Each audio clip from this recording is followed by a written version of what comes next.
Hey, this is actually the most outrageous setup I've ever attempted. I've got the normal Sony camera balancing on a small beam in the hotel room here that's looking like a high wire out of a circus, and I have it propped up a little bit with the laptop flipped down and slightly angled at an obtuse angle in order to prop it up just a little bit so you can maybe see my face. I don't know what it looks like. You might be looking at just like my bottom chin, so I'm going to look like the secretary from the Powerpuff Girls, but we're gonna run it anyway. So, as you can see, I'm still on my little expedition away from home. I'm in my hotel room. Don't be alarmed. I know I'm not wearing a white shirt, but this isn't a cry for help or anything. It's very cold. So, I threw on one of the only long sleeve shirts that I had available. So that's the whole explanation there. Anyway, the reason I have urgently scrambled here to get to this computer in order to talk about something is because a huge story has been developing over the last, I don't know, like 2 hours or something, where Sniper Wolf has now doxed Jack's Films. I'm sure this is something that a lot of you are moderately familiar with, but I'll just go ahead and give you the I don't know who that really is. brief nutshell rundown of what's going on. I didn't make that cut right there on purpose. This has nothing to do with the whole video, but I need to mention this. The camera just fell on its own and stopped the recording, so we may have an angry poltergeist incident in here. I'm gonna have to get the fucking Luigi's Mansion vacuum out and just start going to town in here to clear the area, exorcise whatever spirits happen to be haunting this room. But I'm gonna finish the video regardless, but if you see my eyes roll into the back of my skull and I start levitating off the chair during it, just know, it's a haunting in Pittsburgh here. Or perhaps the cringe was too unbearable here with the subject we're covering. But anyway, back on topic.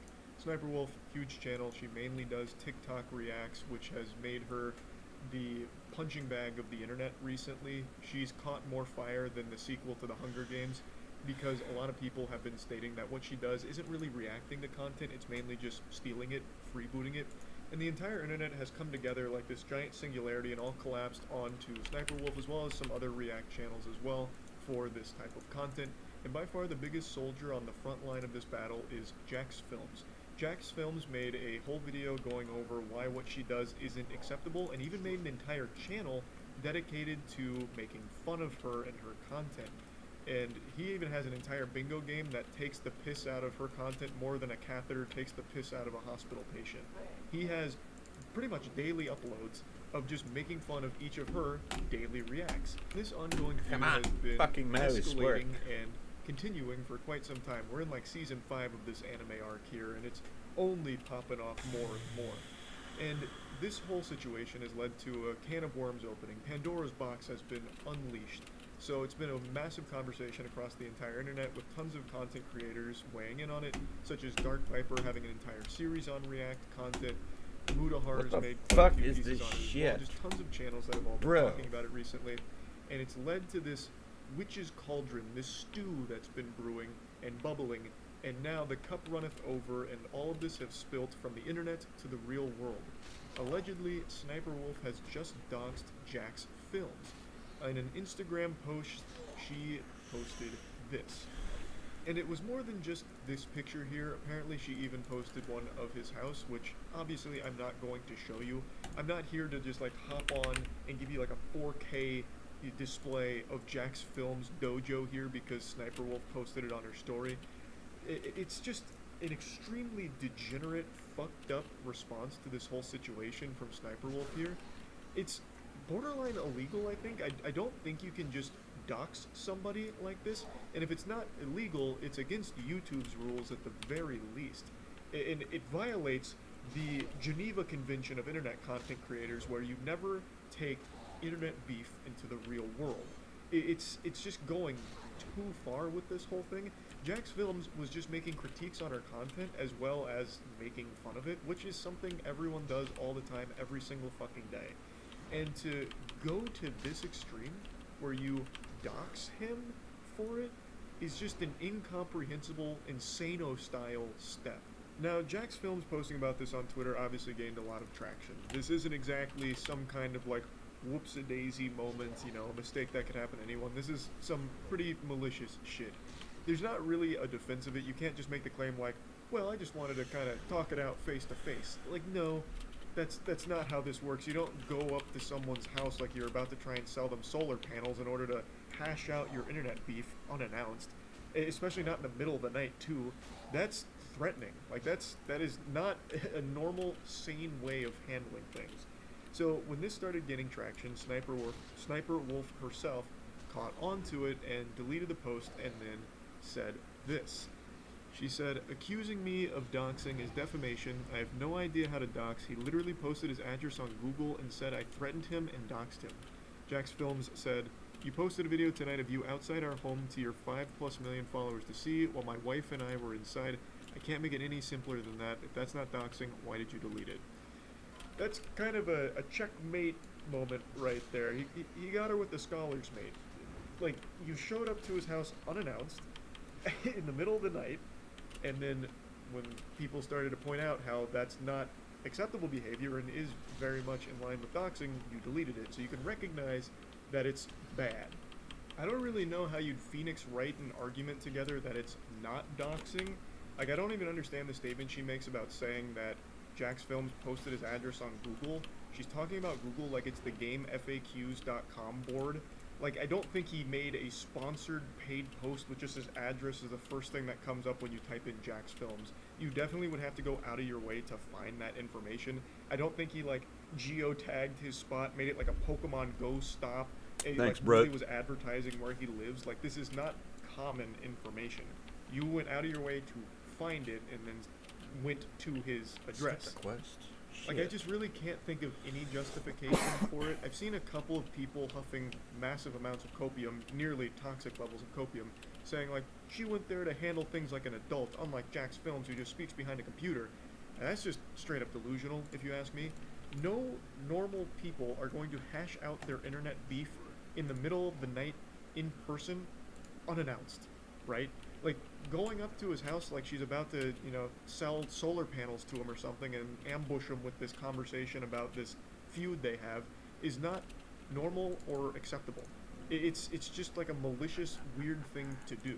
And wow, that man, a ghost just haunted my vocal folds on that one with that voice crack. Goodness gracious. Overall, I'm just shocked that Sniper Wolf, with as long as she's been on the internet and as large as she is, would think for even just a second that she'd somehow be able to get out of this situation without huge backlash and problems from it.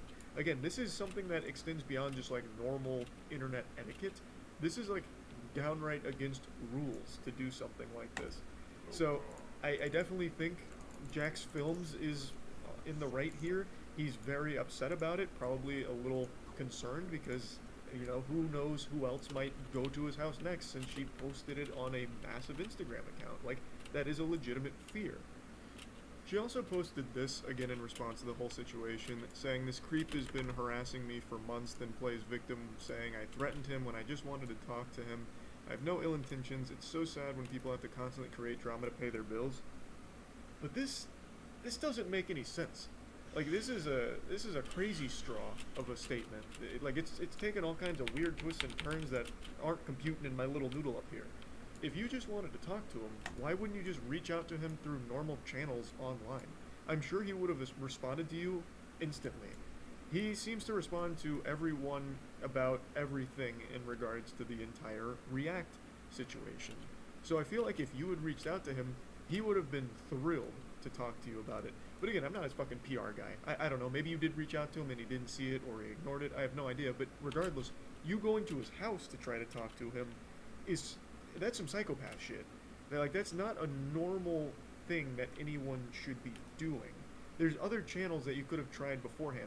Go to one of his bingo nights on Twitch and be like, "Hey, listen, Buster, I'm ready to hash it out. Let's talk." And again, I'm sure he probably would have seen that. And that would be a lot less scary than having you show up in the middle of the fucking night to his home unannounced.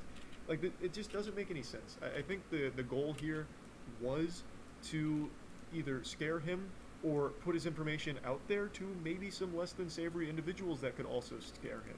I don't know, but regardless, the way you handled this is atrocious and dangerous. Like, downright, like, dangerous thing to do. So I totally understand the response from Jax Films about this and being frightened by it, because this is fucked up. So yeah, I just wanted to talk about this because I think this is one of the rare cases of a huge YouTuber making a massive blunder like this. where you would step on like actual rules and potentially laws all over some internet beef. So yeah, I just had to talk about this one a little bit. That's it. See ya. See you, Charlie.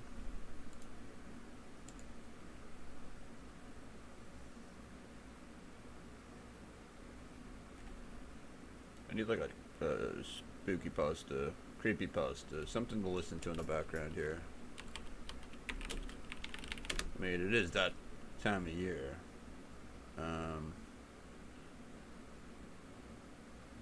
Seen that one already, or listened to it.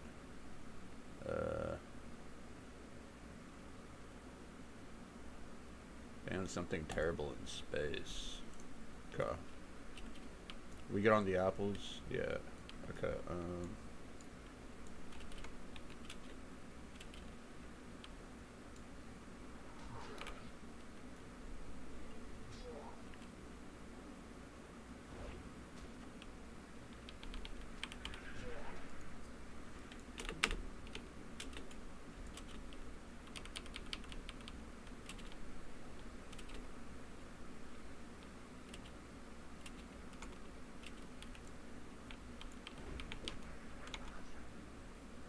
ad blockers are not allowed on YouTube. We kick rocks. Ian, didn't you hear the captain calling? Carter asked. I moved my gaze from the notes on my desk and looked in his direction. He was standing by the entrance to my room, hands on his hips. He looked furious and impatient. What's going on? I asked. We have an emergency. HQ wants to send us on a rescue mission. Rescue? Who? I raised my eyebrows. No idea. The briefing's already started. Come on, let's get to the control room. Before I could ask him anything else, he turned and went down the hallway. I arranged my notes neatly and exited my room. The corridor leading down echoed with my footsteps and Carter's own in the distance. The spaceship was big enough for me to still sometimes lose direction, but at least it was equipped with gravitational panels, so we could get around more easily without floating and getting disoriented, like in the early stages of the simulation. I turned right at the corner and I saw Carter stopping in front of the control room door. He turned around and waited for me to get closer.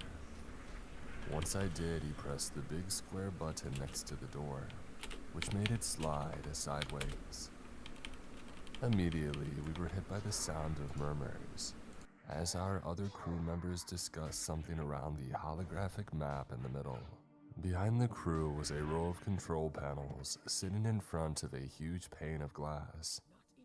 I glanced at the dark space beyond the glass, filled with hundreds of stars in the distance, unreachable still to mankind. It often made me realize how insignificant we are and how easily we can get swept away in an instant in this cold abyss and nobody would ever even know. I was shaken back to reality by Captain Adam's stern voice. Ian, late again. Sit down, he said. The crew consisted of 6 members altogether, and we had mandatory meetings every morning and evening to go through the list of inspections. So when Carter called me for an unexpected meeting at 5 p.m., I knew that something must have gone terribly wrong. I sat down and waited for the captain to speak. He said, Earlier today, there was an incident on board the ISS-14. We don't know what exactly happened, but supposedly there are casualties and Earth lost contact with them. HQ wants us to go there immediately and provide rescue to anyone alive. But that place is pretty far away. The team medic, Riley, said, It'll take us at least a few hours to get there, and we're not rescue services. Yeah, but there's no one closer to them than us, Adam said. Now I know that this is not our line of work, but it has to be us. We go there, look for any survivors, and go back home. Wait, what about the mining operation? James asked. HQ wants to put it on hold. Right now, the priority is rescuing the ISS-14 crew and escorting them back home. Fine. I'll start the engine, Hank, the pilot said. He stood up and went to the control room, with Carter and the two of them pressed a series of buttons. Every crew member was trained to pilot the ship, but only Carter and Hank could do it outside of any emergency situations. The ship hummed to life and the floor under our feet slightly vibrated. The view outside had started rotating to the right, making the stars dance across the window. When it stopped, it was impossible to tell which direction we were facing. However, the pilots somehow knew it from the radar and were able to determine which direction to move in. The ship started moving forward slowly but gained speed gradually. It looked like we were pinned in one spot, but I knew that with each passing second, we covered miles of the inhospitable vacuum of space. There, Hank leaned in his chair, and we should be there in about 3 hours. Well, keep your eyes open, the captain said, and try to see if you can get in contact with them in the meantime. He stood up and left the room. I followed and went back to the crew quarters. I closed the shutters on my window and sat down on my bed. Although some of the crew members enjoyed the unique view from the windows in their rooms, I tended to avoid gazing outside, especially if I was left alone with my thoughts. Staring out into the endless nothingness out there for prolonged periods of time made me feel claustrophobic and trapped. I knew that we were relatively close to home, but our planet was only visible as a tiny dot in the distance at any given time, with every other direction around us being infinite miles of empty space. For the first few days, I would glance through the window towards the Earth every few hours, afraid that our ship would drift away and that we would lose sight of our planet, getting lost forever in the unforgiving cold dark, so unknown to man. I knew, of course, that no such thing could really happen, but the nagging feeling wouldn't abate. After a while of sitting on my bed, I went to join Hank and Carter in the control room. The two of them were casually chatting by the control panel when they saw me join and offered me to join in on the conversation. So, I was just telling Carter that the guys in the ISS-14 are probably just blackout drunk. Hank chuckled and craned his neck in my direction. What do you think? I don't know. It's strange to just go and lose contact like that. They might have had a serious issue, I said. Yeah, well, whatever the case, we'll find it soon. We're almost there, you see that? Carter said and pointed to the window. I squinted and realized that he was pointing at a dot in the distance. As minutes went by, the dot grew closer and more prominent shapes gradually became apparent. It began to take the shape of a man-made flying object, and I recognized its disproportionately large wings as solar panels, reflecting sunlight. Well, it's still there and it seems still intact, Hank said. He leaned in and pressed a button on the control panel. As he held it like that, he said, "Now we can see them. Everybody get down here." In a matter of minutes, everyone was in the control room and the ISS-14 was a lot closer and bigger, displaying more and more visible details on the structure, like joints, pressurized modules, etc. Adams pressed a button on the panel and said, "This is the US Collector 3. Does anyone copy?" He released the button and we waited in silence. Nothing but the humming of the ship was heard. Adams pressed the button and spoke again. "This is the US Collector 3. ISS-14, do you copy?" No response. Adams sighed. "Well, I guess we're going in. Bring us in closer, Hank. Ian." He looked at me. "Suit up." I gave him a silent nod of agreement and proceeded to the lockers. I donned my suit and put my helmet on. I double-checked if the thrusters on the boots were functioning, refilled the oxygen tank, and made sure that everything was tightly secured. Once that was done, I proceeded down to the airlock. Riley was waiting in front and inspected my gear once more to make sure that everything was safe. "All right, you're good to go," she said, giving me a pat on the shoulder.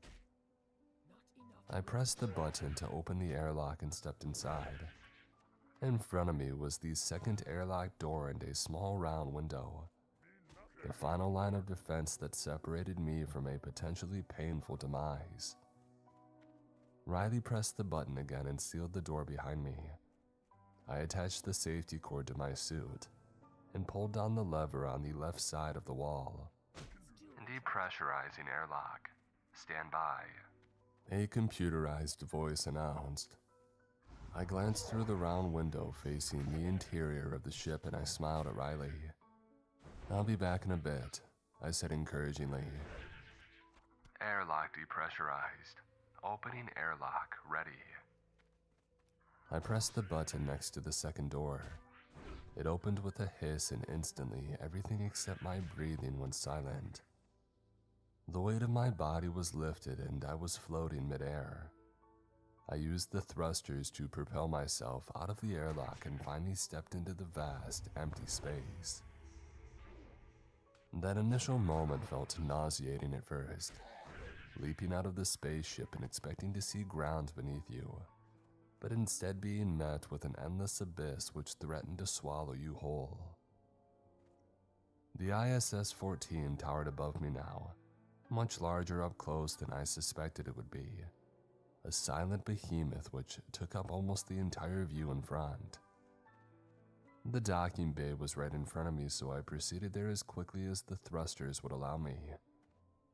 Despite being able to only go 8 miles per hour, I didn't worry about the speed, since I had enough oxygen to go for at least 6 hours, so hopefully I would be back to the ship by then. "Ian, do you copy?" Carter's voice came through the radio. "Yep, loud and clear," I responded. "All right, listen.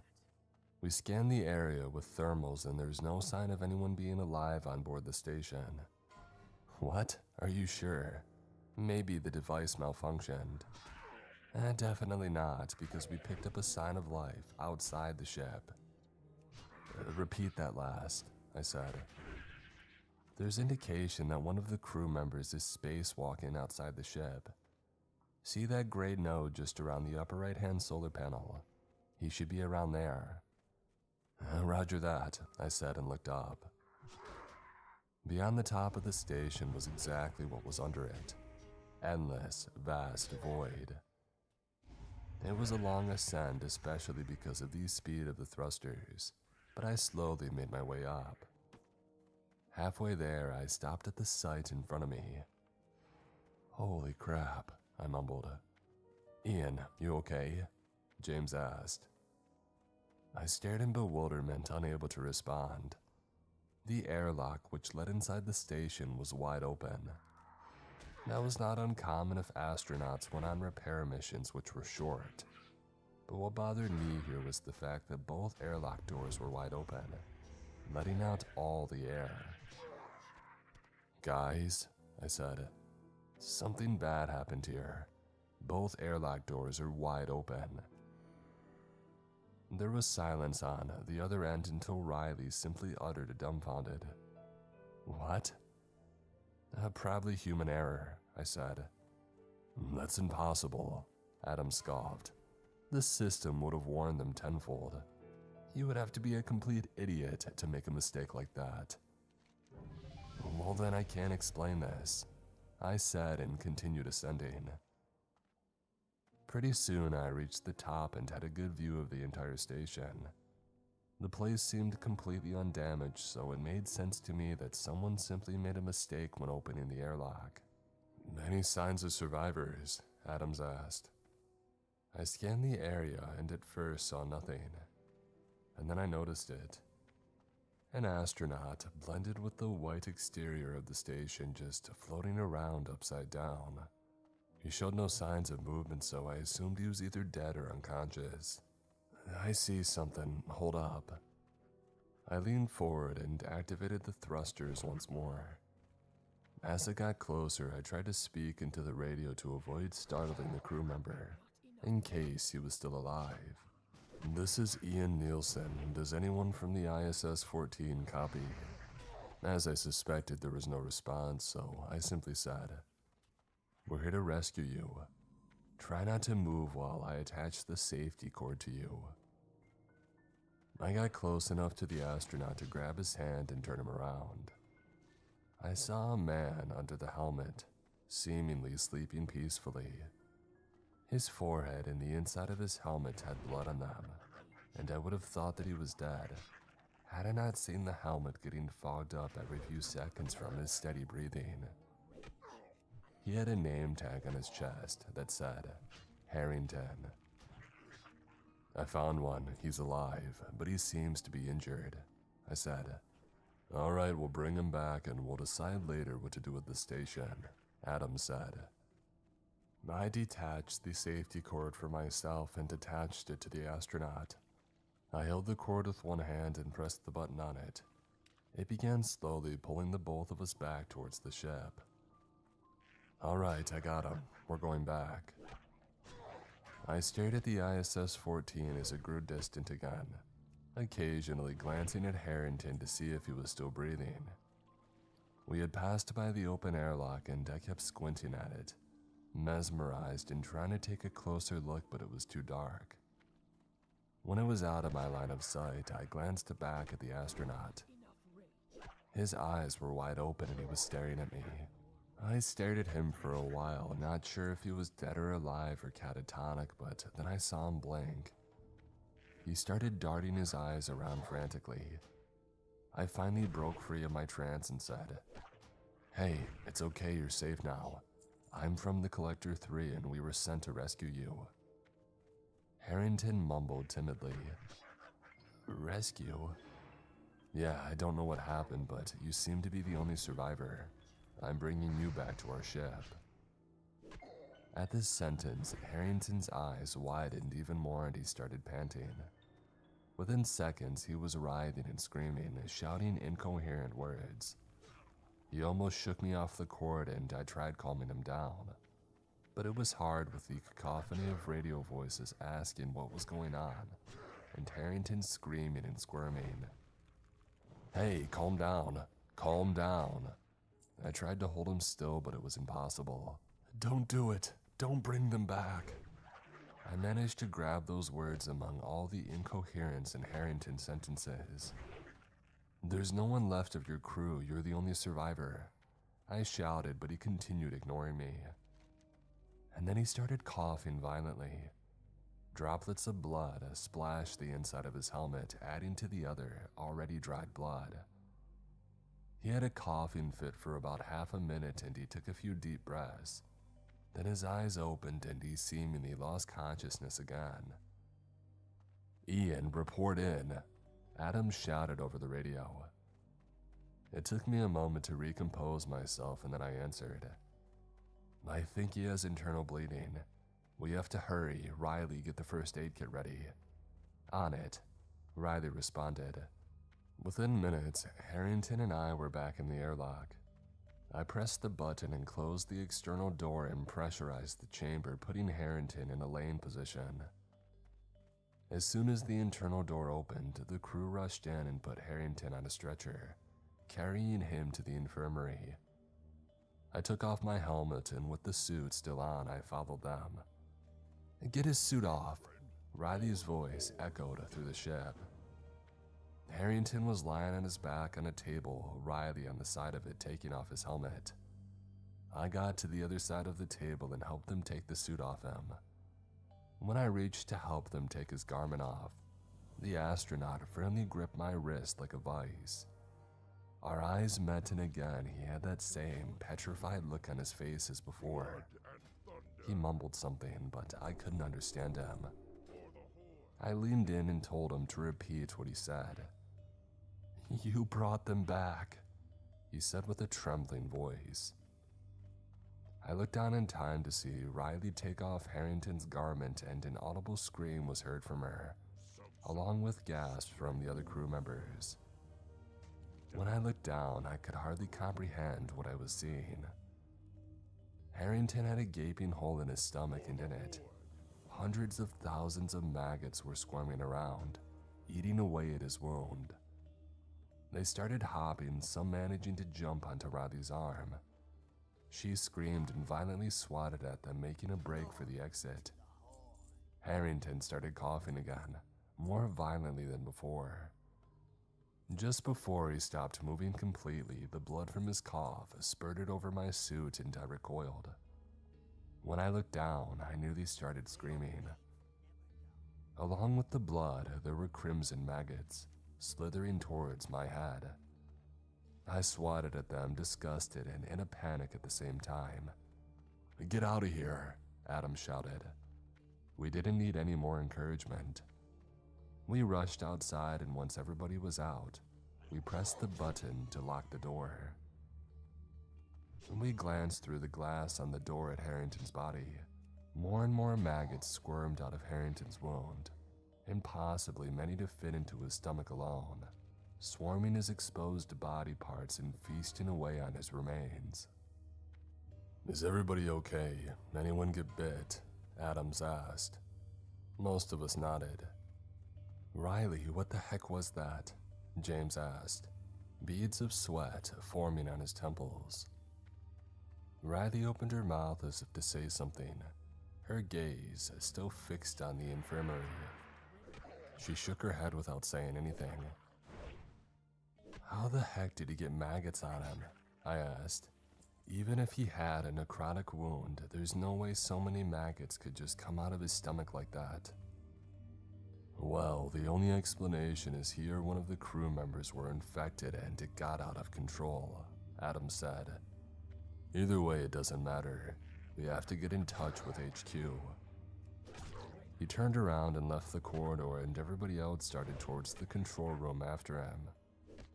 Riley and I were at the back, and as she started down the corridor, I grabbed her arm, a little firmer than I had planned to.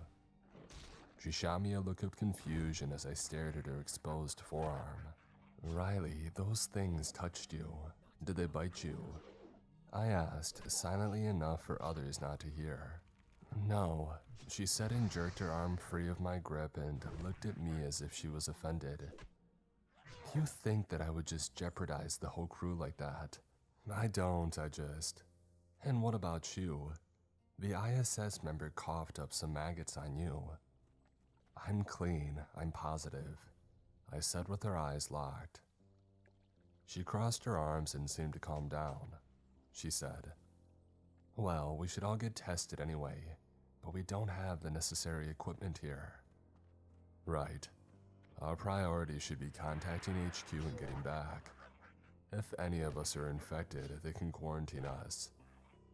She nodded in motion for me to join the rest of the crew. We entered the control room and heard Carter's voice on the other end of the room. "This is the US Collector 3. HQ, do you copy?" "This is HQ. What's your situation, Collector?" A voice came through. "Move aside." Adams commanded Carter and pressed the button on the panel. "HQ, this is Captain Adams. We arrived at the site of the ISS-14. Everyone but one crew member had died mysteriously. We managed to bring the crew member back on board, but he died shortly after." There was a brief moment of pause before HQ said, "What happened?" "We don't know for sure. The crew member that we brought back seems to have been infected. He had flesh-eating maggots under his suit. We had to seal off the infirmary since we don't know the extent of the threat." "Understood. Collector, right now your priority is sterilizing the contaminated areas in case these maggots can do some serious damage to the vessel. Once you've done that, I'll butt back to base so that we can quarantine and treat you, if necessary. We're sending somebody out there right now." "Copy that, HQ. Collector out."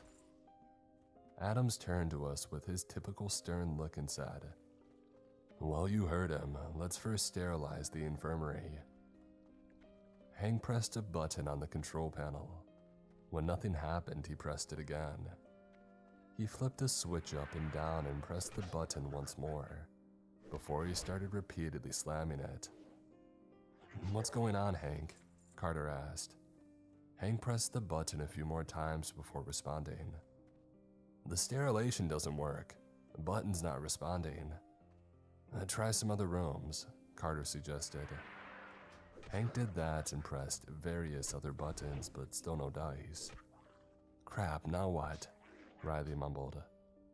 Adam sighed and turned to James. He said, "James, I need you to put on the hazmat suit and decontaminate the infirmary manually." "No way," James rebutted. "Have you seen what those little angry things can do? I'm not going in there." "You'll do your job." Adams got into James' face before calming down. "Besides, the suit will protect you." He then said to Hank and Carter, "Start the engine. Might as well get going while we're doing this." He turned around to approach the holographic map on the table when Carter spoke. Captain, the engine won't start."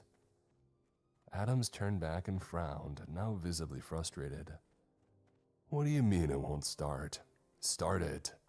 "It won't start," Carter blurted. There was a moment of intense silence in the room. Adams rubbed his chin and then turned to me. "Ian, check the engine, but put the protection suit on just in case." I gave him a silent nod of agreement and left the room. James followed behind me. "This is stupid." He threw his hands up in the air as we made our way to the lockers. "Oh, suck it up, James. The sooner that we finish our job, the sooner we can go home," I scoffed. We donned our protective suits and inspected each other for potential faults, and once we were sure everything was okay, I picked up my tools and we went our merry way. My job was to go under the ship's bottom floor and inspect the engine, and to do that, I had to remove the floor panel and climb down. As I did so and entered the corridor, I heard James' trembling voice over the radio. "Jesus Christ, Captain, I'm in front of the infirmary. There's more of them in here." "What do you mean?" Adams asked. "I mean there's millions of them. They're all over the place. I can't even see Harrington's body anymore. Jesus." My stomach started twisting into knots. I didn't like this at all. Adams continued. "James, just calm down. Listen, we have to decontaminate the room before they spread to the other parts of the ship. Your suit will protect you. Pull the switch, wait until the process is done, and get out." All right. James sighed over the radio. "I'm going in." Adam spoke to me and asked how things were going on my end, and I told him that I was close to the engine. It was darker down here, so I used a flashlight to illuminate the way in front. The corridor echoed with the heavy thuds of my footsteps as I made my way through, until I reached the panel above my head which said, "Do not remove." "James, talk to me," Adam said. "I'm still okay, Captain, but I had to stomp all over them. It's disgusting. They seem to be ignoring me, though." "Did you pull the switch?" I pulled out my screwdriver and started to unscrew the panel off. "Not yet, but I'm almost." "Oh, God!" James shouted. "James, what happened?" Adam asked. "Something just bit me," James yelled. "No, James, that's impossible. They can't get through your suit. It's made out of..." "Oh, there's a hole in my boot. I gotta get out of here." My heart was thumping against my chest rapidly at this point, and I had stopped doing my own job. My left hand frozen on the panel and the other on the screw. "They're in my suit. God!" James shouted. "Get out of there," Adam shouted loudly. The next few seconds were filled with James' screams over the radio, intermittently getting louder and quieter until they had stopped completely. "James," I shouted, my own voice trembling now. There was no response. However, Adam shouted again. "Ian, get out of there." "All right, let me just fix the engine."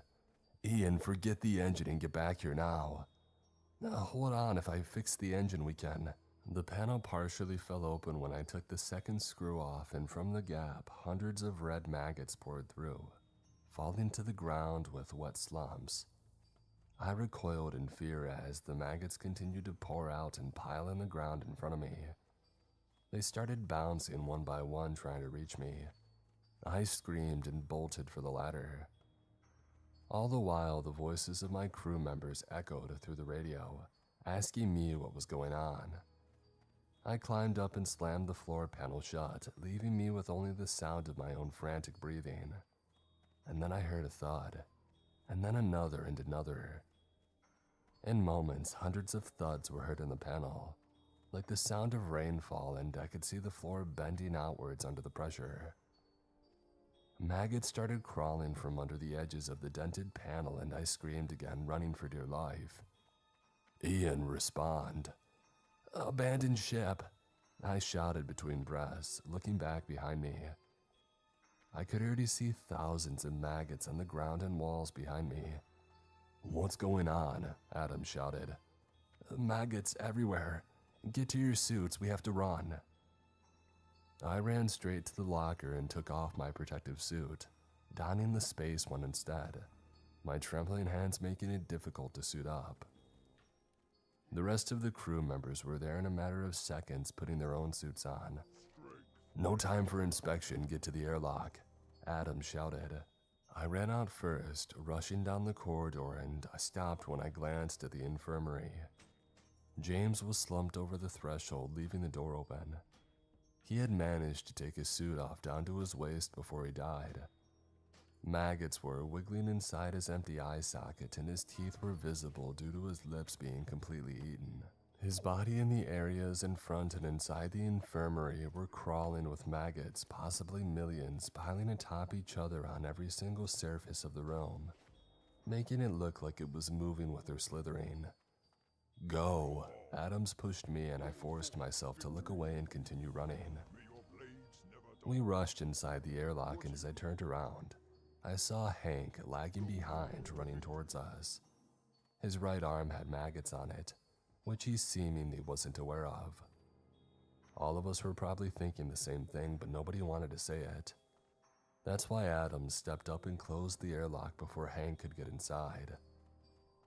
Hank slammed the button to open the airlock from the outside, but it wasn't responsive during the pressurization. Captain, let me in, they're close. He looked behind at the mass, which drew closer by the second. Hank, I'm so sorry, Adam said.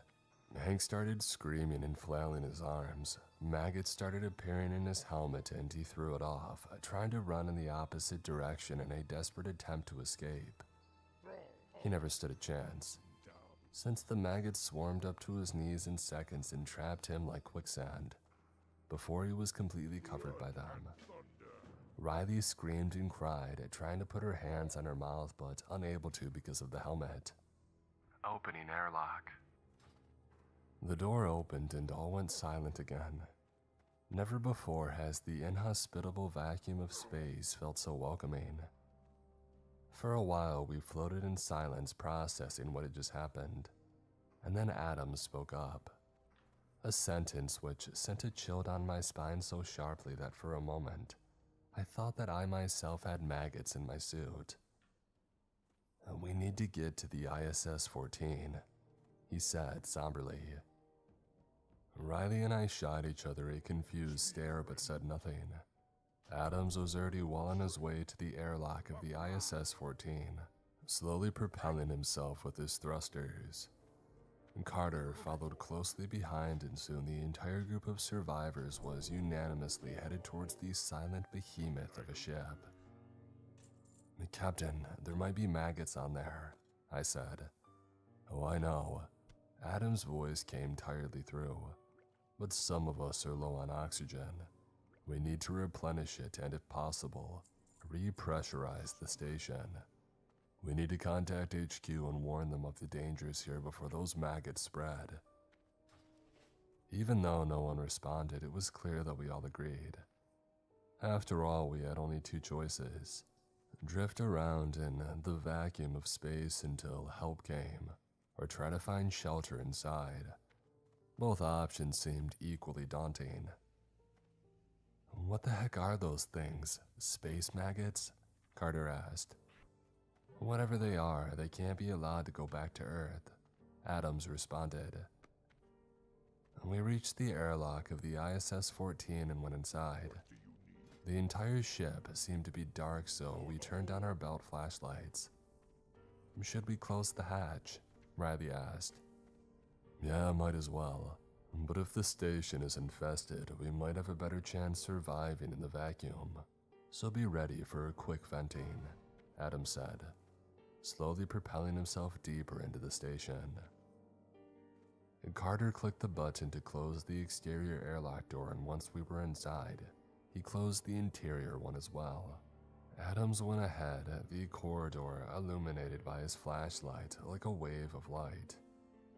We followed him, nervously jumping at every tiny detail on the walls which resembled maggots or seemed like it was moving.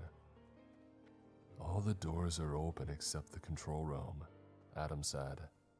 Yeah, so? Carter asked. They may have vented the station from there. Common procedure is that in case any venting needs to be done, all astronauts are to put on their suits and head to the control room. Well, let's see if anybody is inside, I said. Adams nodded and pressed the button next to the door. A message popped up that said, Warning, pressure inside the room is higher than the pressure outside. Do you wish to equalize pressure? Adams clicked on yes. Equalizing pressure, stand by. The message blinked on and off for a few minutes, and I felt myself becoming heavier gradually as the gravity adjusted, until all four of us were with our feet on the floor. The display turned green as it said, Pressure adjusted. Warning, emergency power online. Oxygen production offline. Please use emergency O2 stations to replenish your O2. The door slid aside and we were met with the dim red glow of the control room. Immediately we saw the body of an astronaut lying face down in the corner of the room. Riley rushed to the crew member and turned to herself, but her look of vague hope turned to disappointment. She's dead, she said. The rest of us approached and saw the astronaut's face. It was a young woman no older than 30, blue in the face, but despite the color of her skin, she looked like she was sleeping peacefully. Her name tag said Moody. She's holding something, Carter said. We glanced down and saw what looked like a camcorder in her hand. Adam snatched it and opened it, and the rest of us gathered around him. There was a folder open, and Adams highlighted the first video by date. It started playing. The video was from the perspective of one of the astronauts, male, judging by the voice. He was hovering above the ISS and zooming in on something on top of the ship. When he zoomed in enough, it became visible that there was some sort of red egg floating around. If he was saying anything, we couldn't hear him in the vacuum of space. The video cut out, and the next frame showed the astronaut gently holding the object from the previous footage in his hand. The red egg had veiny marks on it, and it was slightly bigger than the astronaut's palm. The astronaut flipped the egg from side to side, examining it curiously. The video ended there. Adams played the next video. The frame showed the egg from before, now in a glass display case inside the station. What the heck is that? The person recording, now a female scientist, had asked. No idea. Another voice responded. Harrington found it outside and HQ wanted it brought back. What if it's dangerous? The female astronaut said. Well, whatever it is, it won't break this case. Nothing can. Oh, the scanner shows no signs of activity inside the egg, a third voice said. The camera zoomed in on the egg before the video ended abruptly. Adams played the next one. The video showed the same room as before, but now the camera was placed on the desk. since we could see Moody sitting by it facing the camera. Base wants the egg tested, she said to the camera. They don't want to risk bringing the egg to Earth, so I've been appointed as lead scientist. My job is to monitor the egg and conduct tests to see what's inside. So far, there's nothing strange about the egg itself. Maybe it's not even an egg. I'll continue to run tests. She reached out for the camera and the video ended. The next video showed the same scene and a visibly more tired Moody. She rubbed her eyes and faced the camera before saying, "Another egg was found today. Nilsson was performing a module check when he saw it. Despite initial skepticism, the egg will be taken back to base for study. There were apparently more and all seem to be coming from one direction. There may be a nest close by. As for this one," she looked back at the egg and then at the camera. "There seem to be some signs of minor activity inside. It's hard to tell what it is though. Whatever it is, it could be our actual first contact." She ended the video. I heard Carter mumble, "Oh my God," under his breath. Adams played the next video. The footage showed the same egg from before, but it was now cracked at the top and on the side. Tiny crimson maggots were squirming around the display case lazily. "What are those?" Moody asked. "Alien worms?" A voice next to her had asked.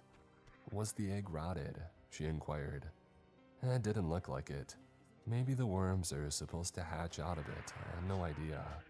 One of the maggots started slithering on the glass and moving upwards. The camera zoomed in and I clearly saw the bodies of the maggots crawling over each other. It looked like they had tiny hairs on their bodies. The video ended.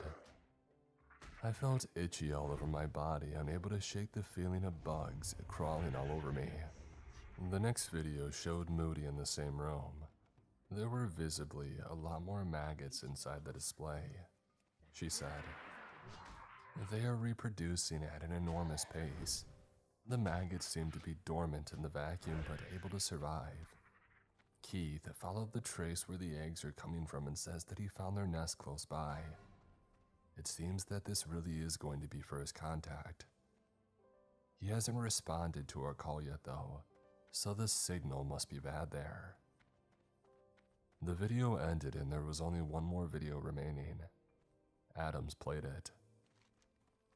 The frame was shaky, but we saw what was clearly the room from the previous footages. However, this time, the glass display was broken and there were countless maggots all over the place, covering every inch of the floor and every piece of item and furniture inside the room. The egg inside the display was broken into pieces now, and barely visible from all the maggots crawling all over it. "Moody, move!" someone shouted. Moody panted in panic and pressed the button to lock the door. She pointed the camera left, down the hallway, and thousands more maggots came into view. Moody turned around and ran. A blood-curdling scream was heard somewhere before it was completely silenced. Moody ran inside the control room and turned around. Harrington came into view with the spacesuit. He pressed the button to lock the door from outside and shouted, "Moody, vent the station. Wait, what about you and the others? No time, I'll open the second airlock. Get ready." He ran out of view, ignoring Moody's pleas to stop. Another scream was heard over Moody's radio. She stood in the room, panting in panic and looking over her shoulder. "Moody, do it," Harrison shouted. Moody approached a panel in the corner of the room and opened it, revealing a big switch. She grabbed it and held it hesitantly. "Moody, don't! I can't get to my spacesuit." Another crew member's voice came through. "Do it!" Harrington shouted. Moody was audibly crying by this moment. With hesitation, she pulled the switch down and heard another short-lived scream. The video cut out and came back the following second, showing Moody in a dimly lit room with red lights, gasping for air. She pointed the camera towards herself. Tears were streaming down her face. She exhaled with a trembling voice and said, Oxygen production was damaged. I only have a few minutes left. HQ doesn't know what happened and everybody else is dead.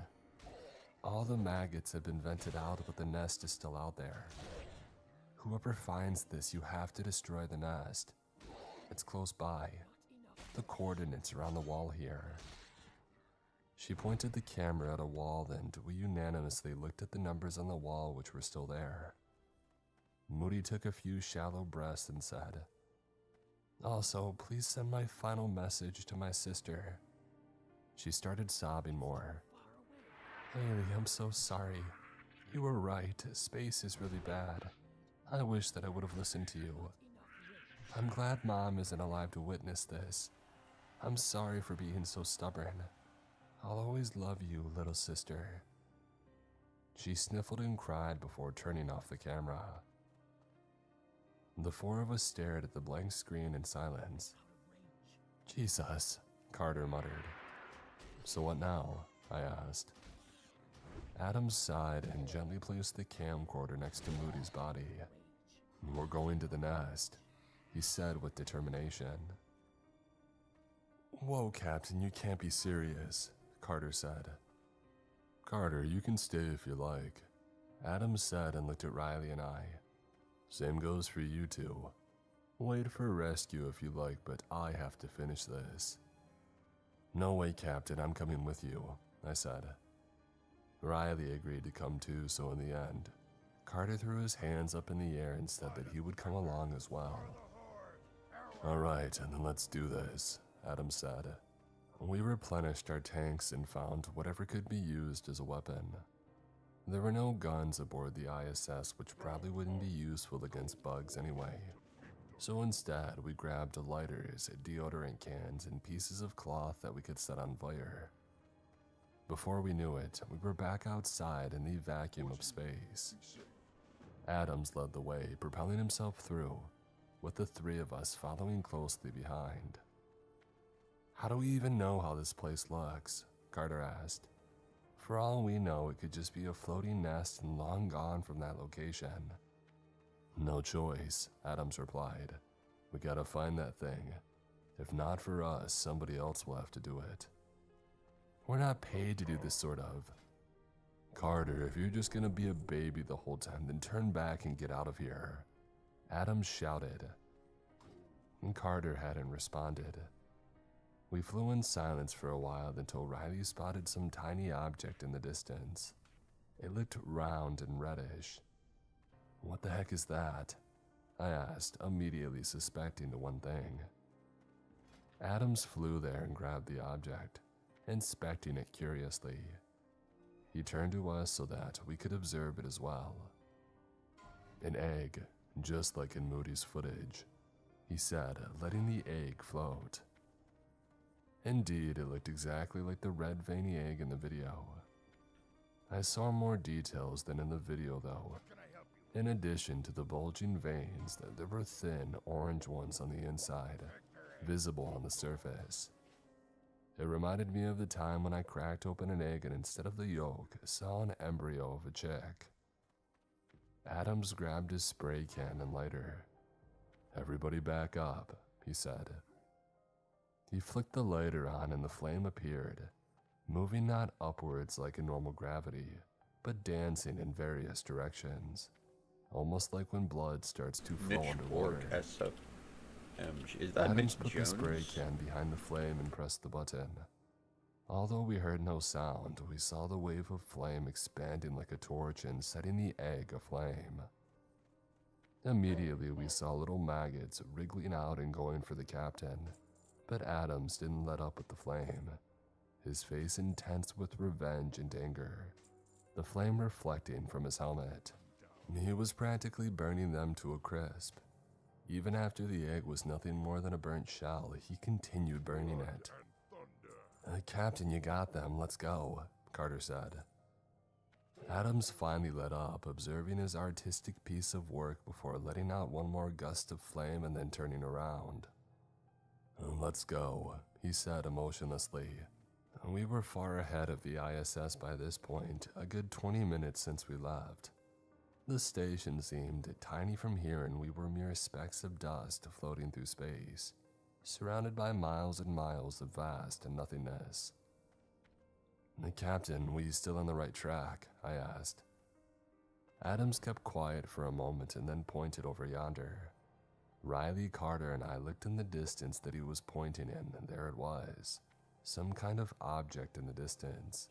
It was hard to tell what it was, but it looked rectangular, human-made, and crude like a piece of rock from space.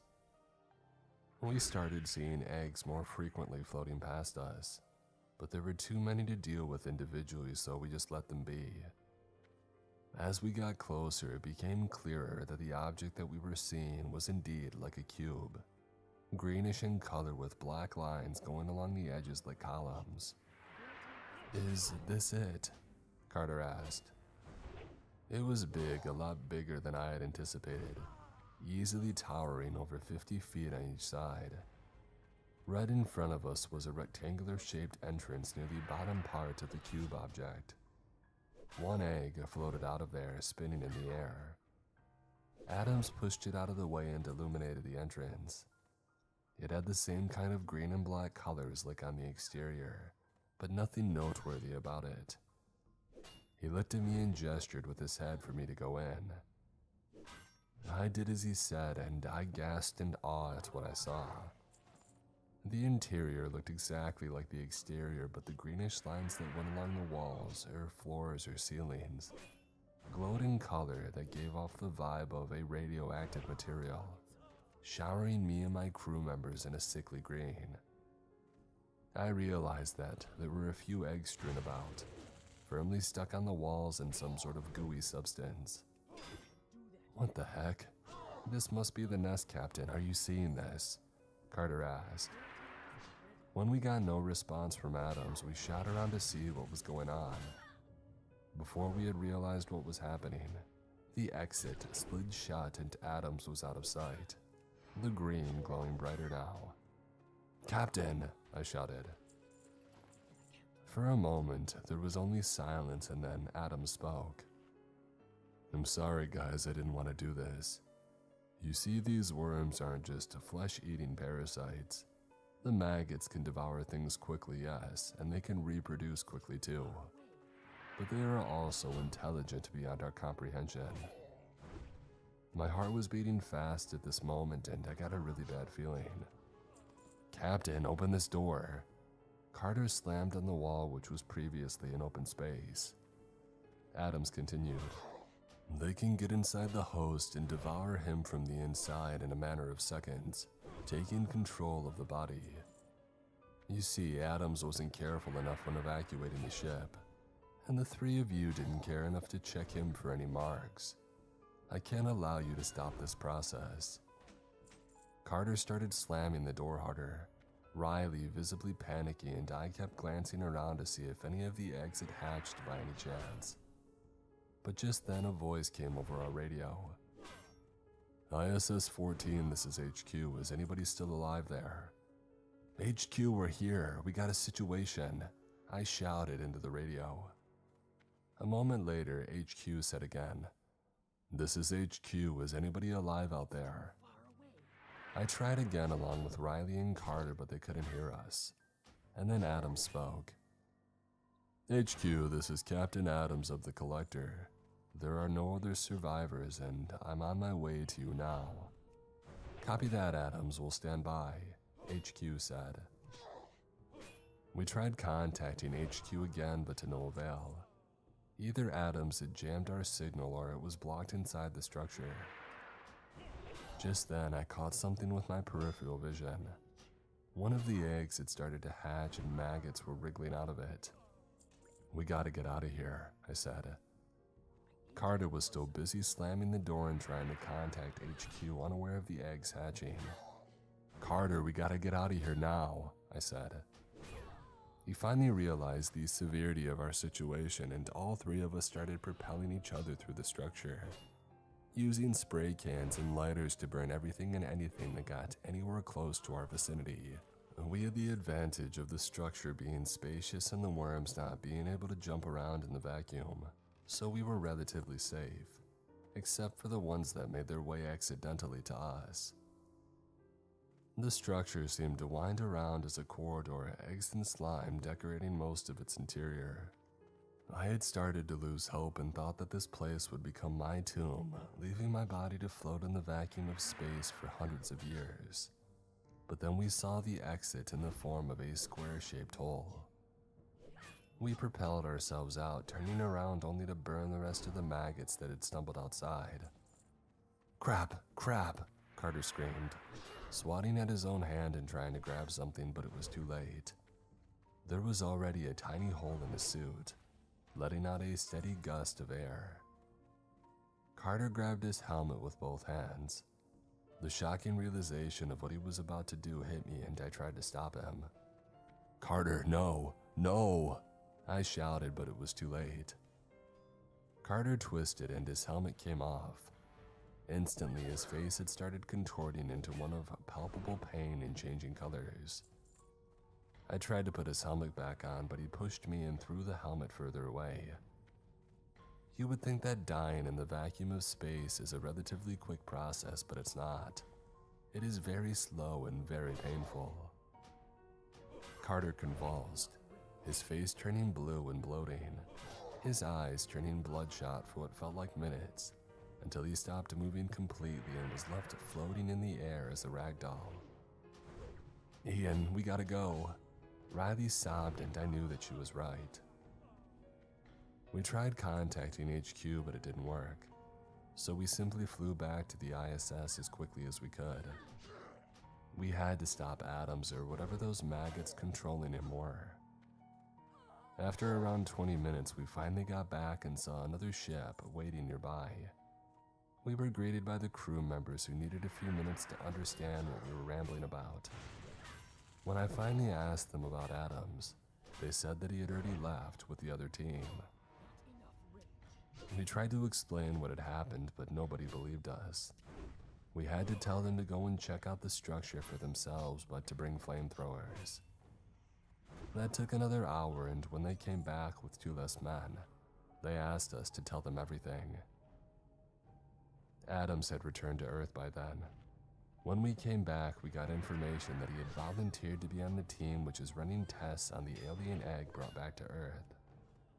Again, they refused to believe our claims that he was being controlled by space maggots, so we knew that we had to take care of things ourselves. It's been 2 days, but Riley and I managed to get to the base. I'm afraid that this will be my last mission, though. I discovered a tiny wound on my right hand when I got back to Earth. There's no pain or anything, but something's wrong, I can feel it. First, I lost control of my hand and now my entire right arm. It's moving, but not by my own action. I can already feel part of my neck doing involuntary movements, so I'm afraid that I'm a goner. Adams needs to be stopped and the egg destroyed. Even so, I feel like this is a losing battle that we're fighting.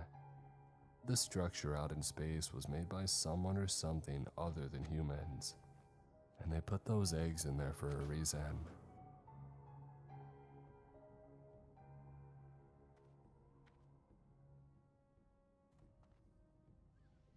There's nothing worse than waking up in a cold sweat, ruining a perfectly good night of sleep.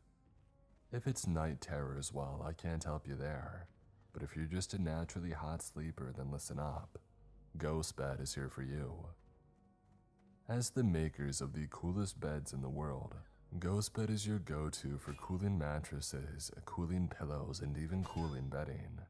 From their signature Ghost Ice fabric to patented technology that adjusts with your body temperature, every Ghost Bed mattress is designed with cooling in mind. So whether you want a plusher mattress that cushions your shoulders and hips, or a firmer option with exceptional support, your Ghost Bed will keep you cool and comfortable all night long. We love Ghost Bed here, so we're excited to share an exclusive deal for our listeners. For a limited time, get 40% off all Ghost Bed mattresses, plus get 2 luxury pillows. Just use promo code MrCreeps at ghostbed.com/creepscast to take advantage of the exclusive offer. That's www.ghostbed.com/creepscast with promo code Mr. Creeps.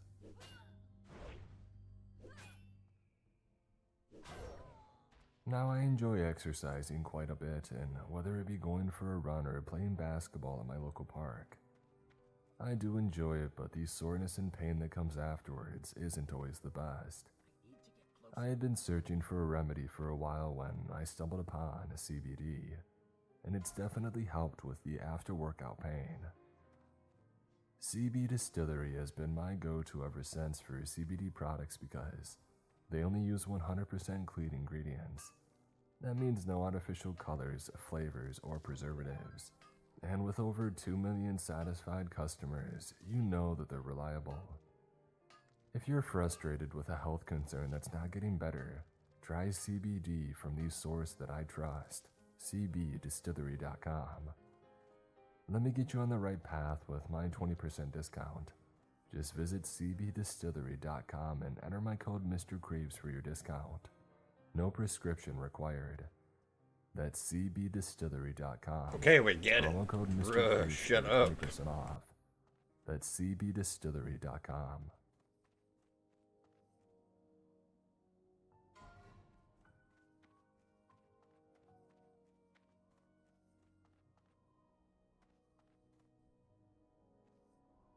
I immigrated to the United States from Russia 10 years ago, but before that, I was a truck driver. I often drove the route with the seemingly innocuous name of the M56, a road that Stalin had built with the deaths of hundreds of thousands of people. They were people the state had, in effect, condemned to death, and the state didn't want them back. About half of them died. They froze to death, starved and collapsed from exhaustion. And to this day, many drivers swear they see ghosts on the M56. And traveling up on the M56, I would come to the Coloma Highway, which translated means the Road of Bones. It isn't a metaphor. When the Gulag prisoners died constructing these roads, they wouldn't bury their bodies due to the permafrost making the ground too hard. So the prisoners' bones were mixed in with the road and covered over. The road itself literally has the bones of many tens of thousands of people mixed in. To call the M56 or the Road of Bones roads gives the wrong impression, at least on the last time that I drove the route back in 2010. It isn't a paved road, but covered in stones laid thickly over the Siberian dirt that turns into quicksand when it rains. The M56 runs straight north into Siberia, and there are still countless deaths on this road. It often washes out and portions of the road would just collapse. Massive dust storms sweep across it, causing collisions and deaths as trucks and cars swerved into trees or passed into the other side of the road. And my cargo was entirely uninsured. I drove with tons of beer in glass bottles in the back, some of which ended up shattering from the endless vibrations of driving over the sharp rocks all over the road, which also ended up slicing up my tires. I would go through over 15 tires a month, sometimes 25. Take a truck loaded with between 15 to 18 tons of beer and blow out a tire, and you could be sitting on an instantaneous fatal crash waiting to happen. All down the M56, you would see thousands and thousands of discarded tires on the sides of the road. As for the beer, the people living in northern Siberia loved beer. I think they drank it more than water. And beer is more popular there than vodka, despite the fact that it's Russia. Maybe beer is cheaper than bottled water. In some places it is. The story of my encounter on the M56 started before I had stopped at the warehouse dock to load up 15 tons of beer in my aging second-hand Japanese truck. It started when I saw a man standing outside just staring at me. He had very dark eyes and a round Siberian face with ruddy cheeks. He wore a fur jacket, but I couldn't tell which animal that it had come from. He looked bundled up, with sweaters and multiple layers of pants. The fur coat also included a hood, which still had the face of the animal attached, though flattened and distorted. I immediately recognized that it had come from a brown bear. I got out of my truck, lighting up a cigarette, and I started walking in his direction, pulling my jacket closed and putting a thick woolen hat on my head. The wind whipped crazily all around me, sending the snow sideways and directly into my face. I cursed, trying to turn my head. The front door stood just beside the strange man, and I needed to go inside. Might as well start the paperwork now, I figured. The man just kept staring, however, even as I got near. I was about to ask if he had a problem when he started speaking. "You are going on Colma, the Road of Bones?" he asked. "Yeah, I take the M56 north first," I said. "That's my job. I travel here and I travel there. As long as most of the cargo doesn't get broken or fall off the truck, I make a decent living." "You should not go alone," he said.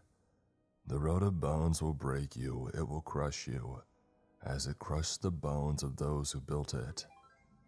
You will not survive this journey, my friend, not alone."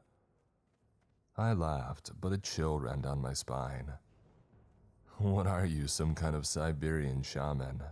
I asked. He smiled but said nothing. "Are you a psychic, friend? Do you tell me my future?" "I only tell the truth," he said.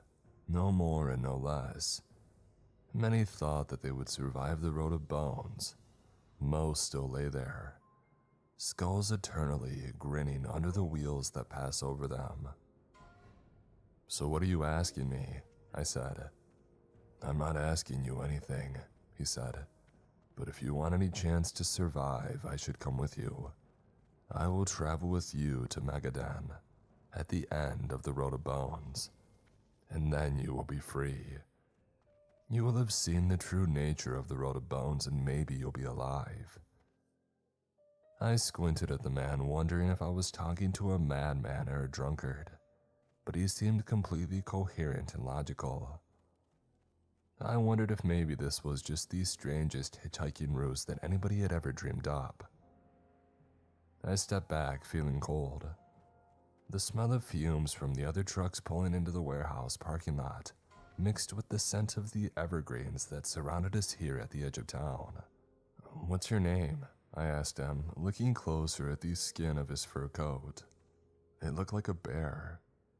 It felt too hot standing next to the heat of the warehouse to be wearing fur. "Yakov," he said. "In my town, they call me Yakov the Seer." I suppressed a slight smile at this. "Yakov, my name is Nikolai. Yes, I am a truck driver.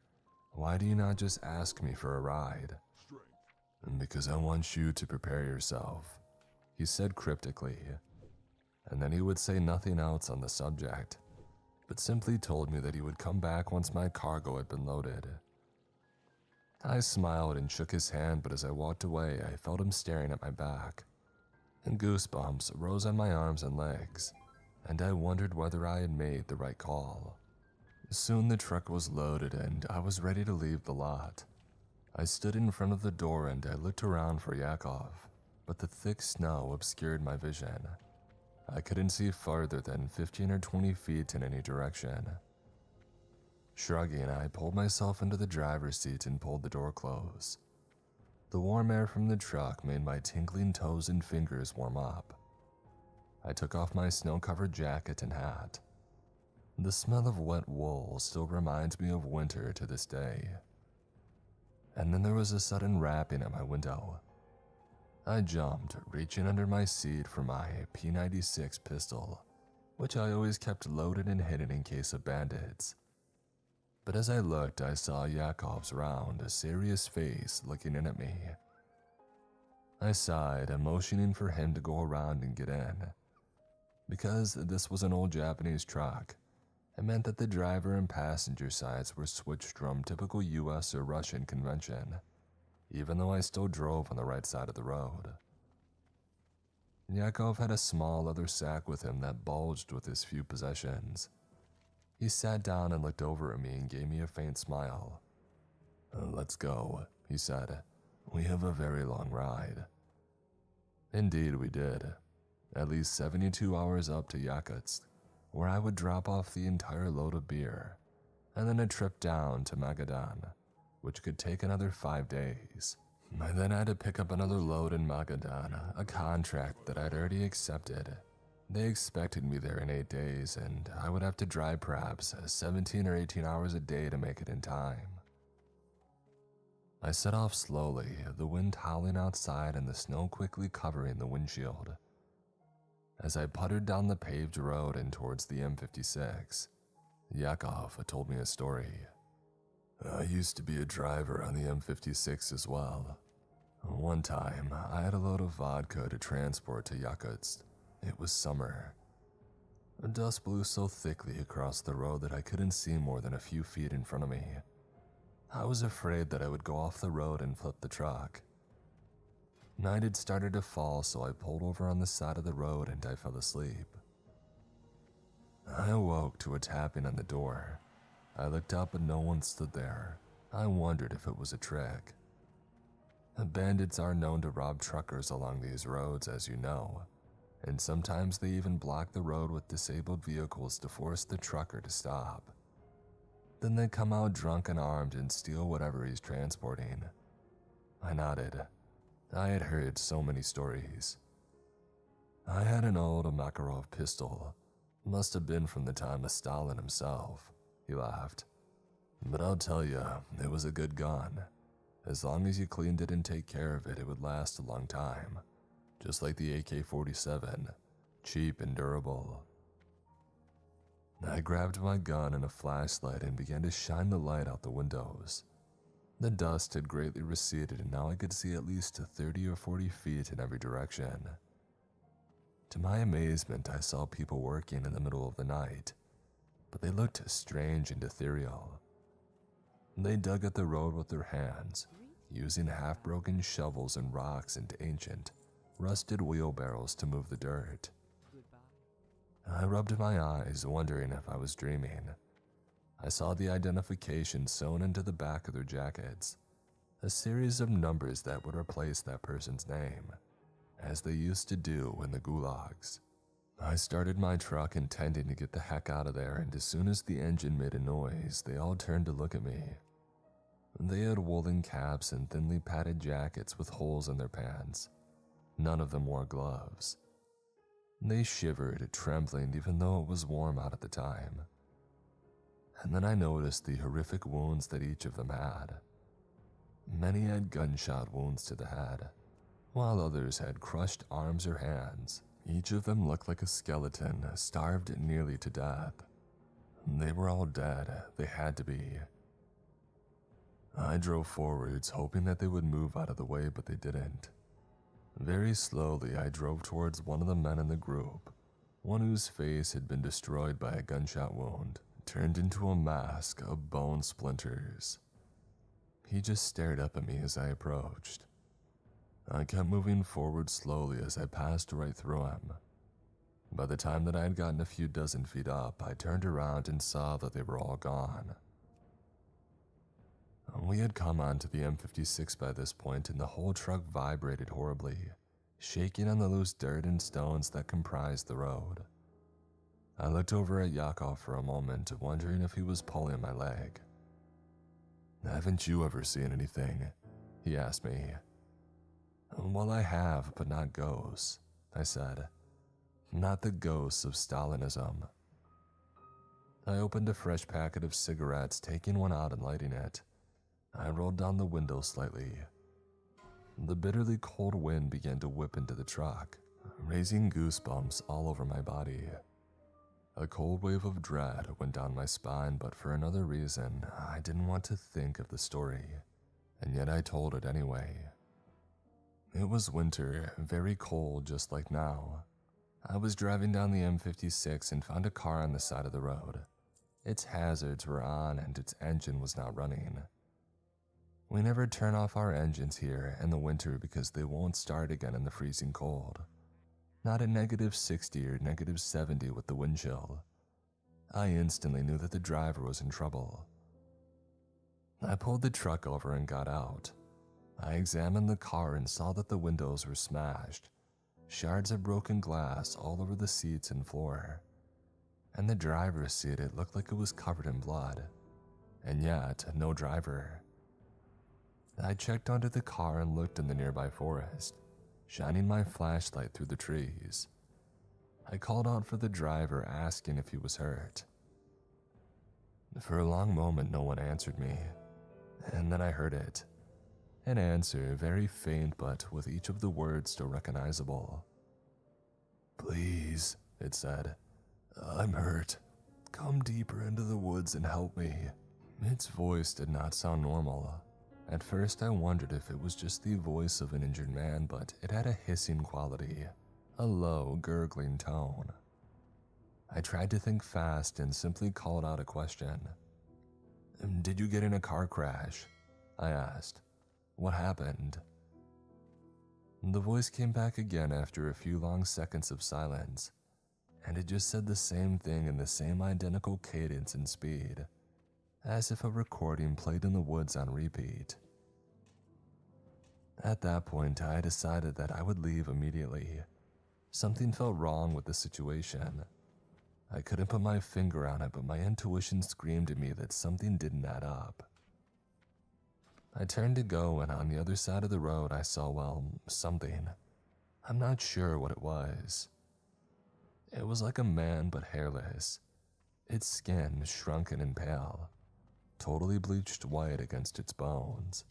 It looked starved, its knees knobby, its legs just consisting of bones wrapped with skin like white sticks. Standing there totally naked without any sex organs, without eyebrows, its nose and ears missing. I wondered if it was a human at all. Now looking back on it, I know that it was not. Its eyes looked like shining orbs of pure blackness, huge pools of liquid black that stared at me, unblinking. And then it opened its mouth, showing many twisted and crooked yellow teeth. "Please, I'm hurt," it said, never changing its expression. It sounded like a recording, and I heard the same words behind me coming from the forest. "Please," another one said, maybe only 10 feet behind me from the sound. I ran towards my truck and I heard footsteps behind me, at least 2 pairs and maybe more. I didn't look back. I ran for my life and flung open the door. Just as I was closing it, a hand grabbed my leg. I shrieked, trying over and over again to close the door. I kept slamming against the thin, long white hand that had me. Eventually it let go, and I threw the truck into gear and got out of there. When I looked back, I saw dozens of pairs of black eyes staring at me, unblinking. After we had told our stories, I drove on in silence for an hour, only the soft pattering of snow against the truck breaking the monotony. I considered putting on some music but then decided against it. Yakov broke the silence after what felt like a very long time. "My grandfather died here, you know," he said.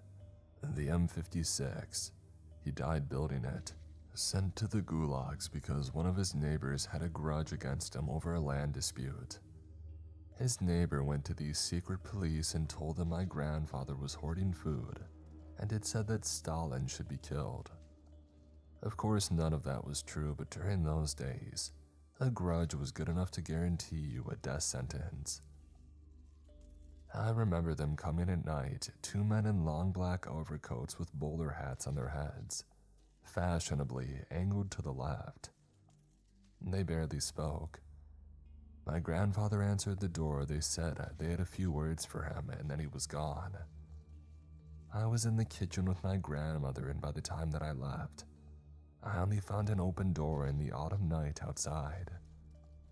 I looked around, hoping to see my grandfather just smoking his pipe or sitting out on the porch, but I never saw him again.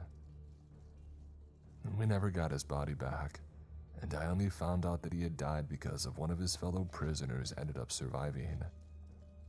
He lived in the same town as me, and when he came back after 5 years in the gulags, he told me that my grandfather would never return.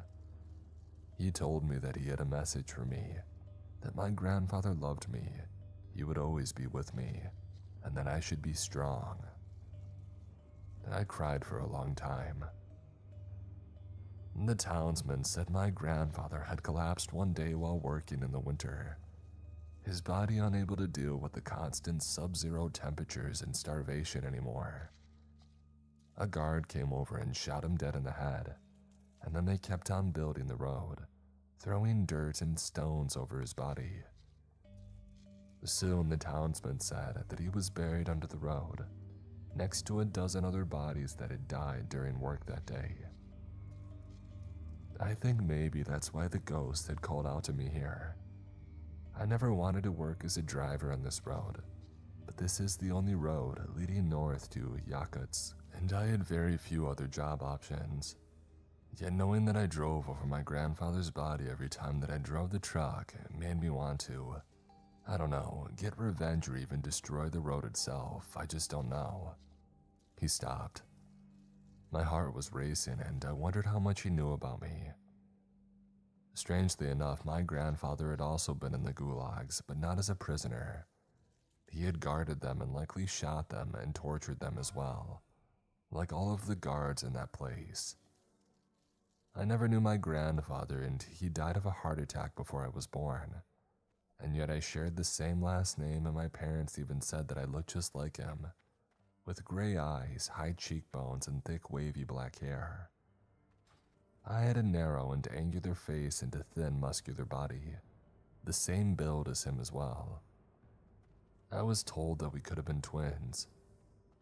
I looked in the rearview mirror, seeing my own face and the face of my own grandfather, like another face glimpsed behind a mask. I saw headlights approaching behind us. At first, I thought nothing of it, assuming that it was just another driver on his way to deliver goods. But they drove far too fast for the conditions. With the snow, the rocks, and the unstable nature of the road itself, I felt a sense of unease at the dangerous speed at which the driver had approached. I changed the subject quickly, not wanting to talk about my family's past. "I think we're being followed," I said. Yakov spun his head, his eyes widening as he stared at the twin beams behind us. "They're going far too fast," he said, and then I saw it. Ahead of us was a totaled car, a rusted heap of metal without windows. The front driver's side looked smashed in as if it hit a tree or a large stone. The snow had already filled the interior, covering the seats and upholstery, and I barely saw it in time. I immediately started slowing down, knowing that a truck loaded with this much weight would take much longer than a usual car to stop. "Someone rolled this out here," I said. "I think this is an ambush." Just saying the words made my breath stop. I quickly tried to calculate our odds. I was grateful that I had Yakov and that he was armed. I reached under my seat and pulled out my pistol. "Do you have any weapons?" By now the headlights had gone from pinpricks to dull moon-like orbs in the snow, and I was rapidly slowing the truck so I wouldn't hit the car barricaded across the road, trying to keep moving so that I wouldn't slide off the road. Yakov quickly undid his bulging pack and reached through, looking for something and then frowning. And then he smiled, pulling his hand up and showing me a Makarov pistol. "I thought you said that you had a Makarov," I said. "Okay, whatever, I don't care." I looked closer at it. It was one of the oldest guns that I had ever seen, outside of a museum or a collection. The Makarov came to somewhat of a point near the barrel, narrowing in a curve at the end. It had a wooden hand grip, deeply worn by handling over the decades, and the metal had tarnished and turned a dark color. But as a whole, it still looked like a beautiful gun and an antique for sure. I wondered whether it actually fired. This gun from maybe 70 or 80 years ago. I hoped for our sake that it did. The lights had nearly reached us by now, and I had managed to stop the truck fully about 30 feet away from the barricaded car. It was the farthest away that I could manage under the conditions. I wanted room to back up or turn around or to accelerate and run over bandits if it came to that. I could probably smash the car out of the way of my truck if it were life or death. At least, so I hoped at the time. Looking back now, all these years later, I realize how naive I was at that moment. I saw a man approaching out of the woods, hooded and covered from head to toe in black. Each had guns. The truck behind us had stopped. I saw a Toyota pickup truck extremely old and rusted. I saw that it had 3 sets of tires, 2 in the back, a dually. It looked modified as many cars in Russia are, yet with 6 tires and no load to carry, it could move across the M56 at a speed greater than my own. I certainly could not run it unless I shot 1 or 2 of the tires out and slowed them down enough for me to find help. This area was deserted, but there were very small towns of nomads or natives in the region. 4 men got out of the pickup truck, each carrying a rifle. We were hopelessly outmatched here. I wondered if we would die. I doubted it, but really, what did I know about bandits? Perhaps our bones would simply join the hundreds of thousands of others who had died here. Perhaps they too would become a part of the road. "Get out!" The man in front screamed at us. Covered in a ski mask, I could only see his eyes, but they looked bleary and unfocused. His gaze kept flickering from us to the woods, and then around the area, and then returned back to me. I wondered if these men were all drunk. Very likely. If so, it may be easier to fight them off. I looked over at Yakov, who sat in his seat, trembling slightly, the gun in his hand. He looked at me, and I could see the terror that I felt reflected in his eyes. "Should we fight?" he asked desperately. I had no idea. This had never happened before. I had only heard stories, but... "Get out now or we shoot." The man screamed at us, breaking my thoughts. "Yes, we must fight," I said softly, as if the man outside could hear me. "They might kill us anyway. I'm not taking that chance. At least if we fight, we might be able to keep our fates in our hands alone. These men are likely drunk and not very accurate with their guns. We might have the advantage there." I looked over at the man in front, seeing him raise his gun and aim it at me. I ducked down, and a minute later, a bullet flew through the driver's side door. The crack of it shattered the otherwise muffled sounds of the blizzard. I felt cold air rush into the car through the hole. I rolled down my window while still ducking down on my seat, praying to God for help. I saw Yakov duck down as well, shaking like a leaf, his hands trembling badly.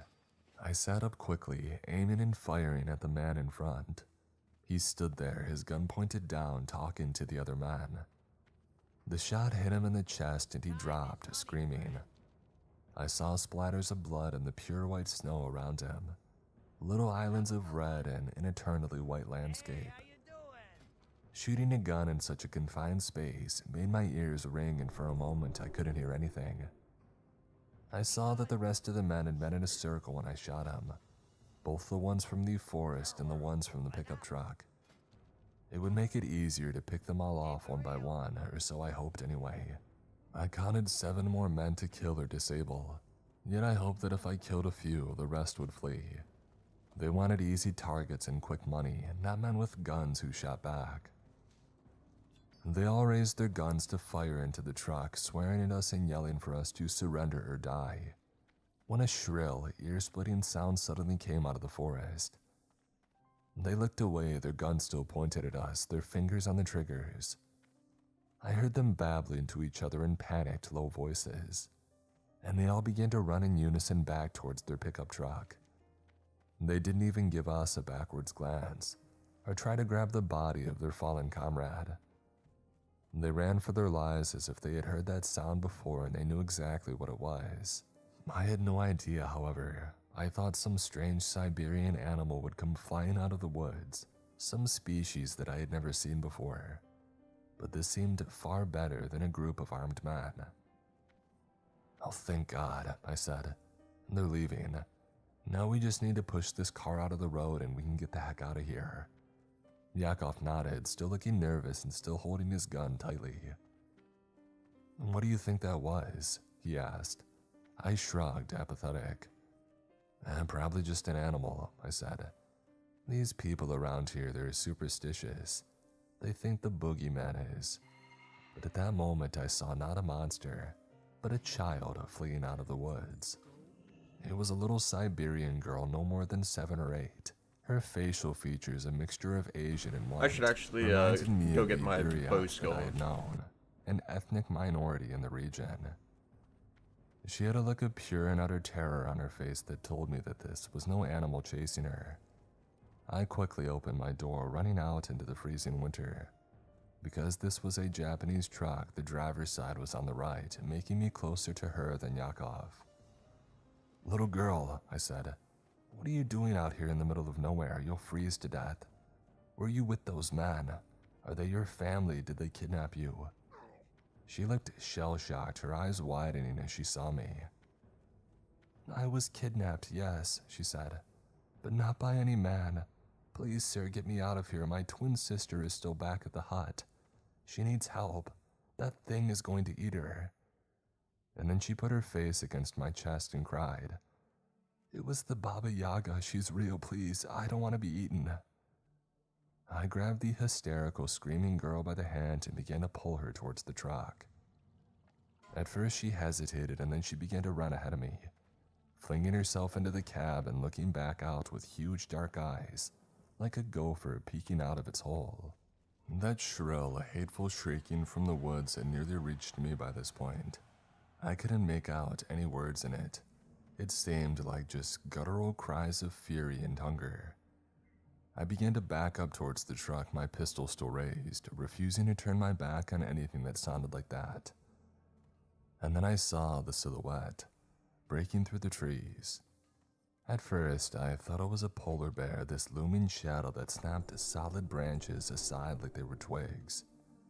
But instead I saw a woman standing over 8 feet tall, with mottled gray skin and a wrinkled, gaunt face. One of her eyes looked pure white as if covered in a cataract. Her other had a strikingly pure blue iris, with a deep, large pupil staring out from the middle, roving over the landscape before focusing on me. Her nose stuck out like a beak, sharp and curving, a few inches long. On her neck I saw a necklace, holding the fingers of children, dozens of them, some rotted to bones, others fresh and still dripping blood. She saw me, looked at the gun and then at my face and smiled. "You don't need to die too, friend," she said in a sickly, choking voice. A trickle of blood coming from her mouth and rolling down her chin as she spoke. "Give me the girl and you can leave in peace. What's mine is mine."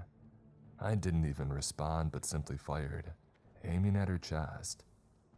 She fell back, screaming again, and I turned and ran towards the truck, slamming the door and starting the engine.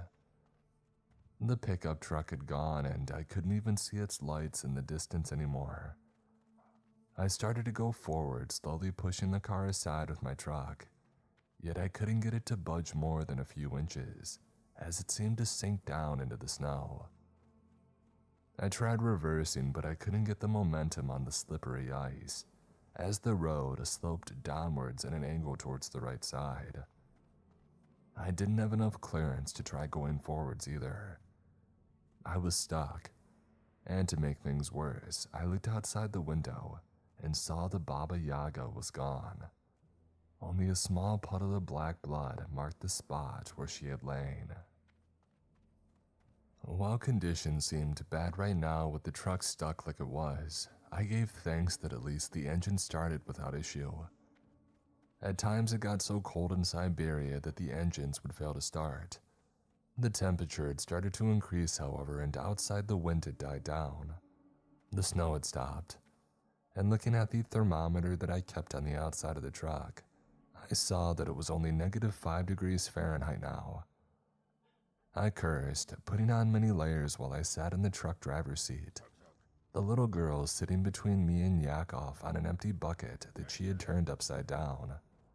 She didn't seem affected by the cold at all. She had probably grown up in far worse. "What are you doing?" the girl said with widening eyes watching me. I looked at her, shaking my head. "Obviously, we have to go get your sister," I said. "No," she said. "I'm not going back there, never. I will never go back to that place." She started to cry. "The legs, the fence, the ovens, the cages. You have no idea how horrible it is." "Calm down," I said. "You have to lead us back towards the hut. You probably won't have to go in. We just need to get your sister and come back, and then we can leave." "What's your name?" "Irina," she said. "That's a very pretty name," Yakov said. "My name is Yakov, and this is Nikolai. We're the good guys. We can fight off that witch and bring your sister home. If we do nothing, your sister will die. You know that." Irina nodded, wiping her eyes. Bundled up in her layers of clothing with a fur jacket on the outside, she looked almost like a little Eskimo sitting here in my truck. I repressed the crazy urge to laugh at the image, remembering what was happening. "Let's do this," I said, getting out of the truck. I grabbed more ammo from the glove box and saw Yakov grabbing some bullets from the satchel of random goods that he carried around with him in a leather skin. He left the rest of his possessions in the truck, folding the leather carefully back over them and tying it with a cord. It felt eerie, like the dawn before a major battle. I had goosebumps all over my body and not just from the cold. The idea of going up against an infamous witch, a child-eating monster, well, it didn't raise my confidence. Though this happened years ago, I still remember that terrible feeling, as if everything had been leading up to this point and now everything stood still watching. I had heard legends of Baba Yaga growing up, how Satan had taken 12 women who were murderers and criminals, thrown their bodies in a pot together, mixed it up, and came out Baba Yaga. Of course, I scoffed at such myths now that I was older, but seeing her there had made me question many things. Irina went out first, not minding the cold at all, her breath coming out in steamy plumes. Yakov and I had flashlights from the truck, jumping down behind her. Their light came out dimly, but it gave enough illumination on the white snow to see. The clouds had started to part and the moon had come out in the sky, looking down on us like a single blind eye, like the cataract-ridden eye of Baba Yaga that I had seen before. As we started walking across the M56 and into the woods, that shrill gurgling shriek came ringing out again. I knew Baba Yaga was close, likely even watching us. She might attack at any moment. We walked further down the trail, a winding deer trail only a couple of feet wide, with branches that would smack me in the face and rocks to trip over every few steps. Just as I had turned to Yakov to say that we may have lost her, she attacked. I saw a blur and then an intense pain in my side as she tackled me, knocking me quickly to the snowy ground. I kept a death grip on my gun, snacking my head against a tree trunk, and the world went white. I drifted in and out of consciousness for a few moments, or perhaps it was longer. Time got strange. As if from a great distance, I heard gunshots and more screaming, and then my vision started to return and I focused. I saw Yakov crouched on the ground, holding his left hand tightly. I saw a fountain of blood running over his gloves, staining the snow in strange droplets and splotches. I tried to sit up, but a lightning bolt of pain seared my back. I groaned, raising my hand to my head. I felt something sticky on my scalp, and pulling my hand back, I saw that it was covered in blood. It felt warm and wet, running down from the right side of my scalp and showing no signs of slowing. I felt nauseated and weak for a second, seeing all that blood, how it stained my clothes and the snow below me. I took a few deep breaths in and out, slowly concentrating and steadying myself. My hands still trembled, and my legs felt like jelly as I tried to stand. But I leaned against the tree and let the waves of weakness and nausea pass by. Yakov wasn't doing much better. He was hyperventilating, staring in shock at his spurting hand. His left thumb looked like it was mostly or entirely gone. We've got to put pressure, I said, slowly gulping air, on the wound, and ice and snow. I began to tear a strip from one of my shirts and then walked slowly over to Yakov on unsteady legs. I looked into his eyes. They looked dark and tortured, and he quickly looked away, tears forming in his eyes from the shock and pain. Irina sat next to him on a log, and she watched in horror, looking away whenever she noticed the blood. Let's do this, I said. Ready? He nodded weakly. I pulled the strip of cloth around the hole where his thumb used to, running it around his hand in circles and tightening it. He screamed. I gave him a piece of wood to bite down on, and he pulled it even tighter. I saw teeth marks forming deep in the wood. A solid branch 1 inch in diameter I had snapped in half. His breath came in and out so fast that I thought for sure he would pass out, but he kept with me. Soon I had pressure on the wound and the bleeding had slowed considerably. I repeated the process with my head, wrapping more strips of cloth around the bloody scalp wound and pulling. I gritted my teeth, but the pain wasn't nearly as bad as I thought, except for the crushing migraine. More than anything, I just felt weak and waves of nausea kept assailing me. Splotches would rise in my vision, black dots that seemed to precede passing out. But I would sit down quickly, and after a few minutes, I had regained most of my strength.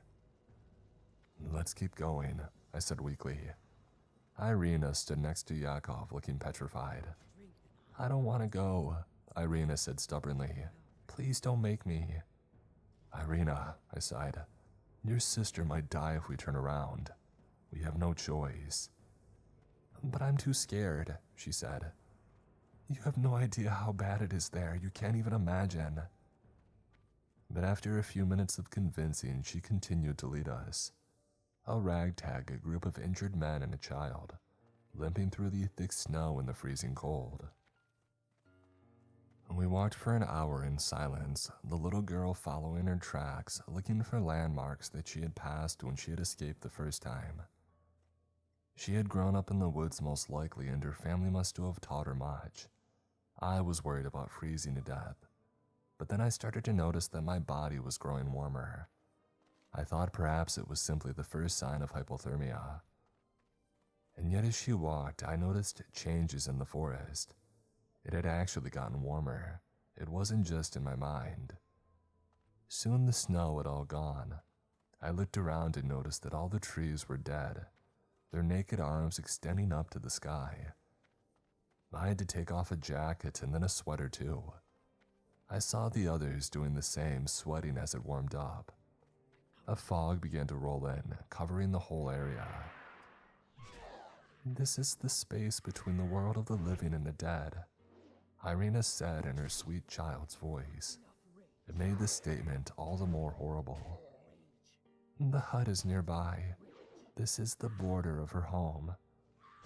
Through the mist, I swore that I could see faces appearing and disappearing, the horror-stricken visages of children and eternally grinning skulls. Soon we came to a clearing. All the trees had stopped in a large circle, a few 100 feet in diameter. In horror, I looked at what lay beyond. A fence surrounded the property made of children's bones. It extended high up at least 20 feet, countless arm and leg bones stacked on top of each other, bound together with twine and braced with more bones, attached vertically against the others. I saw no gaps bigger than 1 inch and no way to climb it. Looking at the top, I saw pieces of sharpened bone sticking up, like some razor wire from hell. Irina shook at my side and she grabbed my hand suddenly. her small body exuding a strength that seemed beyond her physical abilities. I smiled down at her, smoothing her long black hair with my right hand. I felt almost entirely recovered from my earlier concussion, though my head still pounded in time with the beat of my heart. I wish that I had brought some aspirin. "How do we get in?" Irina asked, taking off another sweater and hanging it over her shoulder. I had absolutely no idea. "Let's look around," I said. We began to circle the fence, walking along the circumference of the clearing. I could see a hut beyond through the small gaps. After a minute, we came to the gate, and it stood 20 feet tall, like the rest of the fence, and it would be almost impossible to scale. Unlike the rest of the fence, the gate had been fashioned entirely from skulls. I saw all the small skulls stacked on top of another, as I imagined how many children had died to build just this macabre gate. A feeling of sickness and dread washed over me. Sticking out the front of it in the exact center, I saw a larger skull. It looked like that of a man. In its open mouth, I saw a silver keyhole. In anger, I tried shaking the gate, and it came swinging open, totally silent. "It's open," Yakov said, amazed. I looked at him. "This feels like a trap," I said. He nodded. Irina hid behind Yakov now, not wanting to look at the eternally grinning skulls stacked in front of her, bound together with some sort of invisible glue.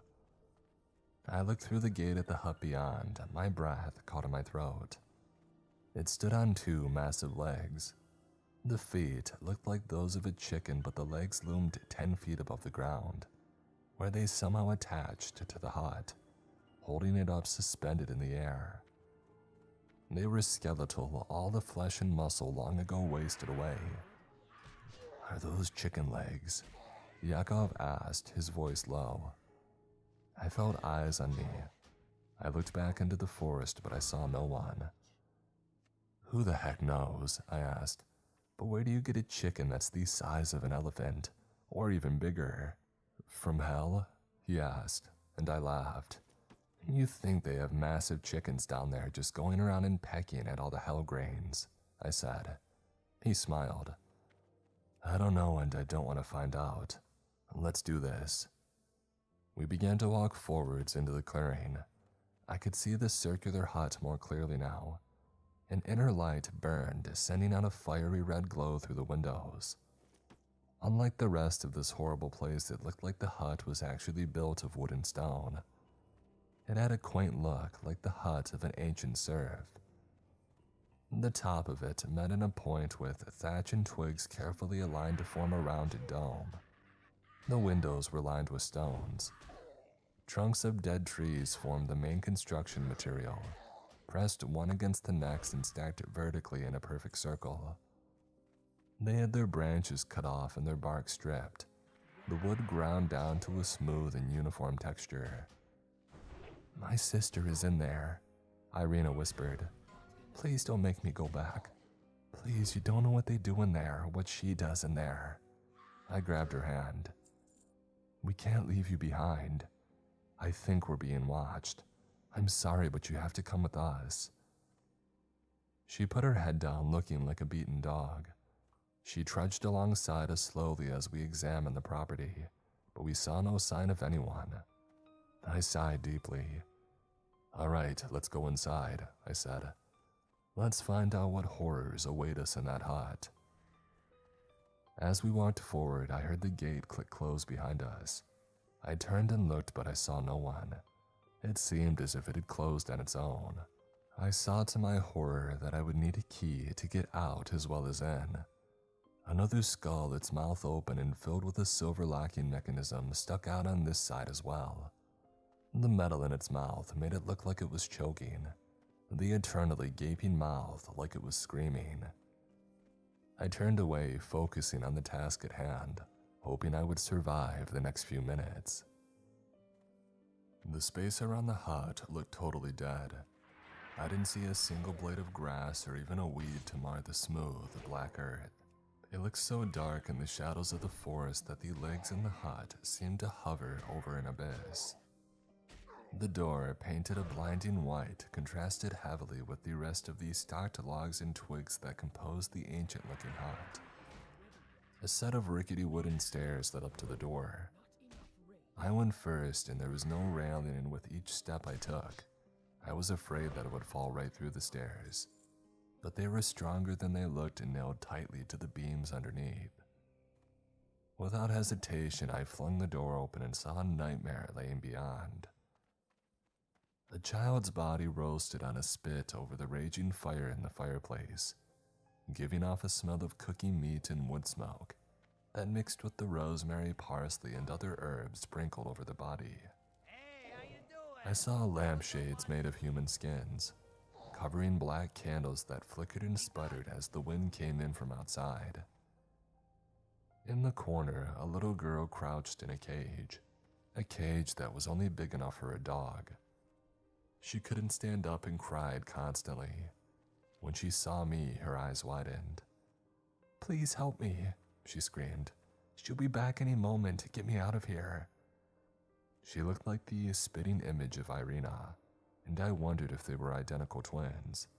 Yakov grabbed a knife from his pocket, going over to the cage and looked closely at the lock. He flicked it open and began feverishly pulling at the ancient-looking padlock that held the cage closed. It didn't seem nearly as secure as a modern deadbolt, and I wondered how many years the old witch had possessed it. I walked over to the window and looked outside, and my heart jumped in my throat. Outside, I saw Baba Yaga getting out of what looked like a flying pestle as it slowly lowered itself toward the ground. It stood about 4 feet tall, enough to hide Irina inside it if it came to it. The wood looked beautiful, like smooth mahogany, perfectly fit together without cracks or gaps of any kind. It had strange runes burnt into the exterior. The writing was not Russian or any Slavic language that I knew. She had a mortar as tall as herself. She had her hands wrapped around the dark wood of the mortar, using the flaring wide end of the bottom to push herself up and over the wall of the pestle. She had extremely thin legs like those of a skeleton.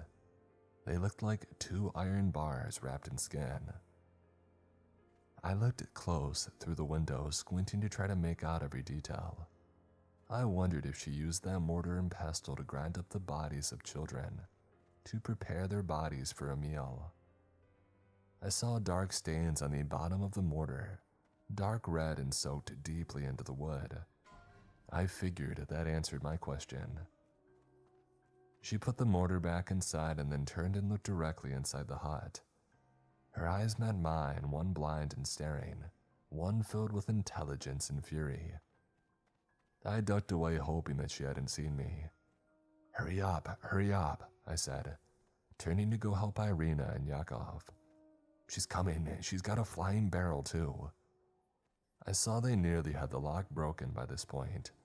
It was fairly flimsy and ancient looking, and Yakov had a folding knife which he used to pry it loose. Realizing there was nothing that I could do to speed up the process, I ran back towards the window. Baba Yaga was gone. She wasn't standing next to her mortar and pestle anymore. In fact, her mortar and pestle were gone too.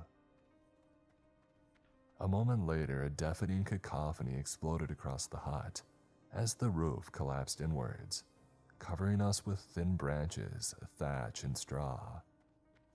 I found myself on the floor, unable to remember where I was for a moment.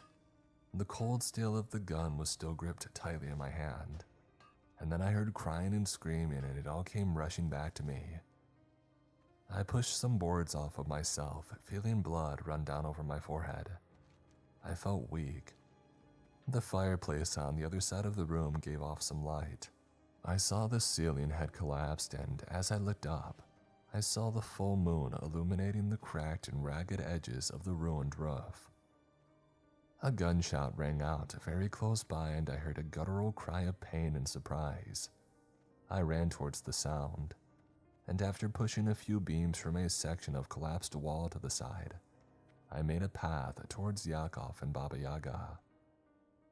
Yakov stood only a few feet away and had just shot her in the neck at point-blank range. Thick black blood ran down her tattered rags of clothing, staining the coarse brown cloth and making it cling to her skin. She screamed in rage, opening her mouth wide and showing many sharp yellow teeth, running forwards towards him and tackling him. I pushed some more rubble out of the way and ran forwards, the gun still clenched in my hand. Baba Yaga used her shark-like teeth to bite Yakov over and over in a space of mere seconds. He squealed like a pig being slaughtered, an inhuman wail that made me want to cover my ears and look away.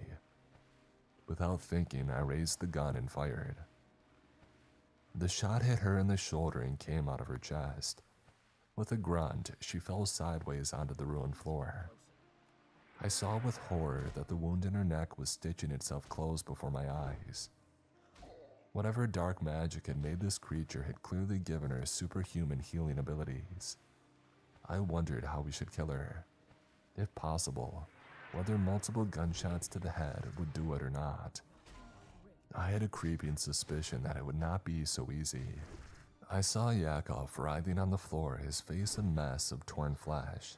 His nose missing and pieces of his cheeks, lips, and forehead had deep slices, leaving flaps of skin hanging over his face.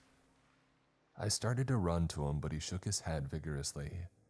"Get the girls," he said through a mouth full of blood, choking, his sounds coming out strange, maybe due to the bites that had split his lips and taken part of the top one. Instead, I began to walk over to Baba Yaga, planning to put the pistol to her head point blank and pull the trigger. But the ruins of the thick hut door creaked open at that moment, and I turned, stunned at what I saw. Across the pile of torn beams and splintered boards, I saw the creatures that I had told Yakov about, the ones that I had seen next to the empty car stained with blood. They had hidden in the woods saying, "Please help me," over and over in a perfect, parrot-like fashion. And now they had come, the same pure black eyes, thin bodies and sheet-white skin.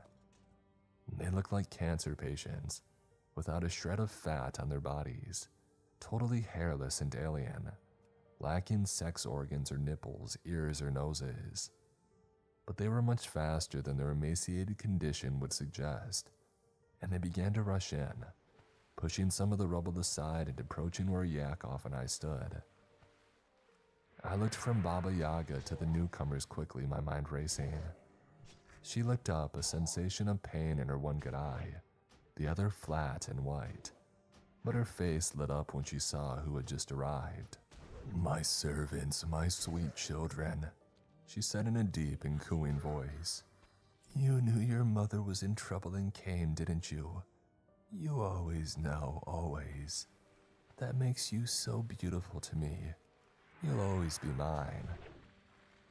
I turned back to Baba Yaga, meaning to finish her off, but she sat up rapidly and grabbed my wrist, twisting. I cried out in pain and the gun went flying, settling under debris and rubble. I smelled smoke and to my horror, realized the fireplace had ignited some of the ruined beams. Baba Yaga pushed me back and went flying into the wall, my wrist swelling and burning. In the corner I saw Irina helping her sister out of the cage. The fire caught the old brittle wood as if it were soaked in gasoline, and I saw with horror that soon it would cut off the escape route for Irina and her sister. Groaning, I got up quickly. Yakov had reloaded and began shooting at the creatures that approached him. Baba Yaga stood up slowly, still dripping black blood on the floor, looking much weaker than before. I counted that as a blessing, though I didn't think that it would last. Whatever dark magic kept this monster alive was more powerful than a flesh wound, apparently. I had to choose between helping Irina or getting the gun, and I saw no choice. I dived into the rubble where I had last seen it, feeling splinters and nails poking into my skin. A few pierced my arms and legs through my clothing, and I felt sticky trickles of blood soaking them.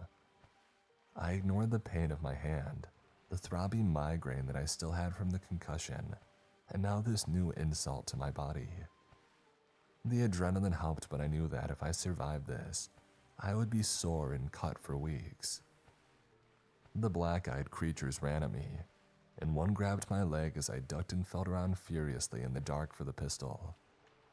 The fire kept spreading, giving me slightly more light through the crooked beams and collapsed roof, and I saw a glint of metal in the dim illumination, just as the creatures had pulled me out. I grabbed frantically, feeling the cold grip of the gun against my hand. Turning around quickly, I fired without aiming, shooting point blank at the creature standing there. One got hit in the chest, a splatter of the same black blood as Baba Yaga's standing in the wall behind it. I missed the other one, and it lunged, snapping with its twisted yellow teeth, going straight for my throat or face. Without thinking, I fired again, and the shot went through its nose holes, disintegrating the front of its face, and sending a dark spray of blood out behind it. It fell on me. I struggled, pushing the body off. All I could smell was smoke now, and I began to choke and sputter. I looked around wildly, but the smoke had grown thick, and I could barely see a few feet in front of me. I looked for Irina and her sister moving towards where I had last seen them, but quickly gave up and started calling out. "Irina, get out of here now, we have to go," I said. I felt a small hand thrust into mine, and thinking that it was Irina, I pulled, running towards the door. I ran straight into Yakov, who was choking on the smoke. I looked into his eyes and gasped. His face was a mask of blood. Only two dark eyes peered out from the destroyed flesh below. He kept spitting blood as he coughed. Without thinking, I pushed him towards the door, continuously pulling the little girl behind me. More creatures stood there, but we shot the ones on the stairs and the others retreated away, galloping on all fours like some strange animal. They looked back with hatred, their eyes black and shining. They ran towards the gate, which was now open. I wondered if one of them had a key. Turning around, I saw the hut had turned into a blazing inferno. To my horror, I saw that I did not hold Irina's hand, but her twin sister's instead. "Where's Irina?" I asked, panicked, and then the screaming started from the hut. The floor began to collapse, chunks of molten wood falling between the dead skeletal chicken legs that held up the hut. Like something from a nightmare, I saw Baba Yaga stumbling out, her skin melting, her hair on fire, her one good eye still peering out from the mask of burning flesh. Her shrill, ear-splitting shriek echoed through the forest around us, and I heard another quieter scream start coming from the hut. It sounded like a little girl. Without thinking, I began to push Yakov and Irina's sister out of the gate, praying for Irina's safety, but knowing that the only thing she could hope for was a quick death from suffocation. No one could survive that inferno. She was right when she said that we shouldn't have come here, but I had forced her and now she was dying or dead. She ran out into the woods, following the trail back to the truck. Yakov kept stumbling and falling. "I can't go on much longer," he said. "I think I'm dying. She really did a number on me. I feel lightheaded and I think that I might pass out soon." "That's just the blood loss," I said, reassuring him but not believing it. "Once we get you to a hospital, you'll be fine. You just need a few stitches. It's not as bad as it looks." He laughed, a sarcastic and bitter sound. "Don't lie to the dying," he muttered. And just as the truck came into sight, the black-eyed creatures came galloping silently out of the woods on all fours, a dozen of them surrounding us. They didn't blink or show any emotion, but as if a signal had been given, they swarmed us all at once. I began shooting, having refilled the chamber with bullets from my pocket, but there were too many. I cleared a path towards the truck, shooting 5 in the chest and aiming for center mass. Yakov began to fire, but many of his shots missed as blood streamed over his face and eyes, and soon we were both out of bullets. I grabbed the little girl and ran towards the truck as Yakov held his place, roaring with bloodlust and excitement, pulling out a folding knife from his pocket. "Come on," he screamed, but he just smiled. "Goodbye, friend," he said as the creatures jumped on him, and he began stabbing and fighting in his last moments, cutting at their throats and faces as they ate him alive. I took Irina's sister to a hospital and told the police about everything that had happened. They looked at me like I was a madman. The little girl corroborated my story, but they just dismissed it as the imagination of a child. Nonetheless, they went out to the site and they found Yakov's body. They ruled that he had been mauled by animals. There were, after all, many bears in that area. They also followed our footsteps into the woods but said they found no hut, no fire, and no clearing. They said the footsteps just stopped suddenly, as if we had been abducted by a UFO. The hut had gone and so had Baba Yaga. After that day, I finished my drive, sold my truck, and made plans to move out of Russia forever. I had seen enough. But still, I wonder what else lies in those woods. What other secrets remain to be found?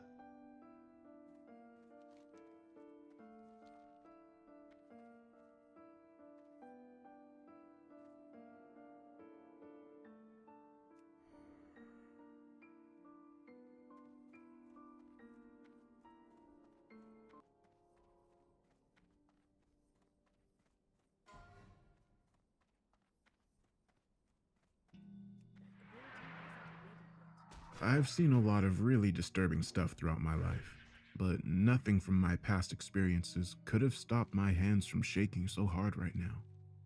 I don't know what is going on at this school, in that godforsaken room. I was never the type of guy who got excited for assignments. Whether it be hostages, bomb threats, shooters, the adrenaline rush only lasts for so long. The fear kicks in quickly after.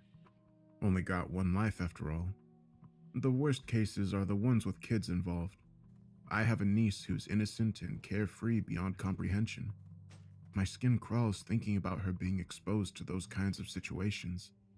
Safe to say, I wasn't looking forward to whatever task lay ahead of us when we were called in. When we arrived, there were already 6 or 7 police vehicles parked outside, with a massive crowd of evacuated students standing outside. A lot of them looked a combination of utterly shocked and terrified, like they'd just been chased through a cemetery by a machete-wielding demon. As we entered the building, we were getting caught up to date by one of the police officers, but he was hardly any help. We don't know what to do. They're in room 203, but we can't go in there. Can't go in there? What do you mean? Dex, our unit leader, asked him. He stumbled out a mostly incoherent response, skin pale and eyes wide as he did so. From his expression, you'd assume that he'd been to hell, or something of a comparable nature. Obviously, we weren't taking this lightly. We tried getting more information out of him, but he was adamant that he didn't know anything beyond the fact that we couldn't go into the room under any circumstances. We'll figure it out. Dex ended up saying to him, realizing that trying to converse with the guy was getting nowhere. The officer simply nodded his head in response, not confidently though. We traversed into the school and up to the 2nd floor, all alert as hell. In the utter silence, the place was rather eerie. Not that I ever liked school regardless. Once we ascended the stairwell, room 203 was just to our right. It wasn't really what we expected. No blood, no signs of a struggle, just a room. However, it wasn't silent in there. We approached the door cautiously, listening intently to what was going on inside. It sounded like a teacher giving a standard lecture, but obviously that wouldn't have warranted a school-wide evacuation and subsequent police backup. Jensen, another officer, tapped me on the shoulder, pointing to the crack underneath the door. I didn't see it at first, but a small stream of blood had begun oozing out from underneath. Ah, shit, I thought to myself. Even though I was expecting something like this sooner or later, it was still jarring to see. I wanted to bust down the door right then and there, unleashing a flurry of lead into the perpetrator's skull, but that was obviously impulsive. He might have had hostages, or wired the door to explode upon opening, or something of that nature. The police officer's words also stuck to my brain. Sure, he seemed like a maniac, but people don't just become that way through arbitrary means. He'd definitely seen something bad lurking behind the door, and I wasn't eager to find out what. Still, we had to figure out a plan. I tried listening closer in an attempt to discern what the person was saying. Now, I wasn't sure if they were speaking too quietly or if they were using another language entirely, but I couldn't make out anything explicit. But the more I listened, the more obscure their tone and speech patterns appeared to be. It wasn't like somebody giving a lecture at all. It was more akin to somebody monotonously reciting a series of separate and unrelated passages in succession. Eventually, Dex stepped up, banging on the door. What's your purpose here? You got any demands? At the moment, we're willing to cooperate. But we can't do that if you don't communicate with us.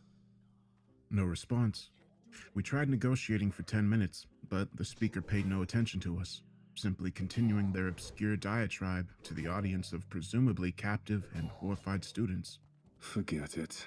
Dex said, frustrated. Hate dealing with crazies. He pulled out a radio and began talking to another unit.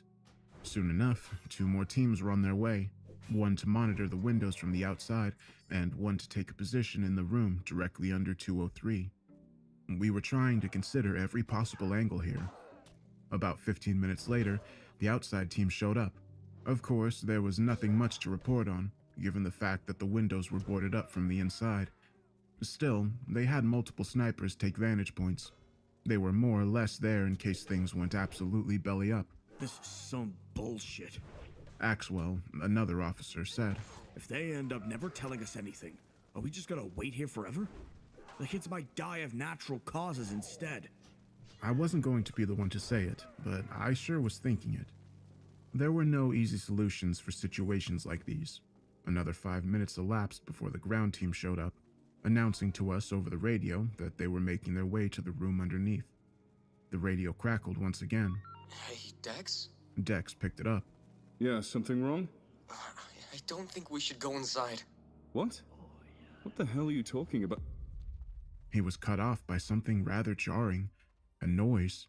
More so, the absence of noise. Whoever was inside that room had stopped talking. Dex put the radio down, ready to negotiate once again. You finished? Can we talk now?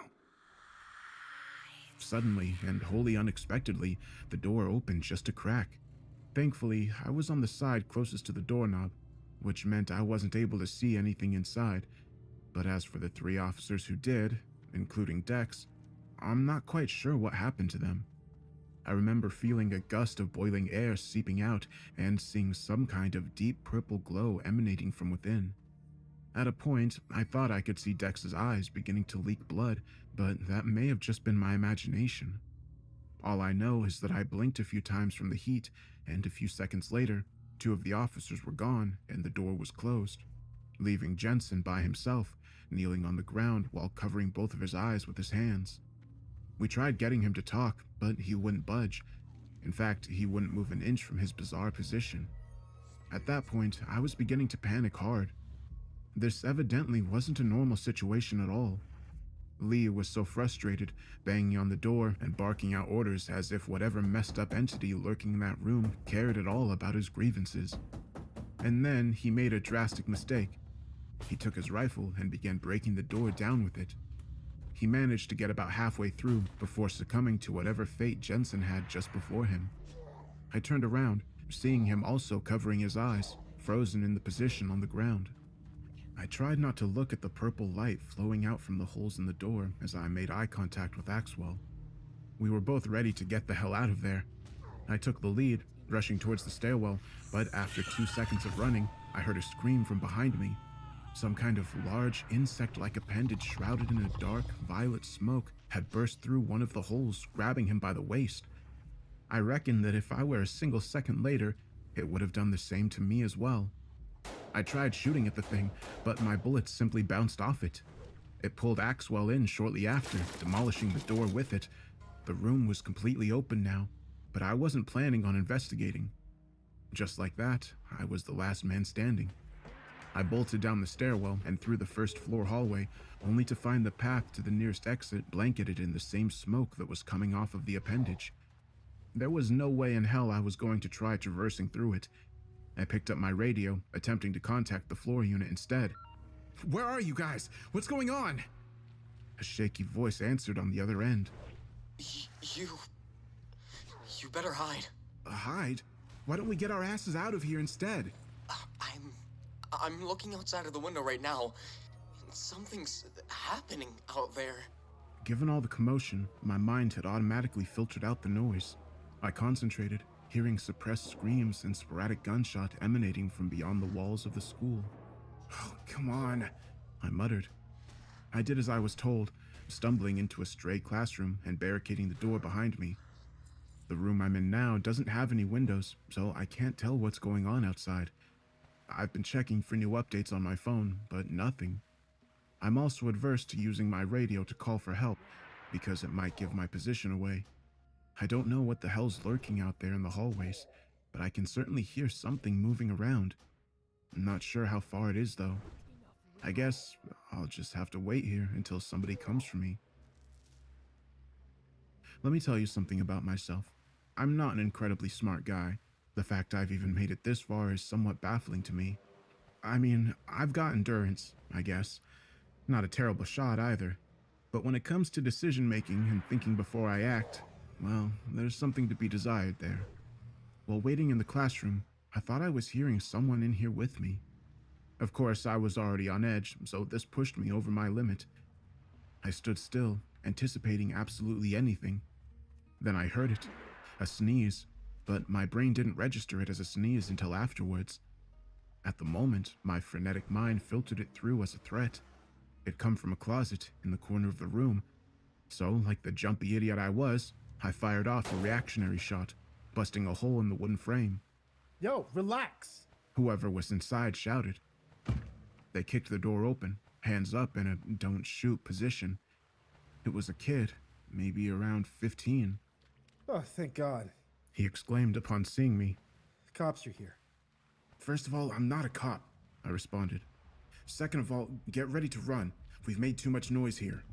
The kid was confused at first, but it didn't take long for him to realize what I'd meant. I could hear whatever atrocity that'd been lurking in the halls now standing right outside, with nothing but a wooden slab separating us. I raised my rifle as I simultaneously busted down the door. It was an inexplicable entity. I'd always pictured what I believed demons or aliens or what other extra-dimensional creatures would look like in my head. An understanding cultivated through exposure to movies and video games. Still, seeing something like that existing right in front of your face was enough to make the idea of staying sedentary in a room, cut off from the rest of the world for the rest of your life, not so bad.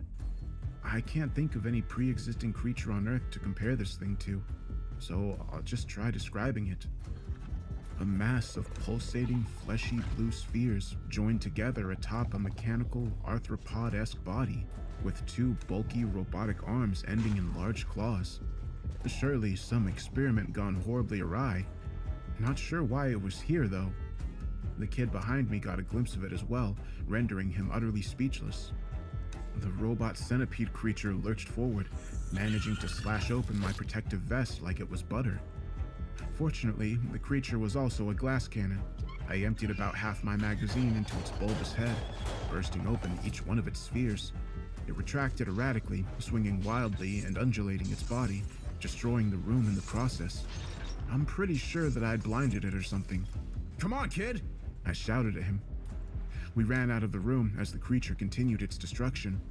There were a ton of questions swirling around in my head, of course, the main one being where the hell we were heading next. I took up my radio and asked the officer on the other end if things had settled down outside. No response. But from what I could hear, it sure as hell didn't sound like it. Where are we going? The kid asked. Beats me, I thought to myself. What are you still doing here? I asked him instead. Well, I was in the bathroom when it happened. Okay, still doesn't explain why you didn't evacuate with the rest of them. Look, I was watching YouTube in there with my headphones in, and I didn't hear anything, all right? When I came out, everybody was gone. And I was hearing weird shit coming from near the entrance, so I found a place and hid. It happens, you know? Does it really? I thought. But I wasn't going to bother lecturing the kid about it. Not the right time or place. Also, I hardly cared, if I'm being honest. At the moment, we were stuck between a rock and a hard place. Inexplicable, unknown events were transpiring outside, while some kind of creature feature ritual fest was going on inside. I reckoned that we simply needed to find another place to hide until everything blew over. If it was going to blow over at all. I did have my silent reservations about it. I didn't want to admit it either, but the kid being there made things so much more complicated for me. Yeah, not very heroic, I know. We turned a corner, almost running into somebody in the process. I had a mini heart attack as I began raising my rifle again, only to realize that it was another officer. I stopped in an attempt to talk to him, but the guy just ran right past us, with a near catatonic-like expression on his face. Of course, that could only mean one thing. Something was chasing him. Begrudgingly, I took a quick peek down the corridor he'd come from, seeing a 7-foot-tall, impossibly muscular humanoid covered in purple flames slowly walking towards us. The ground began to crackle with each one of its steps. Where the hell are you going? You're just getting a preview of the new empire. Jesus Christ! I didn't let the kid finish his statement, dragging him away and pushing in front of me as I ran. As we navigated through the halls, I was Too many beginning to fucking hear people a in these chorus of stories. voices Holy shit, from the that's actually floor pissing above. me off. They sounded like kids, but obviously not the regular kind. More so ones that had been transformed through the means of otherworldly rituals. Truth be told, I was actually planning on quitting the force sooner or later. I had funds saved and a solid plan to go with it. I never wanted to be a career officer, but I just couldn't pull the trigger, and look where that reluctance got me. Right in the middle of who the hell knows what. Eventually, we found ourselves in another classroom, once again barricading the door behind us. This one had windows, so I immediately ran over, trying to get a glimpse of what was going on outside. But I couldn't understand what I was seeing. It was pitch black. I checked the time. It was only 4:30 p.m. I presumed that the windows had been covered up, but the idea was quickly discarded when, through an apparent haze outside, a hand pressed up on the glass. A hand with a bloodshot eye at the center of the palm. It pressed harder, causing a web of cracks to form. At that moment, it seemed like there was nowhere safe to go, nowhere to hide. I dragged the kid out of the room once again, only to find the colossal fireman waiting for us there. He was grabbing the officer that'd been running away earlier by the neck, choking the life out of him. I emptied the rest of my bullets into the blazing monstrosity, causing said monstrosity to flinch only slightly. He chuckled, low and throaty, as he dropped the officer's lifeless body to the ground. Guns are something, aren't they? A shitty remnant of an old world. He stepped forward, throwing a punch directly at me. Despite using both my forearms in a cross-guard position to block, the impact still sent me flying into the lockers, rattling my bones and singeing my uniform along with the skin underneath. The kid screamed, darting away from the scene. A good decision at the moment, but at the same time, well, he was pretty much screwed. I wasn't in much of a better position myself, trying to find my feet after being staggered by a single punch. The fireman continued to approach me, eyes fanatic with a grin that was beyond deranged as the flames roared across his body. I was still trying to pull myself together as he got within a few meters of me. But then, almost out of nowhere, his head was cranked to the side by a swift, blurry fist, sending him reeling. I looked over to the adjacent corridor, seeing a brawny figure wearing a suit of black body armor and a skull-like mask. He stood there, fist outstretched, with small purple embers resting atop knuckles from the impact. Hey there. He said through the holes in his mask. I'm the backup. Did this guy just say backup? It was a bizarre thing to consider, since I thought we were supposed to be the backup. But then again, stranger things have happened. In fact, stranger things were actively happening. Backup? What backup? He ignored my question, putting his attention back on the fireman instead. Not that I minded that decision, to be fair. The fireman jolted back up, releasing a vortex of flames that nearly singed my eyebrows off. The new world will have no place for fodder like you. This is... He was interrupted by another bulky fist being drilled into his jaw, rendering him immediately unconscious. The backup nonchalantly shook the flames off his hand, dusting stray embers from his clothes in the process. Weird how the cool-looking ones usually end up being weak. Seemed like a level 3 threat at least. Level 3 what? What is this? Who are you? I launched a series of feverish questions at him. If I tell you, I'm gonna have to brainwipe you. The response froze me for a second, and then he burst out laughing. Nah, I'm kidding. I wouldn't be the one to do it. The suits would. What? So who are you? I'm Kaz, U.S. military. Holy Soldier Division, Class 2. What the hell did you even just say? I responded, utterly baffled. I wouldn't expect you to know about it. They brainwipe everyone who does, after all. Okay, I said, trying to compose myself. So, what's going on here? Your guess is as good as mine, buddy. They call me up for these weird missions all the time. They've labeled them unique situations requiring divine intervention. Divine, holy... What's all this shit about? As I finished the question, a writhing purple tentacle broke through the roof, dripping a caustic liquid that dissolved the floor beneath. Ooh, that looks like a level 6. He turned back to face me. You can stay and find out, but I wouldn't recommend that. It might get a bit hectic. I didn't take his advice at first, thinking that I'd die instantly if I tried going off by myself. I stayed and watched as the tentacle descended further, furiously wrapping itself around Kaz's torso. But instead of being dissolved, he began attempting to rip the appendage apart with his own bare hands. During the scuffle, a small drop of liquid found its way onto my arm. It stung like hell as it seeped into my tissue, feeling like a boiling needle being drilled into your skin. As soon as that happened, I was out of there. But of course, I still had no idea where I was going. I could hear even more commotion going on outside, including some kind of booming robotic voice, followed by the sounds of rocket launchers. Eventually, I found what I believed to be another officer, standing at the end of the hallway with his back turned to me. "Hey!" I called out, half whispering, hoping to draw zero attention. When he didn't turn around, I began walking towards him. About 3 steps in, the rational part of my brain began pulsating, causing me to stop and consider my situation. Yeah, there's no way this guy's gonna be normal, I thought. My conjecture was proven right when he turned around, revealing a mangled face resembling the rough design of a conventional jack-o'-lantern. He was also holding a glowing purple knife. The former cop let out a giggle so painfully unnatural to the point where it felt like fingers were running down my back. But I quickly realized that it wasn't the laugh that spurred that odd sensation. Somebody was literally touching my back. I whipped my head around, seeing a tall, pale man dressed in a charcoal black suit with violet, swirling cyclones for eyes. Do you understand now? Do you sense your ultimate duty? He said to me, smiling like a lunatic. You too could be a part of the new world as one of my messengers. Messengers for what?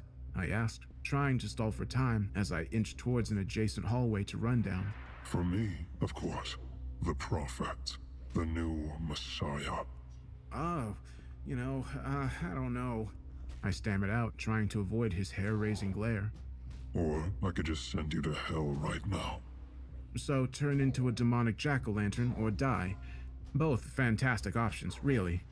Luckily for me, a familiar figure staggered into view a few moments later. It was Kaz, looking like he'd been through a meat grinder. Jeez, that was tough. He said, breathing heavy. He bent over for a moment before looking up at the pale man. Oh shit, this asshole again. He muttered. The pale man's face devolved into an explicitly malicious grimace upon seeing Kaz. A heretic calling himself holy. You dissidents should have killed me when you had the chance. Nobody's calling themselves holy. The last time. That's just the title they gave me, you idiot. The pale man let out an ominous chuckle before levitating. Do not take my name in vain, heretic. Kaz looked over at me. Hey, buddy. You better get out of here. I'm only gonna be able to keep him occupied for a few minutes. This asshole's a level 10. I still had no idea what that meant, but it sure as hell didn't sound good. In any case, I ran from the situation as the two clashed behind me. As much as I hated the situation, I hated my weakness even more. Despite my growing resentment for the job, one thing that kept me going was the general perception of the SWAT as some badass protectors of the public. But I hadn't saved anybody since entering the school. In fact, the kid, god damn it, the kid, I was gonna let him die here, wasn't I? Not that I could do much, though. I wasn't so safe myself, being chased by the blade-wielding officer. But what did I spend all those years training for? I'd been in life-or-death situations before, but did I run? Hell no. So why was I running now, just because paranormal factors were being thrown into the mix? I laughed at myself, reflecting on my cowardice. I stopped running and drew my own knife. Time to deal with this myself, I thought. Time to become what the public thinks of me. I stepped forward as the demon officer rushed me. I managed to dodge his first swing, giving me an explosion in confidence. I capitalized on the adrenaline rush, slamming my knife into the back of his head. But then the knife shattered upon impact, and my heart subsequently dropped. The officer turned around, flinging me about 20 meters back. My whole body was stinging as I pushed myself back up. Yeah, never mind. Screw it. I was still trying to find my balance as the other officer continued striding toward me. Like I've said before, near-death experiences were hardly alien to me, but in every previous situation, my life still felt like it was in my own hands, as if I had at least a marginal degree of control over my fate. But at that moment, the prospect of death felt imminent, and it was the scariest moment of my life. As the distance between us continued closing, I spotted two figures turning the corner at the other end of the hall.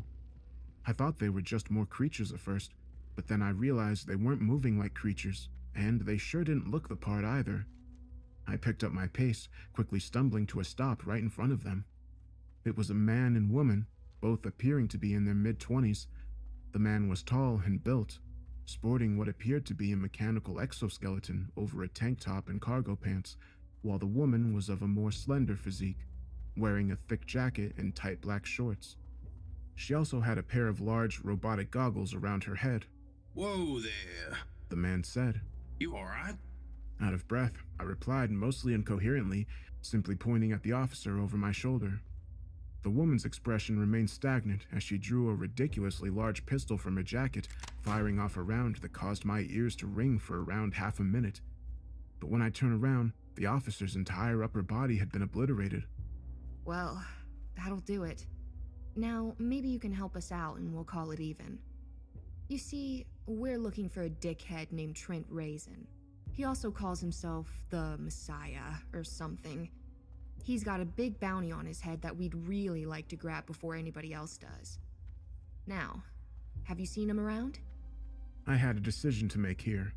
I could have lied to the bounty hunters, claiming that I had no idea where Trent was in order to avoid whatever hellish clash they would have engaged in. But at the same time, I was thinking that they'd actually be able to take him out, which would have meant at least one huge problem being solved. Also, it was pretty obvious that hiding by myself would only be a temporary reprieve. Something would find and kill me eventually. There was obviously no chance of me defeating the Messiah by myself, but the bounty hunters, well, I was hopeful. With that in mind, I began retracing my steps, leading the two towards the corridor where Trent and Kaz were about to throw down, hoping that the latter had at least managed to weaken the former. However, as soon as we turned our first corner, we came across 5 middle school-aged kids. They all had a faint, dark purple smoke rising from their bodies, with blacked-out eyes and fang-like teeth. I suppose the assumption could be made that they might have been possessed. What made it even more complicated was the fact that they were kids. Could we really just kill them? Alright, let's think of a way to incapacitate and restrain them. I acted first, attempting to grab one of the kids and put them in a chokehold. Like I said, I'm not the smartest guy. As soon as I got close, the kid grabbed me by the arm and swung me into the lockers with beast-like strength. The bounty hunter simply laughed in response. After wiping an amused tear from his eye, the man stepped forward, drawing an extremely large blade from his exoskeleton. He rushed forward at a dizzying speed, slicing each of their heads off in immediate succession. Alright, he said, completely unfazed by what he'd just done. let's go. What did you... I began stammering out. They were kids. We could have... Could have what? The woman said, stepping by me.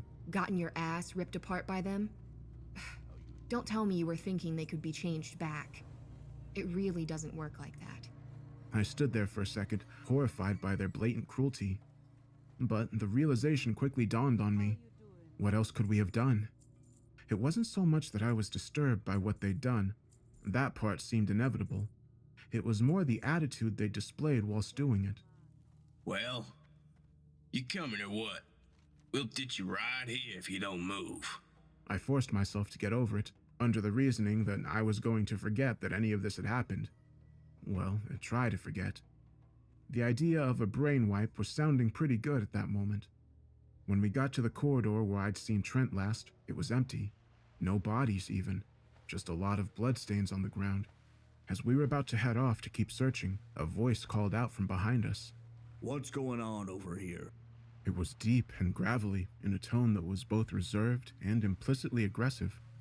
We turned around, seeing an older man, maybe mid-40s, clad in dark green tactical gear.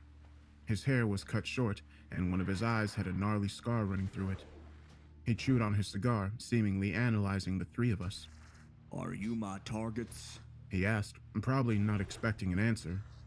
The male hunter shook his head. I don't think so. Who the hell are you? Calhoun. Class 1 Holy Soldier. Another one? I thought to myself. Let's see. I'm sensing no power coming from him. He said, pointing towards me. You two. What's your business here? He gestured toward the hunters. Our business? Nothing to do with you. Calhoun sneered before dropping his cigar and stomping on it. You're impeding official U.S. military business. I fucking hate bounty hunters. Get a real job. The male hunter sneered back as he stepped forward. What? Like yours? You're a real saint, you simpering puppet. Calhoun's lips curled into a really unpleasant smirk. Good. Throw the first punch. Makes it ever better for me. And then, before I could say anything at all, they were fighting. Each of their swings and kicks were devastating, shattering the ground and busting open metal lockers with each missed strike. It truly was a clash between titans, and it was infuriating to watch, given the situation. What the hell are you guys doing? I called out. Can't this wait? I turned to the female hunter, expecting her to be some voice of reason. But of course, she was also insane, watching the fight with a huge smile plastered onto her face. Oh God, was all I could mutter out. While the fight had started off pretty even, Calhoun was quickly gaining the upper hand. He stopped one of the male hunter's slashes by grabbing the blade. You don't have any experience, do you, boy? He said before snapping it off and plunging it into one of the hunter's eyes. Despite the grievous injury, the hunter simply let out an exasperated grunt and persisted forward. He began swinging his naked fists, managing to connect a few times with Calhoun's ribs, but the holy soldier hardly seemed affected, grabbing the hunter by the head and drilling his knee upward, shattering the jaw. Calhoun finished him off by pulling out an extremely sawed-off shotgun and blasting the hunter's torso to hell. I could only watch in abject shock as the inexplicable scene unfolded in front of me. But I'd be lying if I didn't admit to being somewhat astonished by the whole thing. I was nearly in a state of morbid awe. I looked at the female hunter, expecting her to be absolutely fuming. Instead, she just sighed, before drawing her own gun and immediately blasting a shot at Calhoun. Point blank, I thought. I looked up, seeing Calhoun with his fist outstretched, the veins on his hands pulsating. He opened his hand, dropping a massive, bloody bullet to the ground. Shit. That hurt. The woman reholstered her weapon, appearing to be somewhat worried. All right, you old bastard. She removed her goggles, revealing a pair of large, bright red eyes underneath. She grunted before releasing what could only be described as a beam of optic energy. The blast ripped through everything in its path as she followed Calhoun with it. At a point, it was inches away from cutting me in half had I not jumped, but no dice for her. The guy was just too fast on top of his overwhelming strength. He evaded her blast with ease before he rushed forward, decapitating her with one chop to the neck. Her head went flying before landing at my feet. It was a sight that caused me to gag.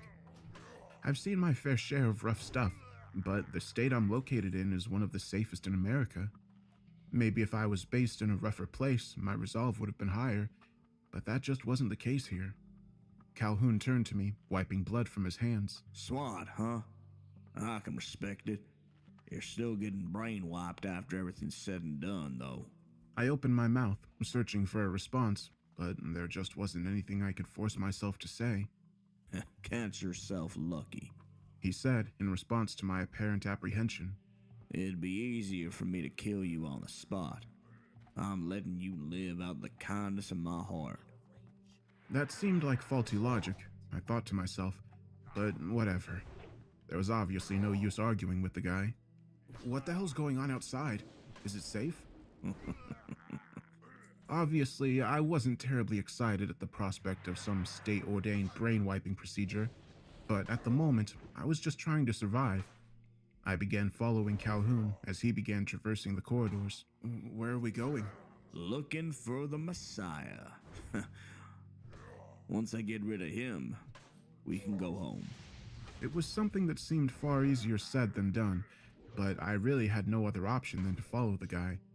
He seemed strong enough, after all.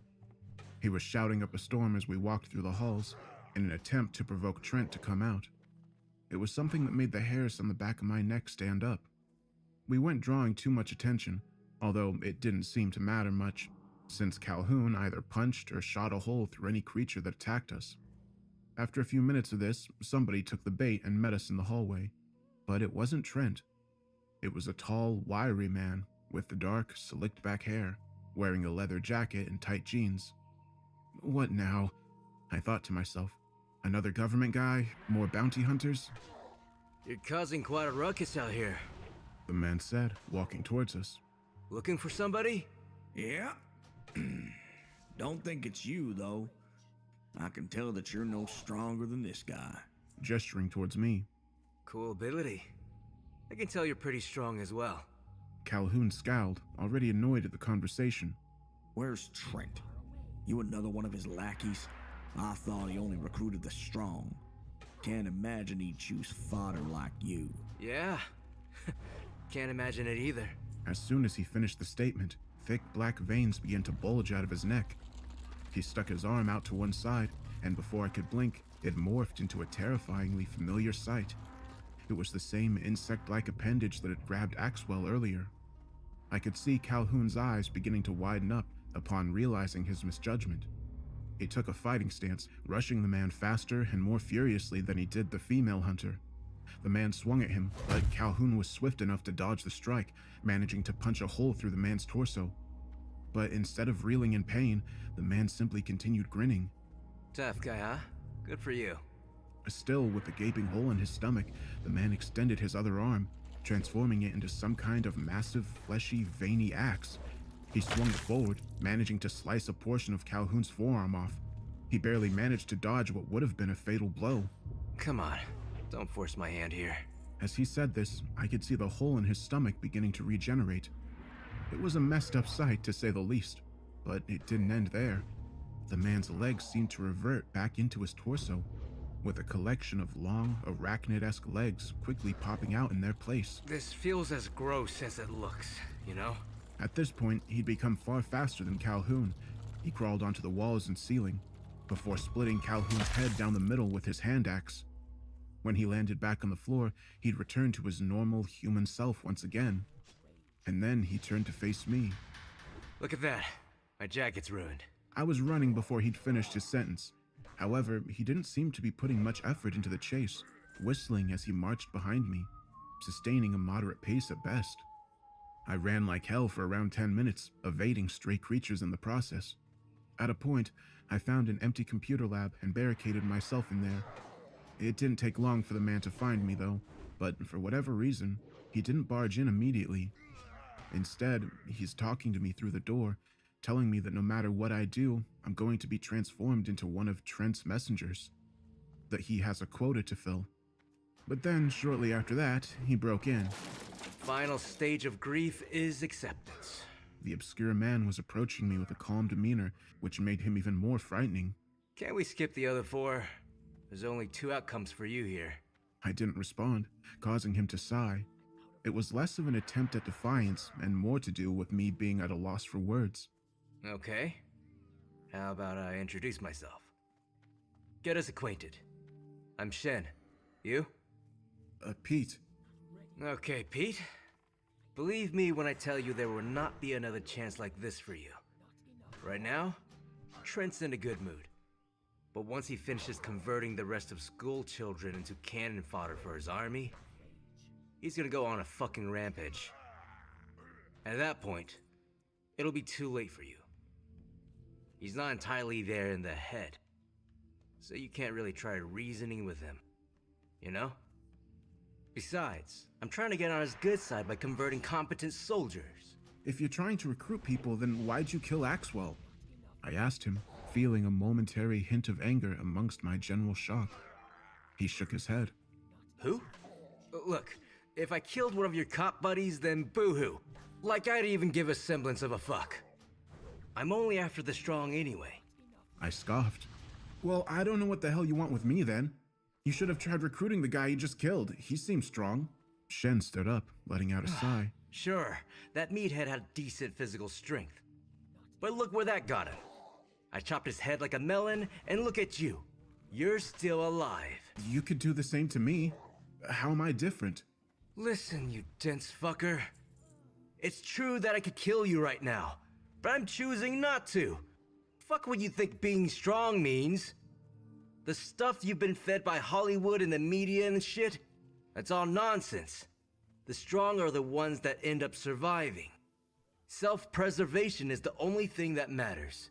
If you can punch hole through buildings, but end up getting taken out by a bigger fish right after, how are you anything but weak? He slammed his hand down on my shoulder in what I assume was supposed to be an encouraging pat. However, I could feel it dislocate from the impact. You're still alive, huh? Have some confidence in yourself. I reeled from the pain, causing Shen to chuckle. I can't lie, though. You normal humans sure are fragile. He put his hand back on my shoulder, softer this time, and I could feel my bones shifting back into place. With my pain being alleviated at the same time, I was stunned, hardly comprehending what had just happened. What the hell did you just do? Not only does my own body regenerate, I can heal others as well. I'm basically Jesus, aren't I? Maybe I should call myself the Messiah instead. Is there a difference between the two? I don't know. But don't get too excited. I stand by what I said earlier. There's only two options for you. Either you willingly undergo the transformation right now, or I beat you down until you do. What do you... Before I could finish my question, he stomped down, effortlessly crushing my kneecap. I always thought I had a decent enough pain tolerance, but I could have never prepared for something like this. Enough? You want to come with me now? But despite the excruciating, overwhelming pain, I didn't concede. For whatever esoteric reason, my mind was stubborn, barring me from giving in. Maybe I really just hated the idea of turning into some demon creature, or maybe it was something else. Another driving force I couldn't explicitly identify. Well, shit. One leg is usually all it takes. But don't you think I'm gonna heal you and let you go like that, eh? Why are you following that guy? I asked him through the pain, hoping to stall more than anything else. You really think that guy's some savior? Shen chuckled. I'm not a fucking idiot, so of course not. Trent's just an overpowered lunatic. Unlike him, I'm not some clown-tiered cartoon villain. I'm just rational. But right now, I stand zero chance if I were to take him on. If you can't beat him, then join them until you can beat them. What's his goal? What's he even trying to do? Well, what happens when a really psychotic guy gains godlike powers through an arcane ritual with roots dating back to the inception of mankind? One that involved killing over 250 people, each in an extremely obscure manner, over the course of 15 years. As you can see, shit hits the fan, and the rest of us end up scrambling. He squatted down, getting eye level with me. I told you, didn't I? When the storm hits, the strong always find a way to survive. It's a simple rule. Do you understand? He smiled when I refused to respond. Let's just see how long this tenacity lasts. One of his arms abruptly transformed into a slimy, xenomorph-like mouth with rows upon rows of jagged teeth. Now this is going to hurt. A lot. But all you need to say is a few words to make it all stop. I can only remember the following half hour as a bloody blur. The pain was followed by moments of fleeting numbness, only to return with even more intensity. Shen must have dealt me 50 fatal blows only to heal them up and repeat the process right after. He'd slice me in half at the torso, stomp on my ribs, crush my legs, etc. At one point, I lost consciousness after choking on my own blood, only to be awakened seconds later with my jaw dislocated. What's the principle behind this persistence? You got a chip on your shoulder or something? I could only wheeze in response. Despite getting dangerously close to my breaking point, I was operating under the logic that there was no point giving in if I'd already pushed so far. Live on your feet, or just die. My old man's words popped into my head. He'd always been a kind of asshole, but at the moment, I clung on to the advice. The whole situation was ridiculous. The torture was simply an attempt to get me to convert, and I couldn't fathom why the guy seemed so hung up on it. But the further he went, the more my mind was beginning to adapt. The pain was nearly impossible to endure for the first few minutes. After 10 minutes, it was only somewhat excruciating. After 20, I was beginning to get used to it. After 30, I was laughing. It was as if a switch had flipped in my brain. Maybe he really had driven me to some transitory state of madness.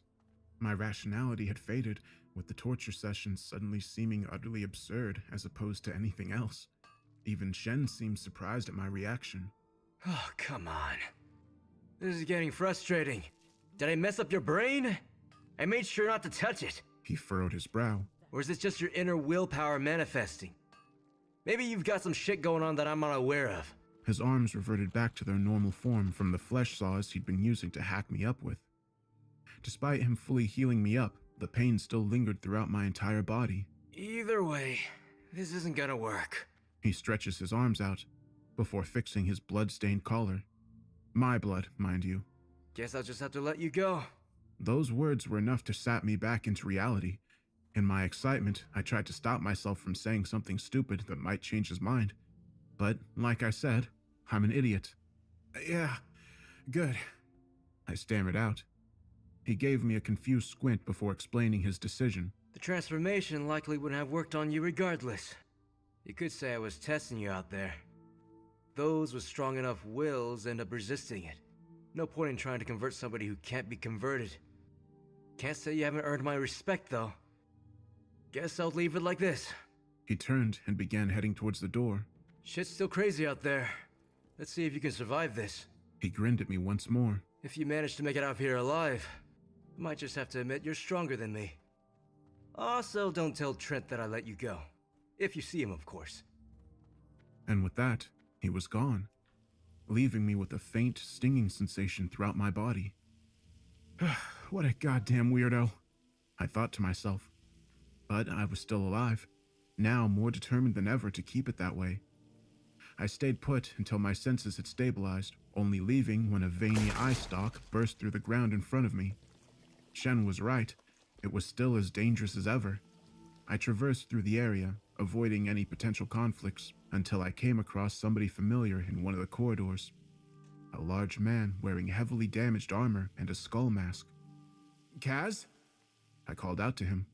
The bulky figure turned around. Oh, it's you. What happened? Your clothes are all torn up. Yeah, we need to get out of here. Kaz nodded, seemingly clutching his chest in pain. Couldn't agree more. What happened to you? I asked, approaching him. Did you beat Trent? He shook his head. Not even close. He ripped out one of my hearts a few seconds after you left. Oh, that sucks. And then I thought about what he'd said. Wait, one of them? He nodded. I'll be fine. I had 4. Now I just got 3. I just pretended to play dead. I nodded, not really needing or wanting a further explanation. I already called it in. We can't deal with this guy. Nobody in our division can. Except for one. They're sending in the big gun. And who's that? Kaz let out a big exhale. Judas. The tone in his voice as he said it was rather alarming, almost as if he were naming the devil himself. So this Judas guy, he's gonna come and fix all this? Well, he'll probably be able to kill Trent. The problem is, he'll kill everybody else in the process. He's like a somewhat sentient natural disaster. Any place he gets assigned to usually ends up getting wiped off the face of the earth. In fact, there's a good chance that every single person in this town will die if the fight lasts long enough. The cover-up process gets complicated afterwards. But I'm not the dust guy. But yeah, you could say that he's quite the nuisance. And that's why we gotta get the hell out of here before he shows up. I used to have 6 hearts, you know, but then I got caught up in the aftermath of one of his little outings. Kaz started walking, and I followed. Well, if this guy's so volatile, then why does the government let him out? Obviously, for situations like this. They're willing to sacrifice a smaller town as opposed to nuking the whole place or something. And honestly, I'm willing to bet that Trent could survive a nuke.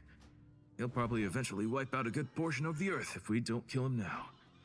Let's call Judas a necessary disaster. Jesus. Also, the government has no way of controlling him regardless. At the moment, they've managed to brainwash him into accepting and embracing good old American ideals. But I reckon he could change his mind and snap at any moment. And then, well, we're all done for. Better to get on his good side while we can. So what the hell is this guy then? Who knows? Nobody but the top echelon of officials with the highest clearance have any info about him. Kinda scary when you think about it. Now, I'd never been a conspiracy theory buff, but I did my fair share of research into the matter. But even then, I never could have imagined something like this. After about 5 minutes of walking, Kaz said he needed to rest for a bit, given his injuries. We've taken refuge in another classroom ever since. There's a rotting corpse in here, but every other room we've come across had been occupied by something far worse. Right now, we're trying to figure something out, a plan, so to speak. Kaz estimates that we have between 40 minutes to 2 hours before Judas arrives. This isn't even a matter of hiding until backup arrives anymore. The situation has become immeasurably screwed, and we need to find a way out of here. That's the new objective, but given the circumstances, that may be tough. I began wondering how a body would already be rotting if Trent had invaded only some hours prior. And then the corpse stood up. I'm not sure what I was even thinking. That thing hardly ever resembled a human to begin with. The entity that I thought had been a simple corpse began writhing its way up, its skin comparable in appearance to an amalgamation of thousands of tiny, shifting, brownish-gray cells, while its limbs were strung together by thick, pulsing veins. Its face began morphing, eventually taking on the appearance of a human. Not just a regular person, though. A really good-looking one. It was as if somebody stitched the head of a runway model onto a giant, deformed alien. What's the threat level on that thing? Pretty weak, right? I asked Kaz, hoping to hear 1 or 2. That might be a 5. Or 6. I cursed under my breath. Like moths drawn to the candle. The demon model began speaking. Humanity goes out of its way to seek pure beauty, disturbing my beautiful slumber in the process. But they don't deserve to bask in the presence of this beauty. The paragon of aesthetics, Kalos, will now exterminate you disgusting mongrels. We're the disgusting ones? I thought to myself. But before we could actually say anything, he rushed forward, a large, ghastly hand outstretched. One strike from him would likely have scrambled my organs. Luckily, Kaz intercepted him before it could happen, drilling his fist into Kalos' chest. The impact sent him flying into a wall, but also managed to tear apart the skin on Kaz's knuckles in the process. God damn it, he said, shaking his hand. What the hell is your body made out of? It doesn't end with you freaks, does it? Kalos chuckled as he dislodged himself from the wall. There was now a deep hole in his chest, but he didn't seem to mind it too much. Luckily you didn't aim for my face. You scum would have been begging me for death. He was interrupted by another punch from Kaz, but managed to block it with both his arms this time. That one was undoubtedly headed for his face. Pretty good reflexes. I love when they start rambling. Kalos grimaced in anger.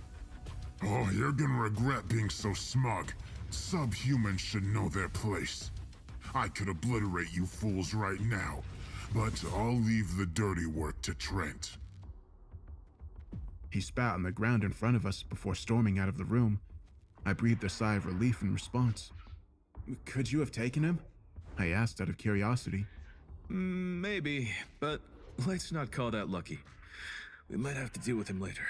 That whole situation had taken up about 5 minutes.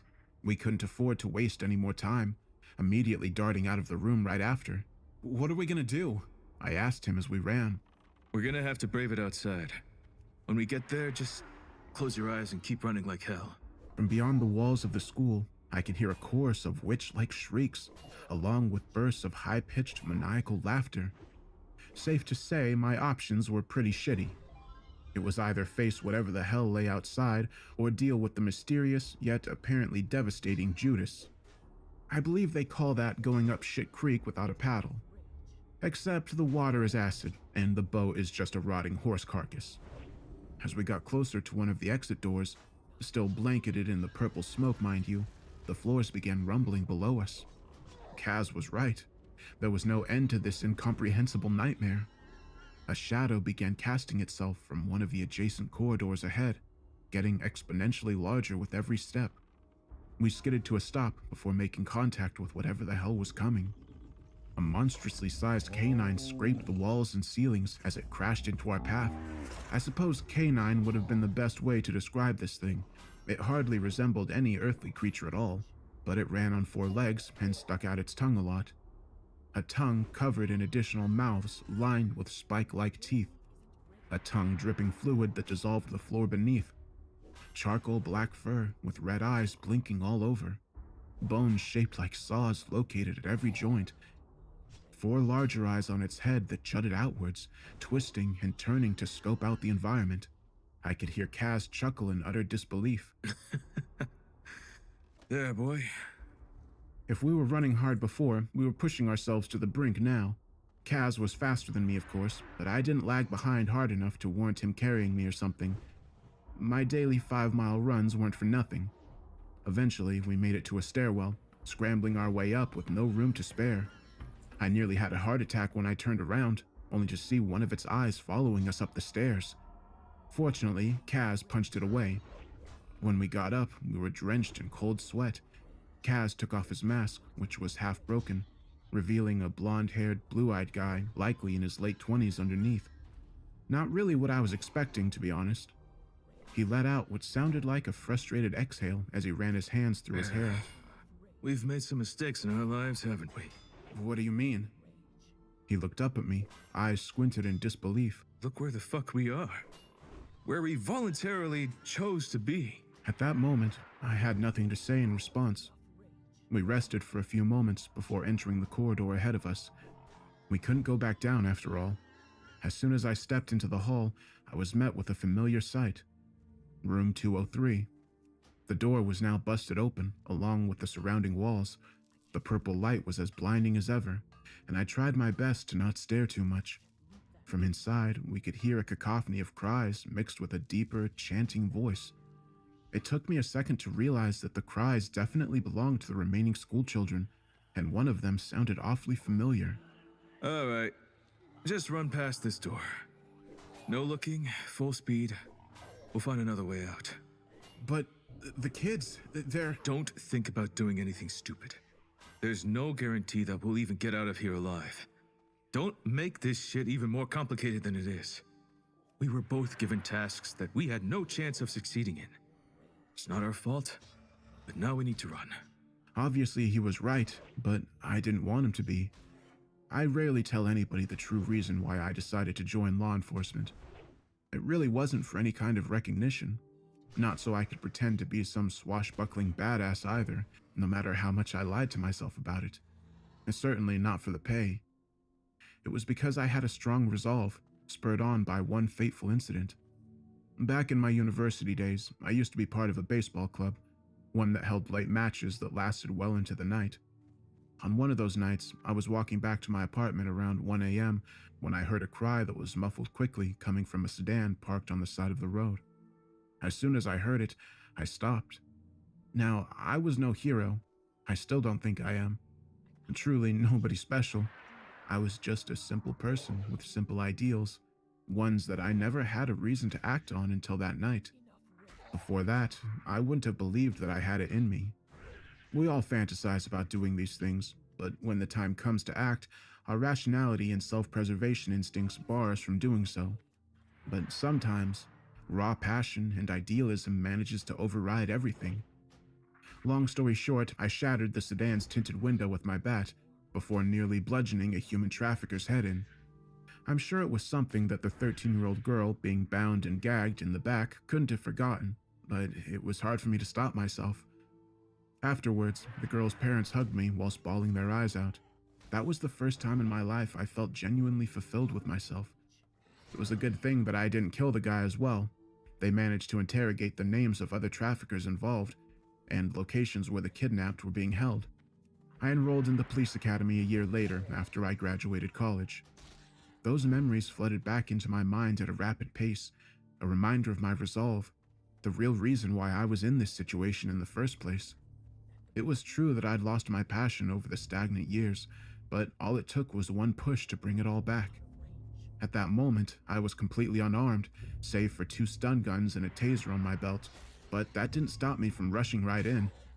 Never said I was smart, did I? Kaz cursed at me from behind, running to catch up. Obviously, I had no idea what to expect upon entering that room. But there was only one detail that I needed to know. There were kids in need of help. My eyes stung as the purple light invaded my senses, but despite how much it hurt, I felt oddly drawn to them, as if whatever was emitting the glow was just begging me to look. But that was obviously a bad idea, so I forced myself to stare ahead at the rows of blindfolded kids tied to their seats. There was also a person at the front of the room where the teacher would have stood whilst giving a lecture. They were wearing a large, dark cloak and had bone-like fingers that were constantly twitching, forming consecutive, obscure symbols. On top of that, they were chanting in a voice that was deep, devoid of any emotion at all. Obviously, the mastermind behind the whole ritual thing. I was on an adrenaline high, so I did the best thing I could think of at that moment. I clocked the person straight in the jaw. They slumped over and their hood came off, revealing a pale, borderline emaciated woman with symbols and scars etched through her face. I turned around to face the kids. A few of them seemed aware of what was going on, but most of them seemed completely out of it. For whatever reason, I thought that taking off their blindfolds was going to be a good idea, but that couldn't have been farther from the truth. I ran to the kid nearest me and ripped off the thin piece of cloth wrapped around his head. For the first few seconds, his terrified eyes were on me, and then they drifted to the front of the room, fixating on the glow. In an instant, his eyes turned black and his teeth grew sharp and large. He launched his head toward me, biting my forearm in the process. I reeled from the pain, but managed to kick him off before he could go for a follow-up mouthful. But the possessed kid was relentless, as if his life had suddenly been reduced to serving a singular goal: to inflict as much carnage as possible. With his mouth agape, he scrambled toward me again, only to be knocked out by a single flick to the forehead by Kaz. Smart move, he said, shaking his head. At least they aren't nearly as strong as the fully transformed ones I came across earlier. Looks like you interrupted the process. Did you kill him? I asked, concerned at the prospect. 90% chance I didn't. What the fuck are you doing? I told you the plan, no detours. I gestured around the room. We gotta save them. How? You want to march them all out into the hallways, single file, and just walk them out? What are you gonna do if we come across another creature? Or another freak? You think I'm gonna be able to protect them all? I'm not asking you to, I sighed in frustration, because I knew he was right. Am I just selfish? I thought. I know there's no way we can save all of them, so why the hell am I forcing it? Why am I risking our only shot at getting out of here just to make myself feel better? It was a rather annoying predicament. People always die, don't they? Not everyone can be helped, but then there was something to consider.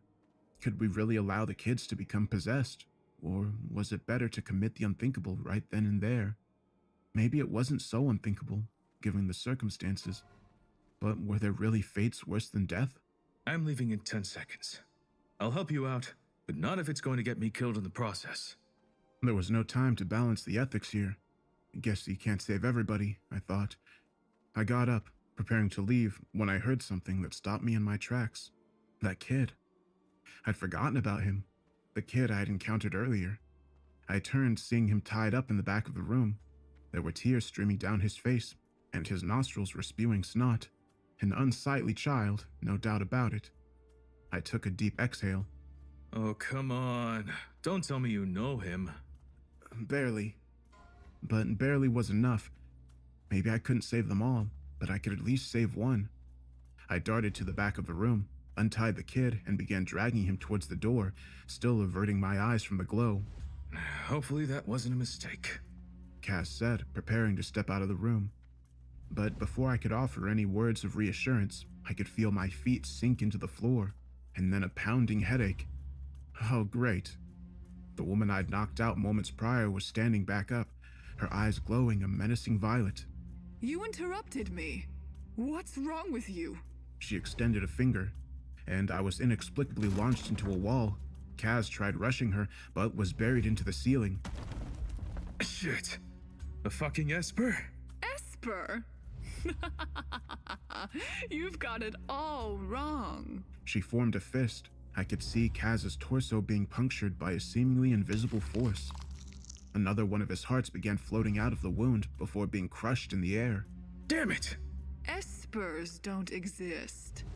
I'm controlling entities beyond your comprehension. Beings that have been in this room all along, waiting for my command. Your brains have filtered them out in an attempt to keep you sane. Good for you.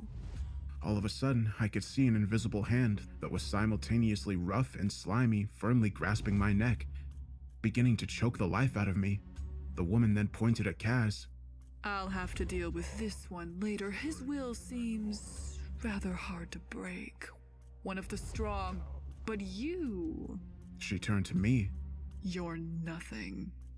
The most glory you can hope to glean out of this world is existing as a disposable soldier in the Messiah's Legion.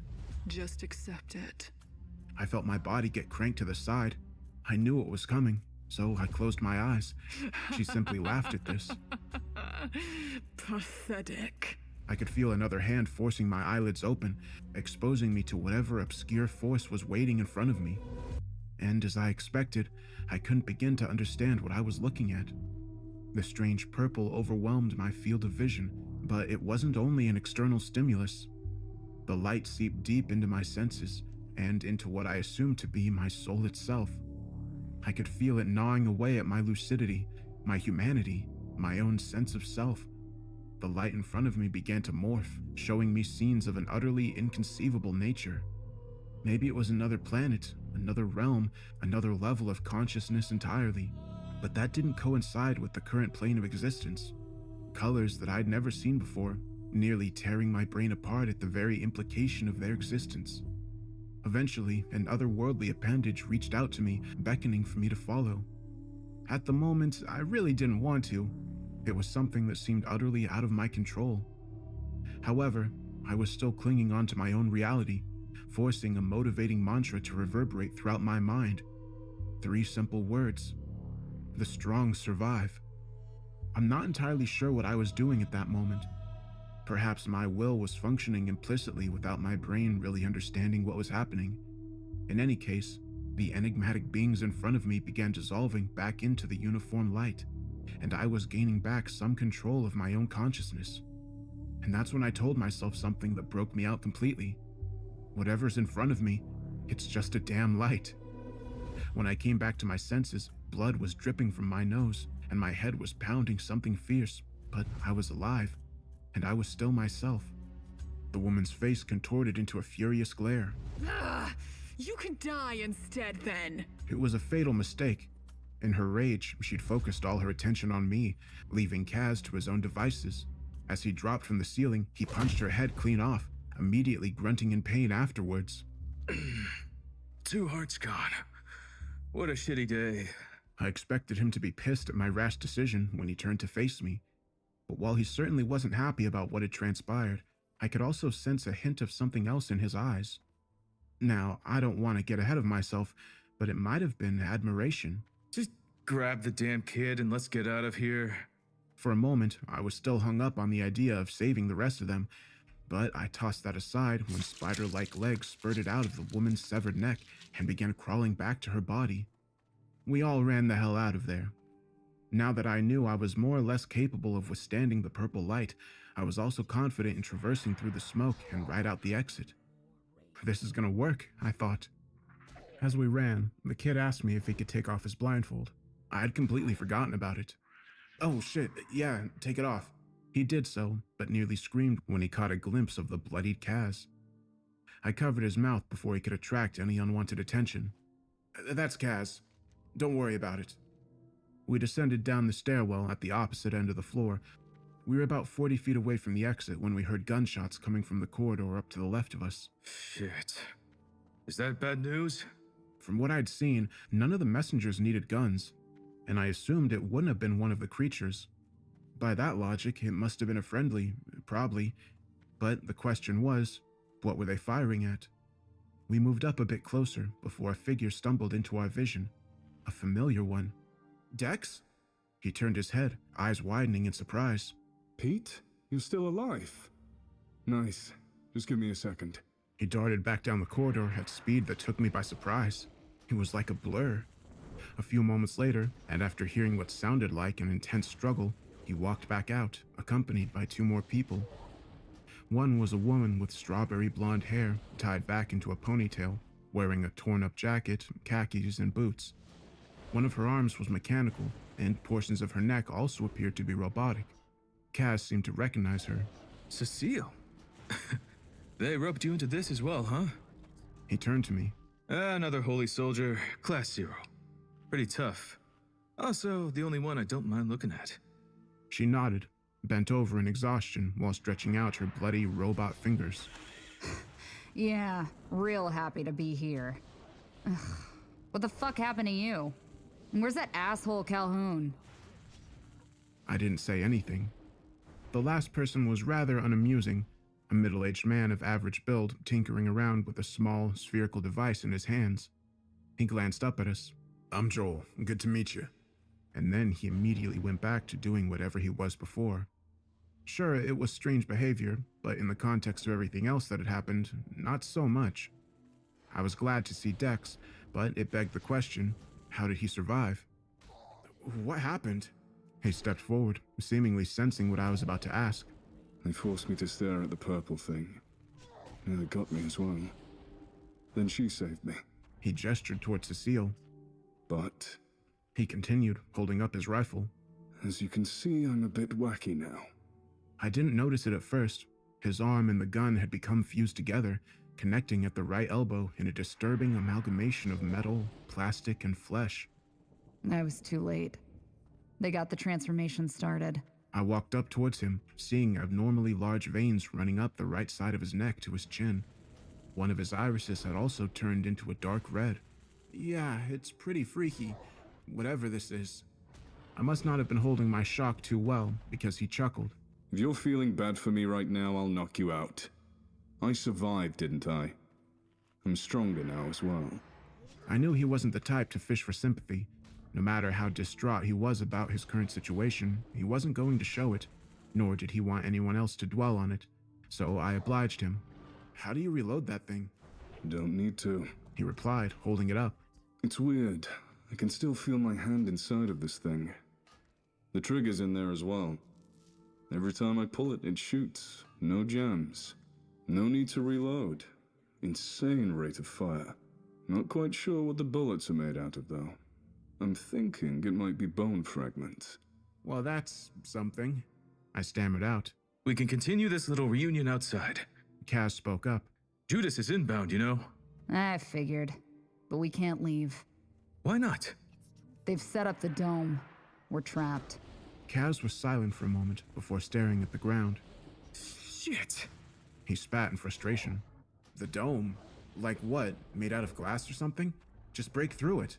I said, confused at their sudden complacency with the situation.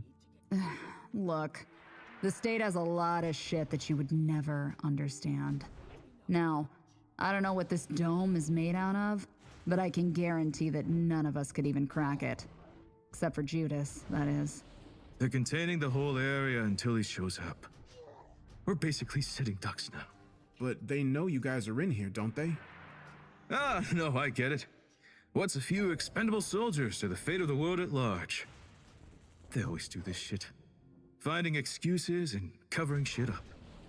You ever wonder what happened to that airplane that went missing a few years ago? Judas happened to it. But whatever. Nothing we can do about it. He was angry at first, but at the moment, he sounded more or less resigned to his fate. That's just like you, Kaz. Giving up so quickly. She tapped Joel on the shoulder. How's that thing coming along? Yeah, progress is being made. Give it about 20 or 30. Cecile turned back to face us.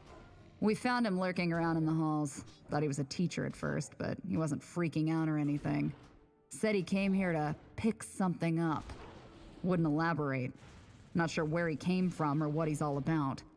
All I care about is that he can apparently get us out. Get us out? What the hell's that supposed to mean?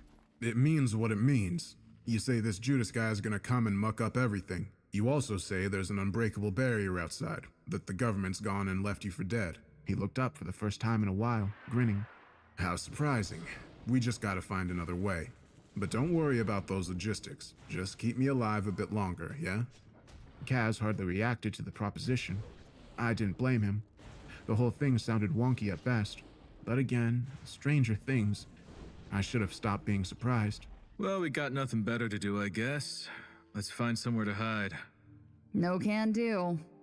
Apparently, we need to be outside when this happens. The doors to the football field are still open. That's where we're heading next. Kaz let out a sigh and a chuckle at the same time. Nothing's easy today, is it? Nothing's ever easy. Should have stayed in school, I guess. By the way, who's the kid? I looked over at him. It looked like he was about to shit himself as he hugged the lockers while simultaneously trembling. Oh, a straggler. But I'm not just gonna leave him here, I responded. Cecile rolled her eyes before walking up to him. You got a name, kid? Harris. Well, Harris. Are you strong? Probably not. She just shook her head, laughing. You remind me of my little brother. I'll get you out of here. Alive. She raised a fist and pointed it towards him. But you will have to promise me something as well. You may not be strong, but you're going to have to try. Don't be an easy target. All right? Still shaking, Harris lifted his fist and connected it with hers. Yeah, she got too strong for her own good and gives terrible advice now. Kaz whispered to me. Afterwards, Cecile began heading towards the field entrance. The rest of us followed behind her, with Harris and Joel squished in between us, the latter still fiddling with the device. Yeah. Dex said, placing his pistol in my hand. You're looking a bit empty there. Not sure how much that'll help, though. I was a bit concerned about that as well. Still, it felt better having some kind of weapon in my hands. In retrospect, I should have picked up the bounty hunter's gun. Firing it once likely would have dislocated my arm, though. We made it to the field without much problem. We ran into a few creatures along the way, but they were taken care of rather easily. Once out on the field, we looked up, seeing the octagonal patterned barrier above and around us. It was rather hard to see through, but a few things were for sure. It'd become dark outside, and there were helicopters and vehicles surrounding the place. The area still within the barrier, but beyond the field, was also littered with corpses, both human and creature alike. But our biggest problem was standing right in front of us. An extremely tall man, probably eclipsing 8 feet. His hair was long and red, seemingly floating atop his oversized shoulders. The top half of his head was covered by black cloth, obscuring his eyes. The rest of his body seemed to be covered in black bandages, wrapped tight so that his hulking physique bulged through. He was also holding a long, thin sword that emanated the same red glow as his hair. I have to say, he began speaking in a calm but explicitly hostile tone. That's a tough barrier you've set up here. You're trying to keep us in, are you? He lifted his sword, pointing it directly at us. A pointless effort. The Messiah's gonna burn this world down and create a superior one from the ashes. Kaz let out a bored grunt, interrupting the swordman's spiel. Holy hell, you people are lame. What's the point of any of this? Idiot. Should have kept him talking. Buy us some time. The swordman let out a patronizing laugh. Lucky I'm the one you're dealing with. Unlike those savages, I don't get offended so easy. But you lot must be confident. Better for me. Come and give me some stimulation before you die. We got any time to come up with a plan?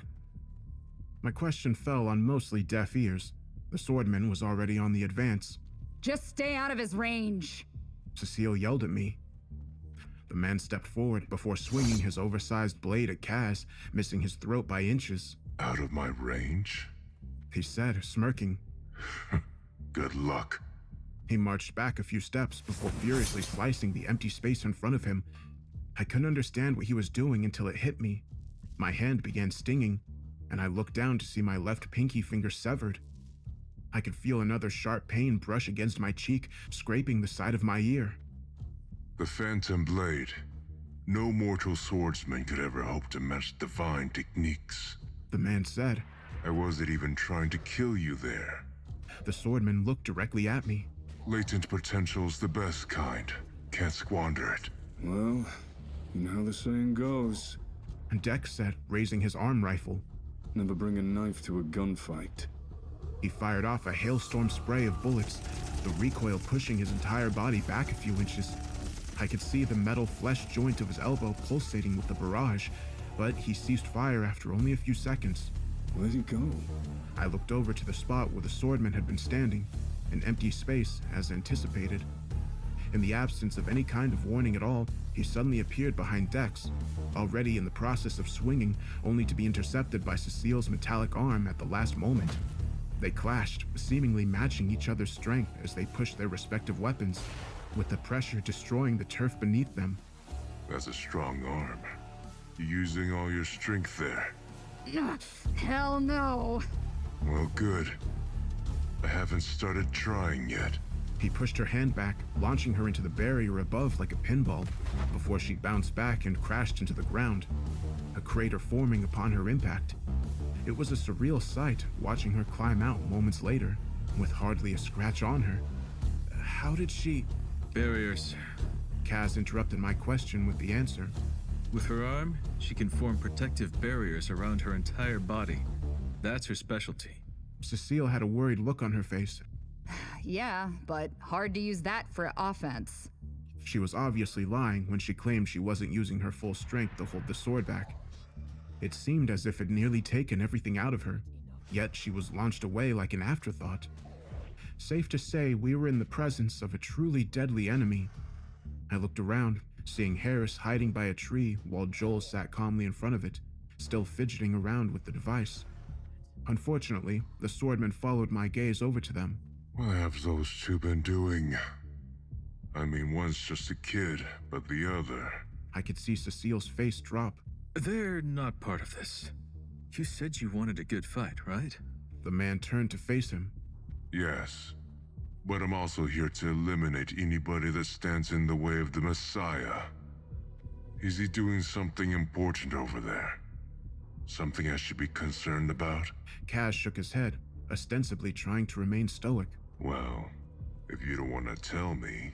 He readied his blade, preparing to launch another set of phantom strikes right at them, but before he could, Kaz was on him. The swordman blocked a punch with the hilt of the blade before slashing Kaz across the chest, causing him to wince. Kaz pressed forward, relentlessly sending a barrage of fists the swordsman's way. However, just about all of them were blocked or parried by the man's one free hand. Soon enough, he sent Kaz reeling with a palm strike to the chin. Apparently, he didn't even need the sword. Decent enough strength, but your technique is basic, he said, twirling the blade in his hand. Disappointing performance out of you lot. Take care of you all in a matter of minutes. What do you mean, took care of? I looked over, watching as the tips of her mechanical fingers transformed into long, whirling drills. I really do hope you keep underestimating us. Can you defend from 3 positions at once? It wasn't hard to figure out what she meant. They were going to attack simultaneously, but the swordman seemed to revel at the challenge, simply smirking as she said this. I've taken out entire armies. Come at me. Cecile went first, darting erratically toward him, as to avoid any phantom slashes. At the same time, Kaz was pulling himself back up, flexing his knuckles. He clenched his fist before rushing at the man's back. Standing farther out was Dex, with his rifle trained directly towards the fray. The man was far too fast for him before, but with distractions in play, he saw a chance.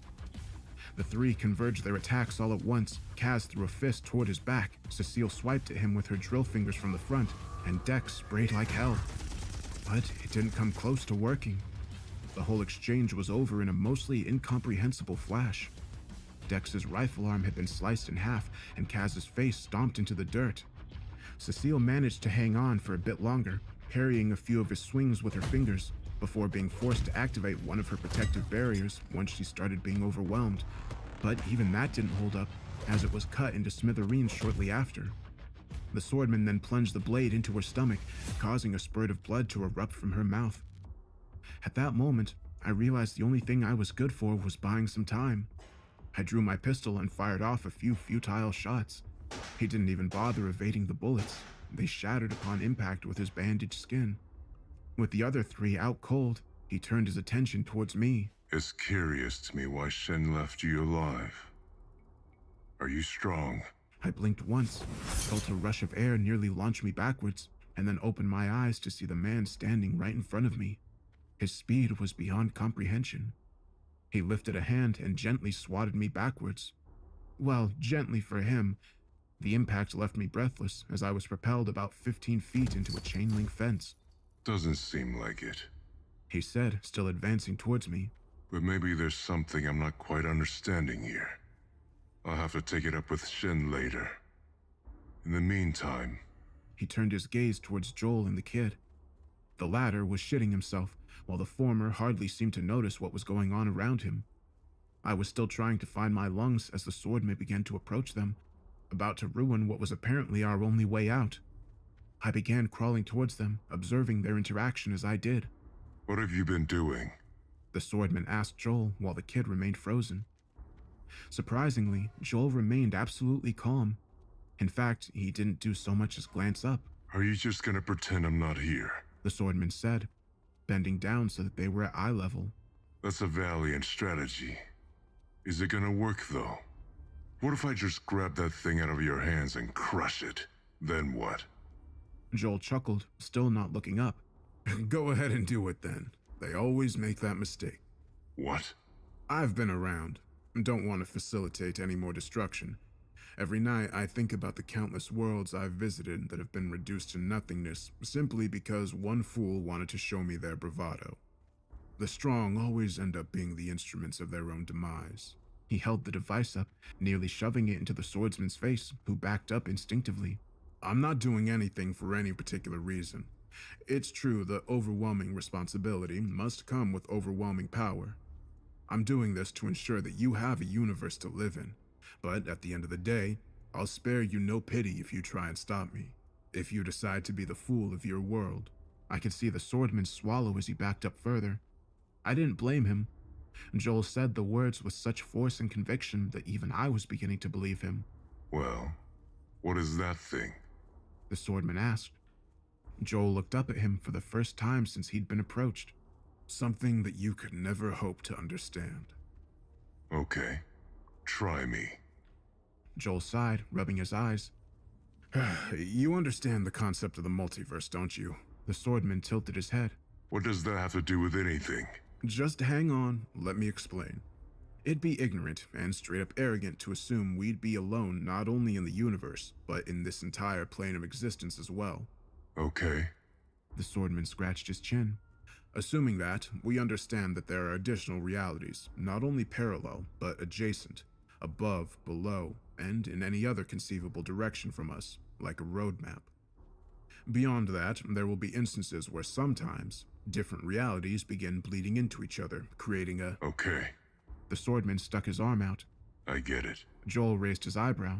You're trying to buy time. Joel chuckled. Well, not anymore. A robotic fist suddenly drove itself into the side of the swordsman's temple. The hit sent him crashing headfirst into another tree. I looked over to see Cecile with her arms stretched out and fist detached. Smoke rising from the end of the wrist she'd shot it from. How much more time? She asked Joel, wincing with every word as blood poured from her stomach. About 5. 5 minutes. Do we have that kind of time? Look, I'll be honest, it'll more likely take 8. Dex ran over, clutching his severed rifle arm. This fucking hurts. I think the gun in my skin cells literally fused or something.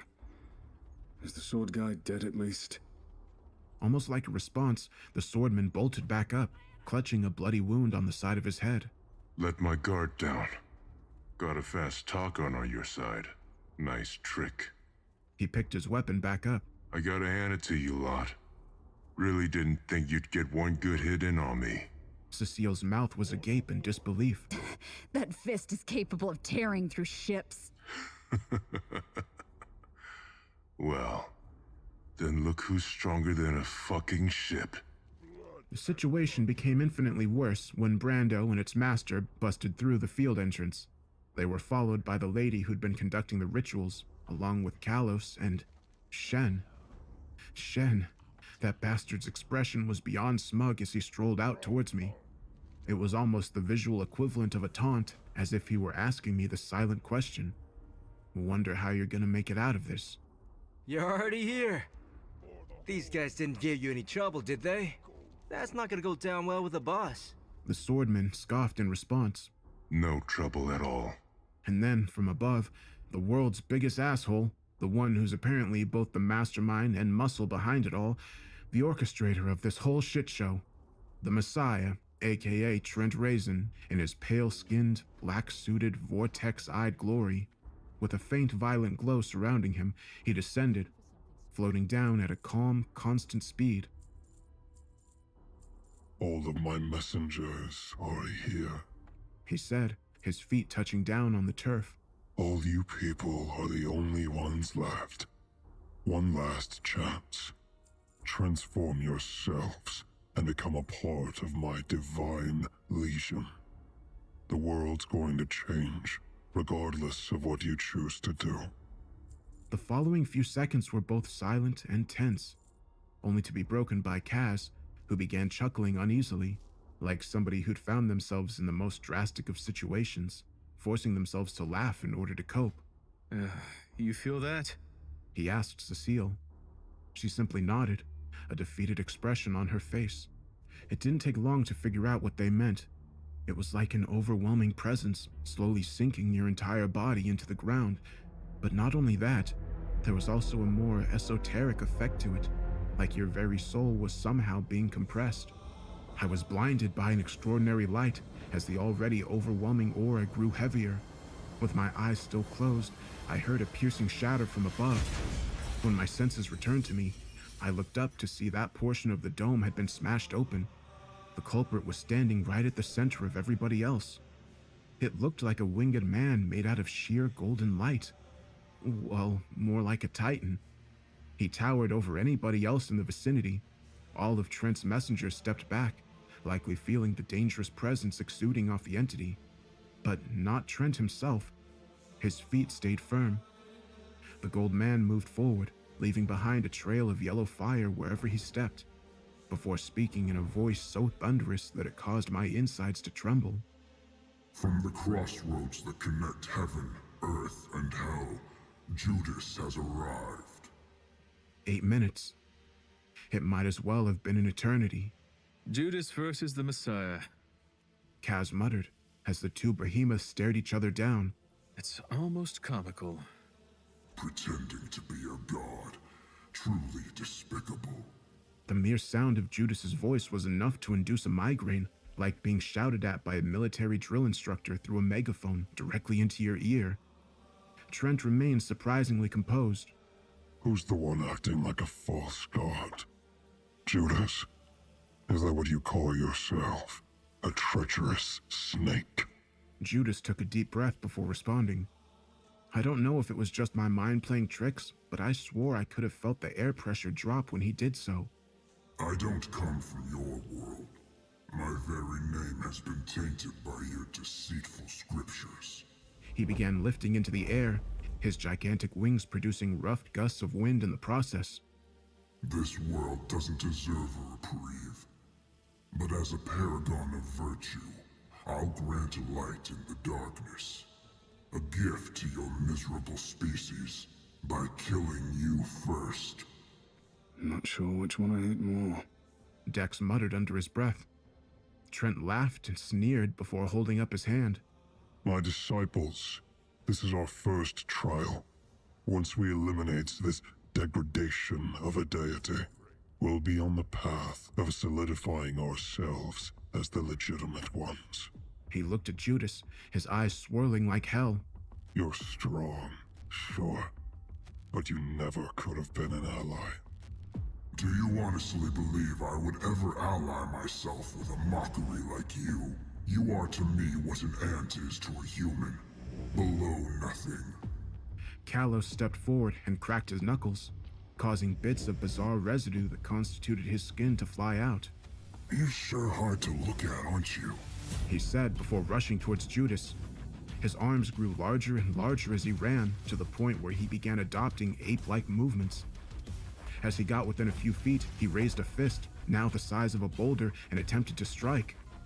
A subtle smirk formed across Judas's lips before he casually flicked it away with a single finger, tearing the entire limb off in the process. Kalos was left speechless, hardly being able to comprehend what had just happened. What? It was the only word he was able to articulate before his head was disintegrated by a yellow beam that Judas shot out of his eyes. Judas remained still afterwards, silently beckoning for anyone else to try. Brando and his master took the challenge next, only to explode from a single punch, showering the area with dog creature guts. The ritual lady was third, attempting to bind Judas in place with her powers. However, it made no difference to Judas.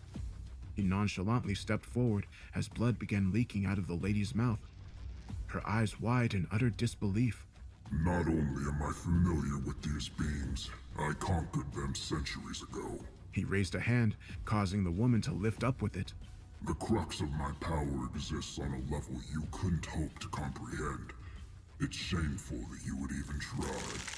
He closed his fist, simultaneously squashing the lady into a bloody, baseball-sized mass of flesh. She turned out to be wrong. Espers certainly did exist. Trent's messengers were suddenly down to 2. Well, So said, turning to Shen. guess you're up. Why don't you give it a shot instead, big guy? You know the pecking order, don't you? The strong go last. Right. Shen said, stepping forward. I could see him trying to hide a smirk. The strong. A pair of dark bony wings suddenly popped out from his back.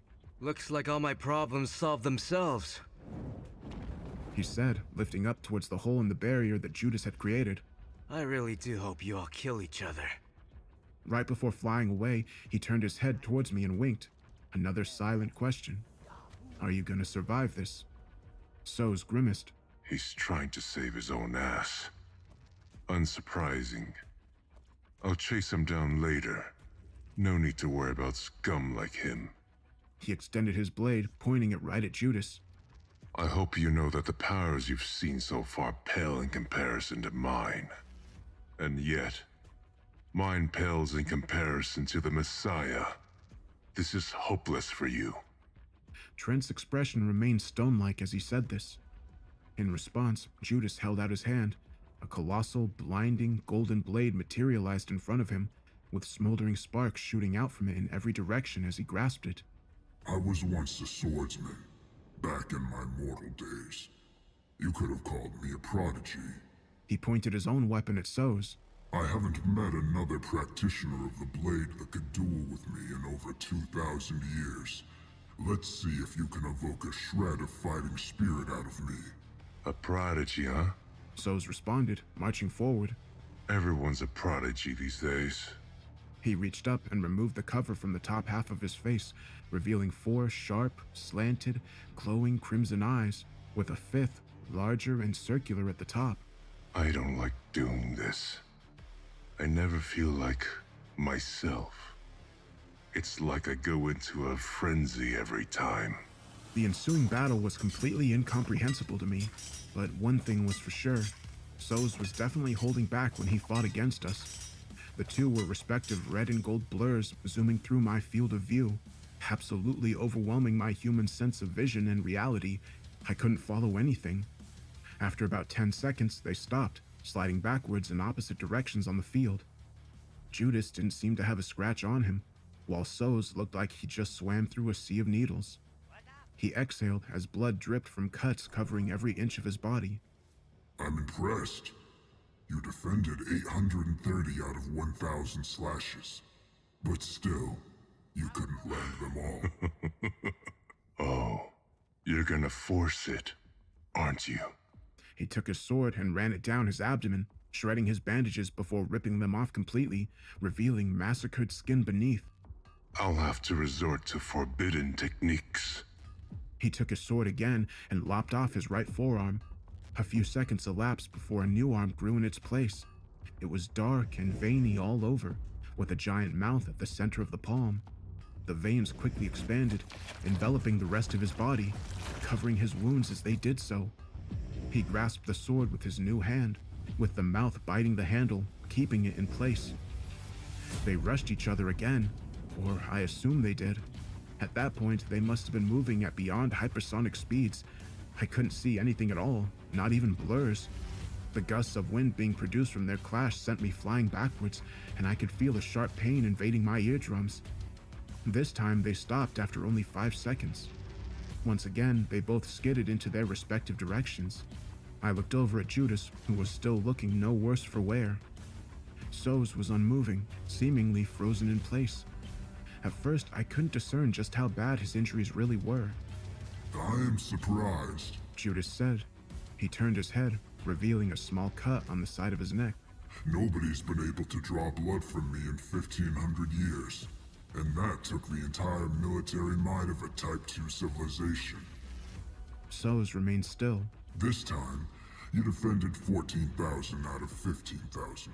Suddenly, So's began falling apart 1 square inch at a time, before turning into a pile of cubed flesh on the ground. Still not enough to earn my respect. And with that, we were down to the final 2. How much time has passed? I asked, whispering. 2 minutes. Cecile muttered in response. I looked over to see Joel still picking away at the device. Oh God, I thought. Trent stepped forward, facing Judas directly. He smiled. I know what you are. And what is that? Just another trial. Judas scoffed. Whatever you say. Trent began ascending upwards, the dark aura surrounding him growing in intensity. You've shown me the light, Judas. What I need to do in order to reach ultimate divinity. 6 portals suddenly materialized around him. I'll show you my true strength. I won't live in anybody's shadow. Not yours. Not even the existing gods themselves. From each portal, dark, armored, dragon-esque creatures emerged, breathing black fire in their wake. Each one was about the size of a school bus. These beings are physical manifestations of my own aura, an extension of my deepest soul. Take them out, and then I'll fight you myself. In the meantime, he turned to look at us. I'll have to eliminate the riffraff. Trent sent one of the creatures after us, while the other 5 rushed Judas. Kaz stepped forward, attempting to stop the dragon in its tracks. He managed to halt it for a few moments before getting launched backwards. The creature released a massive gust of flames from its oversized mouth, nearly scorching my skin right off. At that point, all I could do was evade. Oh, damn it! If Trent pushes Judas too far, we're fucked! Cecile struggled to block with her biomechanical arm as the dragon swiped at her. I looked over to see Judas effortlessly cutting each of the dragons down as they attacked him, utterly unfazed as he was engulfed in their fire. However, the creatures remained relentless. At the same time, we were struggling immensely against just one. Kaz stood up, limping back into the fray, only to be blasted by flames as the dragon tossed Cecile aside. He grunted in pain as his skin was burnt to a crisp. Shit. Can't avoid it now. He muttered, plunging his arm into his chest. Before anybody could ask what he was doing, he pulled both of his remaining 2 hearts out. Kaz, what the hell? He just grinned. You gotta keep your best tricks a secret to the last moment. He took both organs and slammed them together, causing them to inexplicably fuse into one.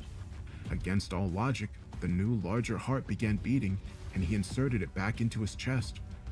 As soon as he did this, the dragon charged at him again with a fury of slashes and fire.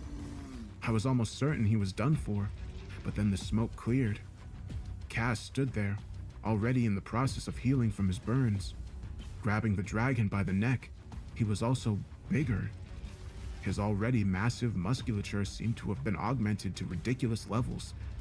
He threw the dragon upwards before taking its head off with an airborne roundhouse kick. What the hell was that? We don't need to dwell on it. Kaz responded. He looked over at Joel. Please tell me you're fucking done now. Joel held up 2 fingers and Kaz cursed. We turned our attention to Judas, who'd cut the rest of the dragons into smithereens. Are you going to keep wasting my time? If you're going to fight me, just do it. Trent lowered his head slightly. You're still looking down on me, aren't you? They always do. His voice had begun to waver, although he didn't sound scared, just angry. Judas smirked. Then give me a reason not to. So be it. Trent closed the portal before a thick, dark violet smoke immersed his entire body, eventually forming what appeared to be a massive dragon head atop a giant humanoid body. After years of exploration, humiliation, and torment, this is what I've become. What they've forced me into. My true core. Who pissed you off so bad that it caused you to take on this ungodly form? Everybody. The dragon head version of Trent charged towards Judas, roaring something fierce. Judas stepped back, readying his devastating blade. He dodged the attack and swung hard at the head, but his blade shattered upon impact. Visibly surprised, he left himself open for a 2-fisted strike that buried him into the dirt. But Trent didn't stop there, unleashing a frenzy of follow-up blows that shook the ground around us. Eventually, Judas caught one of his punches and retaliated with an I-beam blast. The force was enough to send Trent up and through the barrier, before he heaved away from the beam and dove right back down. Judas dodged the calamitous landing, the force of which reverberated underneath us, staggering everybody. They stood up, staring each other down once again. I see. You're different from the rest. No normal willpower could have yielded something like this. You're motivated by something esoteric, aren't you? Experienced hardships incomprehensible to most others. You wouldn't understand. I'm sure I wouldn't, which is why I'll take you fully seriously. Know that from this point on, I won't be looking down on you. All right. I heard Kaz say from behind me. I guess this is how it ends for us. I really wish I did something better with my life. I looked over at Joel, still feverishly doing something with the device. Before I could even ask, he held up 2 fingers. But we didn't have 2 minutes. I appreciate it. But I still view you as nothing but a trial that needs to be overcome. An enemy, and nothing beyond that. Of course. I'd be insulted otherwise. The realization of impending doom was a hard one to swallow. We were about to be collateral damage from a clash between genuine titans. I was less than insignificant in that moment, an utterly irrelevant presence. Yet my understanding was that if we were going to die anyway, I might as well try something. We were so close. Just stall, I thought to myself. Before the two could engage and simultaneously guarantee our destructions, I stepped in and began shouting, "Hey, wait! Just wait for a second!" Confused, they both turned to look at me. Who the hell are you? You people are still alive. Look, I just wanted to ask you a question. I turned to face Judas. Why do you work with the US government? They got dirt on you or something? What? He responded, sounding somewhat angry. It just seems weird how... You think I work for your species? It even pains me to speak in one of your pitiful languages. I could demolish this pathetic country considered some great empire by you people at any moment. So, why don't you? I was treading on dangerous waters here. Judas let out a short laugh. Why would I disclose that information to you? I have my own goals on this planet. I won't waste any more breath on you. I sneaked a glance over to Joel, who was now holding up only one finger. I turned back, this time addressing Trent. Look, man, what are you even trying to prove? Are you mocking my resolve? A fucking pest like you wouldn't understand. I agree with Judas. The human species in its current state is worthless, cold, cruel. I'm going to rebuild it all from the ground up. Turn it into something worth respecting. I took a deep breath, calming my quaking nerves, speaking as slowly as possible. I mean, I get it. Some bad shit happened to you in the past, but bad shit happens to all of us. Why don't you just cope with it in a normal way like everybody else? What? I could feel his bloodlust piercing my soul. I sounded calm on the outside, but my heart was ready to collapse. Got it! Joel's voice came from behind me. He stood up, grasped the device, and shot some kind of beam onto the ground in front of him, opening up what looked like a blue, swirling vortex. Jump in, now! He shouted. I didn't need to be told twice. Cecile, Kaz, Dex, Harris, and Joel himself began leaping in one by one. As I frantically scrambled over, motivated by the sound of Trent barreling towards me from behind, ready to utterly wipe me off the face of the earth. He almost did so as well, scraping the back of my neck with one of his talons as I jumped through, being the last one to do so. However, I made it. Some way, somehow, I'd escaped that hellish school. The relief was euphoric. But now a new question presented itself. Where the hell were we going? I hardly understood the time I spent in that vortex. Whenever I opened my eyes, all I could see was a uniform blue around me. It felt like I was in a perpetual freefall, but utterly still at the same time, as if I was slowly descending within a space devoid of any matter, where the very concept of time was irrelevant. I remember the color fading and weightlessness lifting as my feet hit solid ground. Still in a daze, I swiveled my head around, taking in the alien scenery. There were stone islands all around me, floating in near darkness, illuminated by only an obscured sun above. I looked over the edge of my own island, seeing what appeared to be a vast ocean beneath. What the hell is this? You made it. I was worried there. I turned to see Joel, along with everybody else, sitting about 20 feet away from me. Harris, the kid, was passed out next to them. Made it, I began to respond. Where? That'd be a long explanation. At least we're away from the school, right? At that moment, I was stunned. The environment around us, the weightlessness, my injuries, every impulse culminated into a wholly indescribable state of mind. But one thing was sure, I felt alive, more than I'd ever been before. It was a feeling comparable to the night I'd busted that car and rescued that girl, but just a tad more extreme. Well, Dex began. What now? How the hell are we getting back home? Home? I'm sorry, but... His eyes wandered over to Dex's rifle arm, which was slowly regenerating. How are you gonna explain that away? A simple brain wipe won't do the trick there. We've seen too much. We'll never be able to rest if we go back. Well then, what the hell are we supposed to do? Kaz shrugged, looking down at the water. I was getting kind of fed up with Earth anyway. Only got one heart left. Maybe I'll try seeing something new before I kick the bucket. Cecile sighed. She paused, seeming to consider it. Eventually, she smiled. Fuck it. I'm down. Like an extended vacation. She held up her mechanical arm, looking at the stump that resulted from her shooting her hand at So's. This sucks, though. We can get you a new hand. It won't be a problem, especially once we get the bounty. The bounty? Joel nodded. I think it's been enough time. He took the device and shot it at the ground, creating another vortex before subsequently disappearing into it. The bounty? I thought to myself, he can't mean... About 3 seconds later, he came back through, struggling to lug a bloodied, beaten, and unconscious Trent. This is some lucky shit. He's still alive, which means we're getting paid double. He's still alive? Relax. Joel held out his hand. I know where we can cash it in, quick units, and then we can go and explore whatever the hell we want. So you came just to get the bounty? I asked him. He nodded. Well, where the hell are you from? Earth originally. Bounced around a bit here and there. Seen a lot of stuff, and I'm not ready to go back just yet. He walked over to the edge of the island, peering down.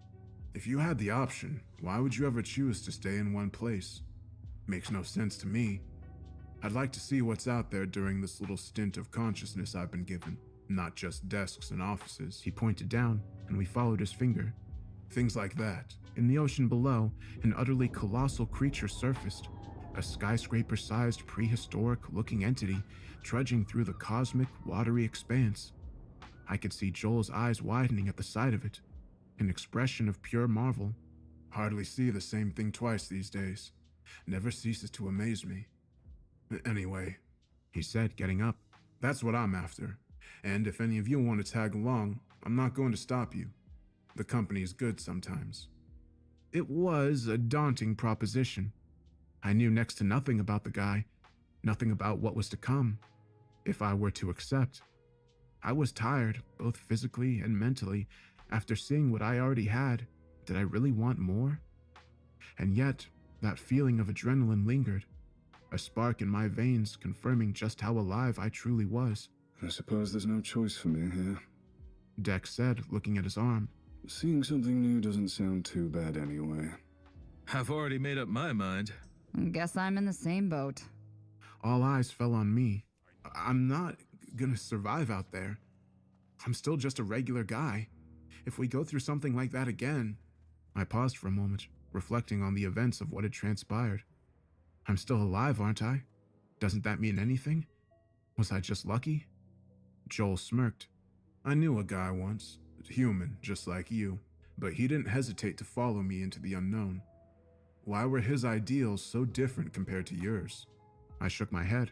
I couldn't tell you. Well, Joel said, grasping the device in his hand, I can see it on you. Something tells me you'd appreciate unfamiliarity. Let me show you around a bit first. If you still want to go back to Earth and deal with the aftermath of everything that's happened, then more power to you. I'll take you. I didn't know what to say. Was I supposed to agree to something like this? To go off with some seemingly crazy stranger into the great unknown? A voice in the back of my head prodded me towards a simple revelation. Why not? Was I really being fulfilled by everyday life? It'd be hard to argue that I was. I looked over at the kid who was still passed out. What about him? Damn, well, I guess he's our responsibility now, Joel responded. We'll just drag him along till he wakes up. I didn't know what to expect from Joel's little interdimensional tour. More hostile creatures, more insanely powerful beings with god complexes. Anything seemed to be on the table. And anything was exactly what I got. We went to an assortment of varying worlds and realities, all measurably different than the last.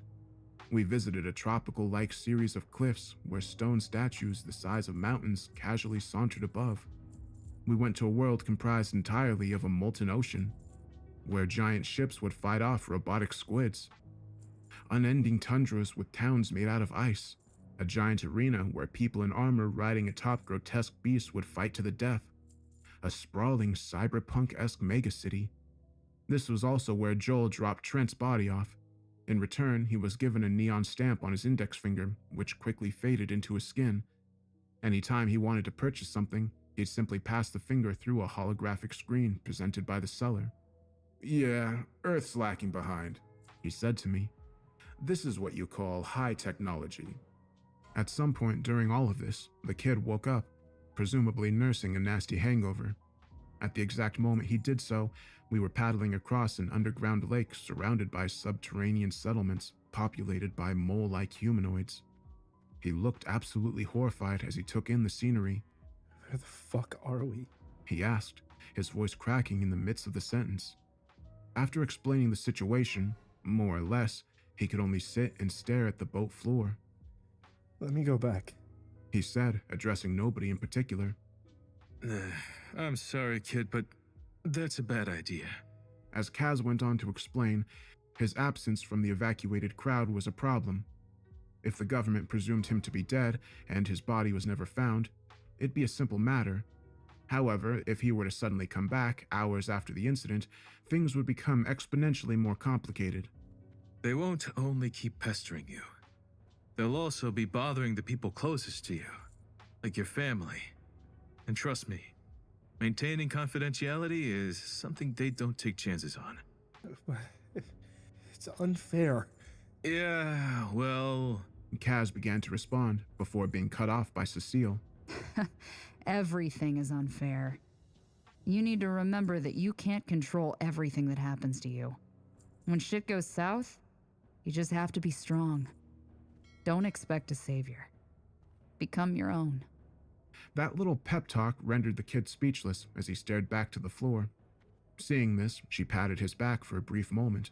But for now, we'll help you through it. Eventually, Joel transported us to a more peaceful location. It was a seemingly perpetual field of tall grass and magnificently colored flowers, bathed in the light of multiple suns shining above. I come here when I need to relax. You gotta let your adrenaline shoot down every once in a while. Makes it feel even better when it spikes back up, Joel said. He turned toward both the kid and I. So, you've got a decision to make. I won't try convincing you two to come more than I already have. It's up to you, really. A decision? I weighed my options carefully. If I went back, my best outcome would be getting brainwiped and then shoved back into my SWAT unit. But Kaz had explained the wiping procedure, and it did not sound fun. Apparently, the more classified information you were aware of, the more wipes it took, each one being a more dreadful experience than the last. On top of that, there was no guarantee that the procedure would work 100%. In that case, they just hit you with the lethal injection. No chances on confidentiality, after all. On the other hand, if I were to go off with Joel and do who the hell knows what in who the hell knows where, my future was an absolute mystery. Maybe I'd have decades of fantastic stories to tell. Maybe I'd die in a week. But Joel sure seemed fulfilled with what he'd been doing. A sensation I hadn't felt much in years. I looked down at the kid, whose face was still sullen. It was funny. I used to fantasize about being in his position when I was younger, to be put into extraordinary circumstances, escaping the mundanity of school life. Maybe the fantasy was better off as just that. Make-believe.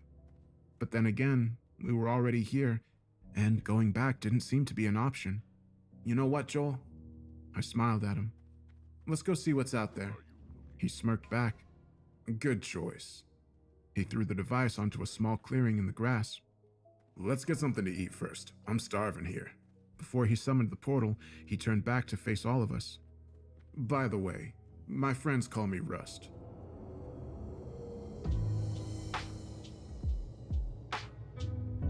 That wasn't really much of a spooky pasta, was it?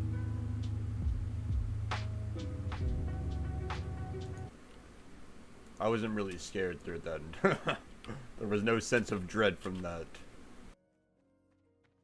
3 months ago, my wife and I were on our way to visit my mother-in-law, living alone far up in the White Mountains.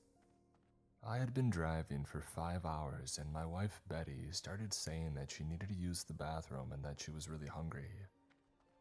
My full bladder agreed with her on the first issue, though I also tried to make good time and get there before nightfall, when the street signs would become harder to read.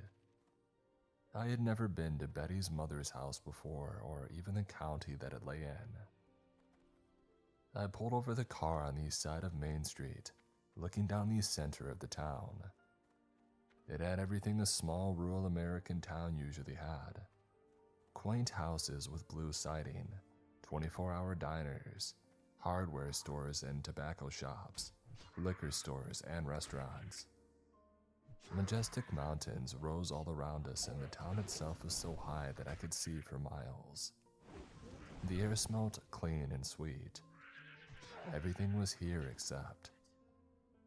no people, my wife said, as if reading my mind. I looked over at her, frowning. Yeah, this is bizarre, I said. This place looks like it was hit by the Black Death. Where is everyone? My wife unlocked her door and got out, pulling a cigarette from her purse and lighting it. She gave the pack to me and I took one. My wife looked pale and thin under the late afternoon sun, her black hair and dark eyes contrasting heavily with her light Irish skin. Lately, she seemed to have lost weight, but she wouldn't talk about it.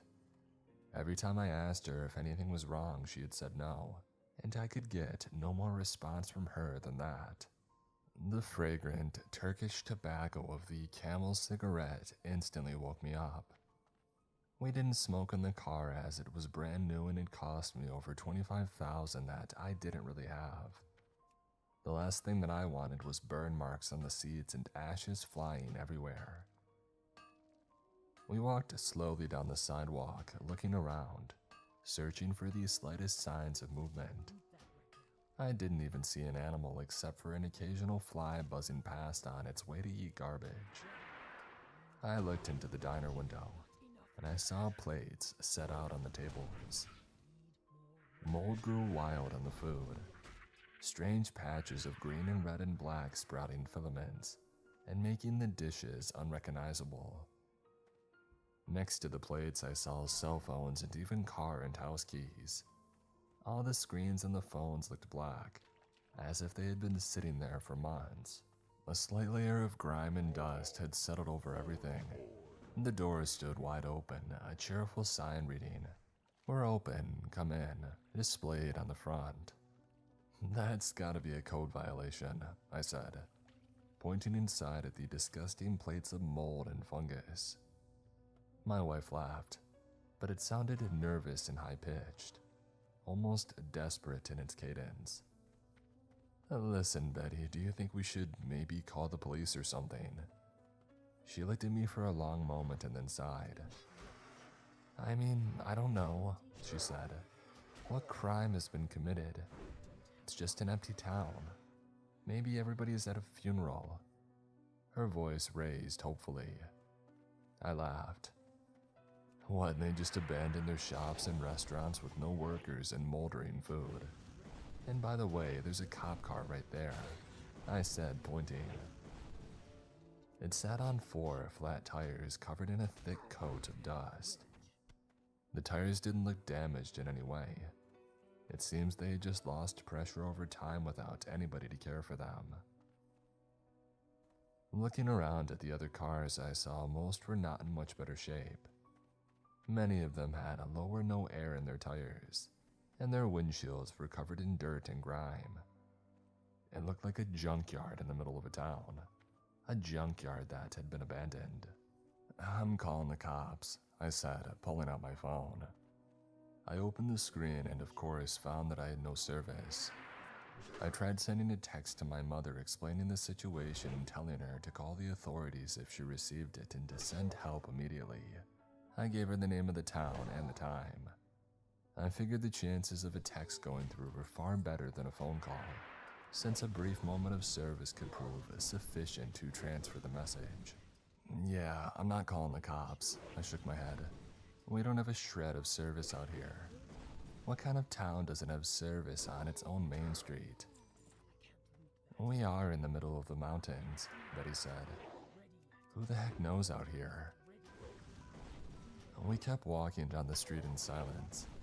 Betty went inside a few of the shops and tried flicking on the lights or looking for a phone. The electricity was apparently as dead as the town itself. I occasionally checked my phone, finding nothing had changed. As we walked further along, I started to give up hope that help would be coming from outside. I finished my cigarette and Betty lit another one and gave me the pack again. I sighed and took another Camel out of the pack, lighting it and inhaling deeply. It gave me something to do at least, and it helped take my mind off the strangeness of this town. And then we came up to the police station, and I choked on the smoke as I saw what lay there before us. At first, I thought that some vandal had used the red spray paint to put up a bizarre slogan across the front of the station. But then I saw all the flies, and I smelled the copper and iron, and I realized it likely wasn't paint at all. "We follow the black sun," it said in huge letters, each of them nearly 6 feet tall and thickly painted across the windows and walls. My wife squinted at it, tilting her head in a girlish way, her black hair falling across her face. She took a long, thin hand and pushed it aside. The Black Sun, she said. Is that a metal band? It sounds like those Norwegian Satanists that you like to listen to. What's the name? Burzum and Darkthrone and stuff. She started walking forwards, trying to inspect the letters more closely. I put my hand on her shoulder, and I pulled her back with a little more force than I had intended. She stumbled and gave me a dirty look. Johnny, be careful. You almost made me fall. Sorry, I said, my heart pounding in my chest. But don't get too close to that. I'm fairly sure that's blood, and it might be a crime scene. You don't want to touch it or trample the area if it is. She looked at me shocked and then glanced back at the letters, seeing the flies swarming around the coagulated sticky mess. Animal blood? She asked helpfully. Yeah, sure, I guess, I said non-committedly. Okay, let's get back to the car and get the heck out of here. I think I've seen enough. We need to get the cops here. Whatever's going on, it's way beyond anything that we can deal with. I turned around quickly and taking my wife's hand. She pulled away. Oh, don't start getting all worked up, she said. We haven't seen any indication of anything crazy, not yet. All we know is the people are somewhere not here, and that somebody vandalized the police station. I want to keep exploring. I looked at her amazed. She pointed past me at an old-looking church built of stone, probably from the 1800s. It stood near the end of the small downtown area next to thick clusters of evergreen trees. It had a plaque outside that I couldn't make out. The doors stood wide open and the darkness inside seemed to beckon. For a moment, I almost agreed with Betty. I almost said that I too wanted to go inside that church. I think it was what the French call l'appel du vide, or the call of the void. That urge to suddenly jump when standing at the edge of a cliff, or to see if a car can go 130 miles an hour on the highway when it's snowing. Then I shook my head quickly, as if awakening from a short dream. I looked back at Betty and laughed. There was no humor in it, however. You must be crazy, I said. I want to get out of here now. There's nothing to explore, everyone's gone, and if we keep going deeper into this, I have a feeling that we'll run into something far worse than anything we've yet seen. Okay, how about this? She said, making a thoughtful face and putting her finger up to her chin. Why don't you see if the cop car is unlocked? Jump it with our car and use whatever they have in it to call for help. They probably have a walkie-talkie or something connected to the state police station.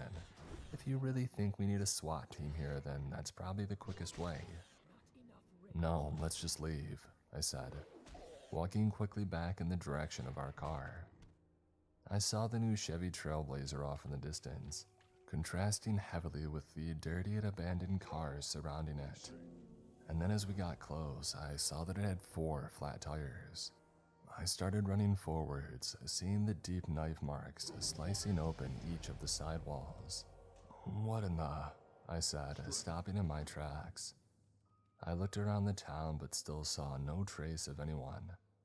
Why? Why would someone do this? To stop us from leaving, obviously, my wife said, sounding unperturbed. Look, we might be here for a while, so I'm going into that package store and grabbing a few things. Maybe some wine, maybe some cigarettes, because somebody smoked most of mine. She narrowed her eyes at me playfully. Do you even realize what's happening right now? I asked, my voice rising unconsciously in anger and frustration. No, do you? She said. This isn't a joke, I said, feeling hot and anxious. We're trapped here and there's letters written in blood, and now somebody slashed our tires. Do you still think that we don't need the police? She smiled at me. You always worry too much, she said. Just calm down for once. Don't have an anxiety attack on me. There's no cell phone service to call for help if you do, remember? That jogged something in my memory, and I looked questioningly at her. "Do you have any weapons on you?" I asked. "I have." I reached into my pockets, frowning. I pulled out a small Swiss Army knife. Its red surface looked dull from age, and even I thought it looked small and pathetic in my hand. This," she laughed. "What are you going to do with that? Kill it, chipmunk?" she asked. "I mean, I think you can cut your nails with it too, if you want to use a dull, crappy pair of scissors that barely cut paper." She laughed at her own joke, then stopped when she saw the anger and fear on my face. Betty looked at me with a strange expression. It was hard to perturb her. She had always been different from me. When I was stressed about money or work or anything else, she would laugh it off and say that I was too serious. But this seemed to be stretching the boundaries. I felt in my heart that we were in danger and she didn't seem to notice. "Look," she continued, sighing. "Let's go get some cigarettes and drinks and stuff. Then maybe we can take the car over to the police cruiser and jump it. Then we can call the cops and AAA too, and just sit here and wait for the cavalry to arrive." "This is a brand new car," I yelled. "I'm not driving it on the rims over there. That's gonna destroy the rotors and could damage some other stuff." I didn't actually know anything about cars and she knew it. "No, I think it'll be fine," she said, smiling. But I wouldn't get my... Her words were cut off by a siren that had started up suddenly, deafening and shrill. It seemed to vibrate the air itself, and the dead town came to life in a cacophony of noise and vibration. I saw my wife's lips moving as she tried to scream something, but I had no idea what it was. I covered my ears with my hands, which barely helped, and then after about 10 seconds it stopped. My ears rang, a high-pitched whine like I had just walked into a flashbang. It went away slowly and Betty's voice came back to me, rising from nothingness in a crescendo, until I could make out her cadence and speech again. "Into the siren," she said, her face unusually serious and drawn. The sun had started to go down behind the mountains now, sending long shadows streaking across the road. Soon it would be dark and we would likely be trapped here for the entire night, or longer. Hiking out of here was an option, and the highway was only about 5 miles away. These thoughts passed through my mind as I saw shadows fall over Betty, before I realized that I had no idea what she said. "What?" I yelled. "I said, we should go towards the siren. They have electricity. They probably have a landline and maybe there's people there," she said, still speaking far too loudly. I guessed her ears were ringing as well. "Okay, you don't have to yell," I said.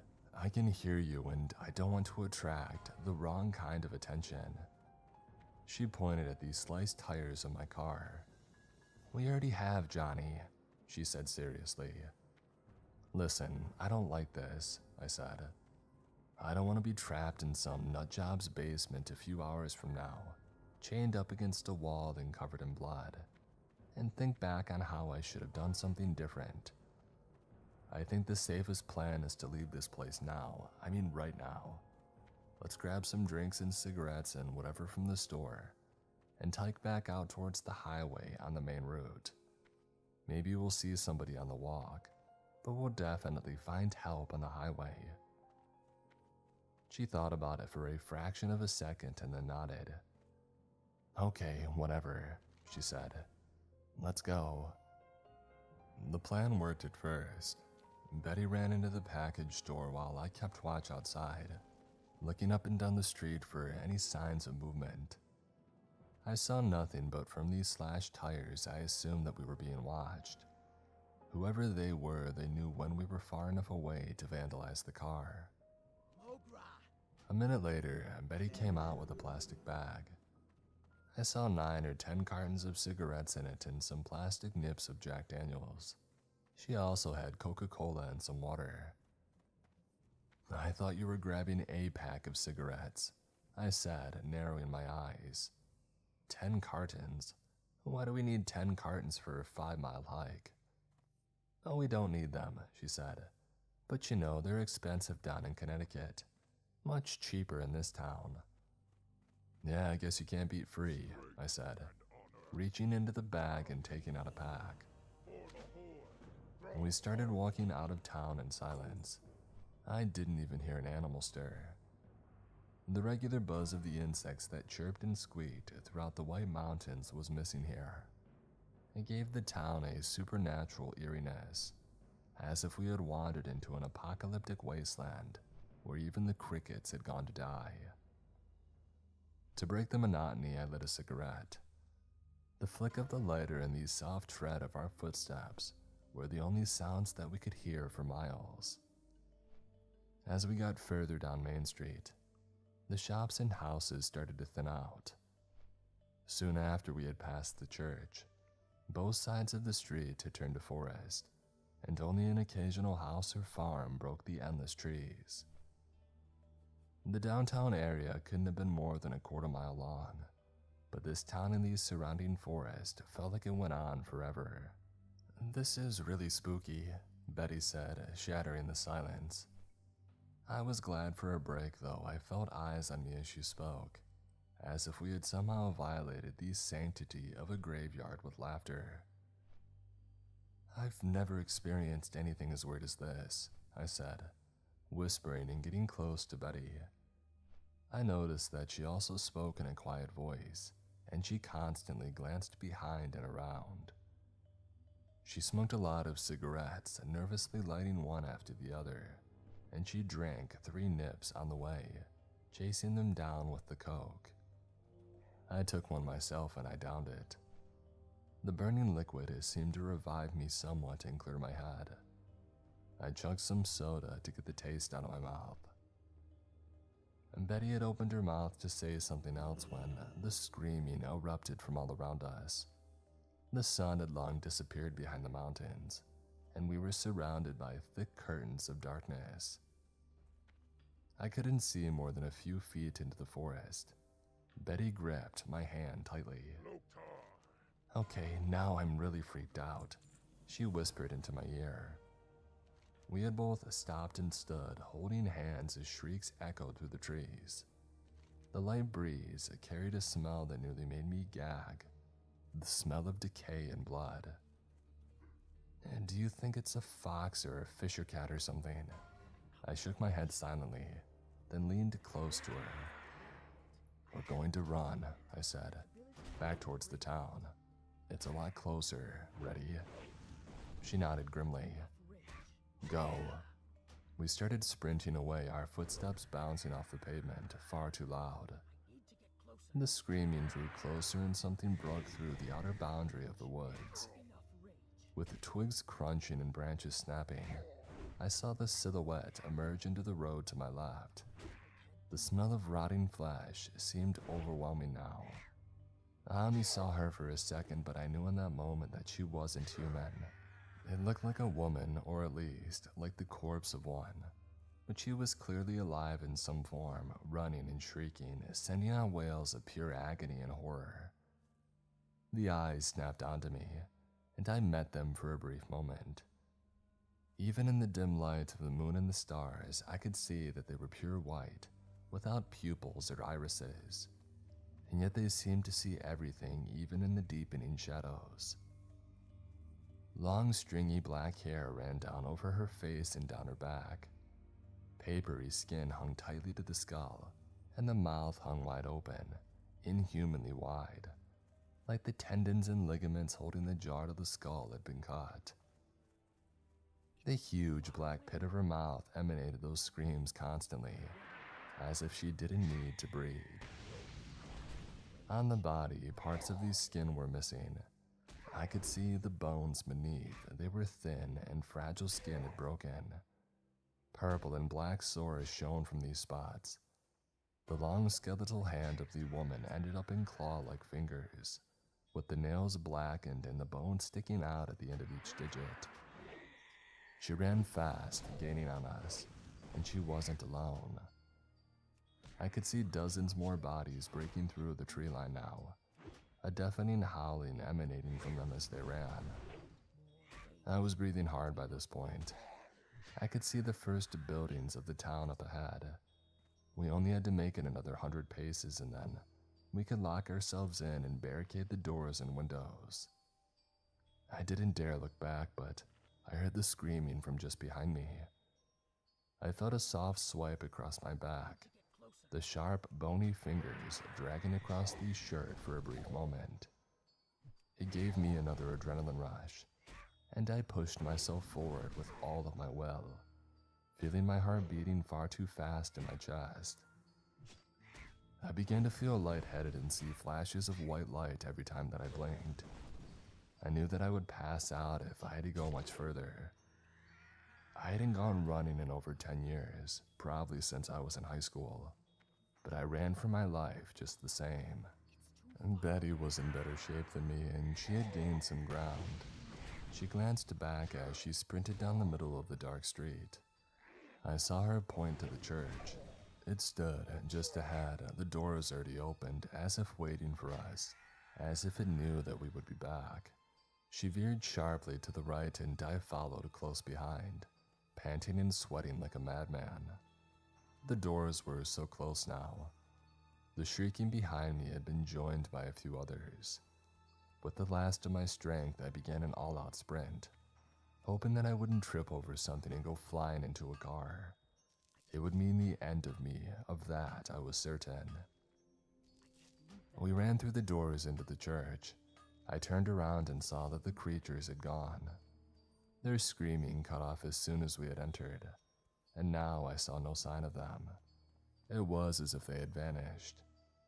I shut the doors of the church just the same, turning a deadbolt to lock them. Betty had her phone out, turning on the flashlight app to help me see in the dark church. I would have to also check for auxiliary entrances, but it was a start just the same. And then I turned and I saw what Betty had already noticed. The desecration of this holy place.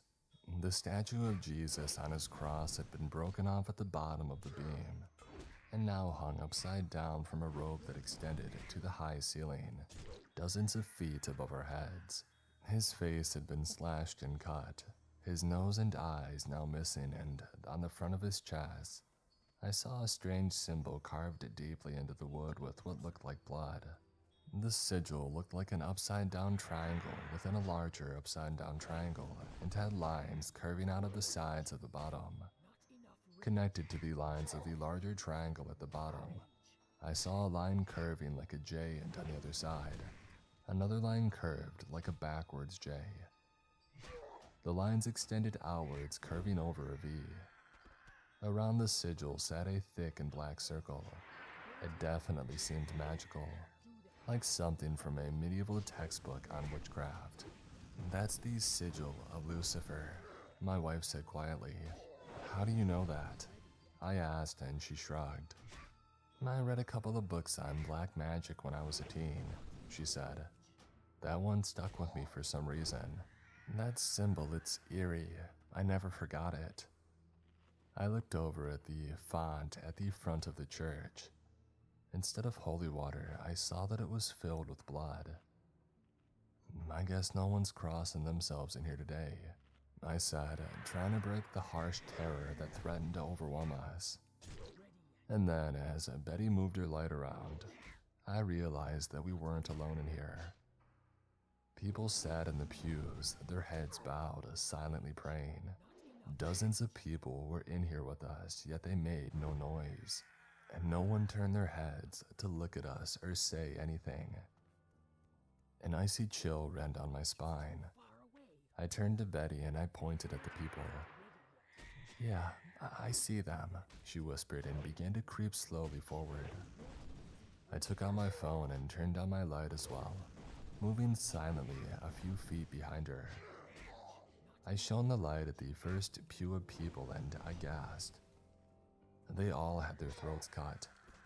A waterfall of thick, coagulated blood stained the front of their bodies. The smell hit me at once, an overwhelming odor of rotting meat and iron. I gagged, turning to Ratch. Betty pulled me towards the back of the church. I searched for any other entrances, locking the ancient deadbolts on the doors. We ended up going to the rectory in the back, sitting on the priest's couch. There were no bodies in here, and no smell but the musty scent of an old building and books. "Well," Betty said, turning to me, barely concealing the terror in her eyes. "It looks like we found the townspeople. Some of them, anyways."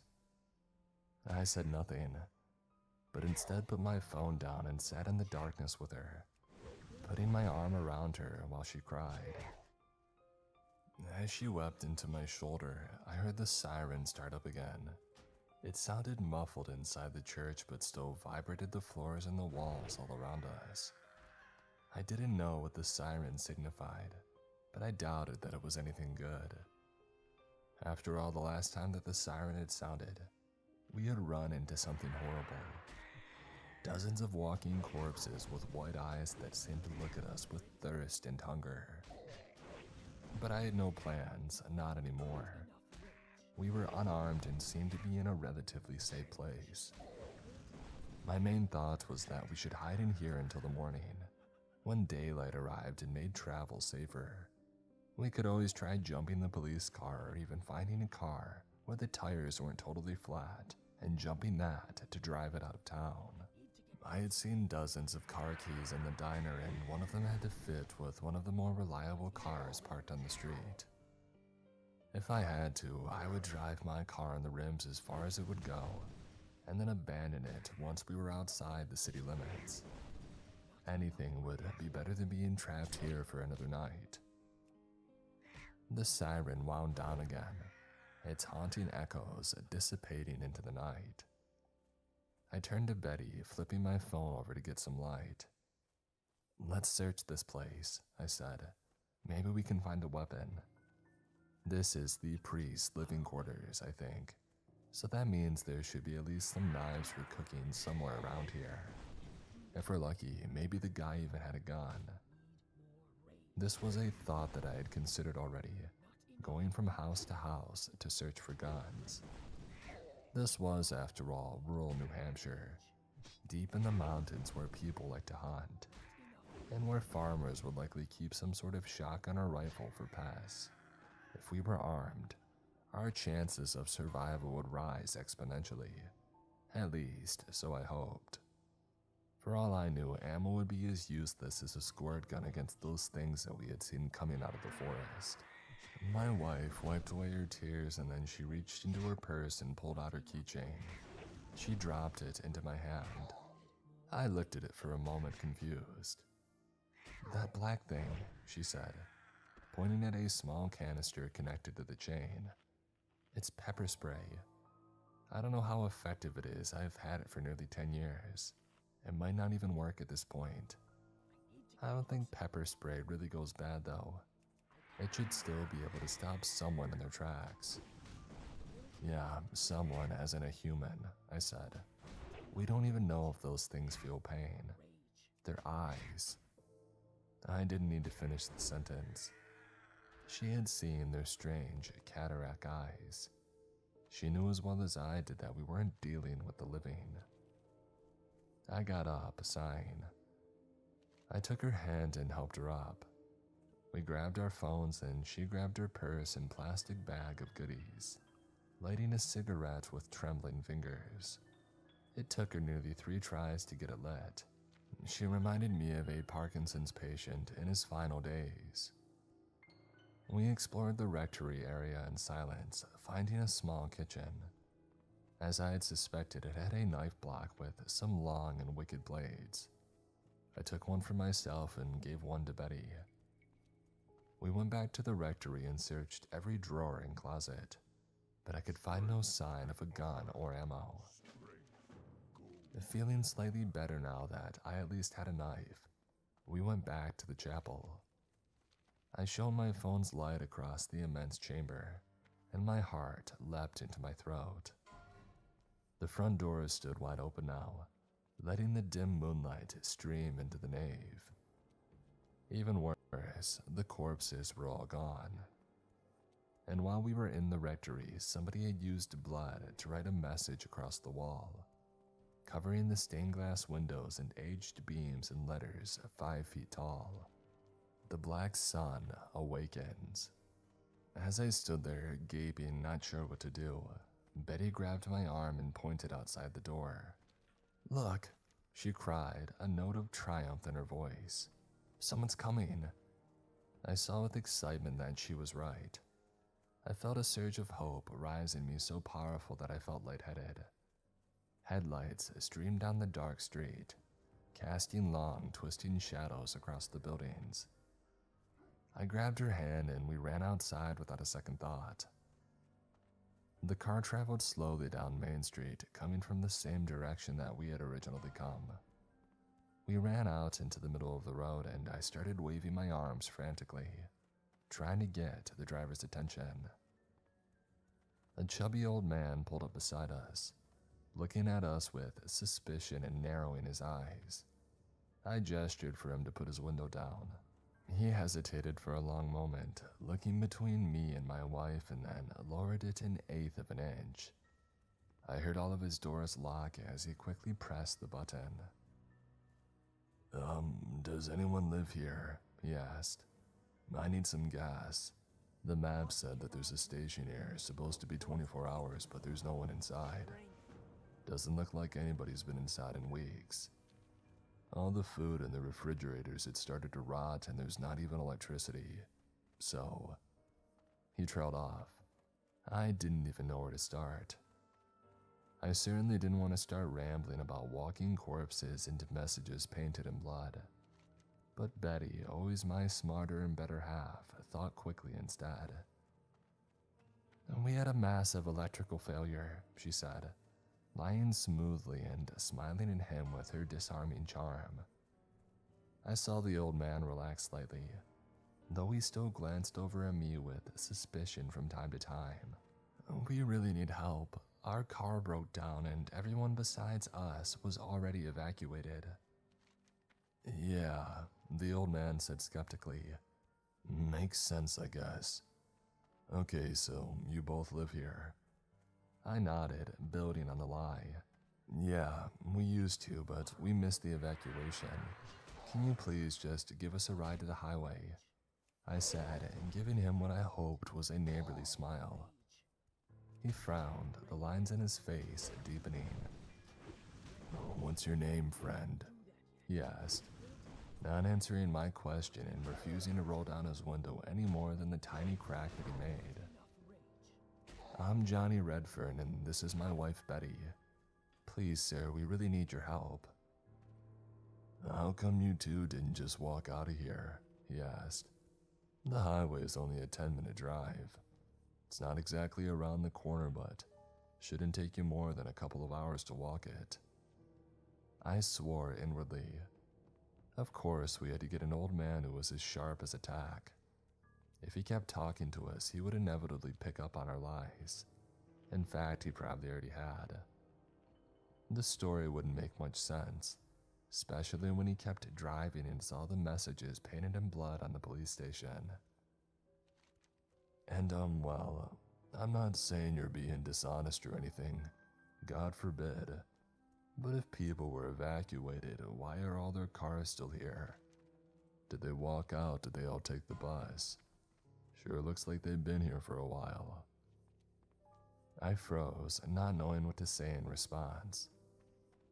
I looked over at Betty, her pretty dark eyes narrowing with concentration as she stared at the old man.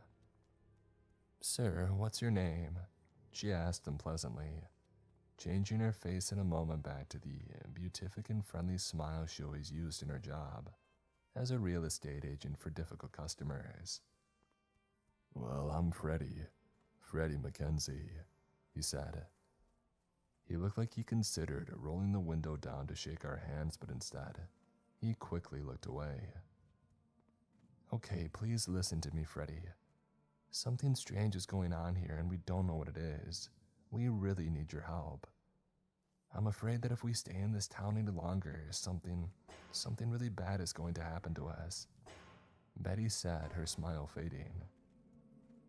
Freddy's bright blue eyes shone with intelligence as he weighed her words, looking from my face to hers before frowning slightly and wrinkling his forehead. Yeah, no, I'm sorry, he said. I'm sure you two are very nice people, but I don't pick up hitchhikers, ever. I don't know you guys from Adam, but if you want, I can call you a tow truck when I get on the highway, or even a police officer, and they can sort this mess out. I really don't know what's going on here, and I don't want to know. This is none of my business, but I wish you both good luck. He put his car back in drive and rolled his window back up, waving in a friendly manner but not meeting our eyes. He pulled away at a snail's pace, going at least 10 miles under the speed limit as he drove down the road. I should have maced him, Betty said bitterly, watching the old man's taillights as they grew smaller. I really should have. I thought about it, you know. What would that have accomplished? I asked. Well, it would have made me feel better, she said. We both laughed, an anxious and nervous release of tension that I felt I needed at that moment. A gunshot pierced the night. I jumped, almost falling on the sidewalk curb as I quickly backed off of the road. I grabbed Betty to steady myself. She was looking down the road at the old man's red brake lights. They cast a bloody glow across the main street. Another gunshot rang out and I could hear a loud hiss, as if a monstrous snake had just awakened. But it wasn't a snake. We watched Freddy's car as clouds of smoke and plumes of exhaust began rising from the engine, and the hissing grew louder. I realized something must have given in his engine when the bullet passed through. His tires looked fine, but even from this distance, I could see a puddle expanding around his car.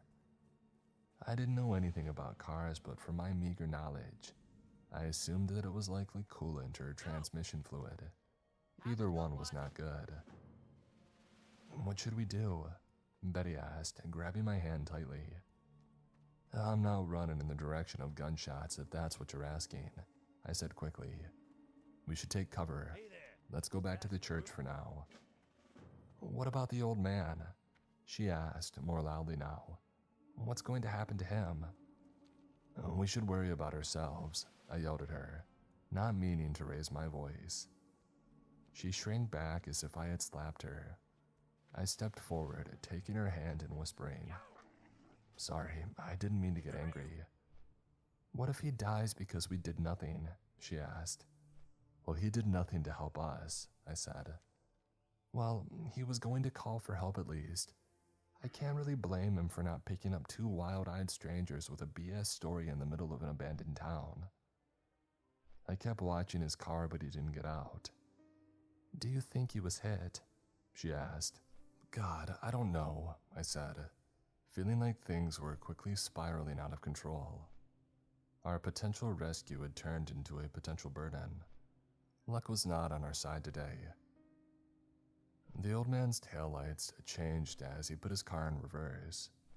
He tried to slowly back up in our direction, but the engine made loud knocking sounds when he pressed the gas, and the thick cloud of smoke began to expand, rising up in the air in huge, billowing plumes.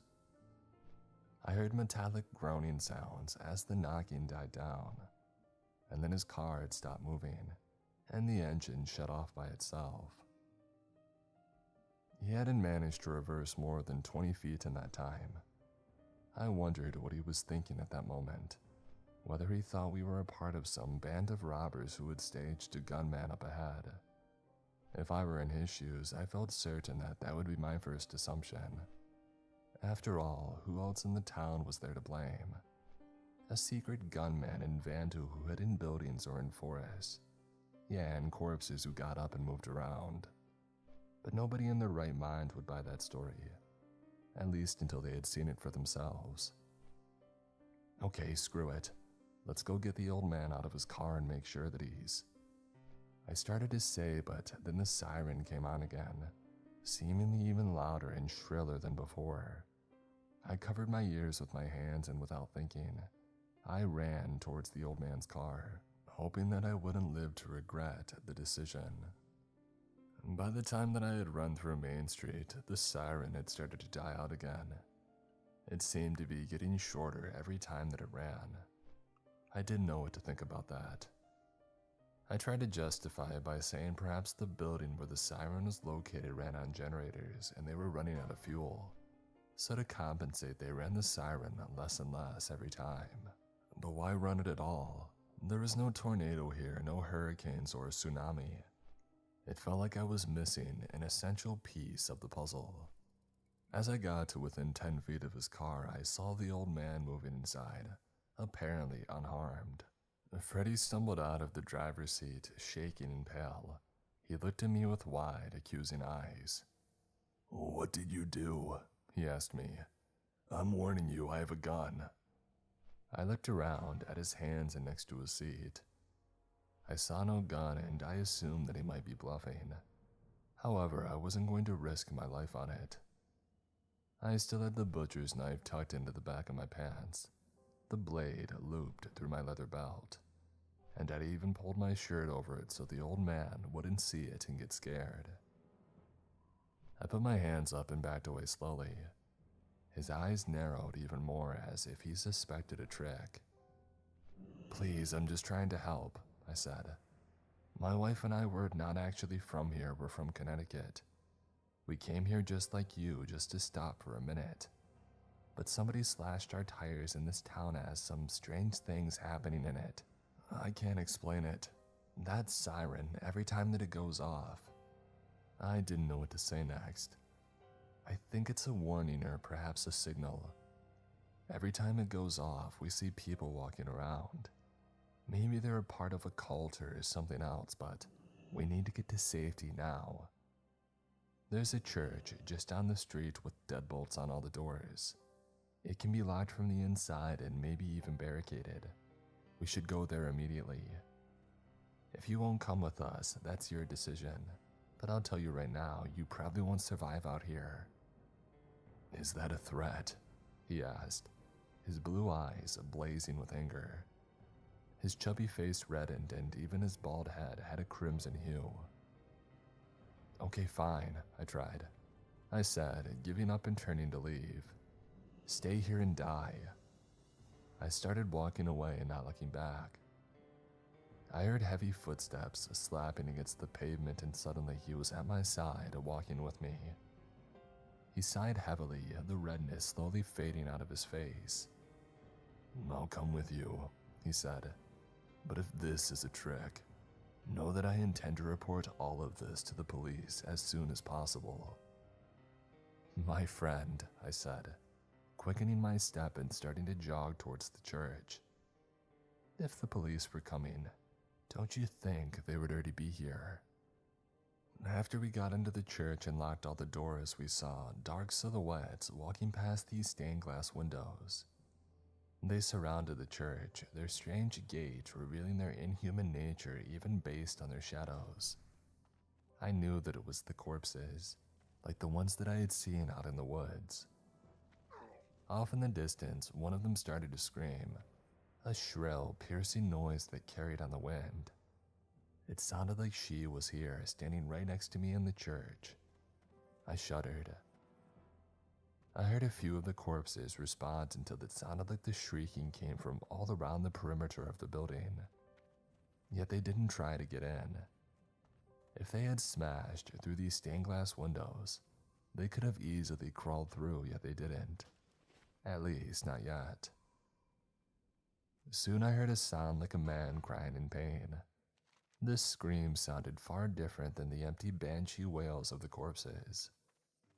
I looked through a pane of clear glass and saw the woman from the forest, the walking nightmare with the black matted hair and white cataract eyes. Next to her, I saw two children, twins from the look of them, dressed in nearly identical clothing. Two little boys holding hands and walking behind her. The skin on their faces had mostly peeled off, showing the eternally grinning skulls underneath. Their eyes had turned white with drops of thick black blood dripping down their face like tears. Their bodies looked partially decomposed, just like the woman, with sharp finger bones poking out through the skin.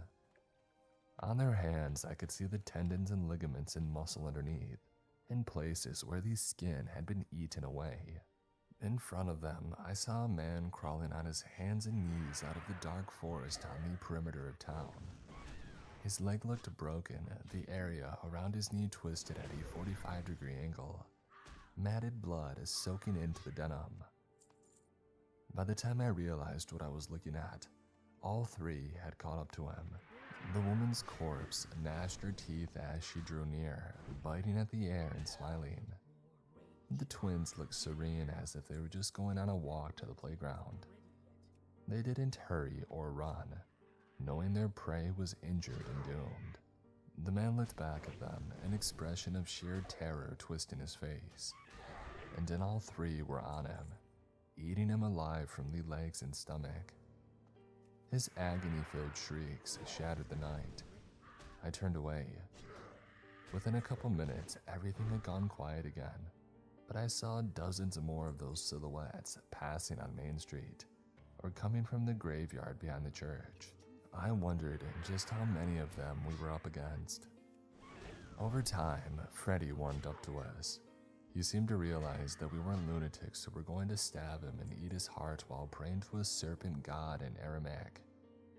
He ended up being much more talkative than I would have expected. When we talked to him in the car, he came across as an aloof curmudgeon who wouldn't have helped his own mother if she fell down. You know what this reminds me of? He said, his eyes widening, as if he were telling a ghost story around a campfire. Roanoke. Those people disappeared without a trace. I'm pretty sure that they just interbred with the natives, Betty said. The Mary Celeste was similar to this, though. The crew just disappeared from the ship in the middle of the ocean. No one knows where they went. The two of them acted much more relaxed than I felt. My nerves felt jangled and I just kept waiting for the next siren.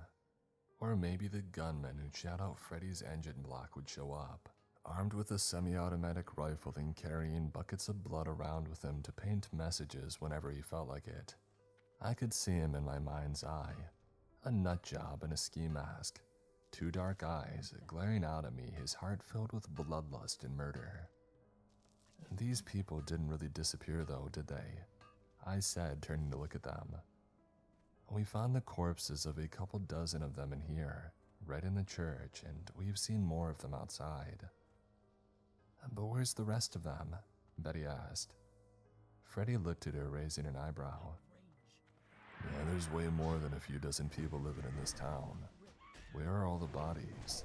Maybe the rest of the town isn't even dead. You didn't tell me that somebody staged bodies in this church, Freddy said accusingly, looking at Betty. She shrugged. So maybe, he lowered his voice. This place is haunted. You ever think of that? Betty laughed out loud at that, and even I cracked a smile. My friend, I said, this whole town is apparently haunted. I wouldn't worry about the church. I don't know how much time passed, but after they talked for a few more minutes, we ended up just sitting there in silence. Betty and I smoked cigarettes, and Freddy drank some of the whiskey that she had grabbed. Just to steel my nerves, he said, and he looked like he needed it. He was still shaking, and he would often get up and pace around in a circle, muttering to himself and sending dirty looks towards the blood-stained pews. Ever since we had told him about the bodies, he had seemed much more uncomfortable and frightened. I knew how he felt. I felt the same restlessness and terror within me. It seemed like we were trying to hide in the closet as the house burned down around us. But what else could we do? Soon, that decision would be taken out of our hands. I realized that the church seemed to be getting brighter. Freddy and Betty didn't notice for a few moments as they had just started up another conversation, this time about the sigil painted on the body of Jesus hanging upside down from the ceiling. But I noticed the lightning immediately. For a second, I thought maybe the electricity had come back on, but that the lights were just dim, or that maybe somebody was driving outside and their high beams shone through the windows. But I quickly realized that this light had a different texture. It was almost like a black light, giving off an intense, purplish glow over everything that it touched.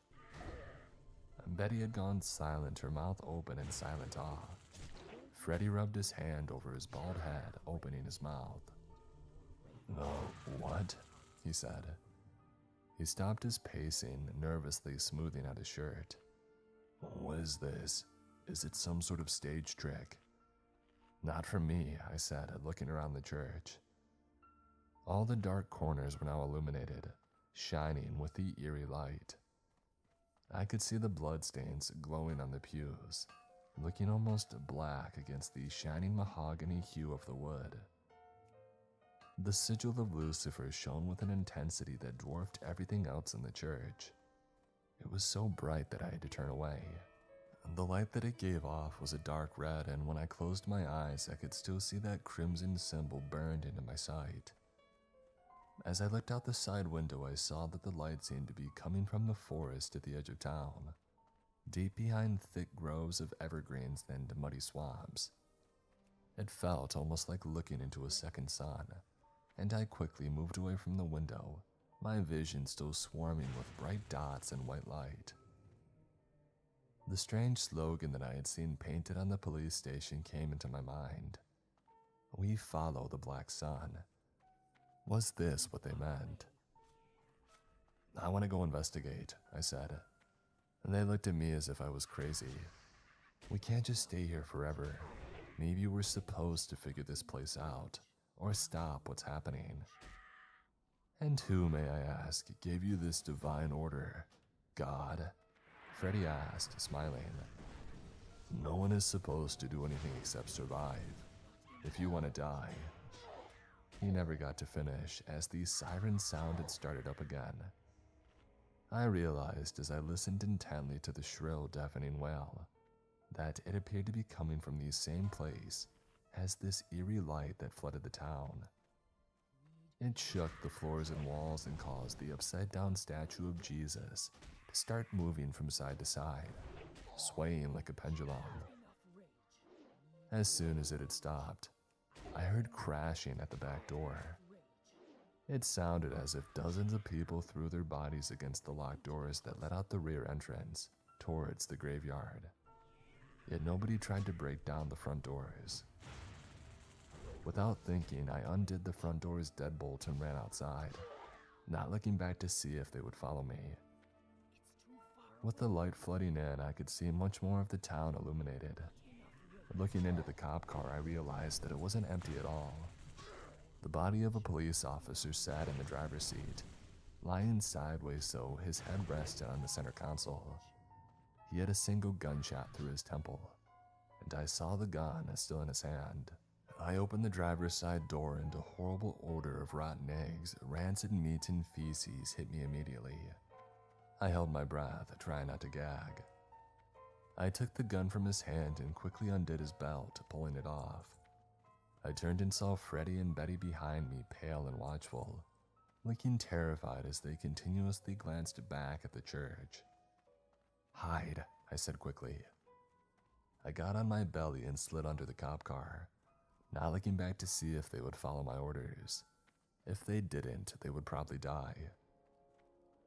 As soon as I was underneath it, a gun in one hand and a heavy police belt with mace, a taser, and extra ammo in the other, I saw bodies stream out the front door of the church. Many were no more than skeletons, with some tendons still clinging to the bones, yet they were still able to walk. They moved quickly, looking around with empty eye sockets and rotting faces. Betty had, by this point, crawled underneath beside me. I turned and saw her, watching the corpses with wide, girlish eyes. I didn't see where Freddy had gone. The corpses emerging from the church split off in groups, going in different directions. After a few minutes, none remained on the street, at least from what I could see. Looking back and forth quickly, the pistol extended in my right hand. I slid out from under the police car. I took the weapons and ammo off the belt, giving Betty a taser and another canister of mace. "Give the extra mace to Freddy," I whispered. "Where is Freddy?" A half smile crossed her face and she pointed to the dumpster in an alley behind us. Quietly, I walked over and opened the lid, appearing inside. I saw Freddy, bugs writhing in his hair, a banana peel stuck to his chest. The smell from inside the dumpster was bad, though not nearly as bad as the rotting corpse smell from the police car. Freddy climbed out, grumbling and wiping himself off. Betty gave him the cop's mace canister, and I started walking toward the source of the eerie black light, hoping to find answers. Though this happened 3 months ago, I still question my decision that day. For that was the moment when I sealed our fates. The moment that I set my mind on walking towards the black sun, I ensured that we would see hell itself. "I really don't want to go in there," Freddy said, his old man's face wrinkling in fear. He grabbed my hand tightly. "Please listen to me. You don't want to go in there either. Have you seen what's happening in this town?" "I doubt that we'll survive much longer trying to hide," I said. "Whatever's happening here seems to be speeding up. At first, it was just a few corpses guarding the road out of town. Now it's dozens of them, and it seems like those in the graveyard are all changed now, walking around and hunting. What will you do when it's hundreds of corpses streaming through every building and road? Where will you hide?" He opened his mouth to say something, but then closed it again. "Look, I can't force you to come with us," I said. "If you don't want to, you can stay here alone. Betty gave you the pepper spray, and I'm sure you'll have no problem fighting off hundreds of hungry walking corpses with it. Right?" He sighed heavily.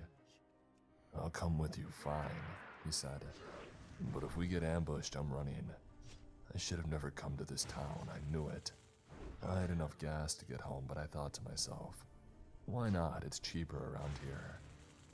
Now my car is totaled, I'm trapped without any way to call for help. And you want me to go into that creepy forest to inspect a bizarre light. You think we want to be here?" Betty asked. "Johnny's just trying to find us a way out, or a way to survive. We already tried running, but the corpses have surrounded the roads. We tried hiding in the church, but they ended up breaking down the door. This is our last option. If this fails..." She didn't need to finish the sentiment. We all understood what she meant.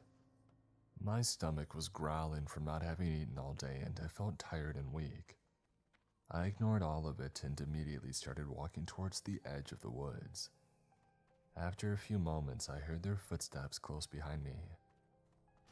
As we got closer to the black sun, the forest changed from the idyllic firs, junipers, and white pine of a forest into a monstrous wasteland, something out of a nightmare. The needles of the evergreens and the decomposing leaves and dark soil of the ground transformed into a thick, scaly covering. I shone my light, kneeling close to it. To my horror, I saw what looked like blood vessels passing through, expanding and contracting slightly, as some unseen heart pumped black fluid into the destroyed earth. The crust itself looked dark red, and it covered everything on the ground. I tried knocking on the crust with my knuckles. It felt slightly sticky and as hard as concrete. The trees and plants had also changed. The bark of the trees had turned a pale, ghostly white. Their leaves and needles had fallen off, and the branches stood like skeletal arms, stretching upwards to the sky. Thick rivulets of black fluid dripped from the bark and branches of all the trees. The ferns and pricker bushes and other small plants had also turned white, as pale as writhing maggots. Small drops of the black fluid fell from the changed leaves of the ferns and shrubs, dripping onto the ground. "This reminds me of kudzu in a way," Freddy said, standing behind my wife and me. His eyes were wide and he kept gazing around uncertainly. He didn't look at us, though. He constantly glanced back towards Main Street. as if thinking about booking it and leaving us alone. "Oh, what's kudzu?" my wife asked, still as curious as ever.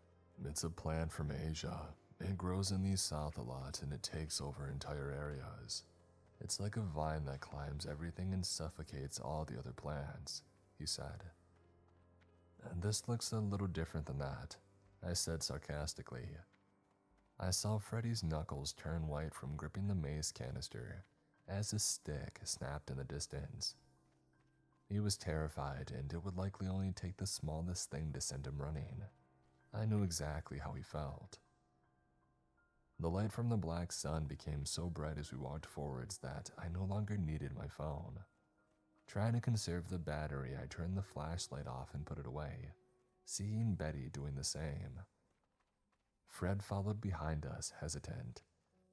As we got closer to the source of the mystery, his anxiety seemed to grow. "You know what they say about stragglers, Freddy?" I asked, trying to break the grim mood. He shook his head.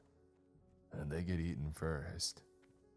After that, his pace quickened and he stuck close to us. I hadn't seen a single animal yet or heard a cricket or a bird.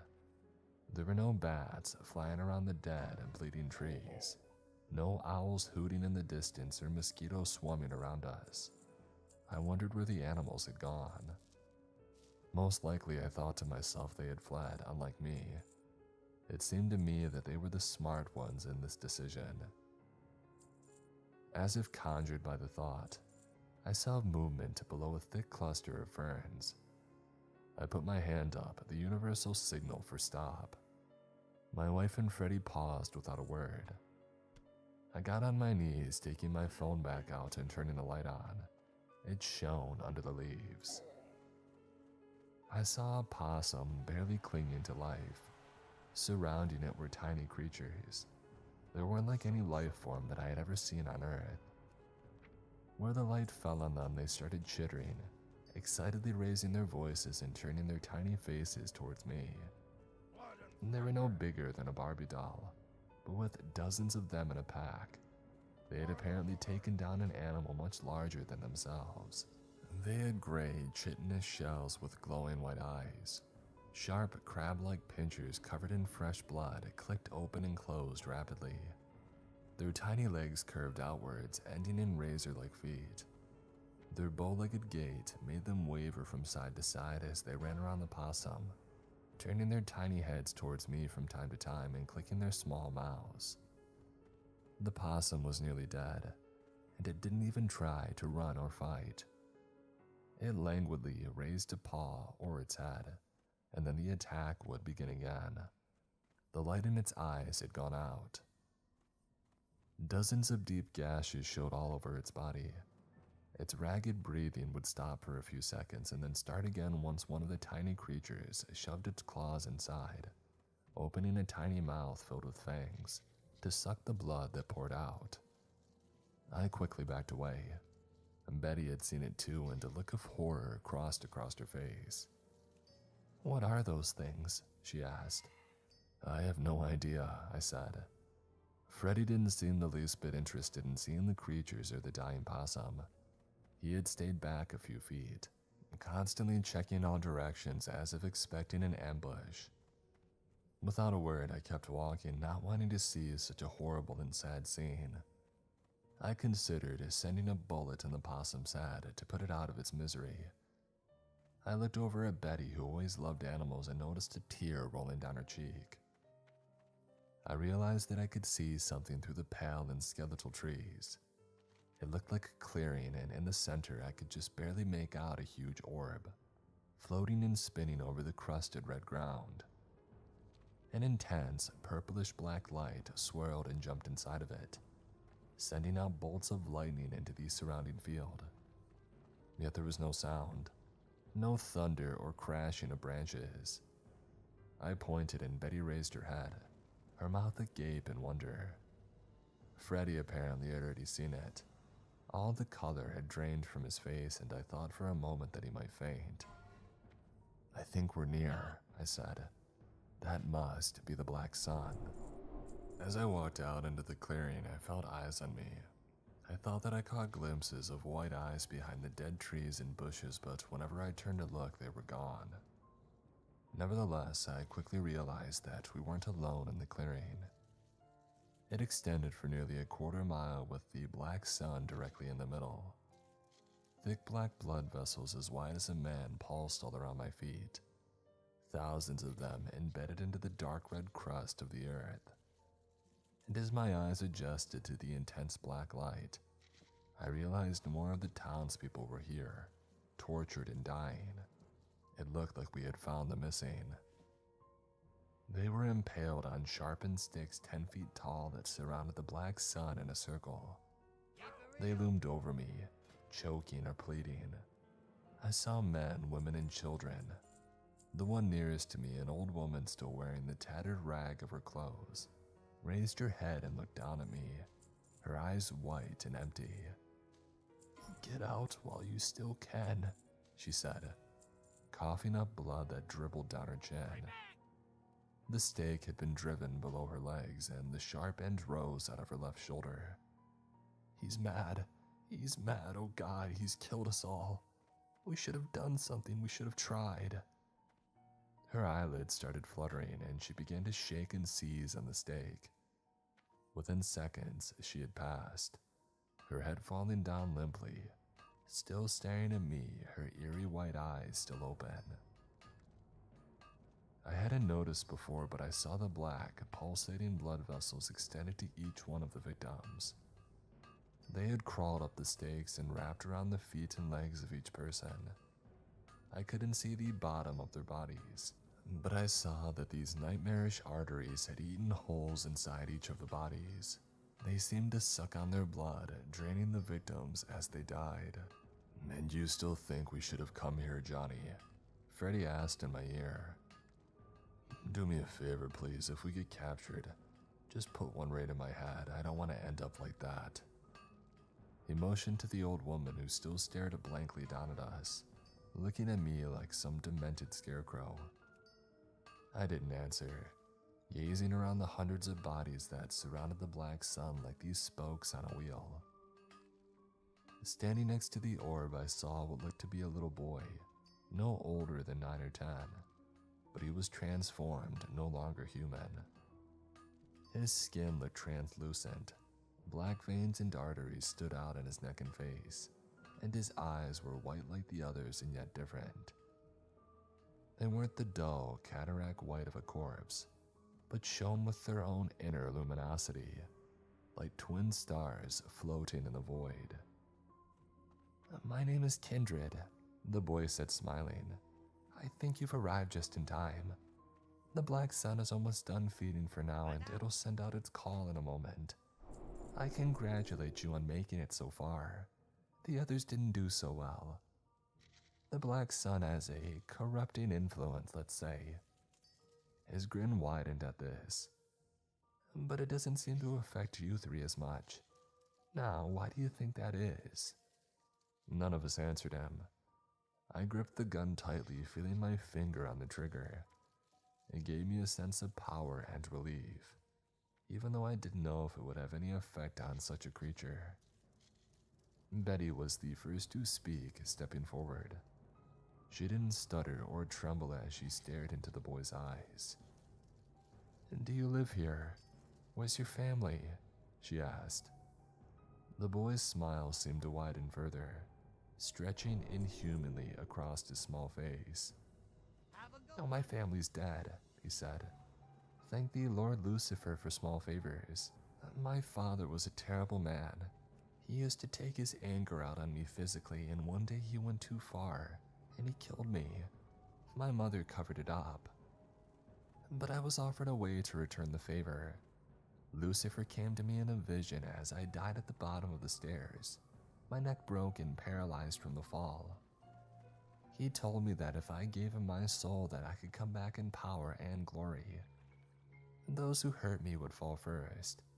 The neighbors and congregation that had ignored my pleas for help would suffer also. And the church, full of hypocrites and liars, would become a testament to my becoming and his power. My father, a police officer who hoped to cover up my death, was the first to go. When the black sun appeared in the forest, it began to twist their minds. His mind, already damaged, was easy to push over the edge. Lucifer convinced him to end his own life, and you probably saw him back there in his car in town. As the black sun grew in power, it brought the dead back to life, an army for me to use in my becoming. Some of the townspeople tried to hide in the church, but the black sun put them to sleep, and I came through and ended them one by one in the pews. Now it expands and its power grows. The dead rise further and further away. Soon all the corpses in this town will follow my command, except for, of course, those needed to feed the black sun, these puppets on the stakes. He motioned to the hundreds of bodies. And then he closed his eyes and the black sun began to grow. Its orb grew and the dark silent lightning began to strike the impaled bodies and trees with a feverish intensity. I had to turn my head away, but I still saw the branching lightning strikes even through my closed eyes. Kindred didn't flinch, but instead seemed to feed off the energy that it put out. His smile grew wider and his white eyes seemed to burn with an inner light. It was as if I could see a fire of white flames inside his head, or perhaps a sun. "We've had to feed it," he said, "and after it's fed, it sleeps. But its slumber shortens with every cycle, and the energy it puts out grows. Every time it awakens, it brings back the dead in an ever-widening circle. Soon we'll have an army of fearless soldiers, soldiers who obey every command regardless of the danger of death. For what do they have to fear?" I saw corpses walking out of the forest, forming a circle around the black sun. The woman with the black matted hair and white eyes that I had seen earlier stood next to Kindred. She put her hand on his shoulder and he looked up at her fondly. "My mother, she's much more useful than death. She never could stand up to my father, but everything happens for a reason." He said this last part wistfully, a slight smile returning to his boyish, mutated face. And then the black sun began to make a shrill noise, an ear-splitting siren-like sound that made me back up instinctively. I realized that what we had heard in the town was not a siren at all, but the call of the satanic orb, spinning deep within the forest. A smell like ozone filled the clearing, mixing with the rotting odor of the dead. Kindred didn't seem to mind the noise or the smells. His face had returned to the same placid expressionless state that it had been in when I first saw him. The siren call died down much faster this time, and soon the forest had returned to silence. For a moment we stared at each other, his burning white eyes meeting mine. And then he turned away, giving an apathetic wave in our direction. "Kill them all," he said. "Feed them to the sun." As soon as he had turned, I raised the pistol and fired. The first shot went low and it caught him in the knee. He cried out, a very human sound, falling onto the crusted red ground. The army of undead that he had summoned rushed forward towards us. I pulled out the knife and I threw it to Freddy. "You better be ready," I said quickly, and then they were on us. I shot the black-haired woman in the head, the one that Kindred had called his mother, and she fell backwards, thick clotted blood exploding out of the back of her head. Freddy stabbed with the knife, hitting a tall man in the eye. With a sickening sound, he pulled it out, sending droplets of red scattering in all directions. But a dozen hands grabbed him, pulling down as he screamed for help. I shot the last few rounds into those nearest, but for each one I killed, another 3 would swarm in and take their place. I tried to run forward towards Kindred, but hands grabbed me from all directions. The strength of those hands quickly stopped me in my tracks. In the chaos, Betty had escaped, crawling under their grasping hands and through decomposing skeletal legs. They were focused on us, those with the weapons, and she used the opportunity to run. She sprinted towards Kindred, who was healing quickly. The blood had already stopped pouring from the bullet wound in his leg, and he was slowly rising to his feet, scowling and furious. In horror, I watched her as she tackled a small body, and they both went flying into the black sun. For a moment, nothing had happened. They seemed suspended on the surface, defying gravity. Betty's mouth an O of surprise. Kindred's a look of pure hatred. And then there was an explosion of light and heat, and a gateway opened in front of our eyes. On the other side, I saw a vast, terrifying landscape. Rocky cliffs extended up to the sky. Blood-red clouds rained fire and lava down on the dead rocks below. Thousands of people swarmed across the barren landscape, burning, screaming, their skin melting off and their hair on fire. But as soon as they had fallen and stopped moving, they would heal in a matter of seconds. And then it would start again, and they would rise, trying to escape the fire. And then the portal started to close, narrowing and shrinking.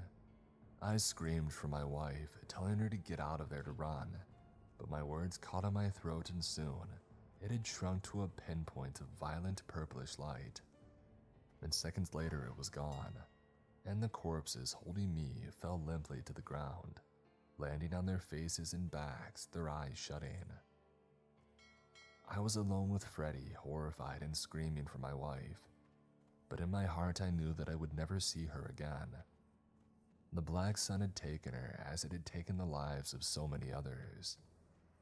I cursed Kindred, cursed the sun, and the townspeople and his father. Surrounded by hundreds of rotting corpses, we started the long walk back to town in silence, my tears feeling cold on my cheeks.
voodoo.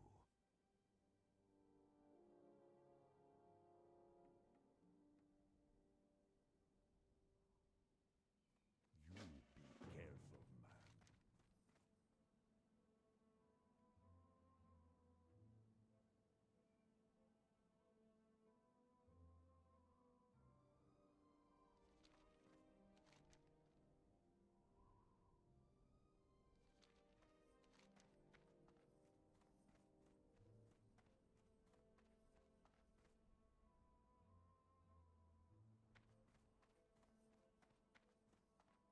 careful, man.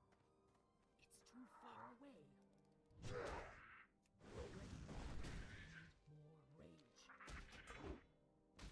Not enough rage.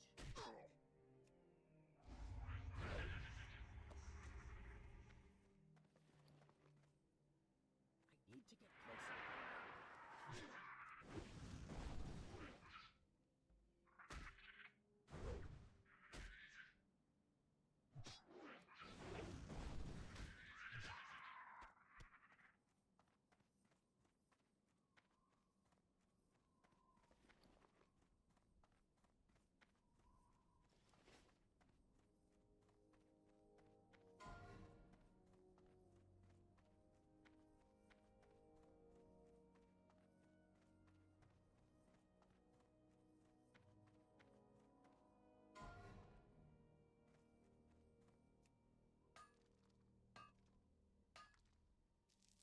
Loot that right now. I can't loot that right now. I can't loot that right now. I can't do that. My ability isn't ready yet.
Loktar!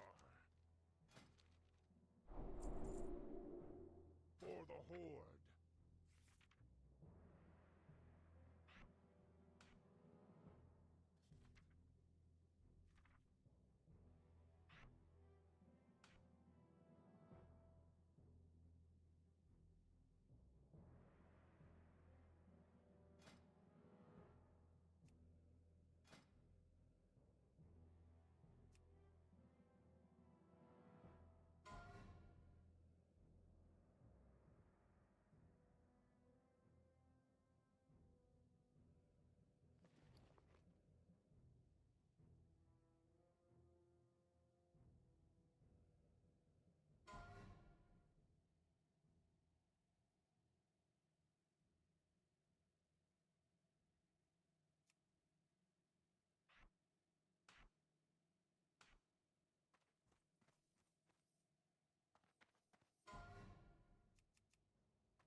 I grew up in the kind of Rust Belt town where the cleanest, safest place for kids to play was the local sewer canal. My friends Brett, Holly, Eli, and I met there almost every day during summer vacation. The overhanging trees gave us shade and hid us away from the adults. It was like our own secret hideout. The only problem was the concrete tunnel at the end of it. Something about that tunnel, it made me think of a round, toothless stone mouth. Freakishly oversized insects that we had never seen before buzzed in the humid breeze that blew out of the darkness. And it wasn't long before we started daring each other to crawl inside. Eli was the first to stick his head in, but he didn't dare to go any further. Holly, though, did. She snorted, called all of us scaredy cats, and crawled into the tunnel until only her tiny white shoe still hung outside of it. And then she screamed, the kind of 100-decibel shriek that only preteen girls were capable of. We grabbed her leg and yanked her out. She wouldn't stop scratching at her head. According to Holly, a spider as big as her own hand had just scurried through her hair. We avoided that tunnel for a long time after that. Well, until the day that I lost Eli's basketball. Now, it wasn't technically Eli's. It belonged to his older brother, Dwayne, a muscly 13-year-old that we all lived in terror of. In fact, the ball was Dwayne's most prized possession. Eli had only taken it to brag about the famous signatures that covered it. But like the dumb kids that we were, we couldn't resist throwing it around. I faked a pass to Brett, but I tossed it to Eli instead. And I didn't realize that he was standing right in front of the tunnel. Dwayne's prized ball slipped right through Eli's fingers, and it disappeared into the darkness. One look at Eli's terrified face was all that I needed to imagine the beating that Dwayne would give us. Nobody was saying it, but we all knew what I had to do. I took a deep breath, got down on my hands and knees, and I crawled into the tunnel. The legs of a flying insect brushed against my ear, trying to climb inside. I cried out and smacked the side of my head, and I nearly slipped in the slime beneath my legs. Something more than the bugs and muck was bothering me. The tunnel was flat. How could the ball have rolled so far? Unless something had carried it. My friends were all cheering me on, but their voices sounded so very far away. I shuddered and kept moving. After what felt like forever, I saw a light up ahead. It streamed down through a grate overhead into a small concrete chamber. Dwayne's basketball rolled right through it and into the gloom beyond. I had just stepped into the light when I had heard it. Bounce, bounce. Looking for this, a voice asked from the shadows. Every instinct told me to scream and run, but I didn't. Who's there? I said. Do you want your ball back? The voice teased. Or not? I couldn't tell if the speaker was male or female, old or young. The darkness hid them completely. Of course I do, I huffed. Well, then how about a trade? You'll get what you want and I get something of yours. Like what? I could hear the ball bouncing again. I'll tell you when the time is right. Not now. It was only a basketball, I told myself. How big of a trade could it be? Okay, fine. Give me the ball. And just like that, my trade came bouncing out of the shadows. It's been a pleasure. If you would ever like to trade for anything else, you know where to find me. I gulped and backed away, my throat dry. I didn't want to turn my back to whatever was lurking in the shadows, but I didn't have a choice. I looked up as I turned around. Two backlit, child-sized figures were staring down into the grate. I scrambled out of the horrible tunnel as quickly as I could. You found it! Eli's cheer died in his throat when he saw my face. What's wrong? I opened my mouth, ready to tell him everything. Nothing, I found myself saying. Where's Brett and Holly? They climbed up on top of the grate to spy on you. Eli frowned. Hey, are you sure you're okay? Yeah, never better. I forced myself to smile, wondering why I couldn't bring myself to talk about what I had found. How about a trade? You get something of mine and I get something of yours. Laying in bed that night, I turned those words over and over in my head as I listened to the windstorm outside. What kind of deal had I just made? When would the thing from the sewer be coming to collect? Branches scraped against the house like sharpened claws, and it was a long time before I was able to fall asleep. I woke to golden sunlight streaming through my bedroom window. I could hear my family arguing and laughing in the kitchen. The warm, buttery smell of my father's pancakes drifted up the stairs. Maybe things will be okay after all. Or so I thought. But something had changed between my friends and I. When we met back at the sewer the next day, Brett and Holly, they seemed tense, anxious even. Like they were waiting for Eli and I to both leave. We parted ways after barely an hour had passed. The whole experience left me with a sick sense of foreboding, although I wasn't really sure why. The next day, we met again. I understood.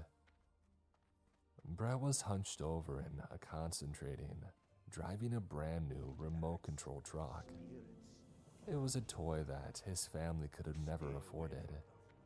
Yet here it was, zooming up and down the slopes of the canal. Holly watched, stuffing her fist into a bag of enormous Mars bars, the kind that were only available around Halloween time. Her parents had put her on a strict diet, or so I had thought. So where did the candy bars come from? I looked nervously at the black tunnel ahead. Hey guys, I smiled nervously. Where did you get that stuff? Nowhere. Brett and Holly responded in unison. Their flat tone reminded me of my own voice, when I had tried to describe the bargain that I had made. As it turned out, the remote-controlled truck and the bag of candy were only the beginning. Each time that Eli and I came down to the sewer canal, Red and Holly had more stuff. First, a Barbie mansion, then the board game Candyland, even light-up sneakers. It was so unnerving that Eli and I stopped going down to play by the sewer canal. We were afraid of what we might find. Soon enough, we weren't the only ones. There was something ominous about the way that the phone rang that night, and the fear in my mother's eyes when she had handed it to me. It's your friend, Holly, my mother whispered. She sounds upset. I think her cat's missing. Have you seen it? I could barely hear my mother's whispers over Holly's sobs. Ariel's gone and she's never coming back. My friend was wailing. She had named her cat after the Little Mermaid because she loved water. The name usually made me laugh, but not that night. I can help you look for her, I stammered. No, you can't, Holly moaned. I found her collar by the sewer. She's gone. Another wail. My mother took away the phone and I was left full of doubts. What had Ariel been doing down there? The next day, Holly walked sheepishly over to the abandoned lot where Eli and I were kicking a soccer ball into a trash can. Can I play with you guys? What's wrong? Eli sneered, all out of other toys. The can boomed as he scored a goal. I'm not going down there anymore, Holly muttered.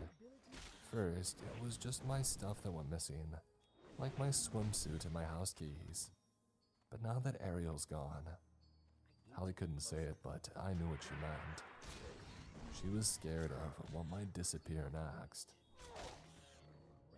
For a long time, however, it seemed like nothing did. Brett, Holly, Eli, and I all grew up. I forgot about the dark sewer canals and the abandoned lots, and instead spent more and more time inside on my computer. Eli went from a scrawny, scared kid to the star of our high school soccer team. Holly grew into a clever and beautiful bookworm. Writing fantasy stories and fan fiction was a way of dealing with the terrible secret that we shared. Brett never left that secret behind. Out of the four of us, he was the only one who continued to visit the sewer canal on a regular basis. As a result, he seemed to get everything that he wanted. But he lost his friends. By our freshman year, Brett was looking at Holly in a strange and new way. It had been years since we had last spoken, but he finally built up the courage to cross the lunchroom and talk to her. Holly, he stammered. I know we haven't hung out in a while, but I really like you, and I thought that maybe... Brett trailed off. A hush fell over our table as we stared at the floor, our lunch trays anywhere but at our old friend. I don't think it would work out, Brett, Holly finally answered. I'm sorry. Brett turned to crimson, clenched his hands into fists and stormed off. After school, I knew exactly where he was going. By the time that I caught up with Brett, he had already reached the sewer canal. Brett, I know you think this will fix things, but you've got to listen to me. It won't. My old friend looked over his shoulder at me, shook his head, and then crawled inside.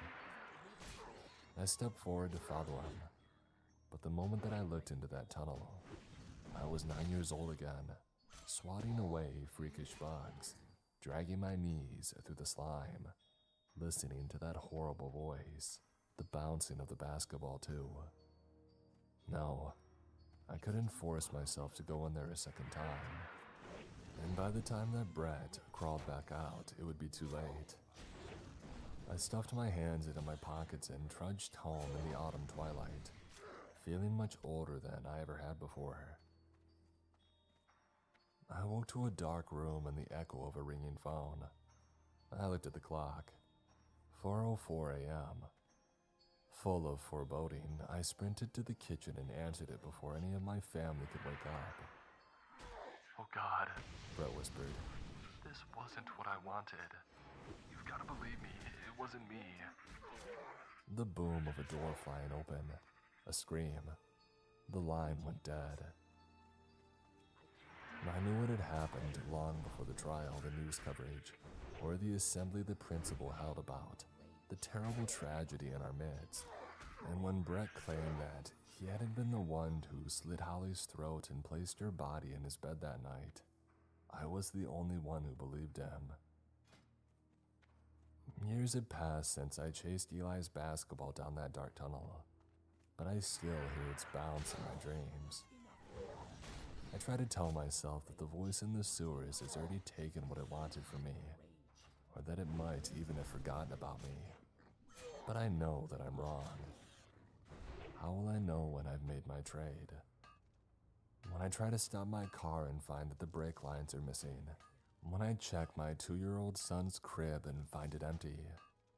Or will it be when I wake up back in that lightless concrete tube, naked and helpless, with that horrible voice whispering in my ear? Now I've got something of yours.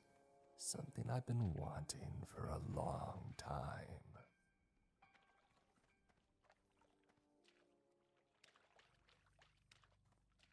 Are you tired of the stress of meal planning and grocery shopping? Say goodbye to the hassle and say hello to HelloFresh. With HelloFresh, you'll receive a weekly delivery of fresh, high-quality ingredients and easy-to-follow recipes that are perfectly portioned for your household. Our meals are designed by professional chefs and tested by real families, ensuring that you'll always get delicious, satisfying dishes that everyone will love. And with a variety of options including vegetarian, low-calorie, and family-friendly meals, there's something for everyone at the dinner table. No more arguing over what to make or settling for the same old recipes week after week. With HelloFresh, you'll enjoy fresh, flavorful meals without any of the stress or waste. The ingredients are delivered in eco-friendly packaging, and the recipes are designed to minimize food waste and make the most of every ingredient. And to get started, go to hellofresh.com/MrCreep16. Use code MrCreep16 for 16 free meals plus free shipping. Again, that's hellofresh.com/MrCreep16 and use code MrCreep16 for...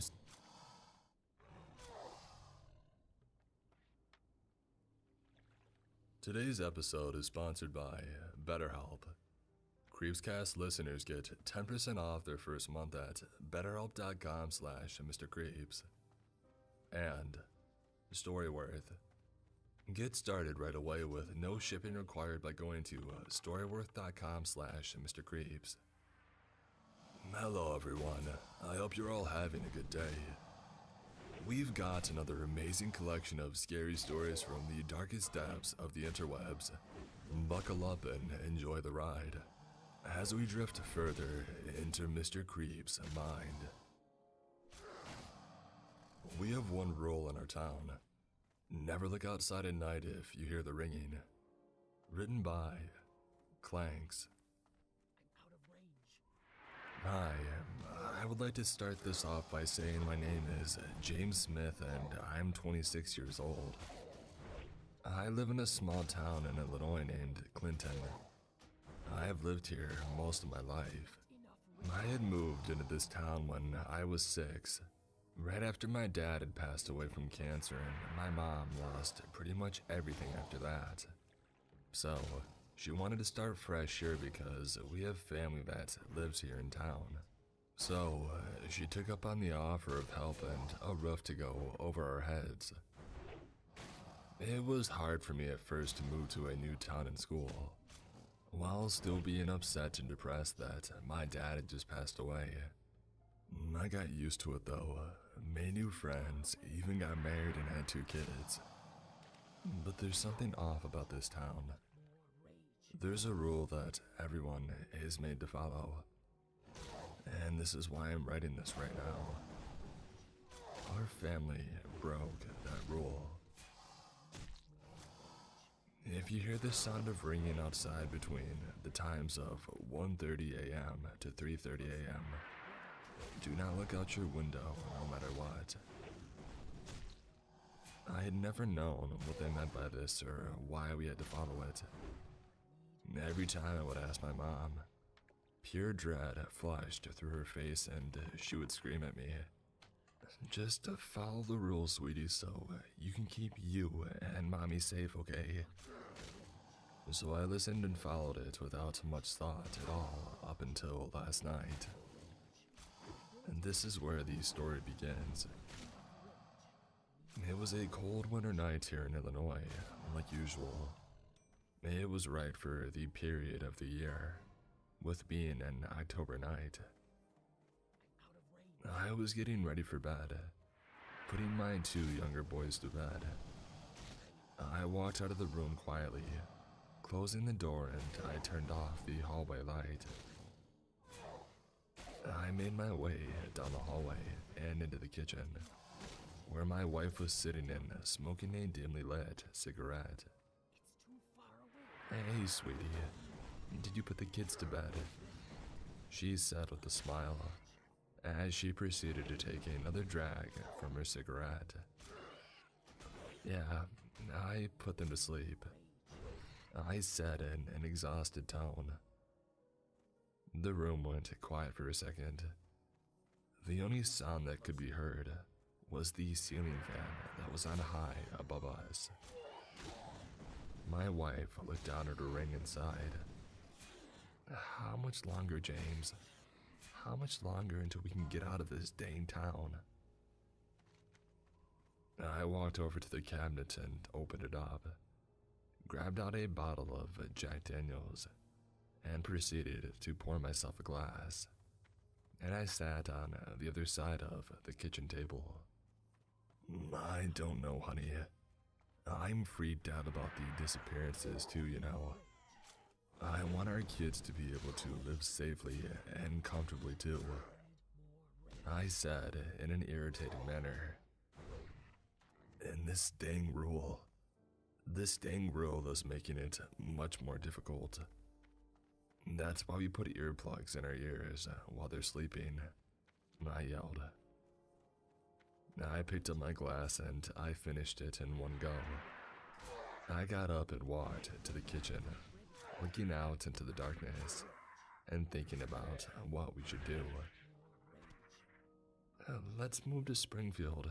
It's a lot safer there. My wife started in a desperate tone. All right, I'll start looking at places in the morning, I said with a fake smile on my face. We both started walking towards our bedroom. We both got ready for bed and laid down, and went to sleep for the night. I woke up to the sound of my alarm buzzing. I sat up and looked around. My wife was still sleeping, so I got out of bed and went to go check on the kids. And they were still sleeping as well. I closed the door and I walked into the kitchen. I got out our old, dusty laptop and went onto the internet to try to find us a new home in Springfield, or pretty much anywhere else at this point. I marked on the ones that I liked the most, and looked a little more and then shut the laptop and put it back on the table in the living room. I had to go to work in an hour or so, so I got ready, ate some cereal, and I made my way to work. While driving, I heard on the radio that there had been another disappearance in our town. A 10-year-old boy gone missing in the middle of the night. And if you had any information, to please call the local police department. God, another one. We need to get the heck out of this town, I said in a panicked voice. I worked at the old warehouse on the edge of town. I didn't have much of a special job, just doing normal stuff like using a forklift and moving around crates and packages all day. But the pay was good, so I had stuck with this job for years now. I pulled up and got out of my car and walked in. My day was uneventful. I just did the normal routine that I had done 1,000 times over. Before I knew it, it was 6 p.m., and I put my work clothes in my locker and I started heading to my car. I drove home and I walked into the house. My wife came and greeted me at the door with a smile on her face. How was work, babe? She asked in a joyful tone. It was good. Did you hear there was another disappearance in town? I said. The room went quiet, and we both had a moment of silence and walked to the kitchen. I'm going to call the housing unit in the morning and schedule a meeting, I said in a serious tone. We went to bed that night, and in the morning, I woke up. I shut off the alarm and went to head out into the kitchen to make myself a cup of coffee. I got the laptop out and picked the house that we were going to move to. I called them and we talked over the details, and all I had to do was go and fill out the paperwork now. I got dressed and I rushed out the door. I arrived at the place a couple of hours later, and I was greeted by a really nice woman. She had long black hair and was around 5'5", and was in a pretty blue dress. "Hi, you're James, correct?" she said in a cheerful manner. Yes, it's nice to meet you," I said. "Here, come with me. I'll give you a tour of the place before we sign the papers over to you," she said. We walked into the house and began to look around. It's nice, I thought to myself. While we were walking around, I started thinking about all the good memories that we could make in this house. I smiled for real for the first time in a while. We got done with the tour and I signed the papers. She handed me the house keys and we shook hands. She got in her car and drove off, and I sat on the porch for what seemed like hours. Before I knew it, it was starting to get dark. I got up and got into my car and I started my way back home. Like before, it took me around a couple of hours to get back home. As I was pulling up the clock, it read 10:30 p.m. But something didn't seem right though. All the lights were off in the house. Normally, my wife would be waiting up for me, waiting for me in the kitchen with the light on. I quickly got out of my car and I ran up to the door. "It's unlocked," I said in a frightened tone. I had locked it before I left. I laughed to myself. Maybe Mia had to go out and run errands while I was gone. I opened the door and walked in. It was pitch black. I looked around and started to call for my wife and kids. No response. I started to get scared, and then I flipped on the light and my heart sank through my chest. My wife was on the floor, in a puddle of blood. I screamed her name and ran over to her. I checked her pulse and I started to cry. She was gone. I got up and ran into my kids' room, and they were nowhere to be found. The window had been smashed and it appeared like there was a struggle of some sort. How could this be happening? We were so close, I said while screaming and crying. When from behind me, I heard large footsteps and the sound of ringing coming from whatever it was. It's only 10 p.m. The ringing isn't supposed to be here yet, I thought as I sat there frozen in fear. A loud voice boomed from behind me. "Your son broke the rule. Now you will all be punished." I turned around in anger and saw something that would haunt me for the rest of my life. A tall, slender, and deformed creature was standing behind me. It had long, talons-like fingers and razor-sharp teeth, and it was huge. It was around 8'4". It was holding my youngest boy by the throat. My boy was lifeless and had an expression of fear on his face. "What did you do to my family?" I screamed at the top of my lungs at the creature. "Like I said before, they broke the rule. I changed the time by a little. Hope you don't mind." Mid smiled out of joy and I blacked out at that moment. I woke up lying face down on the floor. It took a second to collect myself. I quickly snapped back into reality and sat up. Mia, my boys. I called up, but then remembered the night before. I stood up and dialed 911. When they arrived, they took my statement and a missing person report was put in place. After they left, I drove back to the house where we were going to live in, and I sat on the porch and I started to cry. But then I heard my youngest boy call out from the woods, "Daddy, help me." I shot up and bolted towards the sound of his voice, calling out his name. No response. My brain must be playing tricks on me, I thought to myself. I fell to the ground and gave up. A year has passed and I'm currently living in the new house. I couldn't handle going back to that other house. Every time I did, that night kept replaying in my head, and it drove me crazy. I can't get over the fact that if I would have been there for them, they wouldn't be dead. At night, I always have the same dream. Walking into that dang house and trying to save them, but I can't. It almost feels like that thing that I had seen that night.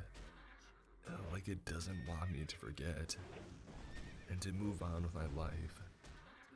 It's like I'm all a part of its sick little game.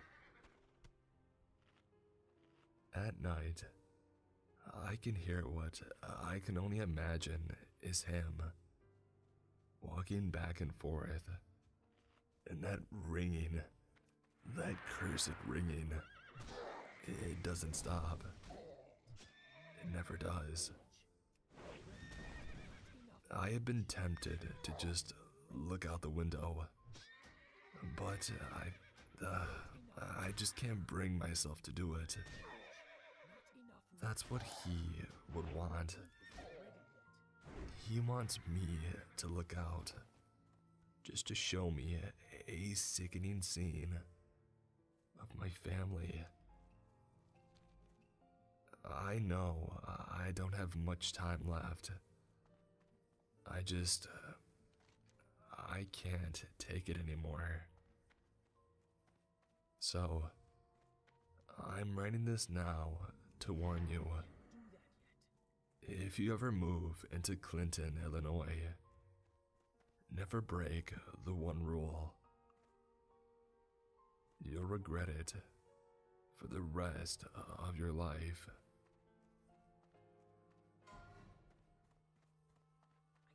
Thank you very much to today's sponsor, BetterHelp. If you've ever felt like something is interfering or preventing you from attaining your personal goals, I've been in that same boat. It can be extremely difficult pulling yourself out of a rut, but realizing that you want to change is half the battle.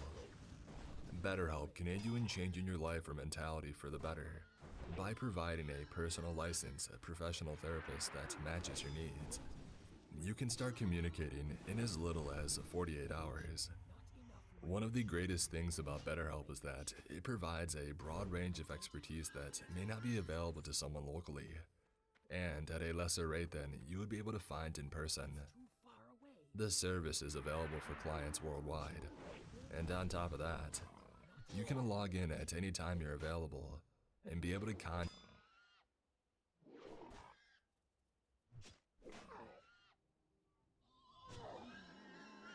Today's episode of Creepscast is sponsored by HelloFresh. Go to hellofresh.com/creepscast14 and use code creepscast14 for up to 14 free meals plus free shipping. Hello everyone, and I hope you're all doing well. I just wanted to take a moment to say that I greatly appreciate your support with everything surrounding Creepscast and the YouTube channel. You all make this possible, and I'm grateful for it. Without further ado, let's get into this week's scary stories and drift further into Mr. Creep's mind. An infection is spreading along the East Coast. We're in danger. Written by Wolf McGruff.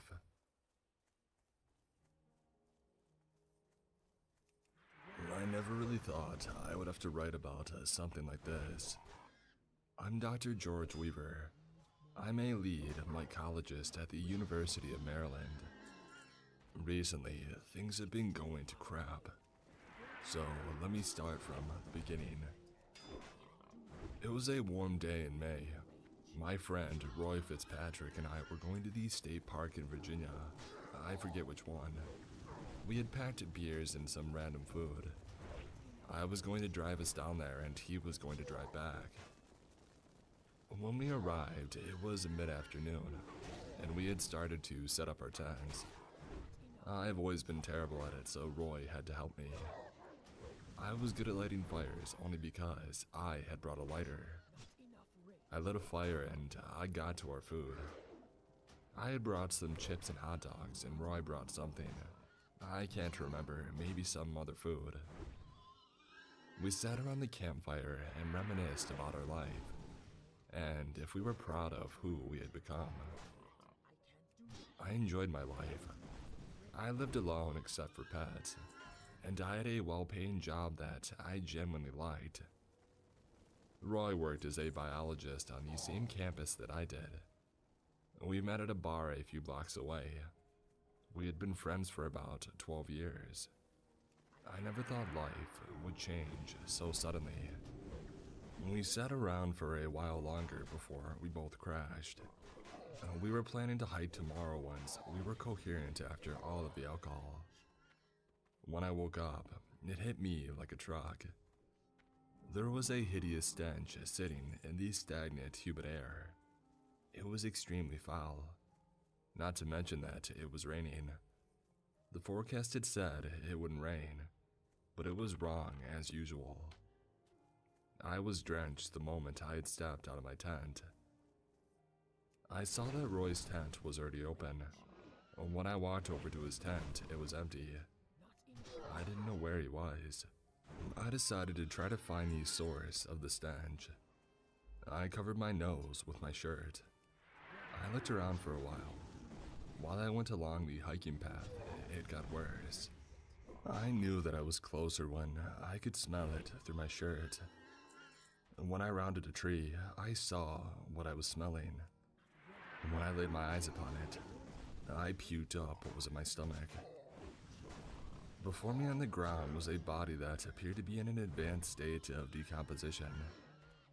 It had a plethora of toadstools and molds growing out of it. This was jarring because I should have been able to smell it the night before. I looked closer and realized that the body was, as far as I could tell, Roy. I wanted to run away. I wanted to run to the car and speed away, but I had to call the police. When they arrived, they questioned me. Obviously, I was the main suspect. They told me that I could leave, but they seemed apprehensive to do so. I drove back to my apartment in DC. I ran in and locked the door, before dropping to the floor to curl up in the fetal position. I don't know how long I sat like that, but eventually I had to get up to drink water before I would die of dehydration. I went to work the next day, trying to forget about what I saw. I was given a sample of mold from a patient at the Baltimore Municipal Hospital. The man that had handed it to me also informed me that it was growing in his lungs and heart. I wasn't thrilled to see this because my friend had just succumbed to some sort of fungal infection. I placed the mold under the microscope and observed it. The mold seemed to be moving on its own. Very subtle movements. It would take someone observant to notice. It was moving towards me as best as possible while being trapped between two pieces of glass. I removed the top piece. The fungal strands began growing toward me. I placed the glass back. I had never seen a mold like this. The patient that they had gotten this mold from had died before the ambulance got to the hospital. I decided to go see the patient for myself, to see how the mold was growing. When I arrived at the hospital, I told the receptionist who I was, and what I was there for. She told me that the patient was in room 406. I took the elevator up. I tried it down the hallway to room 406.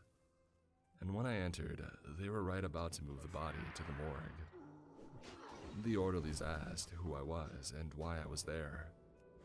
I told them that I worked down at the University of Maryland and that I was a lead mycologist. I informed them of the nature of my visit, to observe the body and its atypical mold. They let me see the body. The state of the body was extremely poor. It was decaying, and mold was overtaking many parts of it. Although mold grows on dead and living subjects, never at the rate that was recorded. Generally, people who inhale spores can be treated and released, but perhaps this was a form of hyper-fatal mycotoxin. It was possible, but certainly uncommon. I took a sample of the mold and put it in a small container. When I detached the strands of mold, they began growing towards me, exactly like the last sample I was given. I looked once again. One thing I noticed was that there were very small toadstools growing out of the patient's eyes. This was too much for me to bear, so I thanked the orderlies and quickly left. I thought that I could forget about what had happened yesterday, but I guess working so close to fungus doesn't help. I returned to the campus and went to my lab. I was perplexed at the nature of this mold. I continued to observe this mold. After doing so for a while, I decided to test it out on something living besides me. I retrieved a ladybug from outside and dropped it and a strand of mold into a container. The mold grew towards the ladybug. The frightened insect realized this and tried to get away, but there wasn't much room. When the strand had reached the ladybug, it pierced the ladybug's exoskeleton, and then it stopped moving. As it sat there motionless, presumed dead, I saw very minute strands of mold emerging from beneath the exoskeleton. The mold stopped growing after encompassing the entire insect. Reluctantly, I captured another insect from outside, this time a wasp. Wanting to prove what I had found, I grabbed a camera. I set it up, pointing at the container that the wasp was in. I put the wasp in the same container that the dead ladybug was in. The strands of mold, like I suspected, began growing towards the wasp. The same results occurred once again. The wasp had been overtaken by the mold. I placed a sample of mold under the microscope once again, this time to see if these spores were indeed present in the mycelium. They were. This worried me greatly because not many people had been in contact with this mold, including me. Unfortunately, I wasn't able to find out where the patient that had been killed by this mold was from, because hospitals just don't hand out that information. I stashed the mold samples in my work safe, just to make sure that no one touches them. I returned home and reflected on the past 2 days. As far as I could tell, the mold was present in at least 2 states, maybe DC, but I had no proof. I decided to look into more cases like this if there were any. I was trying to see how widespread this was. I tried looking it up, but the only case was the one that was at the hospital in Baltimore, as well as Roy. Both were only on local news websites. I guess no one really thought much of it. Any type of fungus with the capability to spread like this could become an international disaster. And it was also confusing because it spread extremely quickly in the insects, but I wasn't sure how long it took to spread in Roy, or the patient. The next morning when I arrived at my lab, I was informed on 3 more cases of the mold, all occurring in the orderlies that had been helped to transport the bodies to the morgue. They were all currently in the hospital in critical condition. A few minutes later, a man in a black suit arrived. He was looking for mycologists, and I was obviously trying to get an inside look at the patients and their conditions. I told the man my position, and he seemed to think that was good enough, so he took me back to his car. I entered and sat down in the front passenger seat. Along the way, the man exclaimed to me that he was working for the hospital, and he was sent to get someone that was good with fungus. He informed me of what was happening to the victims of this mold. And when we arrived at the hospital, we rushed to the isolation ward, and I was given a hazmat suit to wear. I was glad that in my previous 2 encounters with this mold, that I had been spared the fate. We arrived in the room with the 3 patients. They were all being tended to by hospital staff in hazmat suits.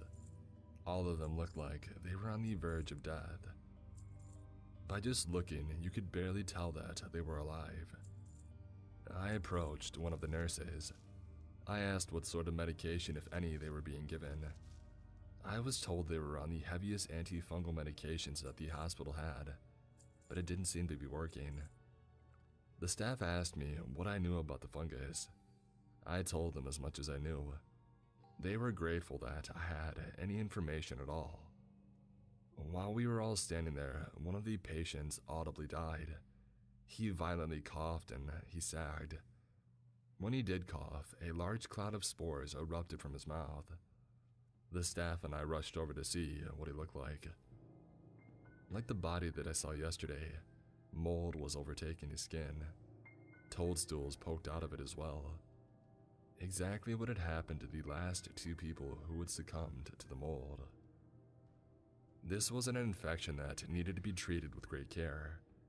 If these spores were released into the air, the damage would be catastrophic. I told the hospital staff here that they needed to treat this situation as if it would end the world. A woman in a hazmat suit stepped up to me. She had dark blonde hair and a scowling face.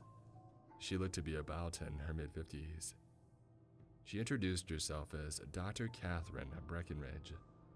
She was the hospital's disaster response director, or the DRD.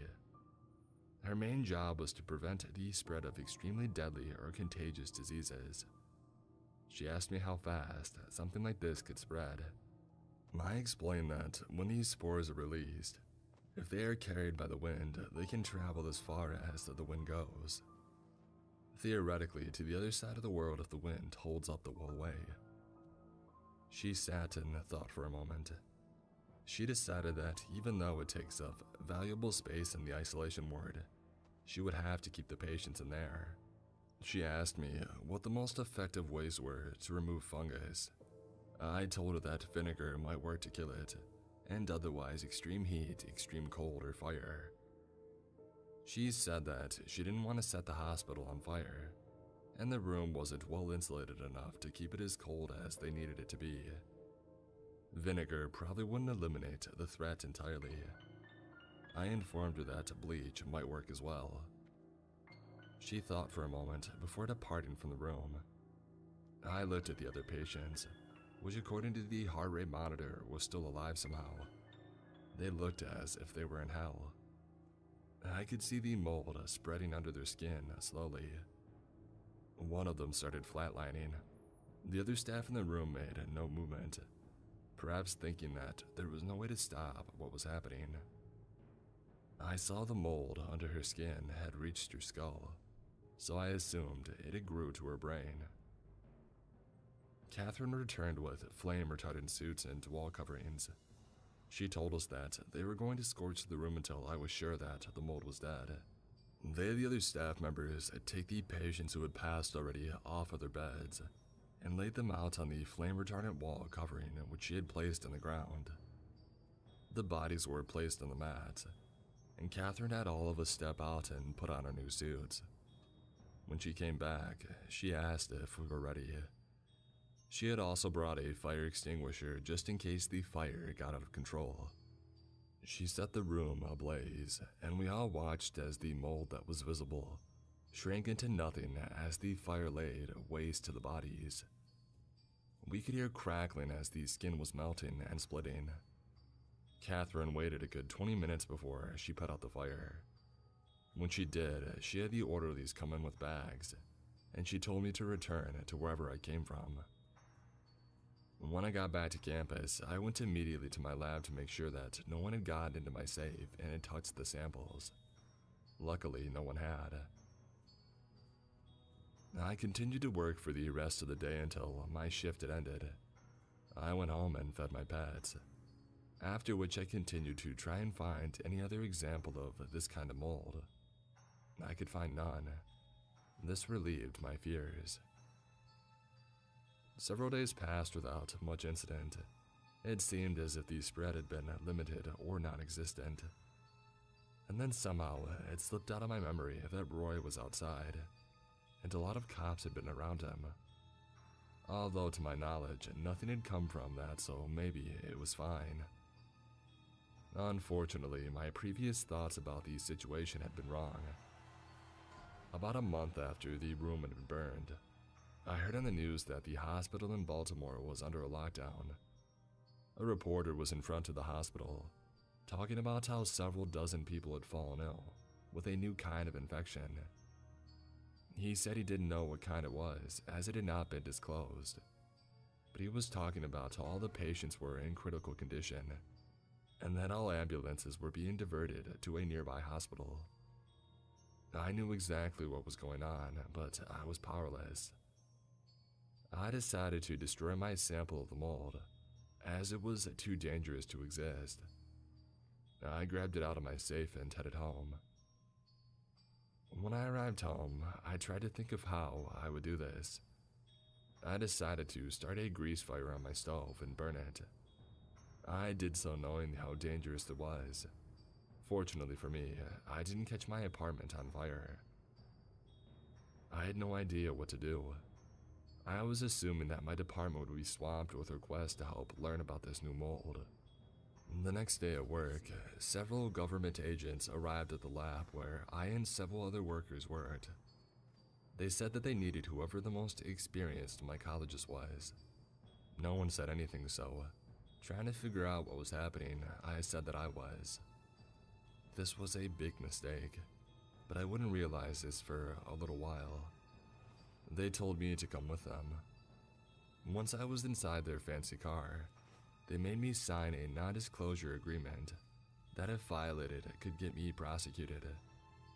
I was driven to the hospital and taken inside. The place was as empty as ever. They led me down the hallway into a room with a dying patient. They showed me this and told me about what was happening. I was already aware, but I sat through their lecture about it. Afterwards, I told them that I had already been dealing with all of this, so I told them what I had to do to get rid of it. The 3 agents that had taken me started to contemplate. After a few minutes, they told me that they needed me to help develop a cure. I was taken aback and I stupidly agreed, and was then taken from the room that I was in to a different room of the hospital. Catherine was present in this room, which looked like a staff room. Catherine asked if I had been recruited, and I nodded. She sighed and looked hopeless. The agents told me to wait until a CDC operative arrived to discuss the plans of containment. I waited for a good hour before the door opened again.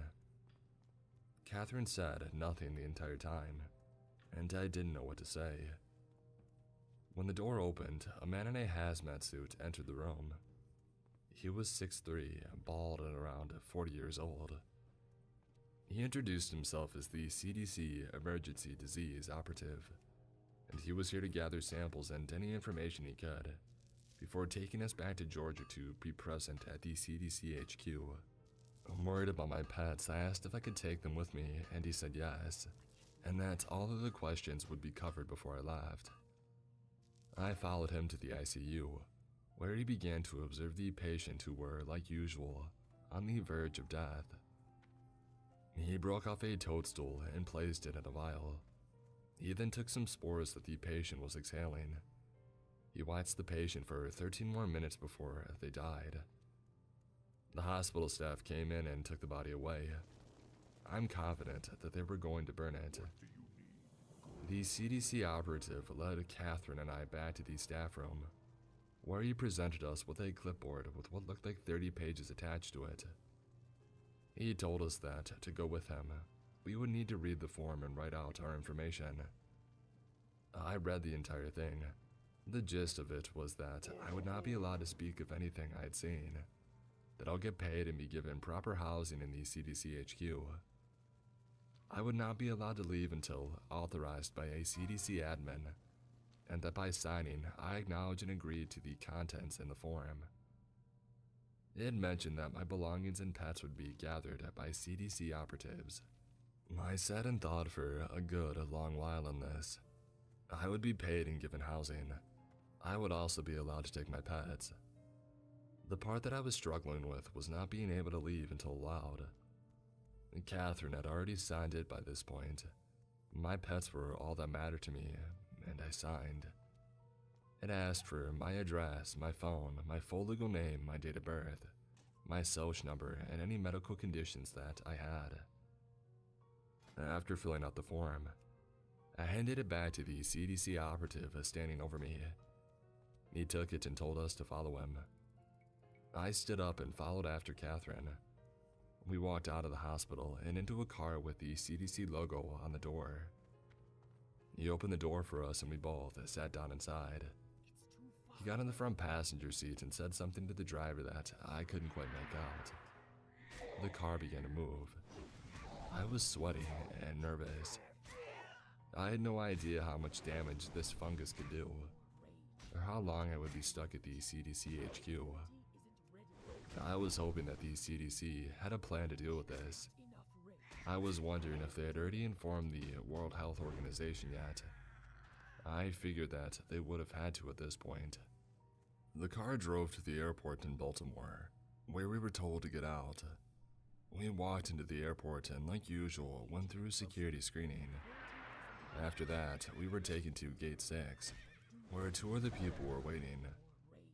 The plane connected to this gate looked like a private one, so I wondered who these other 2 people were. I took a seat and continued being nervous. Catherine looked calm and collected. She seemed to notice that I was nervous and tried to reassure me that everything would be fine. I wanted to believe her. I wanted to believe her so bad that I think I almost did. After a few minutes, we were able to board the plane, which was fairly small and had couches and a TV. I had never been on a plane like this before. Usually, all I can afford is a coach ticket. I sat down on one of the couches as Catherine, the CDC operative, and the 2 other people boarded.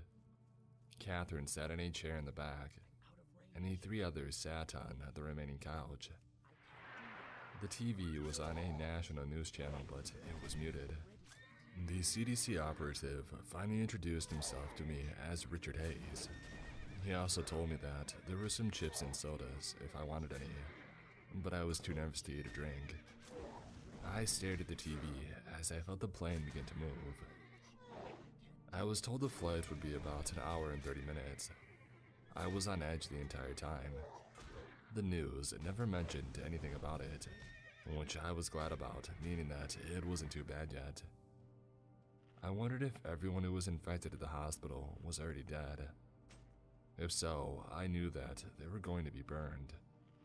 I hope that this proved effective, although I don't know how many spores were floating around in the hospital.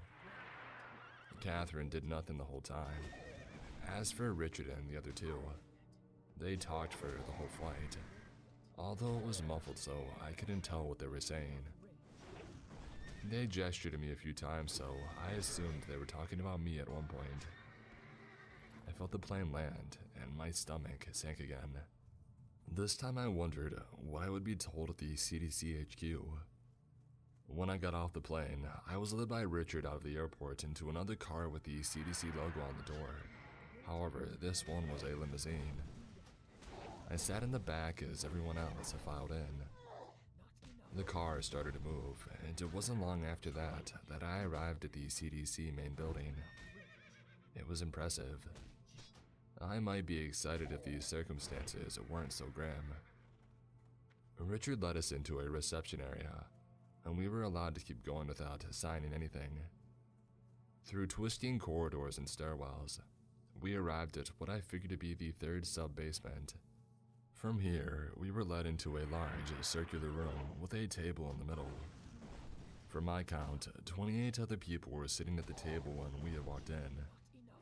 Not too many people seemed to even notice that we had opened the door. I took a seat at one of the empty chairs, and after a few minutes of the people talking, they finished and looked over at Catherine and I. The man who looked to be in charge spoke. "So, you are George Weaver, I presume, and this is Catherine."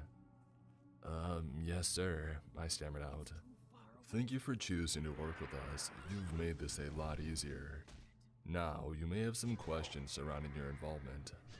Well, you, George, were picked because not only are you a mycologist, you were the first person to see an example of what we are now calling AGG-091. As for you, Catherine, you were chosen because you were in charge of containing some of the first infected. Now, if you could be so kind as to share with us what you already know about this disease." I started. Well, I actually had a sample, and after testing it on 2 insects, a ladybug and a wasp, I could tell you that whatever this is, it is able to sense where the closest organism is to it. It will grow towards it, and then pierce the skin or exoskeleton to begin growing inside of the organism. Catherine interjected. From the time of arrival to the hospital to a patient's death was on average 15 hours. Now, to be clear, I don't know how long it was growing inside of them before they were admitted. When they were admitted, the usual complaint was that they had a hard time breathing, and they had either tachycardia or arrhythmia. So, going based off of that, it had already made its way out of their lungs and into their heart. And this means that every single one of the patients that was admitted had inhaled the spores, meaning that spores are in the air above and around Maryland and Virginia. There was silence in the room for a good few seconds before several people left. The man who had addressed us told us to follow him. He led us to a computer room with a large screen at the front of the room with a world map on it. I watched as the map zoomed in on the eastern United States. He asked me to tell them where exactly I was when I first saw AGG-091.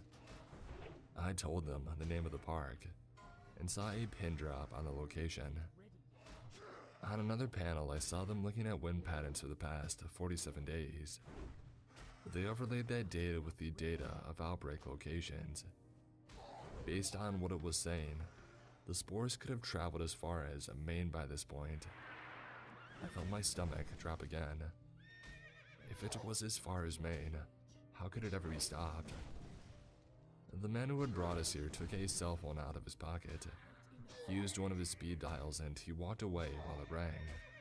Catherine came up next to me and just shook her head. What the heck did I get myself into? I was only a few years away from retiring. I looked over at her, wondering how she was staying so calm.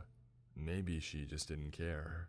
Or maybe she had just seen so much that nothing affected her anymore. What about you? Why did you do this? Her question startled me out of my thinking. Curiosity and money, I suppose. The only real thing that I care about is my pets, and they're here.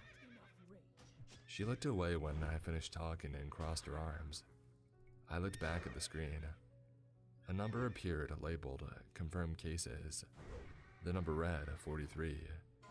Maryland, D.C., and Virginia were shaded in red. After a few moments, the number jumped from 43 to 49, and New Jersey was shaded in. I figured at this point that they were calling major hospitals in these states and asking if they had anything like this. 6 new cases in New Jersey. Another number appeared labeled confirmed deaths. The number read 40, meaning that only 9 people who were infected were still alive. I don't know how long I watched that number rise, until Richard told me that I could go to my room, and that if he needed anything, that he would call me.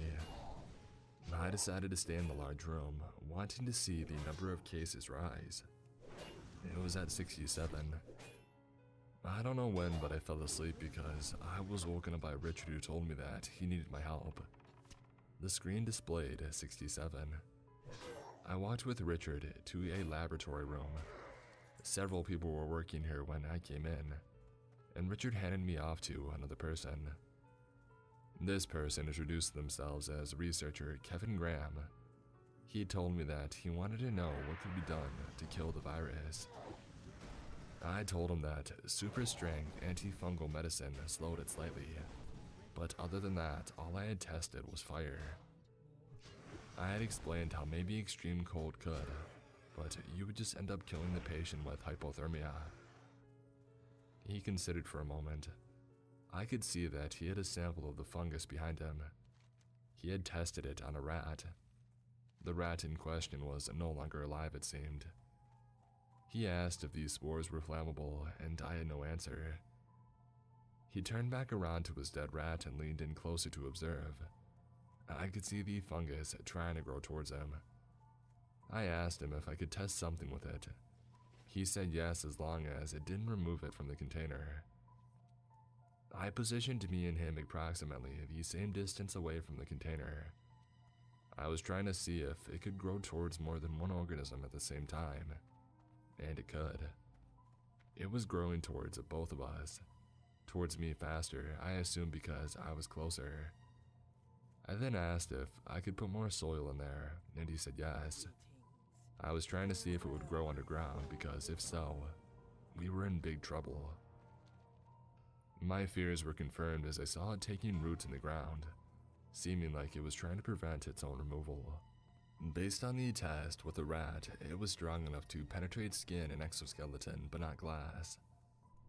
I asked how long it took the rat to stop moving entirely, and he said 15 minutes and 36 seconds. He said that he had the rat inhale spores, so 15 minutes from the lungs. As I watched the fungus grow in the dirt, its mycelium began to grow out of the dirt, and once at a certain length, they released spores, a cloud so thick that I was able to see it. My only thought was, crap. I watched in horror as the spores fell back on the ground in the container and started growing more of the fungus. The growth of the fungus was the most alarming thing about this. After about 30 minutes, the container was covered in fungus so thick that you could hardly see the rat anymore, buried underneath the thick layers of overlapping fungus. Kevin was logging the data that we had acquired and sending it to a main server. I stood there, staring at the containment tank. Curious, I took another rat from the tank of them in the bottom left corner of the room. I waited for a time when spores were settling down to drop it in. I could hear it moving for a few minutes before it got faint. I couldn't really see it in the tank, as there was far too much fungal material in there. However, this added amount of mycelium and spores led to the rat dying in 3 minutes and 47 seconds. This meant that the more dense an area was with AGG-091, the faster it could kill people. I considered what the international implications of this could be. Considering last I had seen the number of confirmed cases was 67, that it may kill itself out as other diseases have. I quickly dismissed this thought, realizing that the fungus affected everyone from grass to humans. What would people think once the existence of this fungus made its way to the general public's knowledge? This was definitely a borderline apocalyptic scenario. I felt out of place here. I wasn't entirely sure of my purpose. I went back to the monitoring room where I found Catherine. She was asleep in an office chair. The screen read 68 cases, 61 deaths. No new states were shaded in yet. I was surprised Delaware had yet to be filled in. Canada had luckily not been exposed to these spores yet. While I was standing, lost in my thought, once again, a man got my attention. I turned to see a man with short, curly hair in his mid-40s. He introduced himself as James McDonald, the CDC director. He told me that my purpose here was to try and research or find any sort of treatment that could possibly prevent people from dying. My resources were near limitless and my time was limited only by the spread. I was sent to the main holding area containing the fungus. There were several researchers here seemingly studying AGG-091. Trying to create a cure was going to be extremely difficult, given what I had to work with starting out. No fungal infection in history had ever been this extreme. Nothing could even compare. Most rational remedies would not ever work. As far as I know at that moment, it couldn't be cured. Giving up wasn't really an option though. Things like eucalyptus, lemongrass, and peppermint usually worked on antimicrobials. However, in this case, they were useless, doing absolutely nothing at all to stop the spread of spores. Most of my work during this time involved me slowly realizing the existential horror of the scenario playing out. However, I did make some strides in creating a cure. In the first month, I figured out that the fungus reacted violently with other fungi, often to a point of killing off AGG-091. The problem was a massive quantity of any given fungus in relation to AGG-091 was required, and this only worked on the fungus proper, and attempts to stop spores had been unsuccessful. There were fungi non-fatal to humans, however. Like I had mentioned earlier, you required such a massive quantity as to make it non-viable. Another thing I quickly figured out was that these spores were in fact highly flammable. The temperature at which they would burn was 160 degrees Fahrenheit. Humans certainly couldn't survive long enough in this temperature to have all the fungus cooked out of them. After only a month, the cases had risen to 109. The CDC was requiring all hospitals to report any case of it to them directly. I couldn't figure out why the case number was still so low. By this point, Delaware, Connecticut, and Massachusetts were all shaded red. The fungus seemed to have a hard time spreading in major urban centers. For a couple of days, New York City had infected cases, but they all died out, and no more had been reported. The next thing I tried was having the fungus infect a host that was infected with a bacterial or viral infection already. In most cases regarding the bacterial infections, the fungus would ignore it. However, with very certain bacteria, the fungus was slowed significantly. I reported these findings. In almost all cases with viral infections, the fungus was not affected. However, I did discover one virus that kills the fungal presence in a host. The virus wasn't one that would cause any symptoms for humans. For once in this mess, I finally thought there was a bright light, any sort of hope. The virus in question was rather hard to obtain samples of, and it generally dwelled on oceanic creatures. I needed to test it on a human who was already infected. So, with a sample in hand, I was flown to Baltimore once again. Once permitted into the hospital, I was led to the ICU where a couple of patients were being held. I gave it to one who was in the early stages of infection. I injected the virus into his arm and hoped. As I was leaving earlier, the researchers said they would try and figure out why it had stopped the fungus, and if any viruses related to it had the same effect. To my knowledge, most mycoviruses didn't actually harm the fungi. Rather, it would keep its host unburdened because they exist solely on fungi. This one was a rather interesting exception, as it would also affect saltwater creatures. Its provisional name was MCV-091. I decided to use said mycovirus because I figured out that the fungi spores would be rendered inert in saltwater. As for the fungus itself, it significantly slows growth in soil recently saturated with saltwater. This was a non-solution, however, because injecting someone with saltwater wasn't viable. The fungus growing inside of the patient hadn't yet reached a stage in which it would have been visible growing under their skin. I told the doctors to report to me anything that happened with the patient.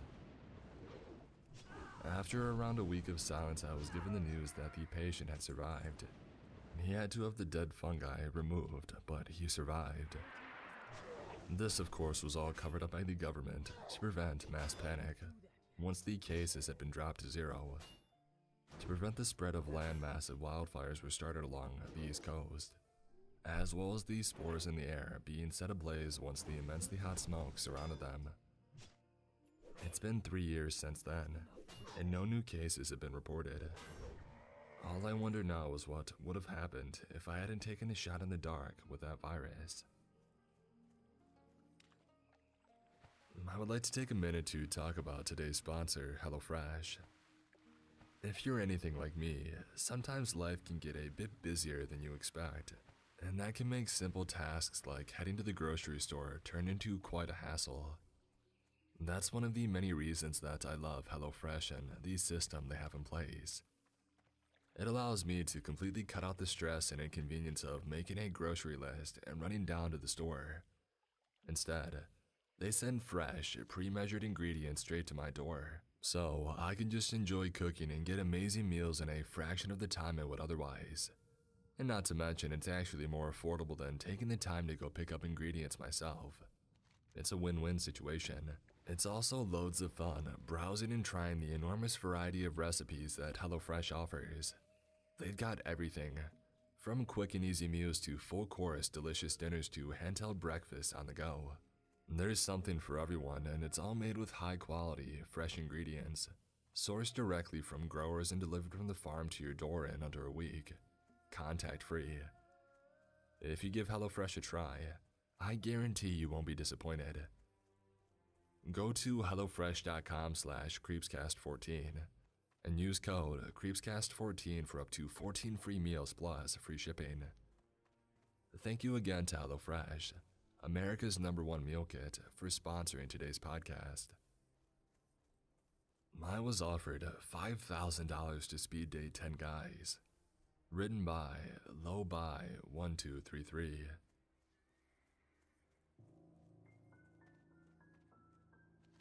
You'll be sitting here, Miss Maryland, the director said.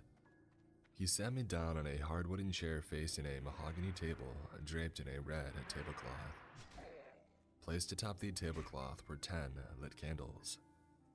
9 of the candles were arranged in a circle, with the 10th placed in the middle. Across from me was another empty chair. A thick black curtain was strung up behind the table. Presumably, the 10 strangers I would be dating were standing behind it.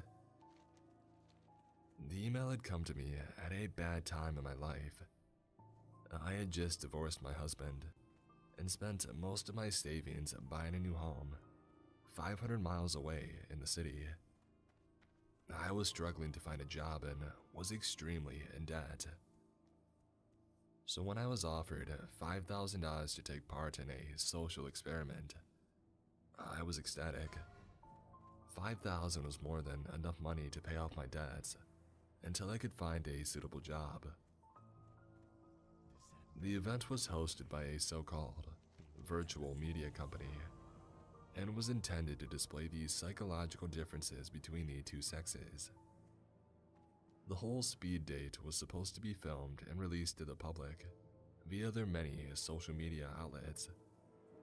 I didn't have a problem being on camera, especially since I was being paid so much. In retrospect, I should have had more suspicions about the whole thing. How was this company, which I had never heard of, able to pay $5,000 to some random person with no credentials to sit down and talk with some guys for a few hours? Anyways, the director, who introduced himself as Mr. Monroe, told me that there were 3 rounds, and for each of the rounds, I would speak for each of the men for a set amount of time. After I had spoken with all of them, I would have to eliminate some of them until I was left with only one, who I would go out with the next weekend. The shoot seemed legitimate. A professional makeup crew had me dialed up, and the studio was jam-packed with expensive-looking equipment and lighting. About 25 people were milling about behind the set, setting up the cameras and making sure everything was ready to go. After about an hour, everything was set up and we were rolling. I was asked to introduce myself to the camera, which I did, reading off the cue cards one of the crew members was holding up in the back. We only had to do one take of the introduction before the first guy was brought out. The first round was simply titled Introductions. I had 5 minutes to speak with each of the contestants. All I needed to do was ask them some basic questions about their life. The first man stepped out from behind the curtain. He was pretty average looking, with long blonde hair and a wispy goatee on his chin. He was wearing khakis and a golf shirt. He approached slowly. I noticed as he walked that he had a lamp. I didn't think much of it, and immediately began talking to him as he sat down across from me. "So, what's your name?" I asked. There wasn't a script for this part of the video, but I figured I could just ask these same questions to each one of the guys. "My name is Ian." He seemed to be staring off into space. "Yeah, Ian." "Where are you from?" I asked. Ian didn't respond. He just kept staring forward towards something in the back of the room. I repeated the question. "Where are you from?" Ian snapped out of his trance and quickly answered, "I'm from Vancouver." "Interesting. Did you fly all the way down here?" "No, I moved here a few weeks ago. Nice town, nice town." There was definitely something off about Ian. At first, I assumed he was stoned, but as I looked into his eyes, I realized something. He was scared. The look in his eyes was that of a true, primal fear. Maybe he has anxiety, I thought. I continued on. The rest of the interview went pretty similar. I asked him about his job, his family, and his hobbies. He answered every question in the same elusive manner, only giving me brief answers and staring off into space most of the time. After the 5 minutes was up, the next man stepped out and Ian was ushered away behind the curtain. This man was a little more open. He introduced himself as Casper and said that he had lived here his whole life. Though he was definitely an improvement over Ian, he still seemed somewhat on edge, refusing to tell me about his job or family. After Casper was Jonathan, who was the first one to ask me any questions. He was also more open about his past, but when I asked him why he was here, as part of the speed date, he quickly changed the subject. I thought it was a little bit odd, but I chose to just ignore it. It went on like this for about an hour, asking each of the men questions. Some of them were open about their lives. Some of them outright refused to talk about certain things. I figured that was all normal, and that some of them were really just nervous. Finally, we made it to the final contender. He looked as if he hadn't shaved in months, and his clothes were dirty and torn. I was already planning to eliminate him when he sat down. Before I was able to speak, he said loudly, "My name is Mason." A little taken aback, I began to speak, but he cut me off. Mason lowered his voice down to a whisper and said, "You need to get out of here." I almost asked him what he meant, but the look in his eyes told me that I was not to acknowledge his comment. After that, we had a normal discussion, and at the end of our time, he stood up and walked away. As he made his way back to the black curtain, he looked behind me and shot me a knowing glance. Now, it was time for elimination. I had to select 4 men who were no longer to be part of the competition. The producers gave me 5 minutes to deliberate on who I could remove. I really considered eliminating Ian, but I couldn't bring myself to do it. He seemed so scared, so pitiful, that I felt guilty removing him, I also thought about removing Mason, but his strange behavior intrigued me. I wasn't sure if he was crazy or just trying to scare me, but I couldn't let him go just yet. Eventually, I picked out the 4 unlucky guys. Among them were Casper. I'll admit, there was no real reason for eliminating him. He just unnerved me a little. The other 3 were either just unexciting or made me feel too uncomfortable. After I listed the names of the eliminated participants out loud, a staff member escorted them away and out a small door in the back. Another staff member ran to the table and pinched out 4 of the 10 candle flames. As they walked away, I noted the eliminated people's expressions. Some of them looked scared, almost as scared as Ian. Their eyes were wide and they seemed extremely reluctant to leave. Casper seemed more resigned than anything else, as if he was ready for whatever was going to happen next. Part of me wondered what was going on. Why did they all look so terrified? I didn't have time to think about it, because before I knew it, round 2 had begun. This time, the timer was shortened to 3 minutes. The round's title was Deal Breakers. I would have to discuss with the men these sort of things that turned me off. Ian was first again. This time he looked absolutely mortified. Before he even sat down, I could tell that he was hyperventilating. He dropped into the seat and said, "Please, help me." "Are you okay?" I asked.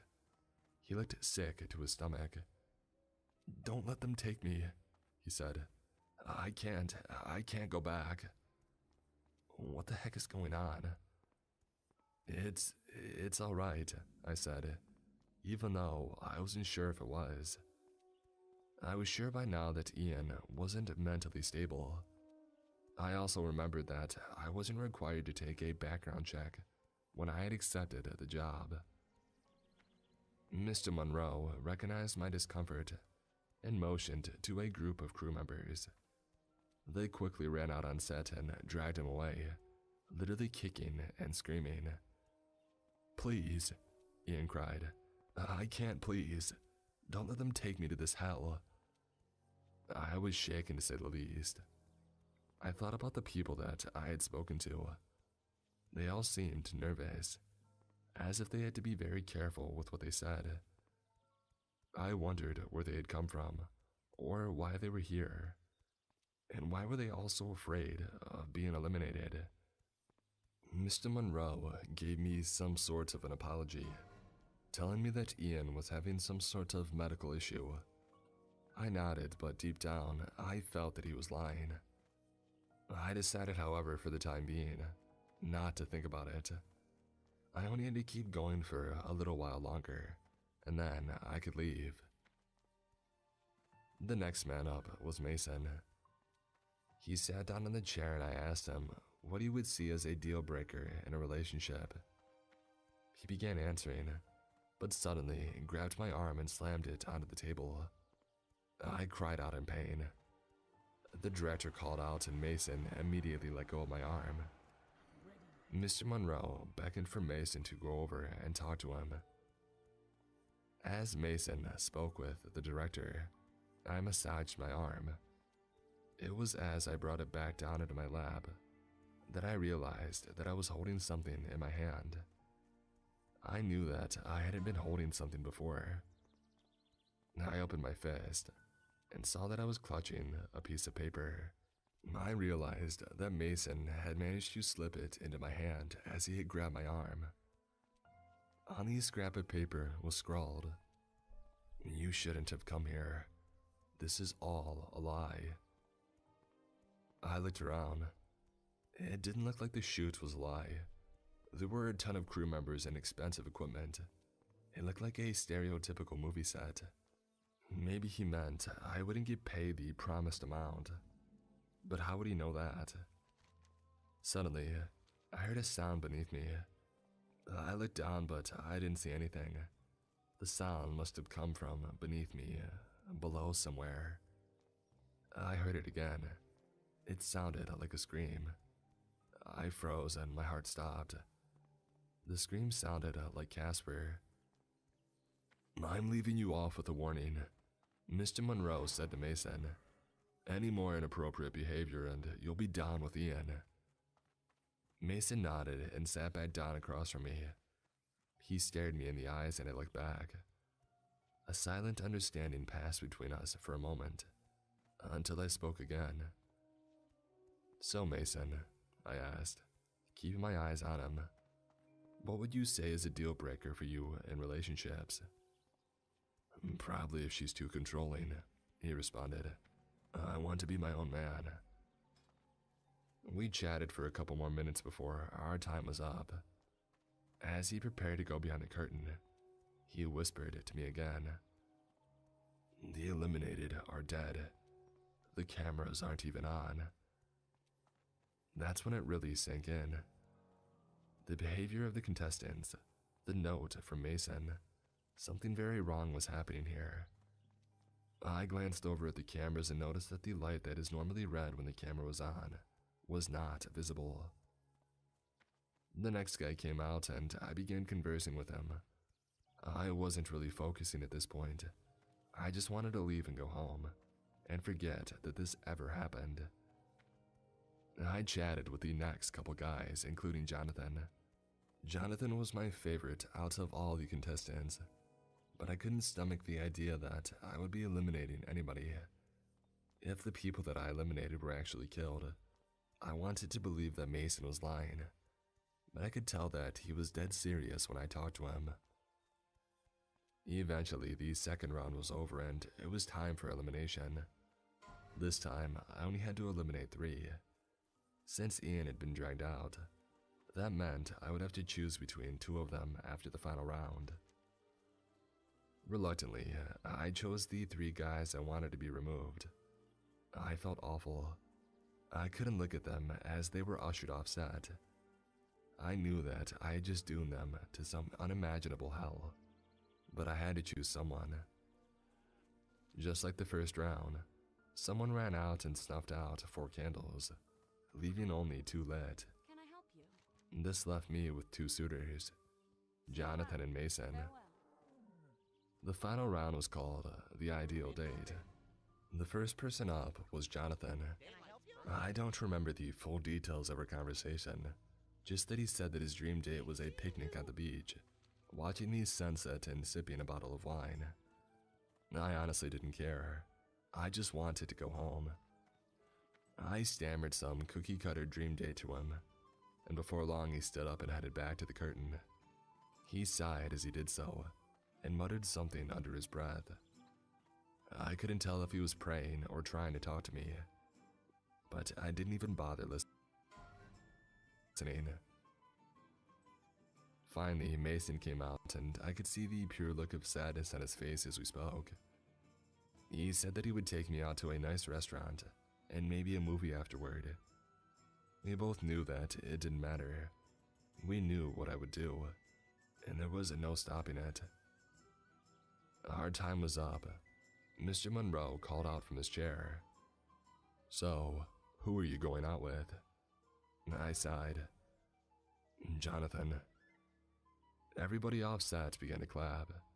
As Mason was escorted away, he kept his head down with a look of utter resignation on his face. I couldn't bear to look at him as the door closed and he was brought away. That was it. It was over. I had killed 9 men for $5,000. Jonathan ran out. I could see the look of relief in his eyes as he had thanked me over and over. The next couple hours are a complete blur. I remember leaving the studio and driving back home. I remember collapsing on my couch and falling in and out of sleep for a day afterward.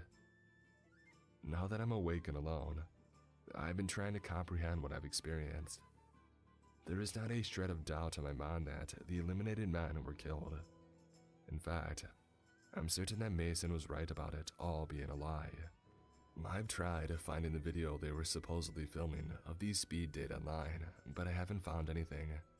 Nor can I find the media company that I was working for. I've spent the last few days theorizing as to what was going on there. Nothing I've come up with makes any sense. However, one thing's for sure. I recently received a check in the mail from Mr. Nathan Monroe for $5,000. There is an unspoken rule among the local homeless population.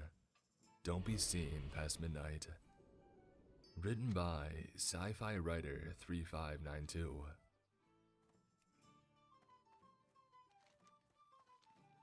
I've been living in the streets for a couple weeks now. Having recently turned 18, my parents decided to surprise me with the boot out the door. I think they were planning this since they found out that I was gay a couple of months ago. My fault for being stupid enough to not get a job and save up beforehand. I cared too much about my academics and focused most of my time on studying. I guess that didn't exactly pan out. My birthday was the day after graduation. I begged and pleaded and even offered to go to conversion therapy, but they didn't budge. I came back home to the locks changed and my stuff packed in a suitcase. I had to unenroll from the university I was accepted to because I could no longer afford it. Even with loans and my scholarships, I couldn't afford the rooming fees and my parents would no longer help me out with filling out anything.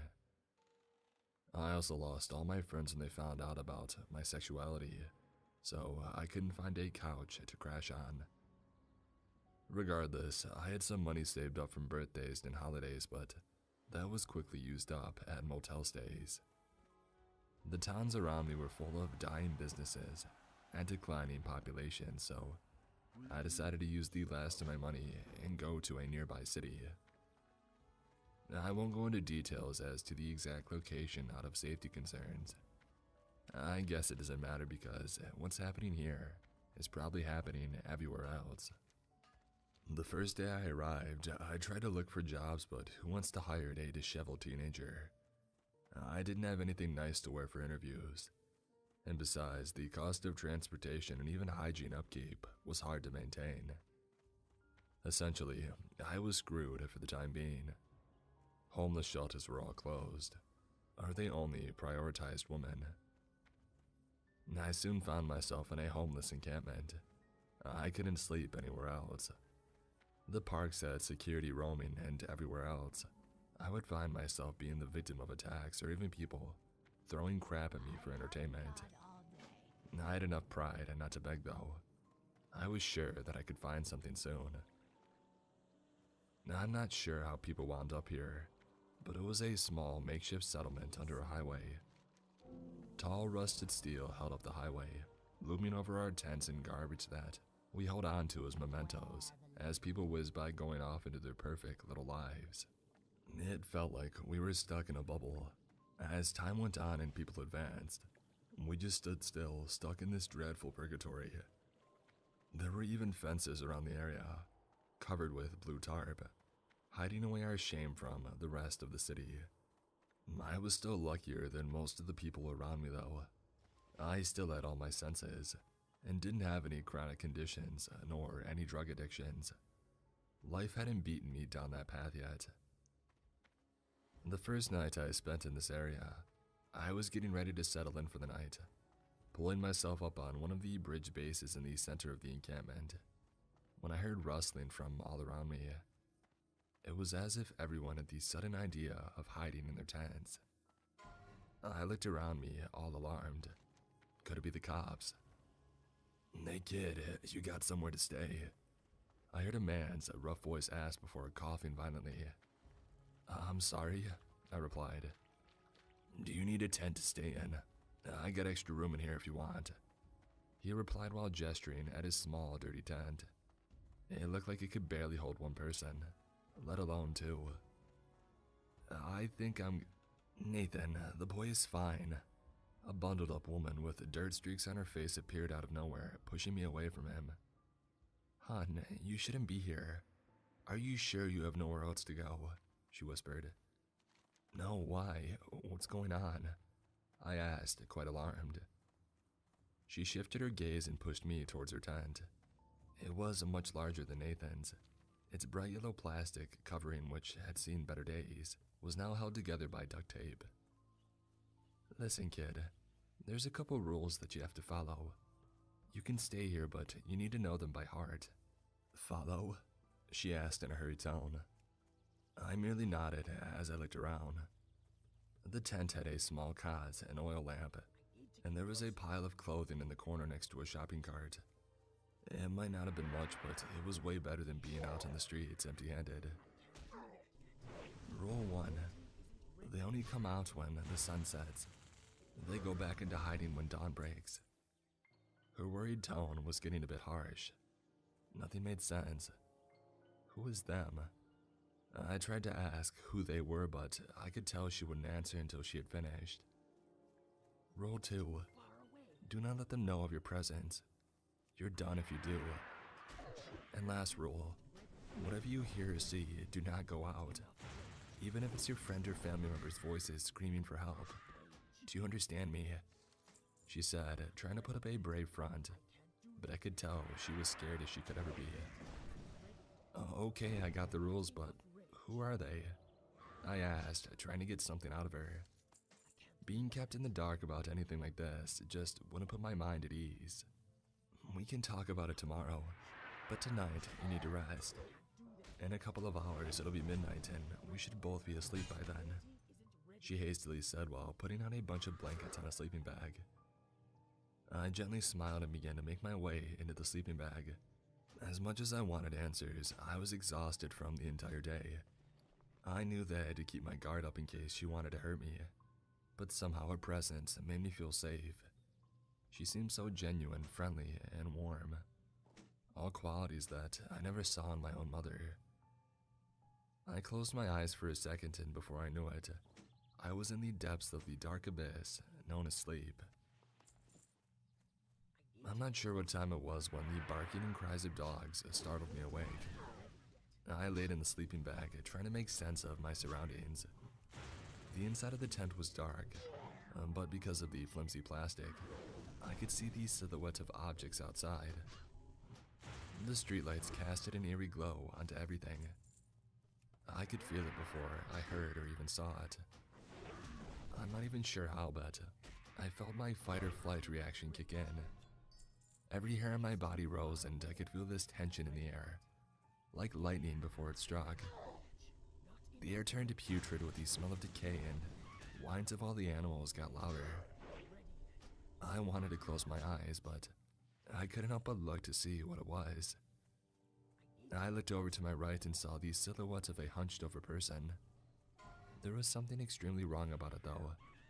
Its arms were down to its feet, and I could see the protruding bones of its back. It had long, messy hair and a large dog-like snout for a nose. I thought maybe the distance was distorting its shadow, but something about it was so unnerving, I wanted to close my eyes and go back home. It wandered away for a short while, but my fears still lingered throughout the night.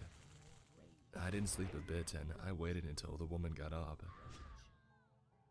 "Morning, kid," she said with a smile while getting up. "I never got your name," I said while looking down at the floor. "Name's Sandra. What's yours?" "Matthew," I whispered. "I saw something last night." She got silent and made a serious face. She started getting off the cot and made her way to a table, grabbing a water bottle from me before taking one for herself. What did this one look like? She took a sip before asking, "What do you mean this one? There are more?" "I'm gonna be honest, kid, I don't know what they are. They started coming out of the sewers a couple months back, right after the forest fires. From what I've seen, the local authorities know about them, but they can't do much about it. They only come out at night. I think they're getting stronger though. They never came close to this area, but they must be getting more comfortable around people." "What do they do?" "I don't know, and I don't want to know. All I know is that noise attracts them. They don't do much when you're asleep." "So why are there still people around this area? Shouldn't we leave?" "And go where?" This is the only area of the city where the cops don't care. They basically rounded us up and dropped us here. Besides, it wouldn't matter anyways. Her voice got lower with that last part. What do you mean? I asked. Rumor is, those things are everywhere. I met folks that encountered them from all over the country. Whatever's happening, it ain't just here. Do people try to fight them? I think old Jacob heard of a man who shot one several times, but it wouldn't go down. She almost whispered. Do you... I think that's enough talk for now. They can hear when you talk about them. I don't want any more talk about this. Not looking for trouble. Here, eat up. I opened a can of food. It ain't much, but it'll get your belly full for a day. She asked before, essentially interrogating me on my life story. That night, I tried to sleep, but once again, I found myself wondering about what those creatures could be. Right as I was about to close my eyes, I felt it. That static in the air and the smell of decay. The cries of dogs filled the air. Except this time, I heard a dog bark right outside of the tent. Rudolph, get back here, boy. I heard a man yell as quietly as he could. From the shadows, I could see the dog run up in front of our tent, barking at a shadowy figure. It was taller than the one last night, but it had the same long bony arms that reached down to its knees and ended in sharp, curled-up talons. It used it to snatch up the dog and rip it in half, silencing the dog's barks with a loud, horrible whimper and splattering the plastic of our tent with a dark liquid. Rudolph! The man cried out, grabbing some sort of stick and hitting it with his might, but the figure merely grabbed him by the throat and pushed him against the wall of our tent, ripping through, causing both of them to fall right over on top of me. I just sat there in complete shock, trying to register what was happening. All I heard was yelling from both Sandra and the man that was being held down by the creature. Its bald head was splattered with blood. Its eyes were completely icy and dead, and it had a twisted smile that revealed shark-like teeth drenched in blood. It opened its mouth and a large black tongue covered in small black spikes slithered out, going down into the man's throat. The man's screams quickly turned into a sick, gurgling noise as the thing's tongue reached further and further into his throat. Blood splattered all over, and I felt some wet substance hit my face. I felt a pressure around my arm and I was lunged to my side. I tried to scream but felt a hand wrap against my mouth. It was Sandra. Only she was silently hushing me while pulling me aside from it. We ran out into the pitch black of the night, running through the labyrinth of tents full of silent yet terrified bystanders. Eventually, we reached a corner of the encampment, which contained a rusty, broken-down car covered in blue plastic tarps. She motioned for me to crawl underneath it, while trying to cover me with the tarp. Quickly, kid. We don't have all day. Just stand there and be silent. No matter what you hear, do not come out. Not even if it's my voice. Just wait until the sun comes up. She whispered rapidly. I tried to get a glimpse between a crack of the tarp, but I could barely make out anything other than the outlines of Sandra. She seemed to grab a nearby pipe and held it against her in a defensive maneuver. A raspy, crackly, yet animalistic voice screamed out of the darkness.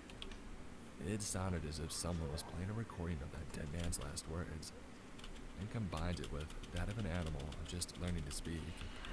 Rudolph. It found us. It pranced on all fours and walked towards our area.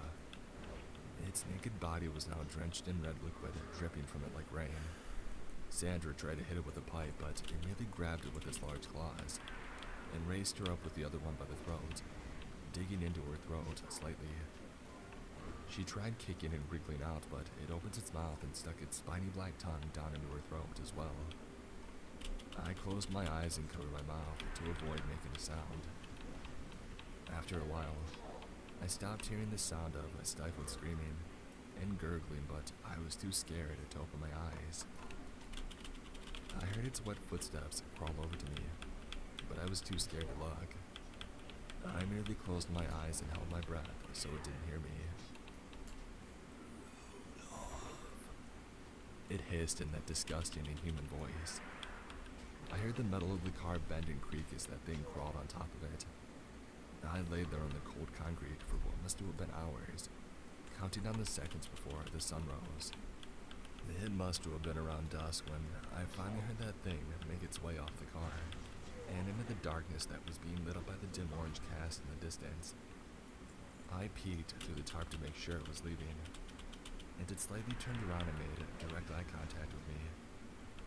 Its blood-coated face grinned slightly, barely revealing the sharp edges of its teeth, but it merely walked away proudly like a predator after a satisfied hunt. I laid there until I felt the heat of the sun boil the concrete into a smoldering rock burning my skin, which forced me to get off it.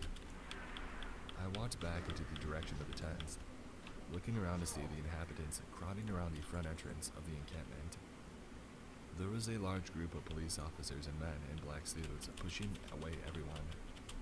"Stay back. Nothing to see here. Go back into your tents." A burly old man yelled into a loudspeaker as he motioned his officers to step forward. Sandra's tent was being sealed off in yellow tape, and several detectives stood all around it. The cops stood outside, motioning bystanders to move out of the way while muttering under their breath. "Dang, another one. Hey, you think those suits know something about what is doing this? I bet it's some Jack the Ripper copycat. Nah, I bet it's aliens." They snorted and chuckled to themselves before a burly one spotted me in the crowd. "Hey, that one has blood on his face. Kid, stop right there." I felt like a deer in headlights and I stumbled backwards looking for a way out. I was not going to go to jail. I knew they were going to pin this on me. I heard shots behind me and a bystander fell near me. I didn't get a chance to see who it was before. I felt a pressure run into me, causing the both of us to stumble on the floor. It was one of the cops putting pressure on my arm, and another one putting handcuffs on me. They were trying to drag me away before one of the men in suits stepped up. "He's under our custody now. Thanks, boys, but we'll take it from here." He remained expressionless during the entire ordeal. "Screw you, we caught him, he's ours. You don't even have jurisdiction here." One of the men tried to shove me next to his side. "I think that should be the least of your concerns. You should be more occupied learning to manage such situations. You want us to trust you with such a vital witness." I could hear these screams and chaos unfold around us. The cop huffed and left, throwing around curses left and right, leaving me all alone with him. I looked up at him and noticed that he was completely bald. His skin was so clear and white that I could see every vein and ligament. It was almost translucent. I couldn't see his eyes though. They were obscured by the thick black frames of his sunglasses. "We're going to take you down into our headquarters and we're going to talk. Is that okay?" he asked, not caring about the blood splatter on my face. We left the scene in a black van, along with the other suits, and I tried to look out to see where we would be going, but the windows were so tinted that I couldn't see through them. Instead, I sat in silence with the suit who was too busy looking through his laptop. From the reflection of his glasses, I could see that he was analyzing other crime scenes. I tried to squint to get a better view without him noticing, but I guess he caught on because he turned his laptop for me to get a better view. "Better?" he asked, forming a slight, creepy smile. "Sorry," I apologized while leaning a bit down into my seat. From the brief glimpse, I couldn't recognize the images on his laptop. The bodies were torn in half. They weren't anything like last night, though. It was revolting and it left a chill down in my core. When we arrived at this building sometime later, I can't tell you much about it, simply because they put a black sack over my head. But I could tell you that the walk was quite long, the sound was muffled, and the air was still almost like we were underground. When they took it off, I could see that I was in a completely empty room, just a chair and a table with him and I. "Alright, Matthew, I have you here as unemployed and your current home address is at my parents' house. Kind of a long way from home, don't you think?" he smirked. I was kicked out for being gay. I don't know how I moved to the city, hoping to get a job. I replied honestly, "Well, that's no good. I think we can form some sort of arrangement. I just need you to help me in return."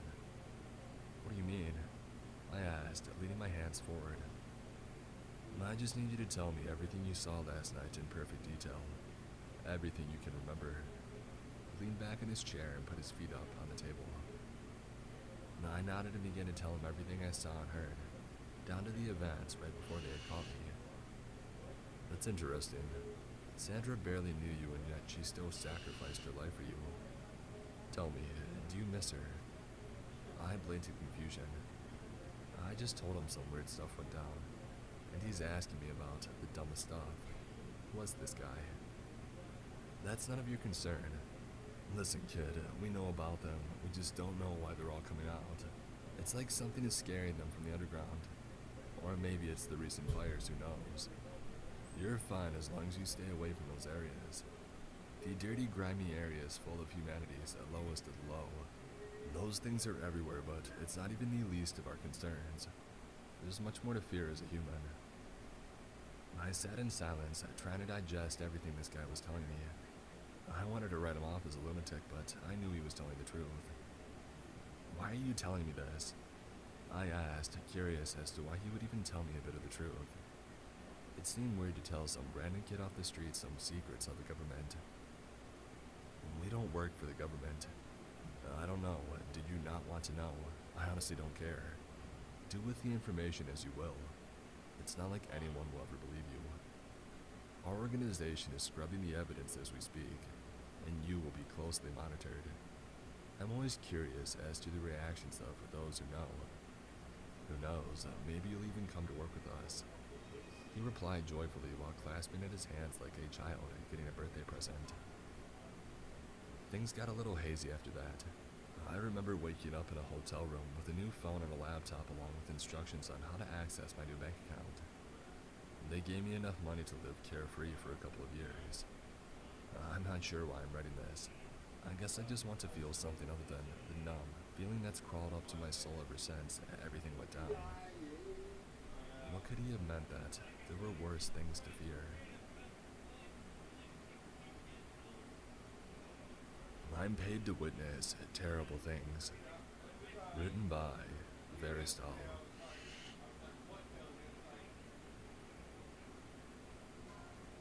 Just stand. Here we go. Raphael pointed at a spot in the grass a few feet off the sidewalk. Technically, it was probably the yard of the house behind us, but it was a side yard and close enough to the street that I doubted anyone would be playing.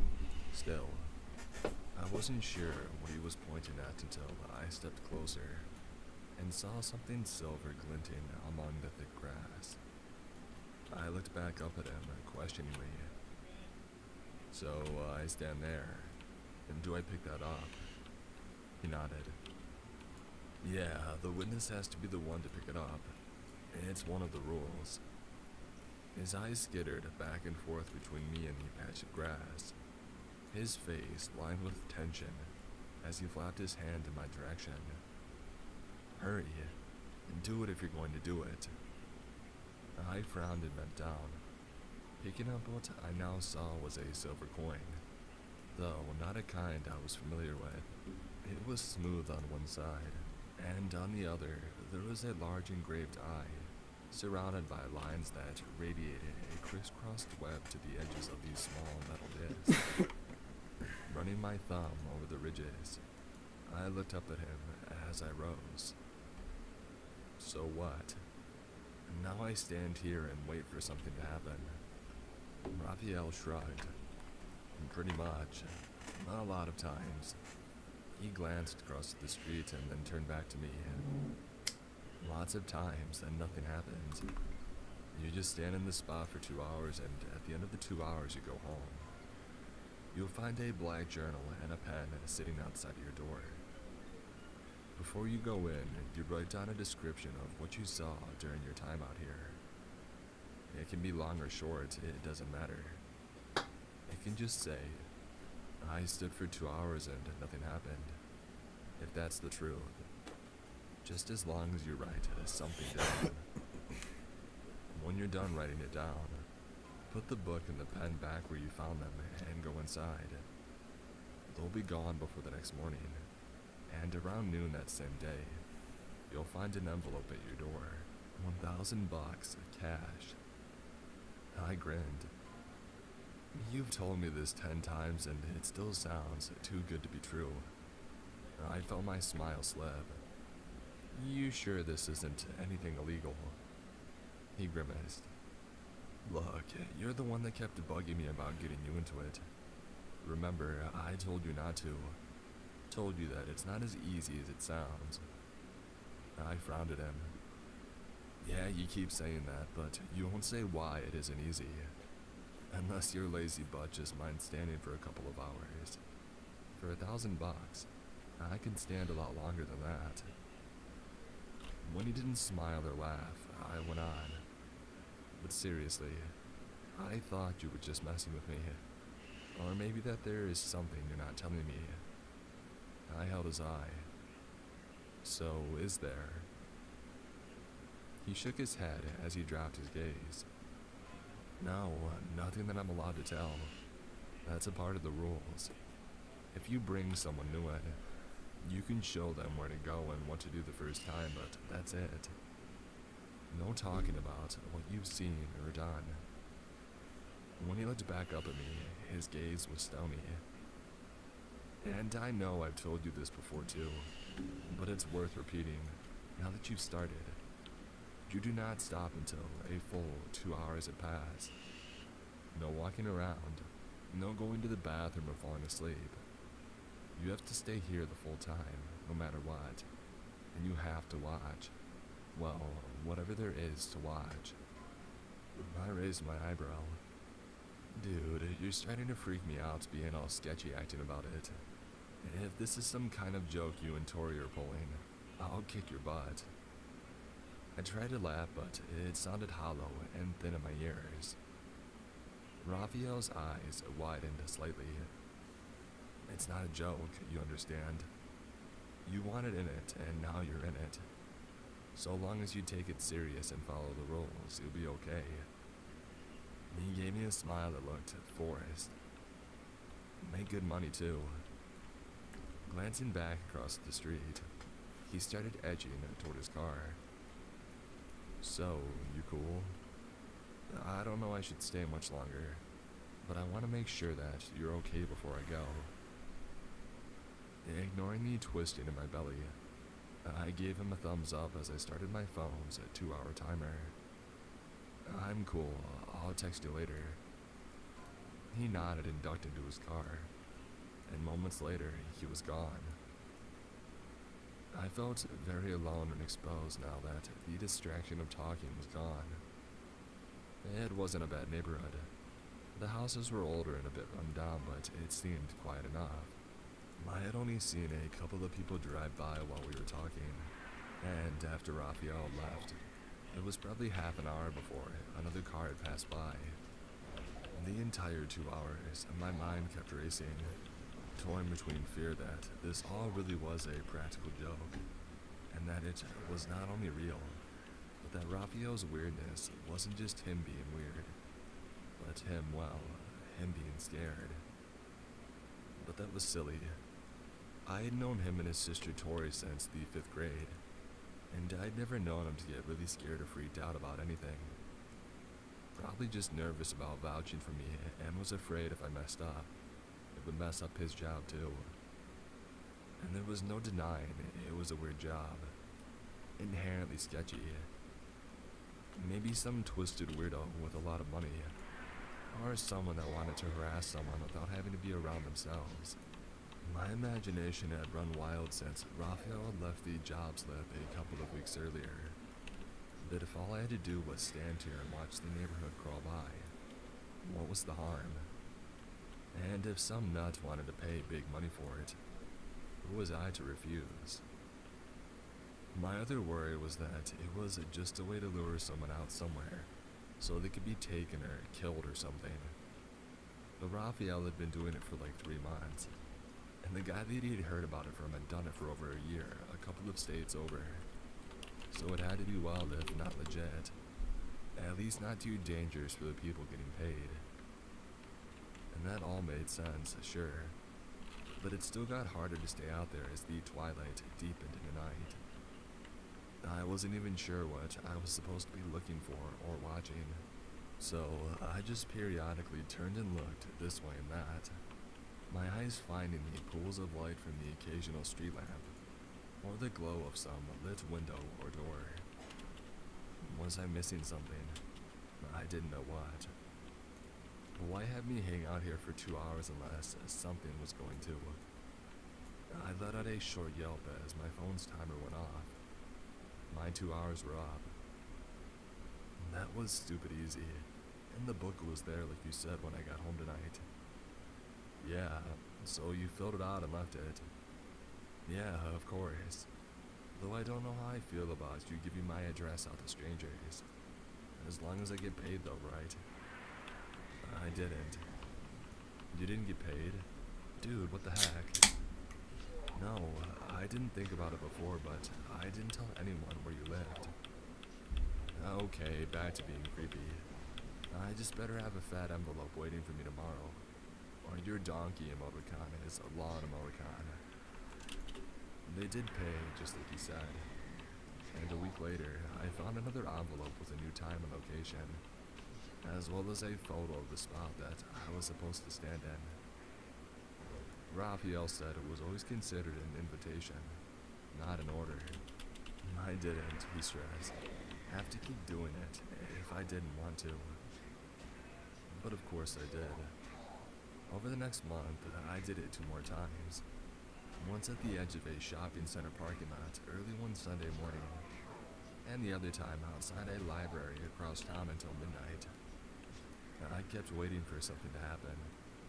Something noteworthy to report or give me a clue as to what the purpose of all this was. But it was also ordinary. People coming and going.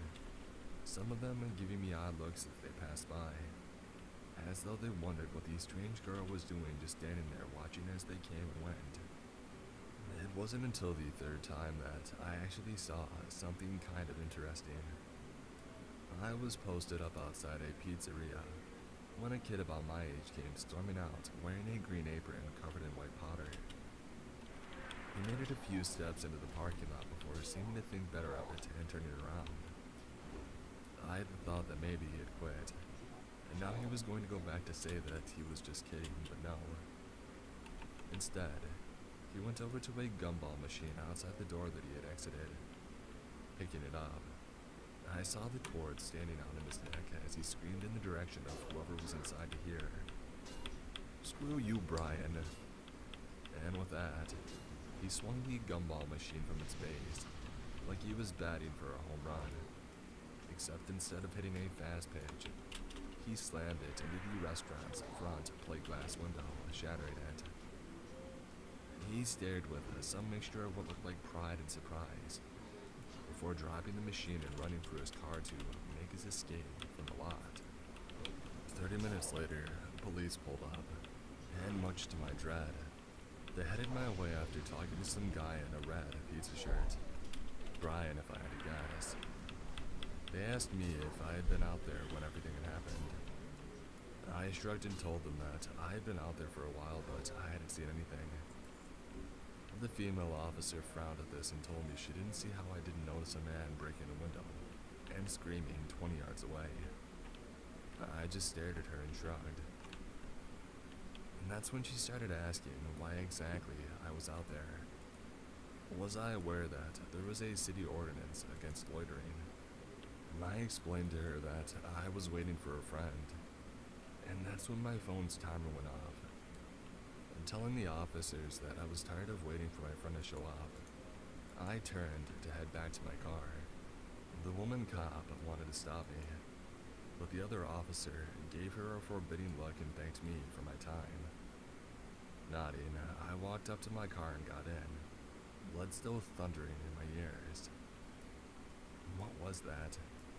Me just lying to the cops like it was nothing. I mean, I knew I wasn't supposed to tell anyone what I saw. Those were the rules, after all. But I had never even talked to a cop before except for the one speeding ticket that I had gotten. And I had almost broken down crying then.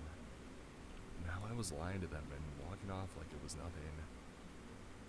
Odd as it may sound, the whole experience was weirdly empowering. I didn't feel guilty about not helping out, and being honest. I was being loyal to my job and its rules, and that was more important. Plus, if I could keep doing a good job, who knew how long this money could last? Maybe I could do it forever. Then 3 weeks later, I watched a family burn to death. I was standing in the grass of an empty lot on the last street of a largely empty neighborhood. This was a new place, divided into dozens of lots and populated with a handful of houses on each of its 3 winding rows. I had seen a few families coming home as I drove in, but the last street was also the least developed, and so there were only 2 houses across from me and none on my side. Even those 2 houses seemed empty, with no people or cars around, just tall grass and patches of dirt and, well, me, standing awkwardly while I waited for my timer to tick down, hoping that no neighbor or a rent-a-cop came up and hassled me for hanging out. I was already an hour in when I saw an orange glow in the front windows of the closest house. At first, I thought it was just a light from a TV or a lamp, made soft and shifting by the long white curtains hung there. But then the curtains caught, bright tongues of flame crawling up them quickly, even as I noticed a flare of light from one of the upstairs windows. The house was burning. I needed to do something. Call 911 or something. But you can't tell anyone what you've seen. It's the rule. But if someone's house is burning, shouldn't I break the rules? It seemed like the simplest question in the world. And yet something in me still hesitated. Someone else would notice soon, right? Or there was some alarm inside that would robocall for help. A part of me recoiled at my thought processes, at stalling while I debated calling for help. But it had a small, meek voice. The louder voice told me that I had made a promise by picking up that coin, and I had to honor that. At the very least, I could wait a few. I puffed out a sigh of relief as I heard the sirens in the distance. A couple of minutes later, 2 fire trucks pulled up. The firemen immediately went to work, some of them setting up hoses while others went to the house and started looking in the windows and calling for anyone who might be inside. They must have heard something, because suddenly, they began frantically breaking down the front door with axes. Black smoke boiled out, followed by a dim view of what lay beyond the door. It was all fire and ashes, though I thought for a moment that I saw something moving there. It was then that the smell reached me, the thick and dusty scent of ashes mixed with the spikier smells of fire, and something almost sickeningly sweet. One of the firemen had broken out one of the windows upstairs, and was yelling back down. 2 upstairs, burned and no response. One of the axemen at the front door cursed and then said that there was another body on the stairs. Hard in my throat, I could barely breathe. What if I could have helped them, or called and gotten someone there quicker? It had only been a matter of minutes between when I first saw the fire and the trucks arriving. But how many? 2, 5? How much of a difference could it have made? And what was wrong with me that I didn't even... It's a lovely smell, isn't it? The voice was rough and oily in my ear, but when I recoiled, it wasn't just from the shock or the sound of it. It was the breath that came with it. Cold and fetid, with that same underlying sweetness that I'd already been smelling since they had broke down the door. As I pulled away, I turned to find who was talking to me, but there was no one there. I almost lost my balance and fell over, but as I recovered, I turned all the way around, looking in every direction. There was no sign of anyone anywhere close by. Just then, a slimy chuckle slid out of the twilight air next to me.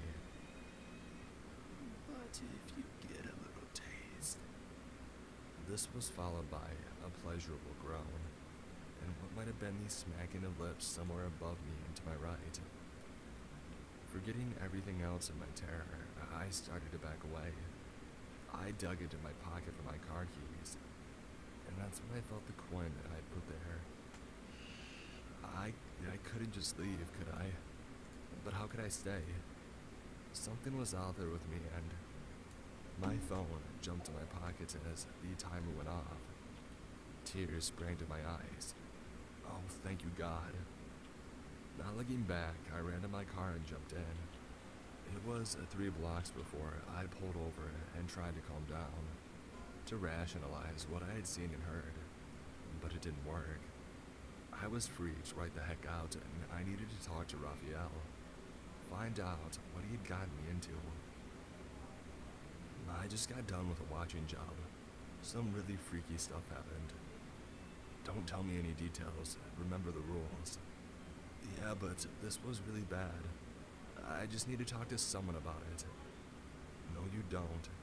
You need to keep quiet and take your money when it comes. You did stay the whole 2 hours, right? Sure, yeah, I did. Can you at least tell me if you've ever had something bad happen on one of these things? Like people die bad? Look, no, I can't, obviously. That's still telling, but are you okay? Are you hurt? Yeah, I mean, I'm not physically hurt or something. Oh, okay, good. So go home, write it down, and then let it go. And if it bothers you that much, you don't have to do it again, okay? Sure, I guess so. I got paid the next day as usual, but I promised myself that I was done after that. I even ignored the first new envelope that I received. But when the second one came the following week, I couldn't help but open it. I told myself it wasn't just about the money, but I think even then I knew that that wasn't entirely true. I had been restless and unhappy not doing it anymore, and scared that I might not get another chance. I tried calling Raphael a couple of times to ask more questions, but he never answered anymore. And when I texted, he always texted back that he was busy and would talk later. The day I got the second envelope, he finally called. Told me that he was sorry that he had been distant, but he was just trying to give me some time to decompress and get over whatever I had seen before we talked too much. If for no other reason than to reduce the risk that I would try to tell him what I had seen despite the rules. He told me that he was sorry he had introduced me to the job in the first place, but he was glad that I was done with it, and I felt a hard smile go across my face as I cut him off. I don't know what God. I got another envelope today. Another. Kim, let it go. I'm thinking about getting out myself, before it's too late. Too late for what? What are you talking about? I thought you could quit whenever you wanted. He was quiet for a moment, and when he spoke again, his voice was soft and thin. Usually, yeah. But as you get into it, there are certain obligations. Me vouching for you and bringing you in. Look, it's not just you that is a problem if you mess up, okay? So just stay away from it and we'll both be better off. Okay. Oh, I hung up. Screw him. I wasn't messing anything up. I wasn't giving up this kind of easy money either. Opening my map app, I started tracking down where the new job wanted me to go. I was standing at the edge of a playground in the middle of the night. The distant orange lights made the jungle gym and seesaws look like a forest of shadowy spiders at one end, and the other end was dominated with a better lit but no less desolate sandbox. My stomach was already tight. Something was wrong with this place. Either that or it was about to be. It was something in the air. A sour electricity that made the hairs on my arms stand on end. It made me jump at the slightest rustling from a distant tree or bush. But still, I had already picked up the coin. It had already been, only 20 minutes, but that was a sixth of the way done. And now, Was that woman bringing her little kid to the playground at 2 in the morning? Apparently so. As I quietly watched, a young woman walked her little toddler boy over to the sandbox and told him to play. When she turned back, her eyes found mine immediately. Are you the Whistler? My pulse started pounding as I shook my head. I was going to just ignore her and hope that she got the hint. But then I heard myself speaking in a loud, clear voice. I am the witness. She nodded, and at this angle I could see how young she looked, how scared. I almost offered something more, but then a voice called out behind me. I am the Whistler. She looked past me, and her face fell further. Turning around, I saw an old man, his head festooned with wisps of gray hair, above a long red overcoat draped across his broad, thin shoulders. He started walking to meet her, never even glancing in my direction as he passed. But when he reached the girl, he offered a slight bow. Do you bring an offering? The girl nodded, her face shining with tears now. I do.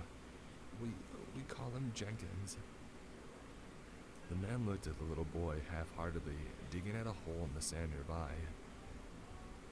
This one is your child? Yes. He cut his eyes back to her sharply. And this is your offering? She paled as she began to nod frantically. Yeah, they said that would be enough. What you wanted. If I need to give you something. No. He raised his hand to silence her, even as he began walking past her to the boy. This will suffice. You will have what you wish. The man was reaching into a coat pocket to pull out what looked like a large silver egg. So, you'll fix Timothy's heart. I sucked in a breath as the man whipped his head back toward her, his mouth a hard snarl above eyes that seemed to flash in the lamplight. You will have what you wish. And then, just as fast, he turned back to the boy at his feet and slammed the metal egg into the side of his skull. I let out a small scream as the boy fell over limply, his face buried in the sand. I wanted to run, either forward to help the boy or just somewhere else so I could get help.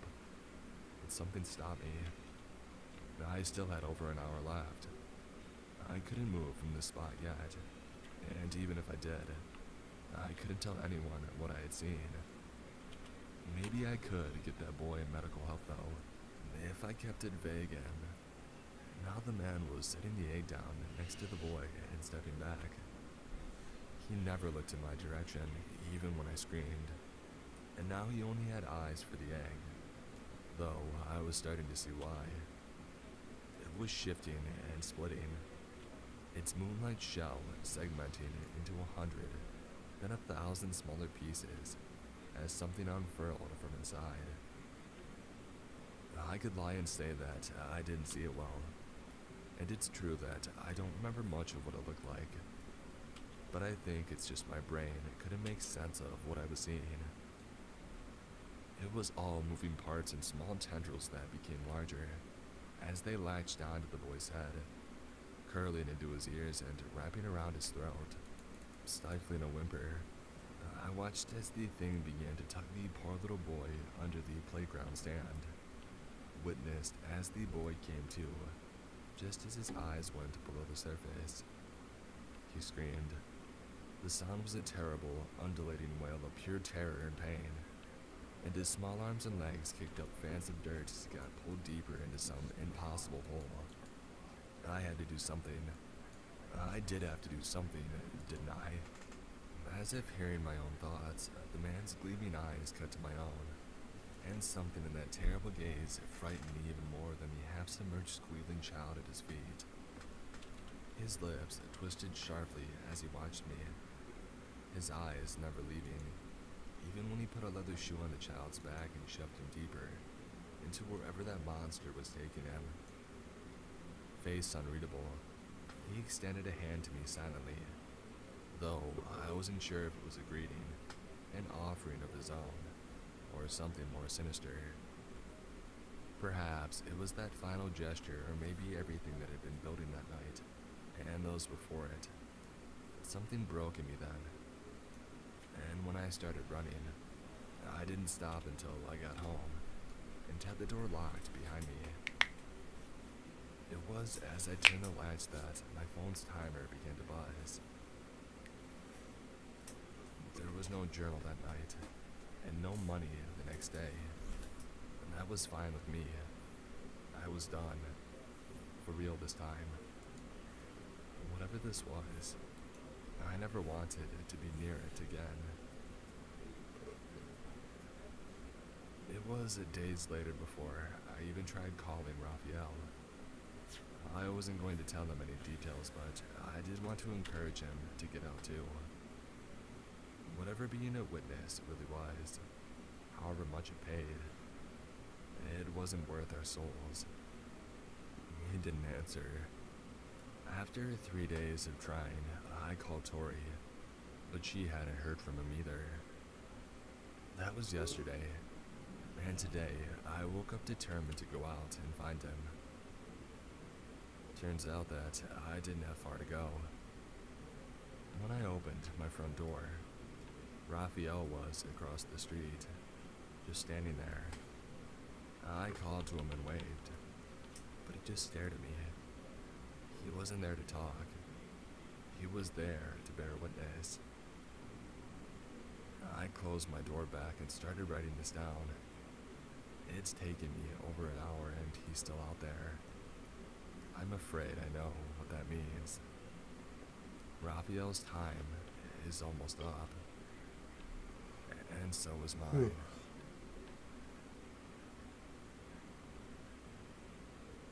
Something is happening in the trash of the Pacific Ocean. Written by Sea Fall Nevermore.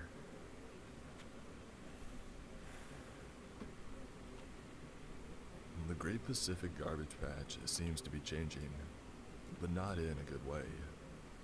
It's not because we've gotten more eco-friendly. Years ago, I volunteered to help out on a cleanup expedition. I was fresh out of college, and came from a family just rich enough to let me put off seeking a job for a few years.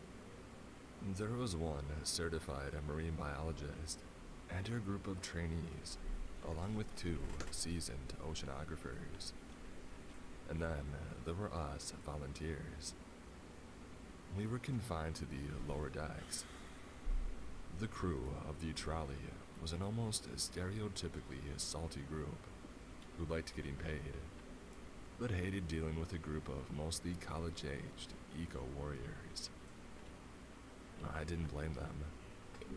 Caring about the ocean, honestly, came second to me. I was there because I thought the marine biologist was hot. She was in her early 30s and she already taught at university. I took one of her classes about deep sea ecology and I loved it. But mostly, I loved staring at her. I was just a weirdo who was hot for teacher at this point. She was married, of course, but that didn't stop some small army of 20-something dudes, myself included, from trying to hit on her.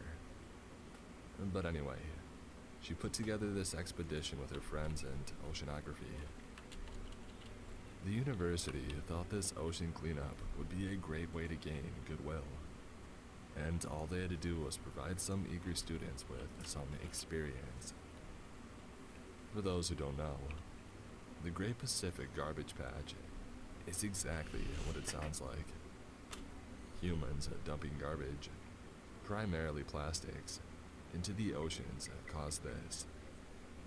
Trash from nations all over the Pacific get caught in those underwater currents which carried it around, until a lot of it gets caught up in this one spot, where the current meets up, in a sort of trash vortex, which is currently twice the size of Texas and growing.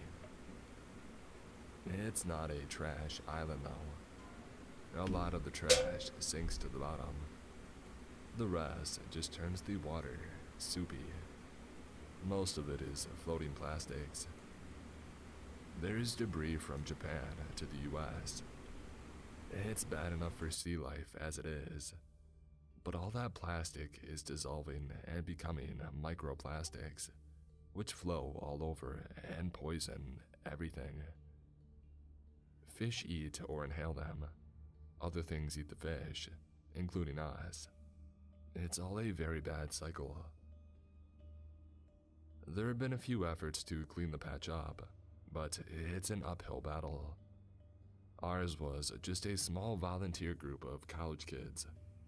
All we were doing was hauling mounds of trash aboard that we planned to sort through and catalog. My professor and the other people were also taking tests of some sort. I chatted up some other students, only pretending to care. Well, half pretending to be fair to myself. We sorted through this weird muck.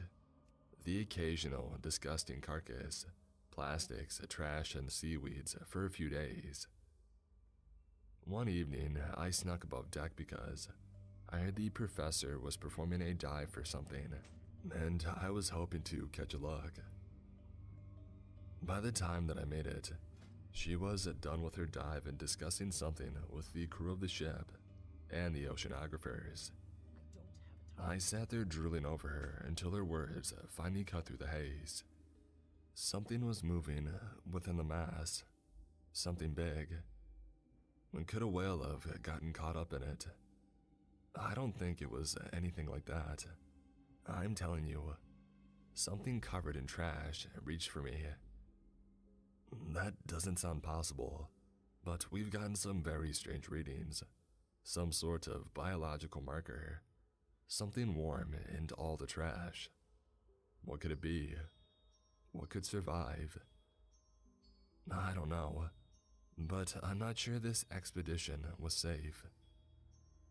We were all cut off when the entire boat lurched forward.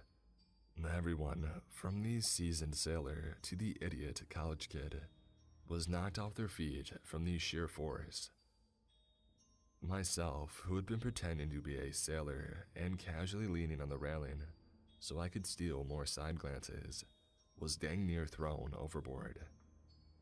The railing bruised my chest and I scrambled to grab something before I tumbled over. I had managed to entangle myself in some rigging and fishing nets before the rest of me tumbled right over the edge. I held tight, even after I smacked into the metal hull of the ship. I immediately began screaming for help. My professor got to me first, struggling to her feet and racing to grab a hold of my arm. A few sailors were right behind her. Soon, I was safe from falling, but still dangling over the side of the ship. I risked a look down into the waters. There was something beyond these soupy plastics. Something moving. It was this massive thing that I could barely see, as its color matched the seas around it. It was hard to get a good reading on just how big it was, just because the water was murky, the daylight was fading, and I was a bit panicked at the time. As I watched, it descended into the murk. "I think a whale hit us," I called, as these sailors and my professor worked to drag me aboard. "Ain't no whales around here this time of year," replied one of the sailors. I saw something under us too. It looked big. What else could it have been? I was momentarily distracted. The professor pulled me aboard in such a way. Let's just say that I was happy where my eyes ended up. I looked up at her. She looked pale. She whispered something to me. I think it was, "It's too big to be a whale." She snapped out of it and glared down at me.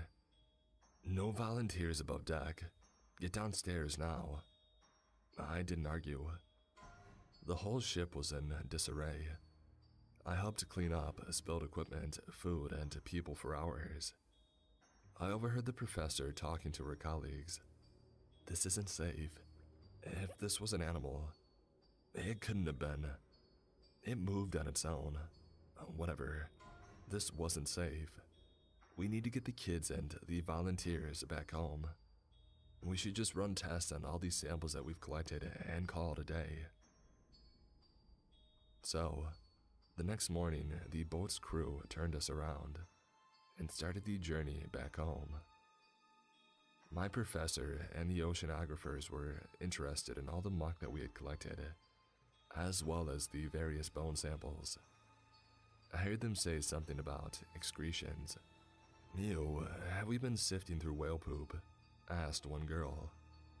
Someone else used the words stomach lining and digestive enzyme. What the heck is all this digestive system talk doing around piles of plastic and trash? Days later, we were back on the shore. The students got their credits. The university got to say in ads that they offered oceanography excursions and cared very deeply about the sea. And I got to hang out around my professor and some other ladies. I almost stopped thinking about everything and went back to my normal life. That all happened 4 years ago. I could have stopped caring then, but something about the night of my professor's dive, about her words, and the thing that I saw in the water when I almost went overboard, it kept coming back to me. So I've been keeping an eye on the data about the Great Pacific Garbage Patch. On the surface, it looks like the patch has grown, but my old professor has been posting her findings. The mass itself is growing, but the plastic content, that mysteriously seems to be decreasing in some way or another. I've been going over what I can remember. People who understand marine biology more than I think there was way too much organic matter within the mass. They thought some of it was plastic excretion, and some of it was something like a stomach lining. I remember one of my professor's lessons. Some sea animals, like starfish, hunt by expelling their stomachs, using it to grab food, and pulling it back in to digest it. I know how it sounds. It sounds like I'm implying some sort of mutant starfish monster is eating the plastic. At first I thought, great. Nature mutated us a creature to help solve the plastic problem, right? But the whole thing has me uneasy. I sent my professor a message asking if my theory about plastic-eating animals could possibly be true. To my surprise, I got a reply. A very detailed, cryptic reply. I shouldn't be answering you. Several organizations and governments have sworn me to secrecy, but I'm scared. I came to the same conclusion.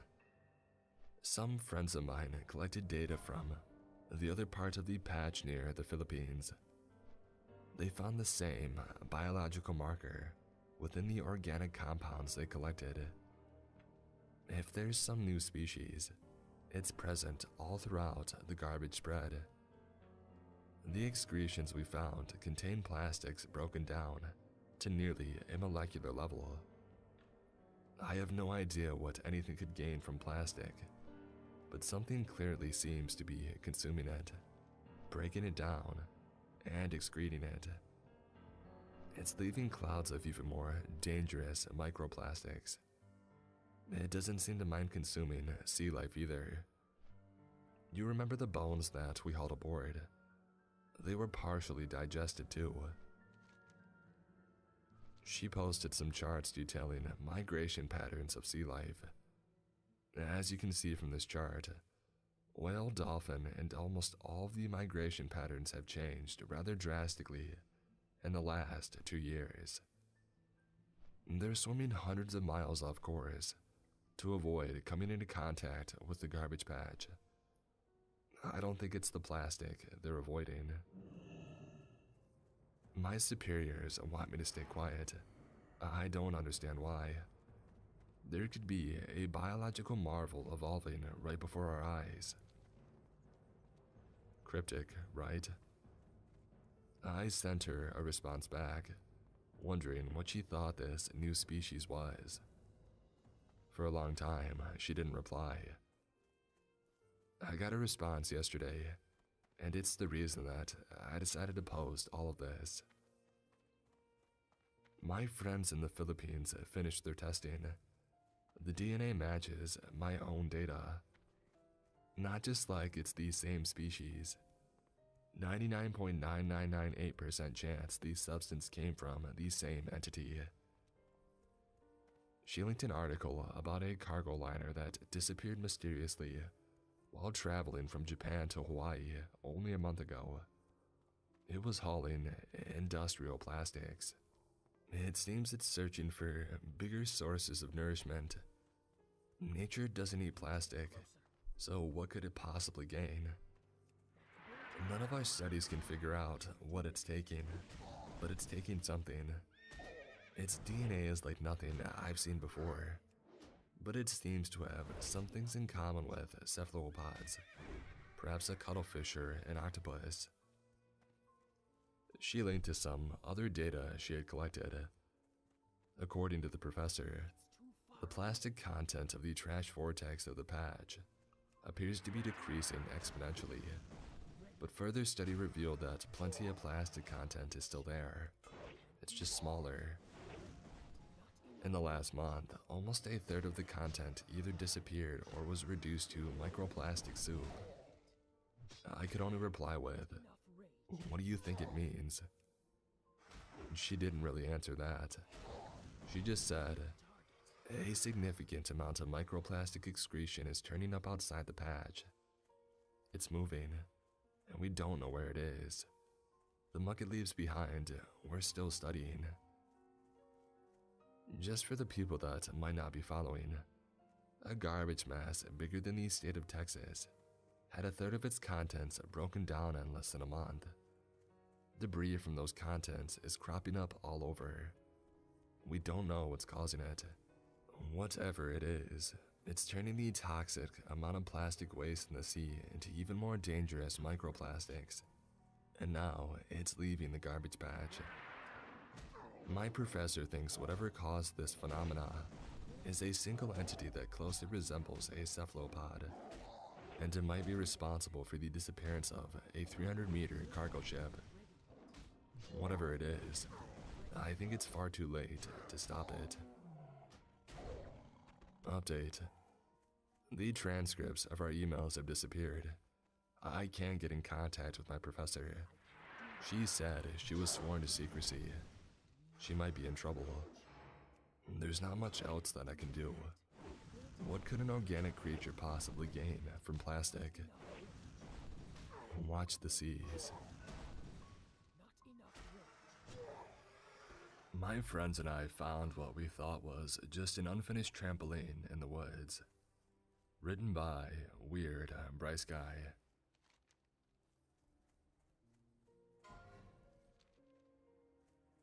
We found the trampoline about a half a mile into the woods, well out of sight from my friend's backyard. It was just a rickety, thoroughly rusted metal frame, without the top or even the springs which allow for the actual bouncing. It sat within a small clearing, the encircling trees and underbrush giving it a wide berth. The grass around the trampoline had grown normally throughout the cycles, but the ground beneath the trampoline, encompassed by its empty rim, was mostly dead. The grass, where it did exist within the space, was browned and vestigial. The three of us stood a few feet away, and I know I speak for everyone when I say that we were all immediately creeped out by the sight of it. Even though it had only been shortly after noon when we had discovered it, the light which fell upon the trampoline was faint, dimmed by some invisible filter. The trees, spaced apart from each other by several meters, did not cast an ombrage upon the area. And yet somehow, the light immediately above and about the trampoline was weak, inexplicably diminished. Weirdly, eerily, the metal frame, armored in rust, seemed to glow. This contradictory appearance of luster, in relation to the aforementioned abated light, made the overall image of the clearing feel deeply melancholic. My friend Leah cleared her throat, presumably the best thing she could think to do when faced with such an odd sight. Her boyfriend Jacob more articulately broke the odd silence by asking if the trampoline belonged to Leah. She shook her head quickly and emphatically, as if dismissing a serious accusation. I nodded, having known Leah since we were little kids. She had never had a trampoline, primarily owed to her fear of heights. Unsettled but also curious, I went forward, coming close enough to enter the spot wherein the light was noticeably weaker. A part of me expected to feel different upon entering that strangely occluded space, and that same part was relieved when I felt no physical change. At such a close proximity, I confirmed that the trampoline was indeed lustrous. How? I couldn't tell. The curved, rust-covered metal somehow shone, emitted a soft, faintly visible glow. I called Jacob over, and together we walked around the thing. But after a few laps, neither of us could explain the frame's preternatural luster. I would have turned back, gone home having fully accepted the odd but otherwise ostensibly harmless trampoline. We were in our early 20s after all. But before I could even turn around and suggest that we leave, Jacob zipped up his jacket. I still don't know why he did that. Flexed his hands as if he were about to grab onto something, and then stepped over the frame's rim. His foot touched the dead ground, and for a moment he seemed fine. But when the second foot landed, Jacob froze, his body seized in mid-motion, and his hands clenched as if a powerful electric current had passed through his body. There was no sound. His paralysis was instant and widespread. A moment later, Jacob disappeared.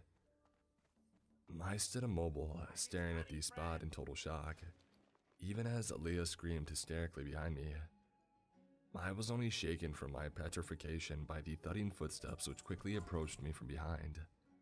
I pivoted, and with a desperation I couldn't then explain, threw myself into Leah, tackling her to the ground. She struggled against me, and I instantly felt bad about how roughly I had taken her down.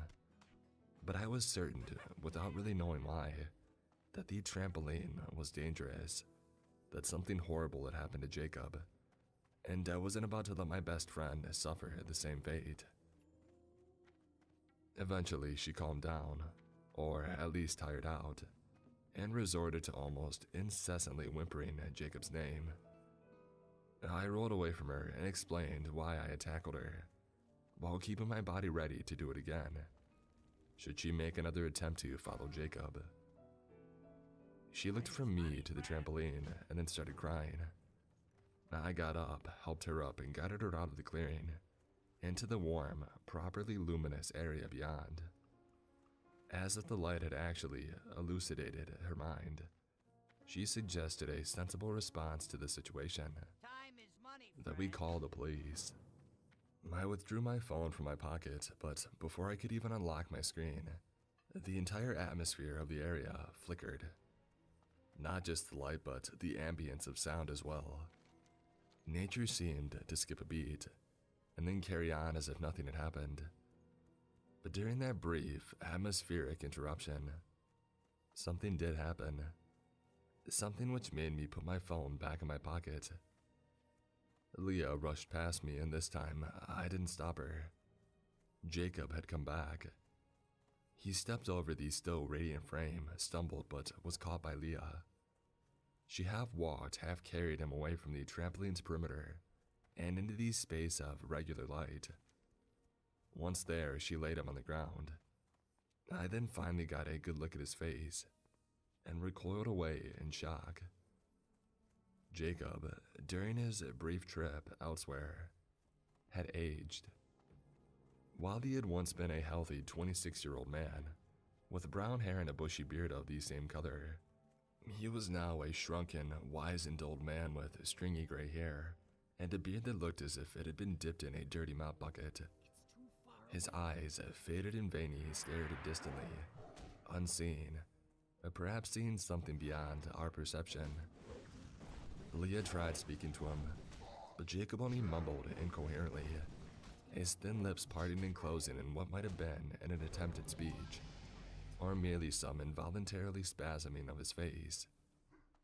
Leah looked up to me, tears streaming from her eyes. I fumbled for my phone, thinking that the early idea of calling the authorities was still a good one. But before I could find my phone, Jacob feebly gripped my wrist with a trembling hand, looked toward but not at me, and said, "Please, you have to go through. Help me. Oh God, please help me. It's horrible, but you have to go. Please, bring the rest of me back." I recoiled away from him, severing the weak contact that he had made. Not necessarily because I was grossed out by his extremely aged appearance, but because the desperation in his voice, the sheer, unrelatable sorrow, it was powerful, immensely disconcerting. In a moment of clarity, he had implored me to go through, presumably through the trampoline, even though he had gone through and come out in such a dreadful state. Without acknowledging my admittedly rude and abrupt severance of touch, Jacob resumed his catatonic state, turned his head back toward the sky in that eerie, far-sighting gaze. I looked from Jacob to Leah and saw the pleading in her eyes.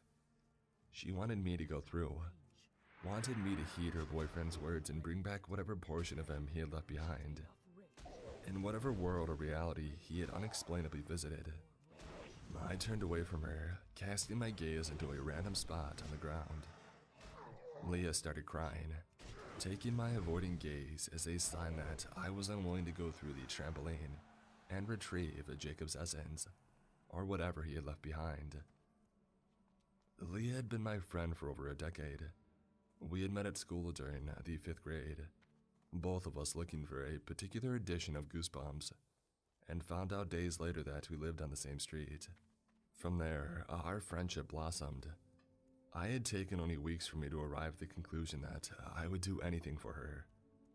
When Jacob begged me to go back, I immediately made up my mind to do so, knowing that Leah would be irreversibly heartbroken if he was left in such a debilitated and apparently deprived state. While Leah still cried and held Jacob, I got up, went toward the trampoline, and without a parting word, stepped over the metal frame. My first foot landed without issue. There was no tingling, creepy paralysis, or sense of imbalance. Tentatively, with my heart pounding in my chest, I brought my other foot over the frame, careful to avoid touching the rusted yet somehow iridescent rim. When this foot landed, and I stood completely encompassed by the trampoline's glimmering ring, a strange, vertiginous sensation came over me. The environs, specifically those beyond the trampoline, were immediately starkly cast in shadow. Darkness arrived with a suddenness and totality which threw me off balance. I fell to the ground, as if the arrival of the Stygian background had brought with a new magnitude of gravity. The air itself felt heavy, encumbered by particles denser than those to which I had been accustomed. But the frame of the trampoline and the grass beneath it were both unchanged. It was as if the spot where I had been standing was suddenly transplanted into some eerily and darkened world, an outre dimension where gravity was a much more prevalent force. The sky, starless and bleak, was somehow lighter than the space beneath it. When I could manage to stand against the heightened perception of weight, I looked around, expecting to find some spectral version of Jacob listlessly stumbling along. But I saw no one, only the shimmering skeleton of the trampoline.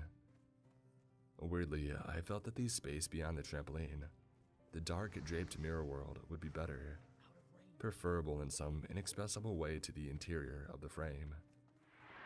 I felt drawn there, found myself wanting to immerse myself in that near pitch-black darkness, where only the vague, almost immaterial forms of the trees stood in the dismal atmosphere. I either suspected or hoped that the gravity was somehow lighter in the space beyond, more tolerable than the ultra-weighted interior of the trampoline's frame. Moving as if in a trance, I found myself weakly climbing over the rim, unable to merely step over it like I had done before, due to the atmospheric burden placed upon my body. But before I could mantle the rim, a voice called out from somewhere deep within the darkness. Wait, stay inside. I stared deeply into the murk and eventually saw a figure barely discernible against the background, leaning against one of the gloom-befallen trees. Their features were virtually undetectable, only suggestions of form and detail. I called out, asking who they were, and in a voice which sounded strangely familiar, but deprived of something, they called back. I think my name was Jack. Maybe Jacob? It doesn't matter right now. You must not leave the circle. Stay inside. Even though the alluring darkness's pull was powerful, almost spiritual, the sorrow-filled warning of that nearly disembodied voice was sobering. I stopped myself before I could clamber over the railing, and quickly withdrew from it as if it were toxic. I must have been clearly illuminated. I noticed for the first time that not only had the ground beneath me been transplanted, but the weak beam of sunlight as well, because the dark and shrouded stranger then said, "Good, thank God." Standing in the center of the skeletal frame of the trampoline, resisting the ever-present psychic magnetism of the environing darkness, I had a brief but grimly informative conversation with the stranger. What is this place? I don't know exactly. It's just the place where you arrive, when you've gone through. Through what? Who are you? Through that, the circle. Or was it a spear? The ring. The time-siphoning ring. I don't remember who I am aside from what I've already told you. I just know that I've been here for an eternity, or longer. Then I remembered what he had said only moments before. The single bit of information that he had given about himself. I had forgotten it in my fright, or perhaps the preternatural darkness had made me forget. He had said his name was Jacob. I called out to him, this time by name, and the action of doing so seemed to grant him greater substance.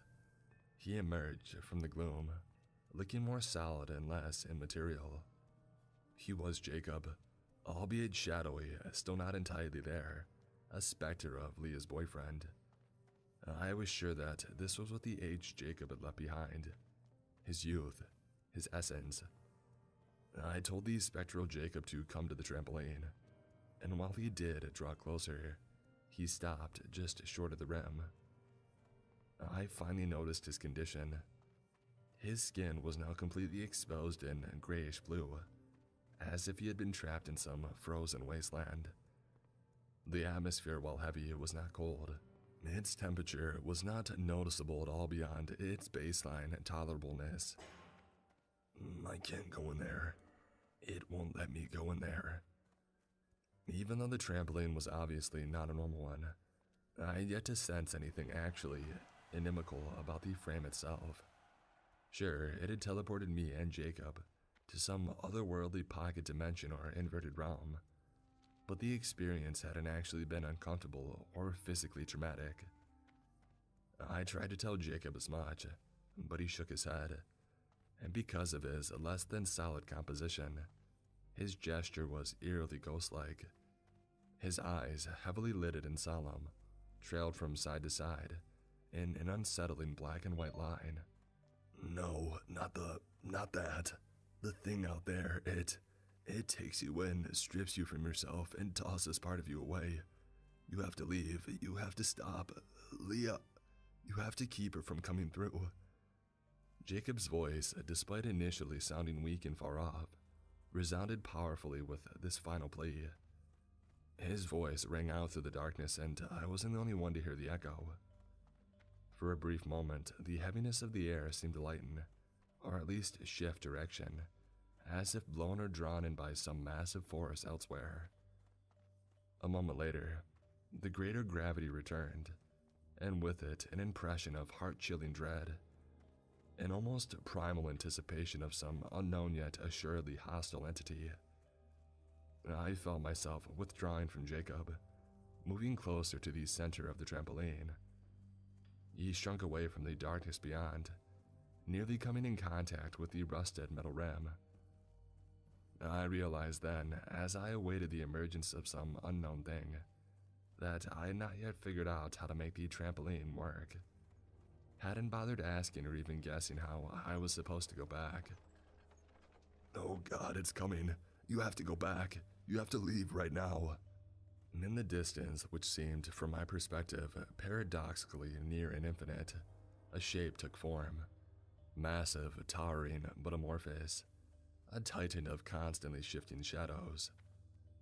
Upon seeing it, Jacob seemed to lose the little substance he had attained by the remembrance of his identity. His form faded almost to a state of immateriality, leaving only the faintest outline of his figure. I called his name, or rather, I hoarsely whispered it, fearing to further provoke the slowly encroaching thing. I told Jacob that he needed to not only help me get back, but to return with me, so that he could join the rest of his body. Despite having been focused on, if not petrified by the looming horror, Jacob suddenly turned to me, his ghostly form continuing with an uncanny momentum well after he had stopped moving. What do you mean the rest of my body? His eyes, widened in fear, stared at me with an intensity unlike anything I had ever seen in a person. It was abject terror. I explained why I had traveled through the trampoline, reminded him of his own words, how he had said the thing ripped people apart, throwing back a piece of them through the portal. I think he screamed, or would have, if he had had the breath and the substance of being to. But instead, his mouth merely widened inaudibly into an O, revealing an eerie hollowness within. No, I said it tosses a part of you away. It eats or does something horrible with one part, and then tosses these scraps away out here. I am the scraps. I was tossed away. I never went back through the trampoline. Whatever came through wasn't me. The realization was physically and emotionally destabilizing. My mind whirled as my knees buckled, and I must have in that moment looked as pale and as ghostly as my truly ghostly friend. I had left Leah behind with someone, but not with Jacob. How do I go back? I had to shout, because the tree dwarfing thing had cleared the encompassing line of trees, and as it reared itself in the open space, it let out a wave of raw, sonically oppressive sound. Jacob, barely capable of movement, screamed, this time audibly, through the monster's guttural wall of sound. Jump! I think you have to jump, like a regular trampoline. Considering the circumstances, the idea sounded ridiculous, but upon seeing that colossal yet still visually unclassifiable entity, I was willing to try anything. I wanted to say something, wish him some kind of luck, but Jacob vanished from sight with the next moment, becoming entirely incorporeal, with the only evidence of his lingering existence being a faint, wind-like whisper, which implored me to save Leah. At what might have been a gargantuan, eyeless, clock-besetted head turned toward me, I jumped in place, and still landed within the perimeter of the trampoline, but back in the regular, daylit world. But my relief was short-lived, as I saw Leah struggling beneath the aged yet surprisingly ferocious figure of that false future Jacob. His hands were around her throat, while hers scratched desperately but ineffectually at his arms. Her legs kicked at the grass and her shoes, throwing up clumps of dirt. The man's back was to me. My arrival apparently hadn't caused any noticeable changes in atmospheric conditions. Taking only a second to reorient myself, I vaulted over the trampoline's rim, rushed to the old man, gripped him by the waist and unintentionally suplexed him. I threw his body back with such force that I heard his head collapse upon impacting the ground. For a moment, I was of course horrified at having committed such an extreme act of violence, but the instinctive guilt was quickly overridden by terror and revulsion as I watched the man rise from the ground with his head still partially crumpled. It grinned at me, one vein-streaked eye bulging sickeningly from the socket. The weakness he had exhibited prior to my departure was gone. There was now a monstrous vitality about him, an impression of warped, unnatural life. Leah screamed and scampered away, and I probably would have fled with her if he hadn't cast his loathsome gaze in her direction. There was something so darkly unwholesome in that look, an impression which imitated the most perverse, wicked intentions. Enraged, I charged at him, expecting some near resistance, but he was easily swept up in my arms and I carried him like a flimsy pillow toward the trampoline. His body struck the rim and I heard the unforgettable sound of his spine breaking. I pulled myself away from him and cringed back further as he let out a short but infinitely sinister cackle. The one regularly set eye turned to me with a glare of mockery, while the other one looked as if it would fall from its socket at any moment. Immeasurably disgusted, I steeled myself against his glare and impossibly warped posture, and pushed the broken body over the trampoline's rim. It landed roughly on the grass, but rather than cry out in agony, the demon, or something which was plainly not Jacob, laughed even louder. While lying in that horribly bent state, it then said, "You can send me back. You can even destroy this portal. But there are others. Every abandoned, broken thing which forms a circle, every derelict yet spherical structure, any ringed archway, they're all gateways to him, portals to the Garden of Outer Time. You pathetically terrestrial humans build and build, leaving the old edifices to ruin, and every forsaken thing lost to the rushing cycles eventually connects to his nexus. The Black Horologist has overmastered time, and in the end, he will incorporate it all into his beautifully stagnant domain, and he will people the endarkened, crumbling cities with things unburdened by the laws of reality.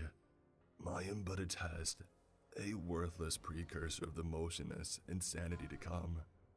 Just as Jacob had, the undying demon thing vanished in an instant. I escorted Leah back to her house, leaving her sitting on the couch with a bottle of water, tissues, and her phone. She was unresponsive, which was perfectly understandable. I then went into her garage, grabbed a hammer and an aluminum baseball bat, and then trekked back to the clearing in the woods. It took a surprisingly long time, at least half an hour, but I eventually disassembled the trampoline's frame. Although beaten broke it down to several bent sections, it would be slightly more accurate. I spent another half hour burying these battered pieces, digging up the thankfully loose dirt with my hands. Once finished, I returned to Leah's house and did my best to console my traumatized friend. I told her about how Jacob had helped me escape from the outer world, which slightly withdrew her from her shocked state, but left out the appearance of that massive entity, that being known as the Black Horologist.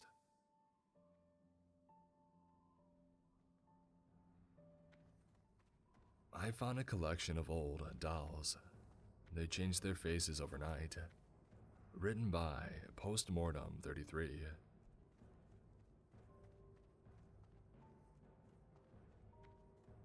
Collecting old things has always been a passion of mine. I think I was 10 years old when my grandfather gifted me a 17th century old pocket watch. It was gold-plated. I remember that moment vividly, even to this day. I opened the birthday present and it felt like I had received an old, lost treasure. I carefully took it out and listened to it ticking for a few minutes.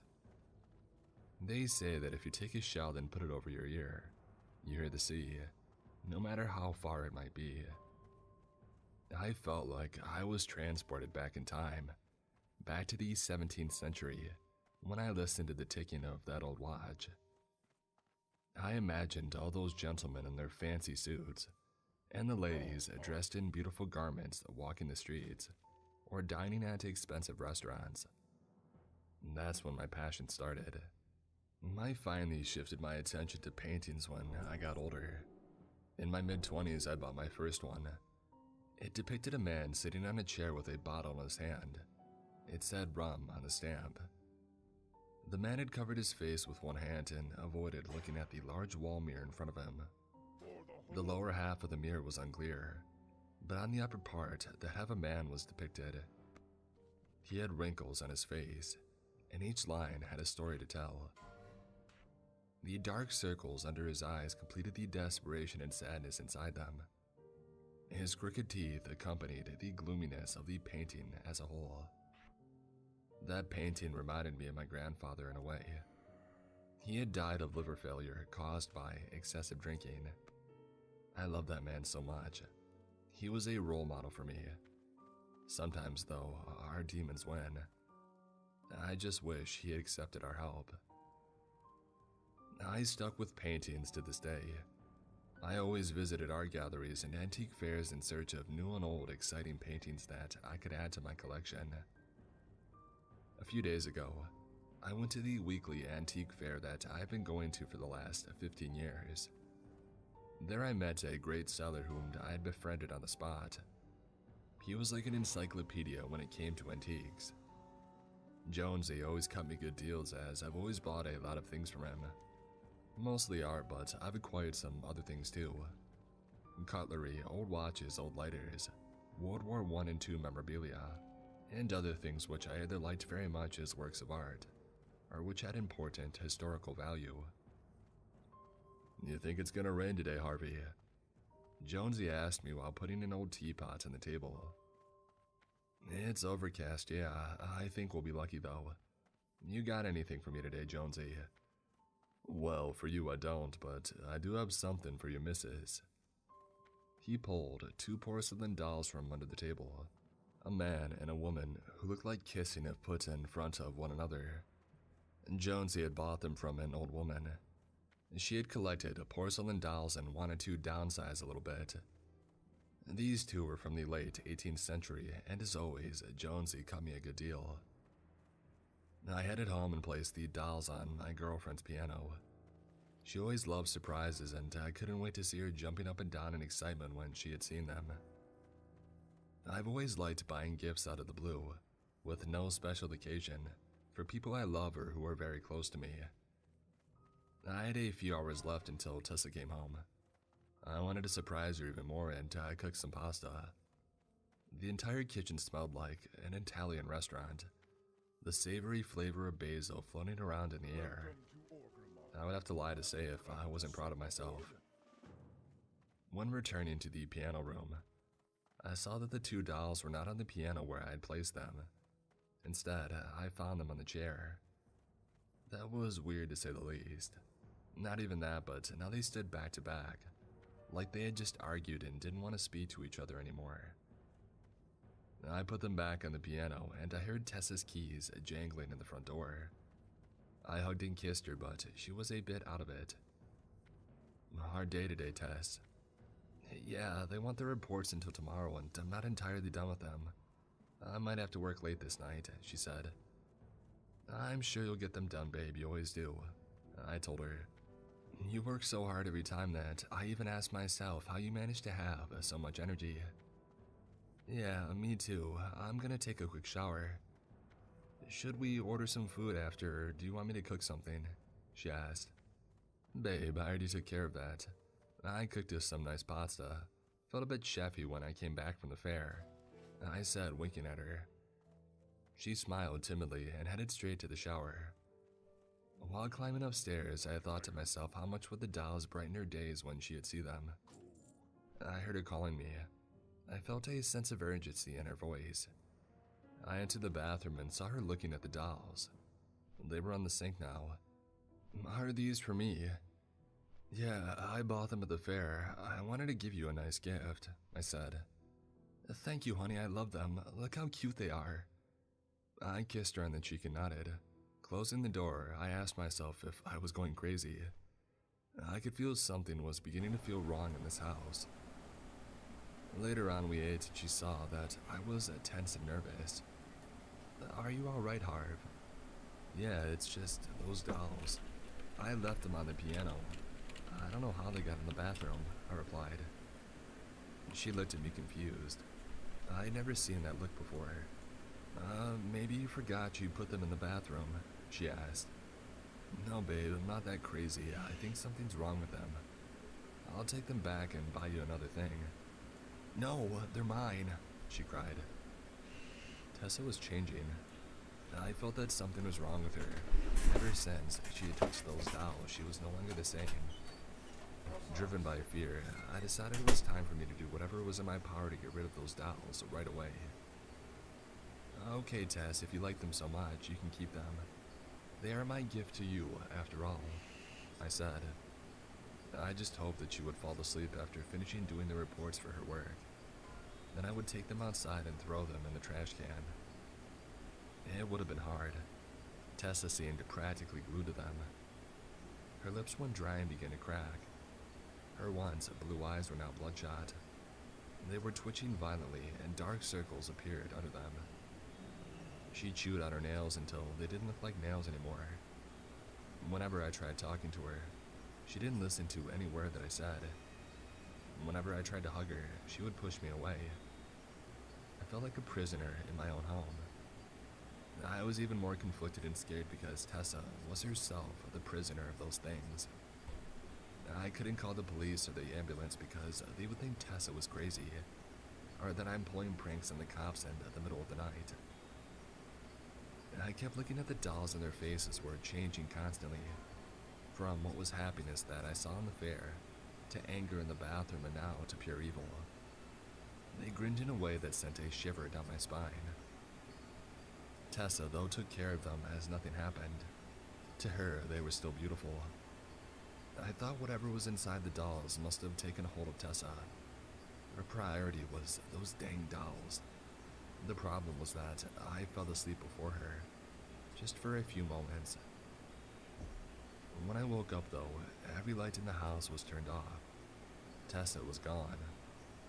I called for her, but she was nowhere to be seen or found.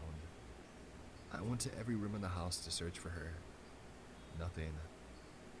The only place left to look was the basement. I turned on my phone's flashlight and went down there. The air was damp, cold, and heavy. It was freezing. While moving my flashlight around, I saw Tessa standing in the far corner of the room. She was facing the wall, and the dolls were standing on a shelf on her left. She was barefoot and wearing a nightgown that I've never seen before. Tessa, honey, what are you doing? I asked. I'm taking the dolls, Harvey. They told me that you want to harm them and take them away from me. That you want to throw them away like a piece of trash. I won't let you do that, she replied. Her head suddenly tilted back and she looked at me. I heard her neck bones cracking and her eyes had no color in them anymore. They were devoid of life and humanity. Moving the flashlight down to her hands, I saw that she held a large kitchen knife.